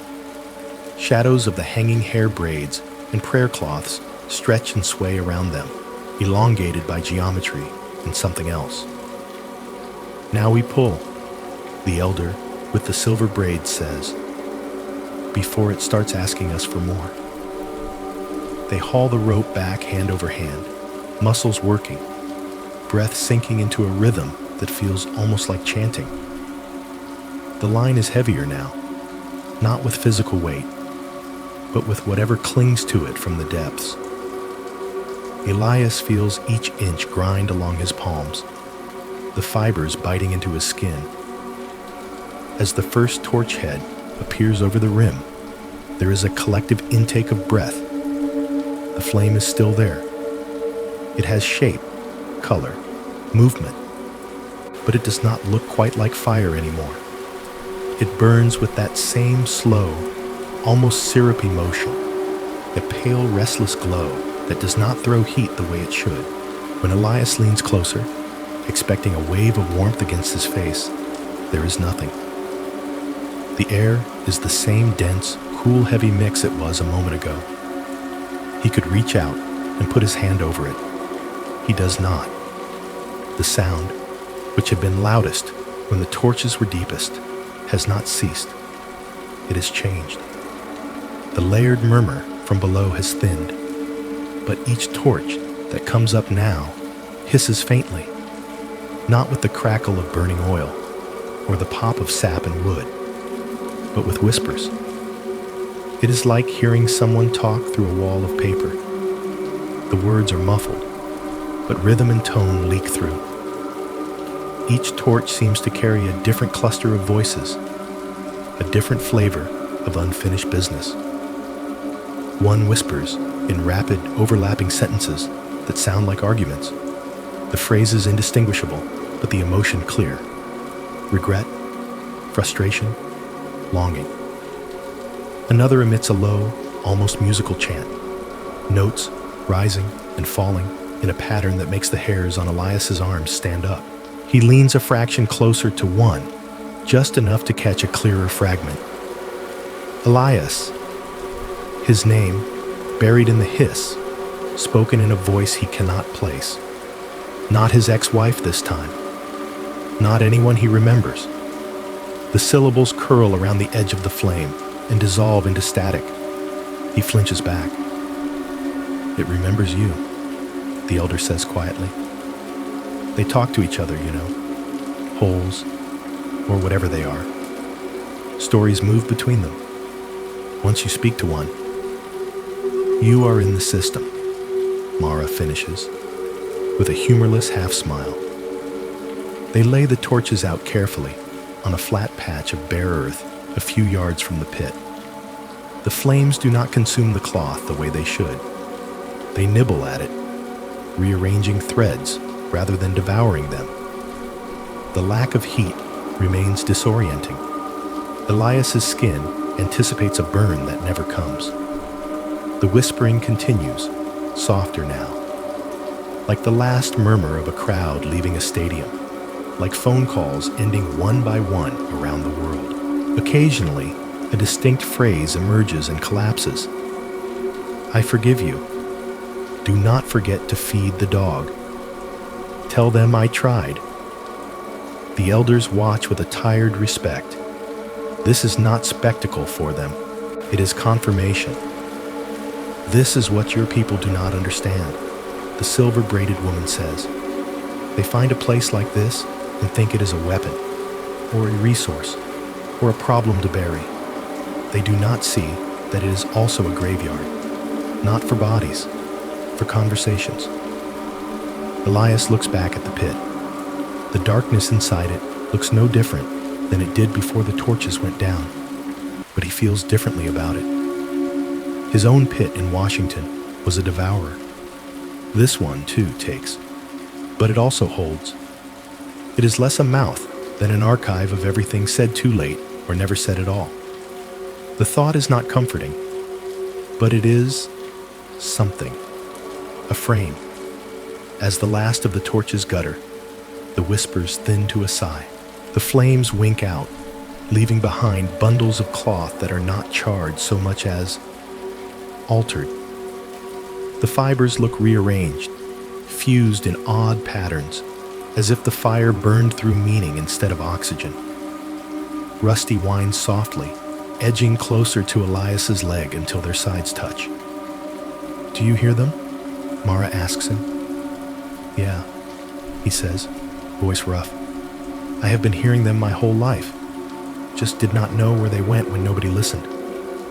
She nods, gazing at the quiet pit. Now you do, she says. Some of them ended up here. Some of them maybe in your hill. Maybe others somewhere else we have not found. We do not know why. We only know they keep collecting. The desert night gathers around them, cool at last, but full of the echoes of fire that did not burn and words that did not finish. The Washington pit erased sound, swallowing objects and evidence. The Nevada pit does something stranger. It remembers. They do not go back to the pit the next day. The elders let the night settle in their bones first. Morning is for the ordinary, for feeding animals, for fixing fences, for sweeping sand out of thresholds that will only fill again. Elias helps where he can, moving slower than he wants to, his breath shorter than it once was. Rusty trails him, nose to the ground, occasionally looking up as if to check that this new place has not decided to vanish the way the bus did. The memory of the torches stays with him, the cold fire, the voices wrapped around the flames like smoke. He finds himself listening for whispers in the wind as he walks between pens, half expecting to hear his own words among them. Instead, he hears only the everyday talk of the living. The Basque couple arguing gently about a stubborn ewe, kids shouting over a game near the concrete building, Mara translating a letter from some office far away. In the late afternoon, when the sun has begun its slow, punishing slide toward the horizon again, Mara finds him sitting on the hood of his truck, looking out at the ruined antennas on the distant ridge. You asked yesterday what it was meant for, she says, leaning on the fender next to him. The pit, what people use it for when they are not scaring outsiders with fire tricks. I would not call that a trick, he says. I have seen magic shows. That was not one. She smiles, just a little. There's another ritual, she says, one we do not encourage. But sometimes, when someone has lost too much sleep and too many words to a particular absence, we agree to it, with warnings, with limits. He waits. The wind presses against his back, hot, and insistent. We call it the rope of relics, she goes on. Objects from the missing. The dead who never got their last conversation. The ones who walked out and never came back, or left in pieces that did not make sense. You tie those things to the rope and send them down a little way. Not far. Just enough to see if anything that belongs to them is still listening. Does it work? He asks. The question feels dangerous in his mouth. Sometimes, she says. Never the way people think. Never clean. Never enough. But sometimes it gives back something they can hold, even if it is just a word, or a laugh, or a sentence that makes no sense to anyone but them. She turns her head to look at him. You have someone like that, she says. It is not a guess. He thinks of the years in the truck, the calls missed, the messages unheard. Of the night, his ex-wife finally said she was done, her voice flat with a tiredness that had nothing to do with time zones. Of the funeral, he arrived late to because a trailer blew a tire 2 states away and people still needed their shipments more than he needed to say goodbye. I have a lot of someones, he says quietly. But there is one that sticks. Bring something of hers, Mara says. If you want, we will take you down at dusk. The elders will decide how far the rope goes. He nods, throat tight, and slides off the hood. The duffel bag he travels with is not big. It holds clothes, medicine, the notebook, a few folded documents he cannot bring himself to throw away yet. At the very bottom, wrapped in an old t-shirt, is a small bundle he has not been able to part with for reasons that never made practical sense. He carries it back to the house they have lent him and sets it on the table. Rusty watches from the doorway, ears pricked, as if he can feel the shift in the room. He unwraps the cloth slowly. Inside is a motel keychain. The plastic is cloudy now, the little picture inside faded. It shows a cartoon cactus and sunglasses, smiling under the words, Desert View Inn, Exit 14. On the back, the room number, 127, is stamped in black. They stole it years ago. In the early days, when she still rode with him sometimes, the place had been a dump. Thin towels, humming air conditioner, carpet that smelled like someone had sprayed a floral cleaner over old cigarette smoke. But they had laughed at the keychain, at the way the cartoon cactus looked a little too smug for a plant, and she had slipped it into her bag with a conspirator's grin. For later, she had said, so we do not forget we were stupid enough to find this funny. It became a private joke, a small, cheap piece of plastic that said, you and I were here when we had no business being this happy and this broke. After she left, he kept it in the glove box for a long time. A talisman, maybe, or a reminder of a time when he thought miles were something he could always close if he just drove hard enough. When the truck finally went and the land came, he put it in the duffel, just in case. Now he holds it between his fingers. The plastic is warm from the house air, slick in places where the protective layer has worn away. The little metal ring clicks softly as it swings. It feels ridiculous suddenly to imagine lowering this cheap, stolen souvenir into a hole in the ground and expecting anything but silence. But beneath the absurdity is something raw. Desperate is the word for it. He closes his hand around the keychain until the edges bite into his palm. The other offerings gather in the yard as the sun leans toward the mountains. A shepherd comes first, hat in hand, eyes down. He brings a baby sock, no bigger than 2 fingers, the elastic stretched out. It is soft from washing, the pattern almost gone. My daughter, he says, in halting English, not looking up. She only stayed a few months. I never got to tell her I was sorry I was not there more.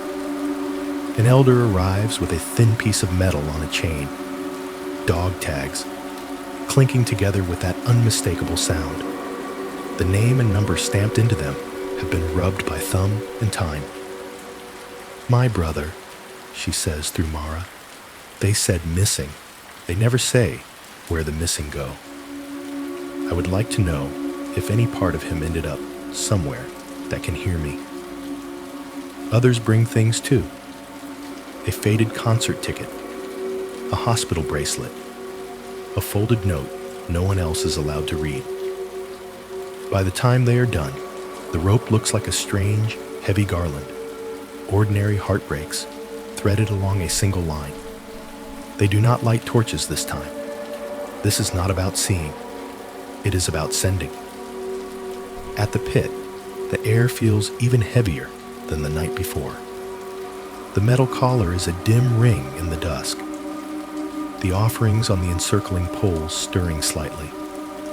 The horizon is a band of bruised purple, the first stars pricking through above it. The elders run their hands along the rope one more time, fingers lingering briefly on each tied object.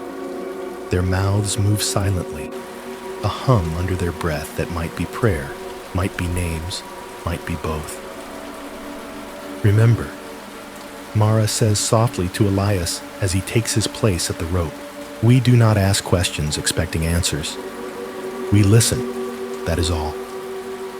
Listening has gotten me into trouble before, he says, attempting a weak smile. Then think of this as sharing the blame, she answers. If whatever is down there is angry, it can be angry at all of us. They lower the rope with care, keeping the motion smooth, no sudden drops. The keychain, the sock, the dog tags, the ticket, the bracelet. They pass over the metal rim, one by one, and vanish into the dark, their colors swallowed. As the last knot slips out of sight, Elias feels it. The temperature shifts. The heat that has been pressing on his skin all day pulls back like a tide. It is not cold, not in the way winter is cold, but there is a definite drop, a pocket of air that feels like the inside of a shaded canyon, like stepping into a room where someone left the window open at night. Goosebumps rise along his forearms.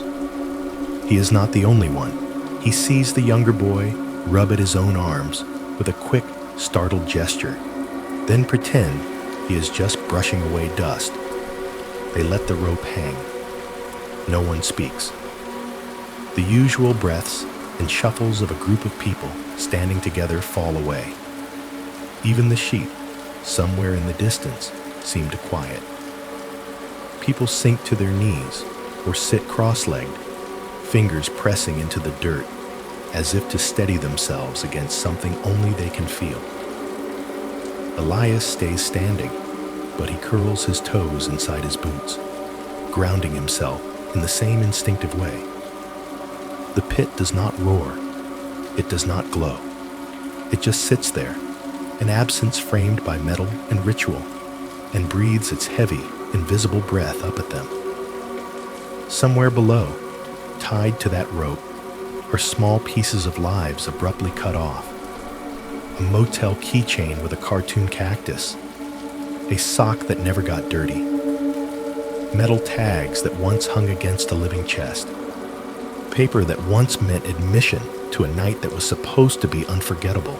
They hang there in the dark, waiting to see what is still listening. They do not leave the rope down for long. There is an unspoken limit here, learned the hard way by people who once tested the boundaries and did not like what stared back. After a time that feels both too short and too long, 40 heartbeats, 1 minute, a lifetime. One of the elders nods. Enough, she says. Before it forgets, we are allowed to take things back. Hands tighten again around the rope. The fibers creak softly as weight shifts. They pull in unison, bodies leaning away from the pit. The line rises, inch by inch, carrying up the string of small objects that have spent a brief eternity in whatever passes for the desert pit's attention. When the first relic clears the lip of the metal collar, the air changes again. It is not a rush, not a wind. It is more like the feeling when you open the door to a room where someone has been crying and tried to air it out. Only the sorrow lingers in the wallpaper. The temperature nudges up a degree. The heaviness in their chests eases by a fraction. The baby sock appears, pale in the dim light, fabric darkened by oil it never actually touched. It looks the same, but as the shepherd reaches for it, he hesitates. "Go on," Mara murmurs. His fingers close around it. For a second, nothing happens. Then his shoulders shudder, the breath going out of him in a sound that is not quite a sob. He presses the sock to his chest, knuckles whitening. His eyes squeeze shut.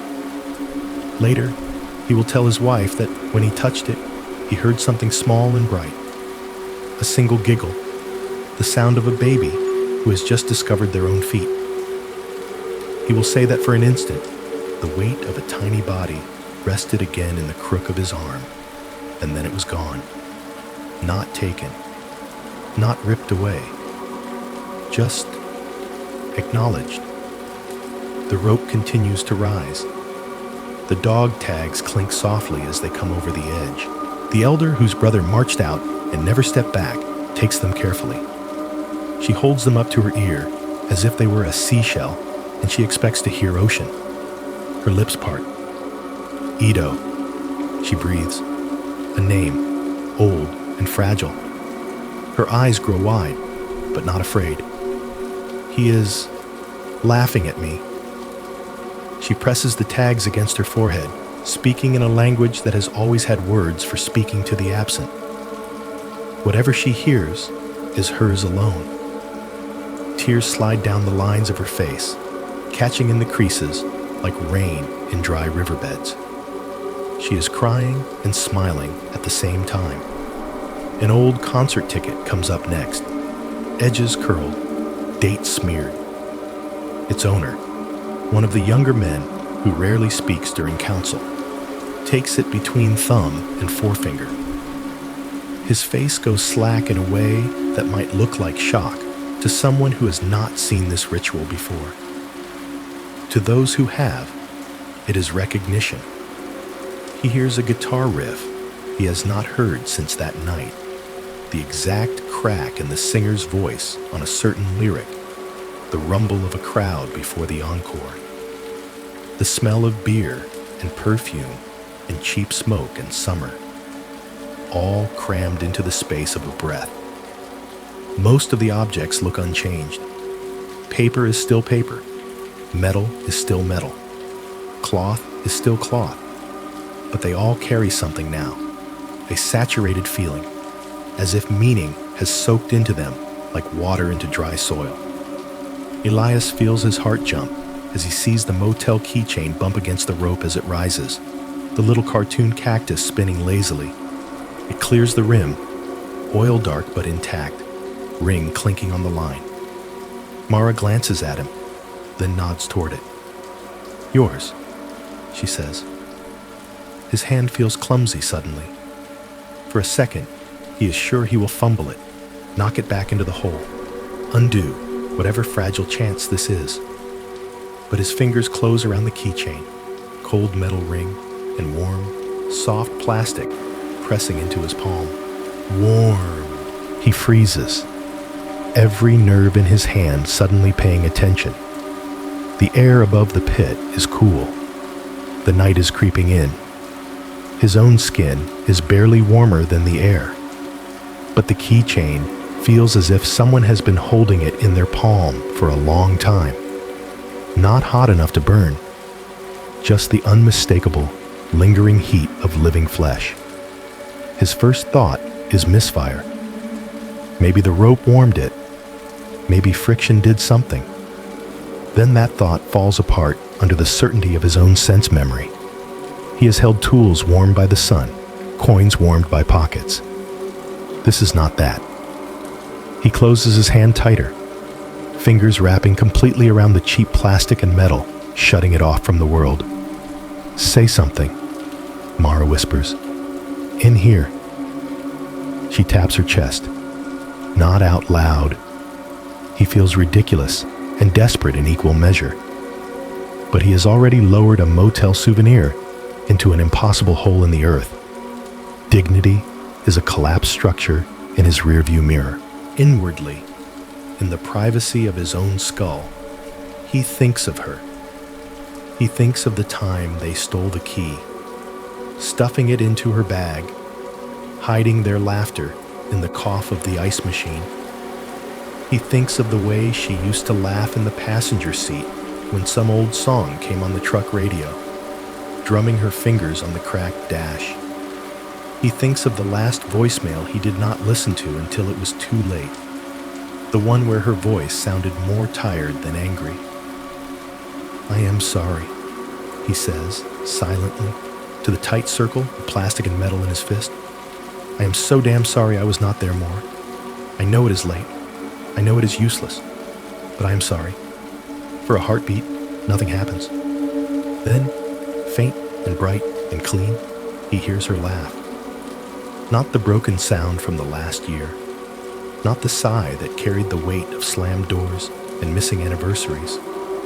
A laugh from before, from a stretch of highway, somewhere between Amarillo and nowhere, when they were young enough to think the world would make room for them if they just kept moving. It comes from nowhere and everywhere. It curls around the edges of his mind, sideways, like radio static that has finally clicked into a station. It is not loud. If someone were standing right next to him, ear pressed to his temple, they might miss it. But for him, it is clear enough to make his knees go weak. He clutches the keychain harder, as if he can squeeze more out of it. The laugh fades softly, not cut off. No words follow it, no scolding, no forgiveness. Just that one sound, a fragment of joy preserved in some impossible archive under the desert. When he opens his eyes, he realizes they had closed without his permission. The sky above the circle of poles is darker now, stars blooming overhead. The others are busy with their own objects, their own private hauntings and healings. Rusty is pressed against his leg, watching his face with worried dog eyes. He breathes in. The air does not hurt. He does not notice it that first night. The adrenaline and the weight of what has just happened drown out subtler signals. He lies awake on the thin mattress in the borrowed room, keychain on the table beside him, Rusty snoring softly on the floor. His thoughts are a loop of her laugh and the feel of the rope in his hands, of the whispers in the torch flames, of the cold metal collar biting into his palm. In the morning, he realizes his chest feels lighter. Not healed, not miraculous, just less burdened. The usual ache he has come to associate with breathing, the dull, grinding pressure that has been building over years, seems pushed back a notch. When he coughs, the sound is still there, but it does not claw its way up his throat as viciously. He walks to the pens without stopping once to catch his breath. He tells himself it is adrenaline, placebo. Maybe the desert air is doing something different to his lungs. Maybe the clinic's machine was older than it looked. Over the next few days, other small discrepancies pile up. He wakes up without the heavy, gray exhaustion he has grown used to.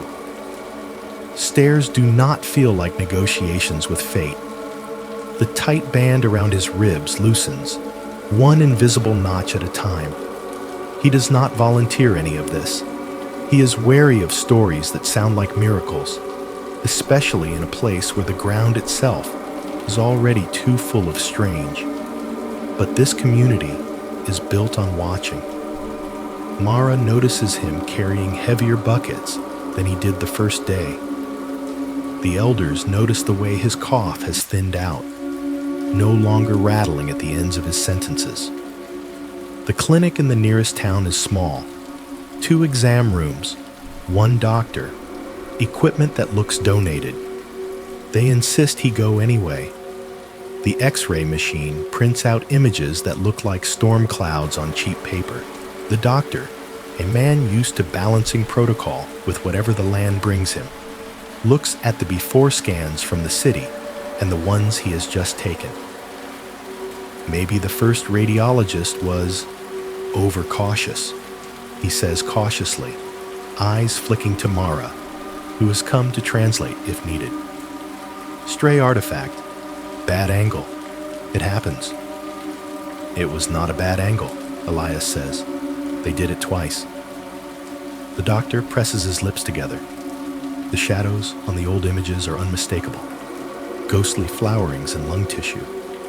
On the new ones, they are thin, faded, in some places, gone.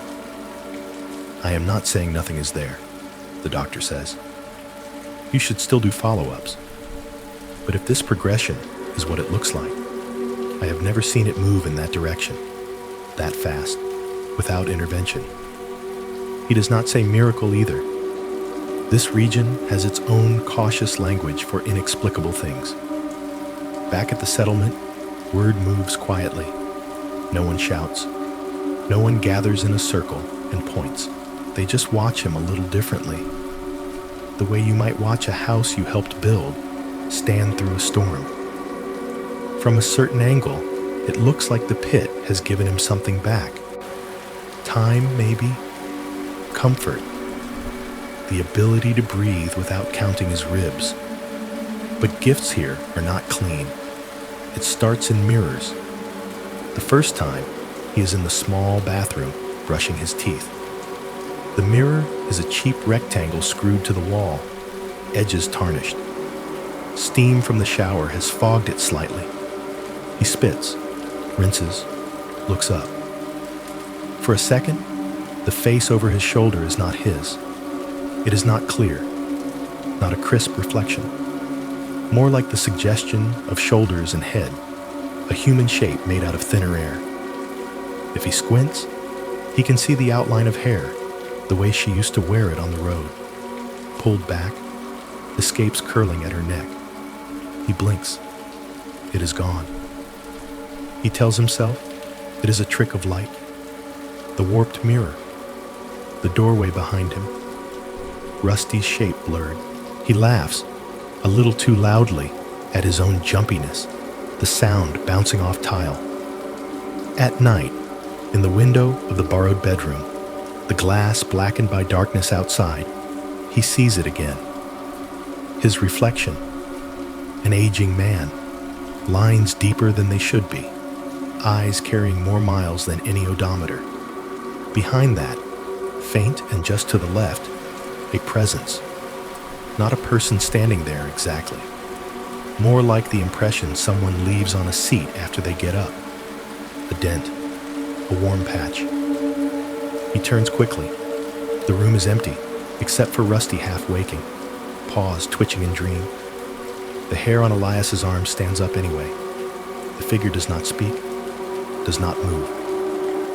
When it appears, it is always just behind him, over one shoulder, like a second version of himself that never took that first long-haul job, that stayed home instead, or like someone making sure he is not about to step off into another kind of hole.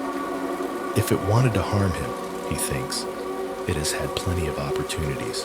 The closest it comes to an intrusion is the way it occasionally shows up, not just in glass, but in the corner of his vision. A flicker of someone keeping pace at the edge of his awareness, on nights when the wind is high and the antennas on the ridge sing their tired metal songs. He lies in bed and stares at the dark window. Sometimes the outline is there, sometimes not. When it is, he feels oddly watched over, not forgiven. That is a leap too far. but witnessed. It is gently horrific, this half-haunting. Comfort with teeth, healing with a shadow attached. The pit in the desert has given him back breath and a scrap of laughter, but it has also sent a reminder up with the rope. The past does not stay buried just because you pour dirt on it. Some parts of it get up and walk beside you. In the mornings, he wakes feeling more alive than he has in months. In the mirror, just for a heartbeat, he thinks he sees her standing behind him, not to drag him down, not to scold, just there, watching. Making sure that from now on, he pays attention to where the edges are. He brushes his teeth, splashes water on his face, and goes out into the desert light. The pits of the world, his hill in Washington, this metal-ringed mouth in Nevada, maybe others he has not yet heard about, have taken things from him. Time, money, certainty. But in this dry place, at least, one of them has given something back. Breath that does not hurt, a laugh that does not accuse, and a presence in the glass that will not quite let him forget that all of this came at a cost. They do not celebrate his healing. They notice it. They mark it. They fold it into the quiet accounting they keep of this land and what it does to people. But no one builds a shrine. No one calls the local paper. In a place where the soil remembers more than the paperwork ever will, miracles are just another kind of weather. Remarkable, but not to be trusted. A few days after the rope of relics, after the clinic's uncertain x-ray and the doctor's reluctant almost smile, the council calls Elias to sit with them in the shade of the concrete building. The elders sit in a half circle, hands folded, eyes like worn stones. Mara perches nearby with a notebook she hardly uses. Most of what is said here has been said many times before. "You are breathing easier," the silver-braided woman says without preamble. "You walk farther. You do not cough at night." He nods. There is no point in pretending otherwise. "Feels that way." "That is good," another elder says, and there is genuine warmth in it. "We are not ungrateful when the pit behaves kindly. We just remember the bill comes later." Elias shifts on the plastic chair. The not-quite ghost in his mirror crosses his mind, the way it stands just behind him, weightless and inevitable. "What kind of bill?" he asks, though he suspects he already knows the shape of the answer. Mara translates a phrase from the oldest of them, her voice softer than usual. She says, "The pit gives back what is still echoing, but echoes like to follow you home." He pictures it then, not as a metaphor, but as something physical. Traces of other people's words clinging to the edges of his bones, hitching rides in the hollows of his lungs, bits of unfinished sentences trailing behind him like a tattered cloak. "We have seen this before," the Basque man adds quietly. "People who ask too much, or who ask in the wrong way, they get better." His hand moves in a vague circle over his own chest, and then they are never alone again. In the mirrors, in the edges of doors, in the corners of their thoughts. Some cannot live with that, Mara says. Some leave, thinking distance will thin the echoes. It does not. Not really. It just makes them stranger. There is no accusation in their voices, just a simple, weary honesty. You asked, it answered. Now you carry the reply. He thinks of the Washington Hill, the ring of stones, the scar of the sawhorse, the way sound vanished cleanly there. His pit took without giving, drilled straight through his life and into the machinery of people who never learned his last name. This one has done the opposite. It has given him back breath, a laugh, a shadow, I do not plan on going back, he says, surprising himself with how true it feels as soon as he says it. Not to the land. Not if they have it fenced and wired and God knows what else. An elder shakes her head slowly. Even if you wanted to, we would not advise it, she says. Two listening mouths too close together, they would talk to each other over you. You would not be part of that conversation for long. The thought of standing on his old hill with the Nevada echo at his back and the Washington hunger below his feet makes his stomach lurch. It is easy to imagine the ground itself pulling him thin between them, a wire stretched until it snaps. So I stay away, he says. For a while, Mara answers. Or forever. That part is yours to decide. What we are telling you is this. You cannot ever pretend none of this happened. Whatever is in your mirror now, it is yours. It will be with you when you leave us. That is the price of being heard. They do not exile him. They do not insist he go. Quite the opposite. They offer him a place at the edges of their days. He takes it. For a time, his life shrinks down to the scale of this desert. Fence posts, water troughs, stubborn gates. He helps mend a section of wire where goats keep testing their luck. He learns which shade trees belong to which family by unspoken agreement. He rides in the Basque man's truck to check flocks in distant gullies, Rusty hanging his head out the window, tongue flapping, eyes brighter than they have been in months. At night, when the heat finally lets go of the sand, he walks a little way out from the cluster of houses and sits on a flat rock. The stars here are not like the stars from his old hill. They are harder, closer, pinned more fiercely against the black. He talks, not loudly, not dramatically, just out loud, half to himself, half to the empty air across from him, where, some nights, he swears he can feel someone sitting. He tells stories he never bothered to tell anyone before. About the first night he drove a rig alone, hands so slick on the wheel he had to wipe them on his jeans at every stop. About the time his kid climbed into the cab and announced that the truck smelled like coffee and old pennies. About that stupid cactus keychain and how she laughed every time they saw a real cactus after that. He apologizes in pieces, not expecting absolution. He narrates small events from the day. A lamb-born breach but saved. A busted hose fixed with duct tape and stubbornness. He remarks on the color of the sky, the shape of a cloud, the way Rusty has taken to sleeping with his head angled toward the south, as if there is something there worth guarding. Sometimes, in the quiet between sentences, he hears the faintest echo of that old laugh, or feels the sense of a nod that shifts nothing in the air, but everything in him. When he is ready, or thinks he is, he calls night bandwidth one last time. The connection crackles more than usual. Maybe the tower out here has been baking all day.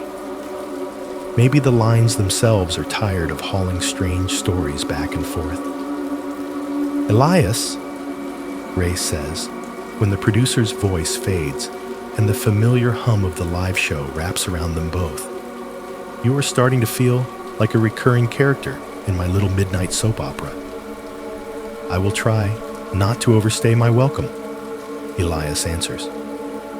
His voice is different again, softer, less jagged. The anger he carried on the bus has unwound into something quieter. Not acceptance, exactly, but a sort of truce. They do not talk about the pit in Nevada in detail. He mentions the desert, the kindness of people who owed him nothing, the way the air feels when you stand over a hole that does not just take, but listens. He does not say healing. He does not say miracle. He talks instead about sleep. I used to wake up every night. he tells Ray and the scattered listening country, either with my chest on fire or with some sound in my head that did not belong to the room. Static. Voices. A road that would not stop. Here, I still hear things, sometimes. But I am not afraid of them the same way. I can lie down and let them talk without thinking they're going to reach up and pull me under. That sounds, Ray says slowly, like progress. Maybe that is all we get, Elias replies. Not answers. Just less clawing in the dark. Ray asks, gently, what he plans to do next. Live a little, Elias says. Help with sheep. Break some more fences. Maybe write some things down so my kids do not have to hear about their old man on a radio show to know who he was. He pauses. The silence stretches, comfortable for once. I will send you something, he adds. Not coordinates to a hole. We have enough people trying to poke those. Just a place on the map where people listen to each other. In case you ever need to remind your listeners that not all the weird in this world is out to eat them. Ray laughs softly. I will look forward to that letter, he says. Take care of yourself, Elias. You too, comes the answer. And thanks for picking up when I called from the first one. The line clicks. The show moves on. Someone else calls in about a haunted factory or a dream that feels bigger than their life. The night does what it always does. Absorbs sound, rearranges it, hands some of it back as memory. Weeks later, Ray mentions the promised letter on air. I keep an eye on my mail, he says, shuffling papers for effect. Bills, junk flyers, and not a lot of coordinates to spiritual safe houses, I am afraid. He keeps the tone light, but if you listen closely, there is a thread of something else there. Worry. A touch of grief for someone he only knows as a voice. Maybe the letter is on a truck somewhere, lost among packages. Maybe Elias never wrote it. Maybe he decided that putting this place on a map, even gently, was the kind of thing that would tilt its balance in the wrong direction. Or maybe he wrote it, sealed it, addressed it, and then walked out into the desert one night and kept walking until the story did not need to follow him anymore. Out there, under a sky that does not tire of watching, a man and the echo that walks behind him step off the edge of the narrative. Not dragged, not erased in an 11-day hole, just gone quiet. The pits of the world keep listening. The tapes in Ray's archive keep spinning, somewhere in a little house or a parked truck or a bedroom that looks a bit like yours. Someone hears this and lies back, eyes drifting shut, thinking about everything they have said that never reached where it was meant to go. The echoes will find their own holes eventually. The question now is what you choose to say before they do. Somewhere, far from deserts and fenced-off hills and trailers with humming air conditioners, there is a smaller, quieter landscape that matters just as much tonight. It is your room. The light from your bedside lamp throws a soft shape on the wall, a rounded triangle that blurs at the edges where the paint is a little uneven. The shade turns the bulb's harshness into something gentler, honeyed, like late afternoon caught in a jar. Shadows gather in the corners, under the chair with the half-folded clothes, behind the slightly open door, under the bed where dust and forgotten objects wait in their own small silence. The blanket over you has its own familiar weight, not crushing, not light, just exactly what your body has learned to expect when it is allowed to rest. When you shift, it moves with you, a slow wave of fabric across your legs, your chest, The place where your heart has been tightening and loosening all through this story without you always noticing. Around you, the quiet is not truly empty. Somewhere, a charger hums inside the wall, a faint, insect-like buzz of electricity moving through copper and plastic. Your phone screen, now dim or dark, still whispers its presence with the occasional little tick of thermal expansion, a tiny pop under the glass as it cools. A clock in the next room measures out seconds with small mechanical sighs. If you listen hard enough, you can hear the building itself breathing. The creak of settling wood, the soft rumble of plumbing, the ghost of traffic outside passing by like distant rivers of light. You are not in Washington. You are not in Nevada. You are in your own small universe. Lamp, blanket, the faint glow of standby lights on devices that are waiting for morning. You have just followed a stranger named Elias Ward through truck stop nights, bottomless pits, anonymous men with clipboards, lost days on a bus, and a desert where fire whispers and objects come back changed. You have walked behind him as he stepped away from one life and into another, then out of the story entirely. So where did he go? Stories do not end where their sentences stop. They keep moving in ways that do not need bodies to carry them. Elias's calls are archived somewhere, stored as invisible patterns on discs in a building he never saw. A bored intern on a future night shift might click on a file named with his date and time and hear the first crackle of his voice again. The show that held his story has been reposted and remixed, clipped and captioned, riding on streams and playlists and late-night YouTube rabbit holes. Somewhere, a trucker who heard him once on I-90 might tell a new driver, years from now, there was this guy with a hole on his land, and shrug when they cannot remember the name of the town. His stories are in forums, in threads, buried 14 pages deep under arguments and jokes. They are in the minds of insomniacs who half heard his anger and his tired acceptance while their own lives pulled at them from other rooms. They are in the way someone, someday, will stand on the edge of an ordinary ditch and feel a tiny tug of unease they cannot explain. The man himself may be gone, walking somewhere you will never see, or already lying in a quiet place with Rusty curled at his feet in whatever version of rest the universe grants to men like him. But the shape of him, the pattern of choices, regrets, laugh, breath, has not disappeared. It has been distributed, fractured into echoes.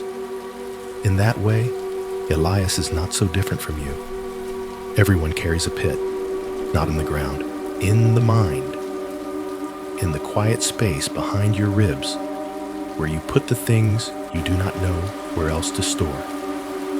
You have one too, whether you admit it or not, a listening place inside your thoughts, where you throw memories that are too heavy to keep on the surface. The argument you replay in the shower, even though the person is long gone. The moment you froze instead of speaking up. The thing you did that you tell yourself was not that bad, while some small, persistent part of you disagrees. You stand at the edge of that inner pit more often than you realize. Every time you say, I do not want to think about that right now, and mentally shove a scene, a face, a sentence over an invisible lip, it falls. You feel, if you are very honest, a small, familiar pull in your chest, a tiny, private vertigo, thoughts dropping into a dark where you hope they will dissolve. But the story of the desert pit has already told you a secret. Throwing something into a hole does not mean it is gone. It means you no longer control how it comes back. The things you discard in your inner listening pit do not vanish. They rearrange themselves. They wait. They find each other in the dark. Every regret has neighbors. Every unfinished conversation pulls up a chair next to another.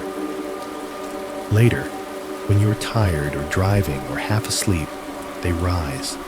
Not all at once, not in a scream. More like the murmur that rose from the Nevada pit when the torches burned without heat. Layers of half-finished sentences that you cannot quite make out, but feel all the same. A phrase from 10 years ago shimmying up through a smell, a song, a stupid meme, a sudden memory of a face just as you are drifting off, not frightening, just unsettled. As if some old moment has walked back up the rope of your attention and tapped you politely on the shoulder. In your room, with your lamp glow and your blanket and your buzzing electronics, the pit in the desert is very far away. You are safe.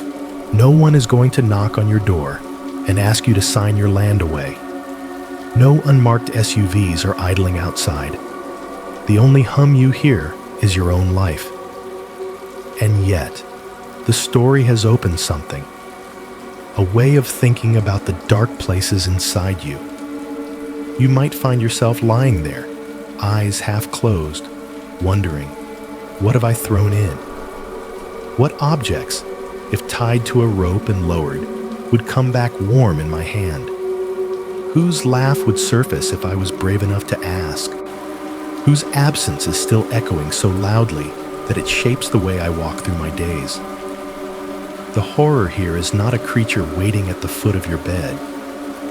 It is gentler and closer. The realization that the deepest, strangest pits are not out there at all. They are in the way you store your own past, in the way you try to bury moments that have decided they are not done speaking. But there is a comfort folded inside that horror, like a note in a pocket. If there is a pit inside you, it means you have somewhere for these things to go. A place that listens, even when you think no one else does. A place that can take your late-night confessions, your mumbled apologies, the tiny, honest thoughts you will never say out loud to the right person at the right time. A place where maybe they do not disappear, but they stop cutting you from the inside quite so sharply. In the half-dark of your bedroom, with the story still echoing quietly under your thoughts, you are sitting at the edge of that inner opening right now. Not dangerously close, just near enough to feel the cool breath of it on your face. You are not going to fall. You are allowed to look. Right now, in the small world of your home, nothing truly strange is happening. If you let your attention widen just a little, you can test that for yourself. Somewhere beyond your bedroom door, a clock in the hallway is keeping time. Its hands making that soft, repetitive tick that your ears have mostly learned to ignore. The refrigerator in the kitchen hums as its motor kicks on, then falls silent again when it has done enough. A neighbor's car pulls in outside or pulls away. The thump of the door closing carrying up faintly through the walls before the night stretches over the street again. These sounds are nothing more than what they are. Plastic, metal, insulation, machines doing what they were built to do. But after walking along the lip of impossible holes and hearing torches whisper, your mind is primed to listen differently. Every creak has a question mark attached now. Every hum feels like it might be hiding a voice underneath. The narrator, who has been following Elias through deserts and roadblocks and bus aisles, turns fully towards you now and does something important. They remind you where you actually are. There is no bottomless pit under your bed. The floor is supported by joists and beams, not impossible geology. Beneath the carpet or wooden boards, there is subflooring. Below that, insulation, pipes, the practical tangle of wires and ducts and plumbing that keeps water flowing, power humming, air moving.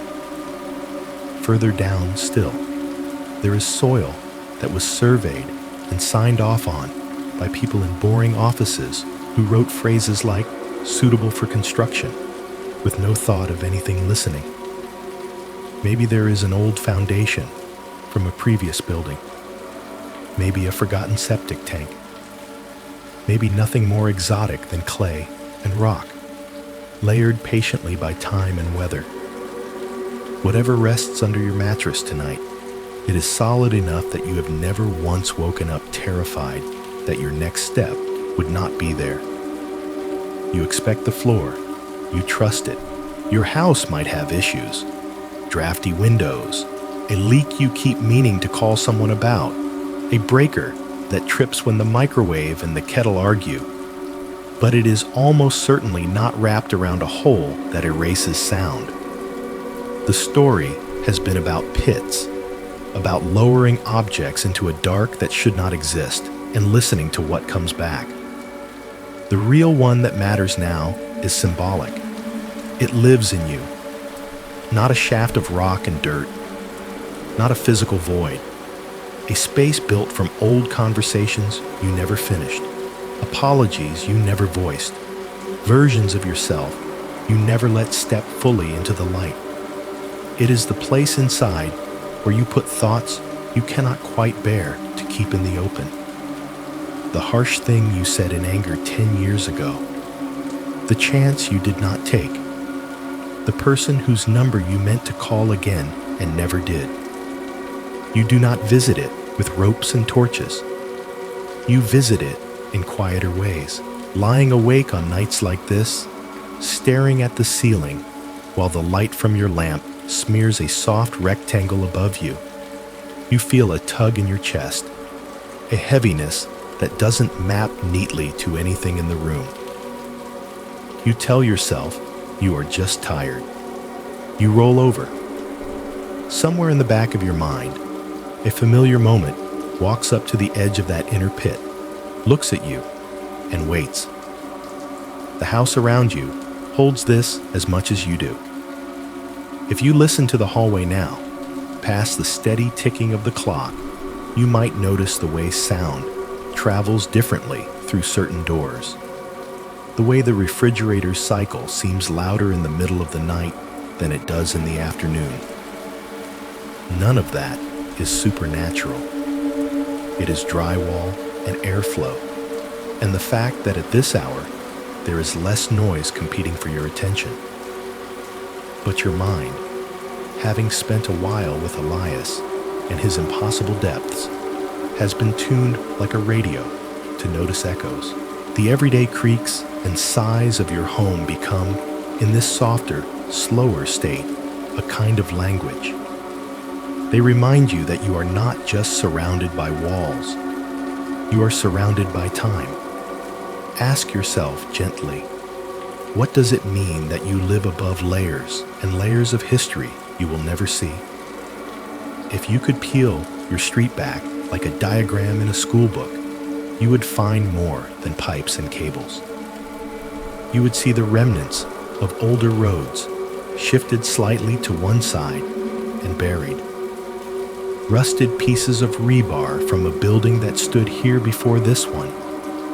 Fragments of bottles and broken plates and children's toys that slipped from small hands and were never retrieved. Further down, there might be the faint trace lines of even older pathways, animal trails, footpaths, bits of field that someone's great-grandparent walked across without imagining that one day a person would be lying above it in a bed, listening to a story about desert pits through a small glowing rectangle. Somewhere, not all that far below, there are bones. Not in the horror movie sense, stacked deliberately in catacombs, but scattered quietly through the earth. The skeleton of a pet someone buried in a shoebox years ago. the small, anonymous remains of long-dead wildlife. Perhaps deeper still, the evidence of people who lived and died on this land before the current maps were drawn. You have never met them, and yet you sleep above them every night, untroubled. Your life happens on the top few inches of all that, the surface layer, the part you sweep and vacuum and decorate.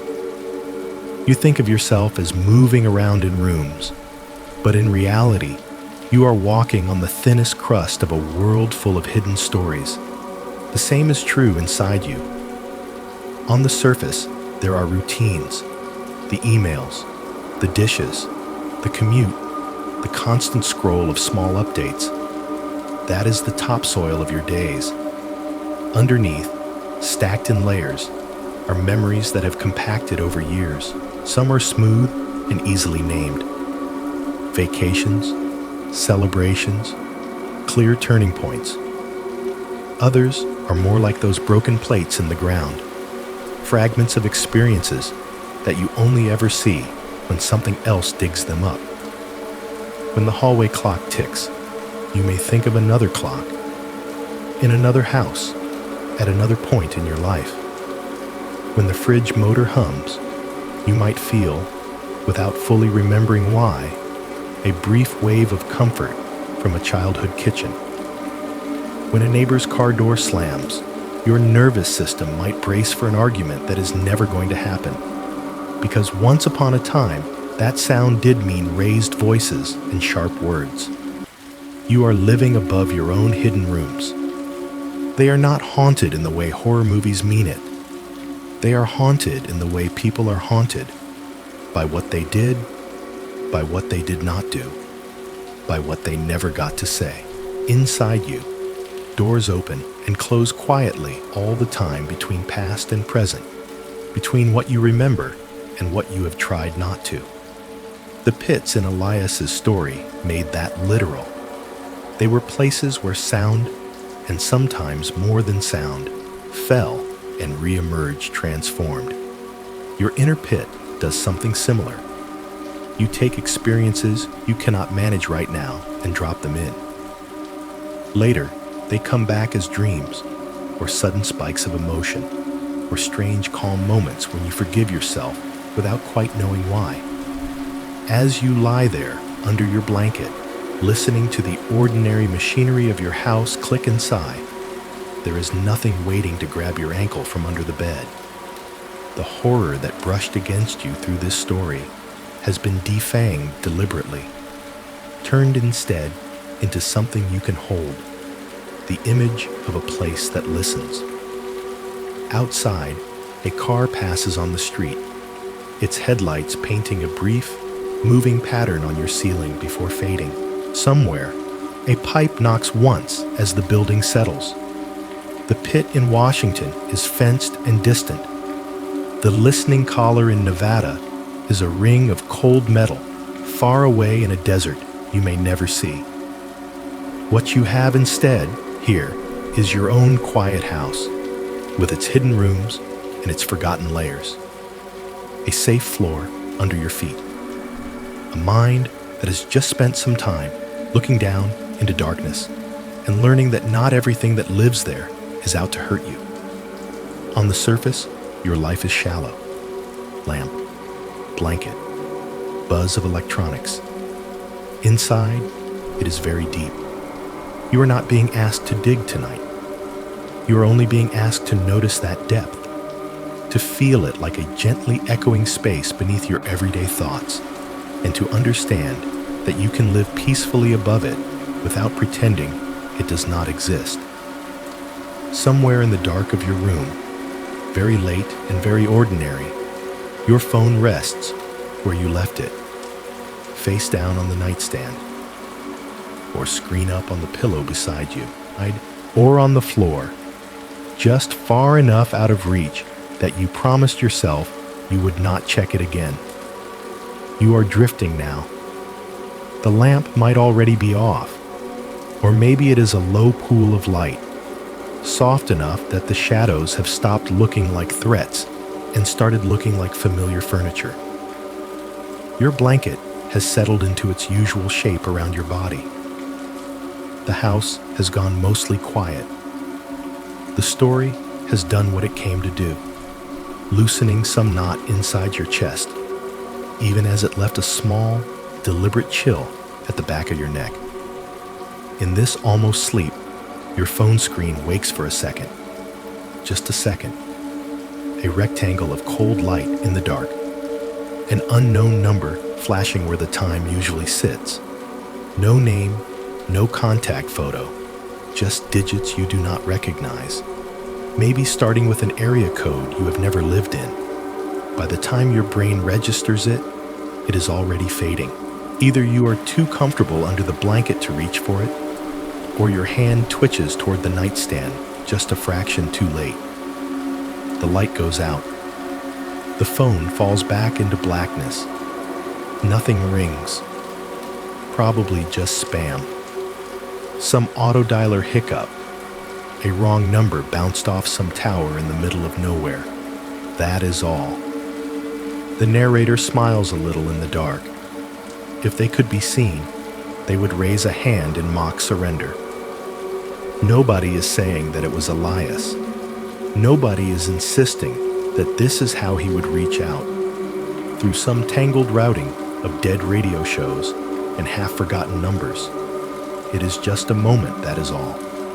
A reminder that signals pass close to us all the time without entering our lives. That somewhere, someone else is still awake, pressing call, listening to their own phone ring and ring and ring. Around you, your house continues with the business of being a house. The heater knocks once as pipes expand or contract. A vent gives a tiny metallic tick as it cools. In the wall, a cable shifts almost imperceptibly, plastic brushing against wood with a soft, whispery scrape. If you hear a tiny sound, the narrator says lightly, like a rope sliding over stone, it is probably just the heater, or the pipes, or the old bones of the building settling the way all houses do. The sentence hangs there for a breath. The wind outside touches the side of the house and lets go. Somewhere down the hall, the clock marks another minute with a small, decisive click. And if you hear someone, the voice continues, very soft now, from very far below your floor, quietly saying your name. A pause, like the space between an inhale and an exhale. You do not have to answer tonight. You can let it ring. You can let it be just another echo, looking for somewhere to land. Maybe you will never hear anything like that. Probably, you will not. Most nights, the only voices under your floor are the memories you have already learned to live with.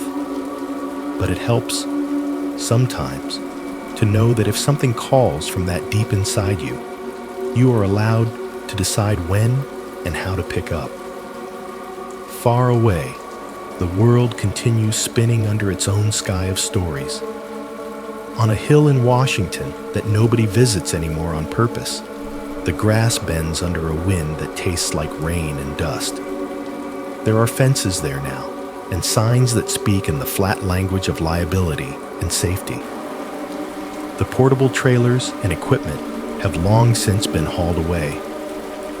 The men with clipboards have moved on to other projects, other coordinates. Beneath the soil, a circle of black stone sits in the dark, exactly where it always was. Maybe the opening has been filled, covered, disguised. Maybe concrete has been poured, maybe not. Either way, the space below remains, a shaft that should not exist, swallowing sound and rope and time with the same quiet appetite. No one has leaned over its edge in years. No one has dropped a watch or a radio or a dead thing into it. Still, if you could stand very still on that hill at night and listen with a kind of attention most people never use, you might feel a faint pressure in your ears, a suggestion that silence can go on forever in one direction and also fold back on itself in another. In the Nevada desert, under a wider sky, the other pit waits too. The prayer cloths hung around it move in the wind, their frayed edges brushing the poles. The braids of hair are silvered now, some of the plastic around old photographs gone cloudy. The metal collar around the shaft holds the day's heat for a while, then gives it back to the air in a steady, shallow breath. No one is lowering torches tonight. The rope of relics is coiled and put away. The elders sleep in their houses, flanked by dogs who know exactly where not to walk. Somewhere, a shepherd dreams of bells and rain. The boy who once warned a visitor's dog not to go too close is older now, his feet knowing the way to the pit in the dark as easily as they know the way to water. Down below, in that deep, impossible throat, the voices continue at whatever pace is natural to them. Not in pain, not in torment, just in repetition. Laughter wound around last words. Baseball scores threaded through apologies. Names spoken into a space that keeps them from disappearing completely. The world is full of holes like these, and full of stories that orbit them. Some are literal, mines, wells, sinkholes, subway shafts. Others are metaphorical, the empty chair at a table, the box of old letters in the back of a closet, the 5 seconds between a ringing phone and the choice to answer or let it go to voicemail. Most of them are content to stay quiet. They do not wake up on their own. They do not claw their way through floors. They simply exist, waiting for someone like Elias to lean over the edge in the middle of an ordinary day and ask, "How deep are you, really?" Or for someone like you to lie awake and listen just a little too closely to the sounds your own life makes when you are trying to sleep. You have done that tonight. You have listened. You listened to a man measure a hole with rope and regret. You listened to torches burn without heat and to voices ride up and down a line like signals on a wire. You listened to elders talk about the cost of being heard, about the echoes that follow. You listened to a stranger take a breath that hurt a little less, and then walk out of the story before you could see exactly where his path ended. In doing so, you have become, in a very small way, a witness. Not the kind that gets a file or a case number, the quieter kind, the sort who holds someone else's tale in their mind for a while before it sinks down into the deeper layers where other stories live. That is a kind of responsibility, but it is also a kind of gift. Because now, when your own inner pit murmurs, when an unfinished conversation rises in the back of your thoughts as you stand at the sink or wait at a red light, you will have another frame for it. It will not just be an annoyance to push down. It will be something you can acknowledge, maybe even lower carefully on a rope of attention, see what it gives back, and then decide what to keep and what to leave. The narrator thanks you, quietly, for staying this long, for letting the night stretch with them, for sharing the space between fear and rest. They wish, for you, a sleep that is deep and kind, a sleep where any voices that visit do so with soft edges, bringing old laughter instead of old accusations. A sleep where your house makes its usual sounds and your mind, for once, lets them be nothing more than that. In the end, what matters is not what waits at the bottom of any hole, real or imagined. What matters is what you choose to leave there, and what you are finally ready to pull back up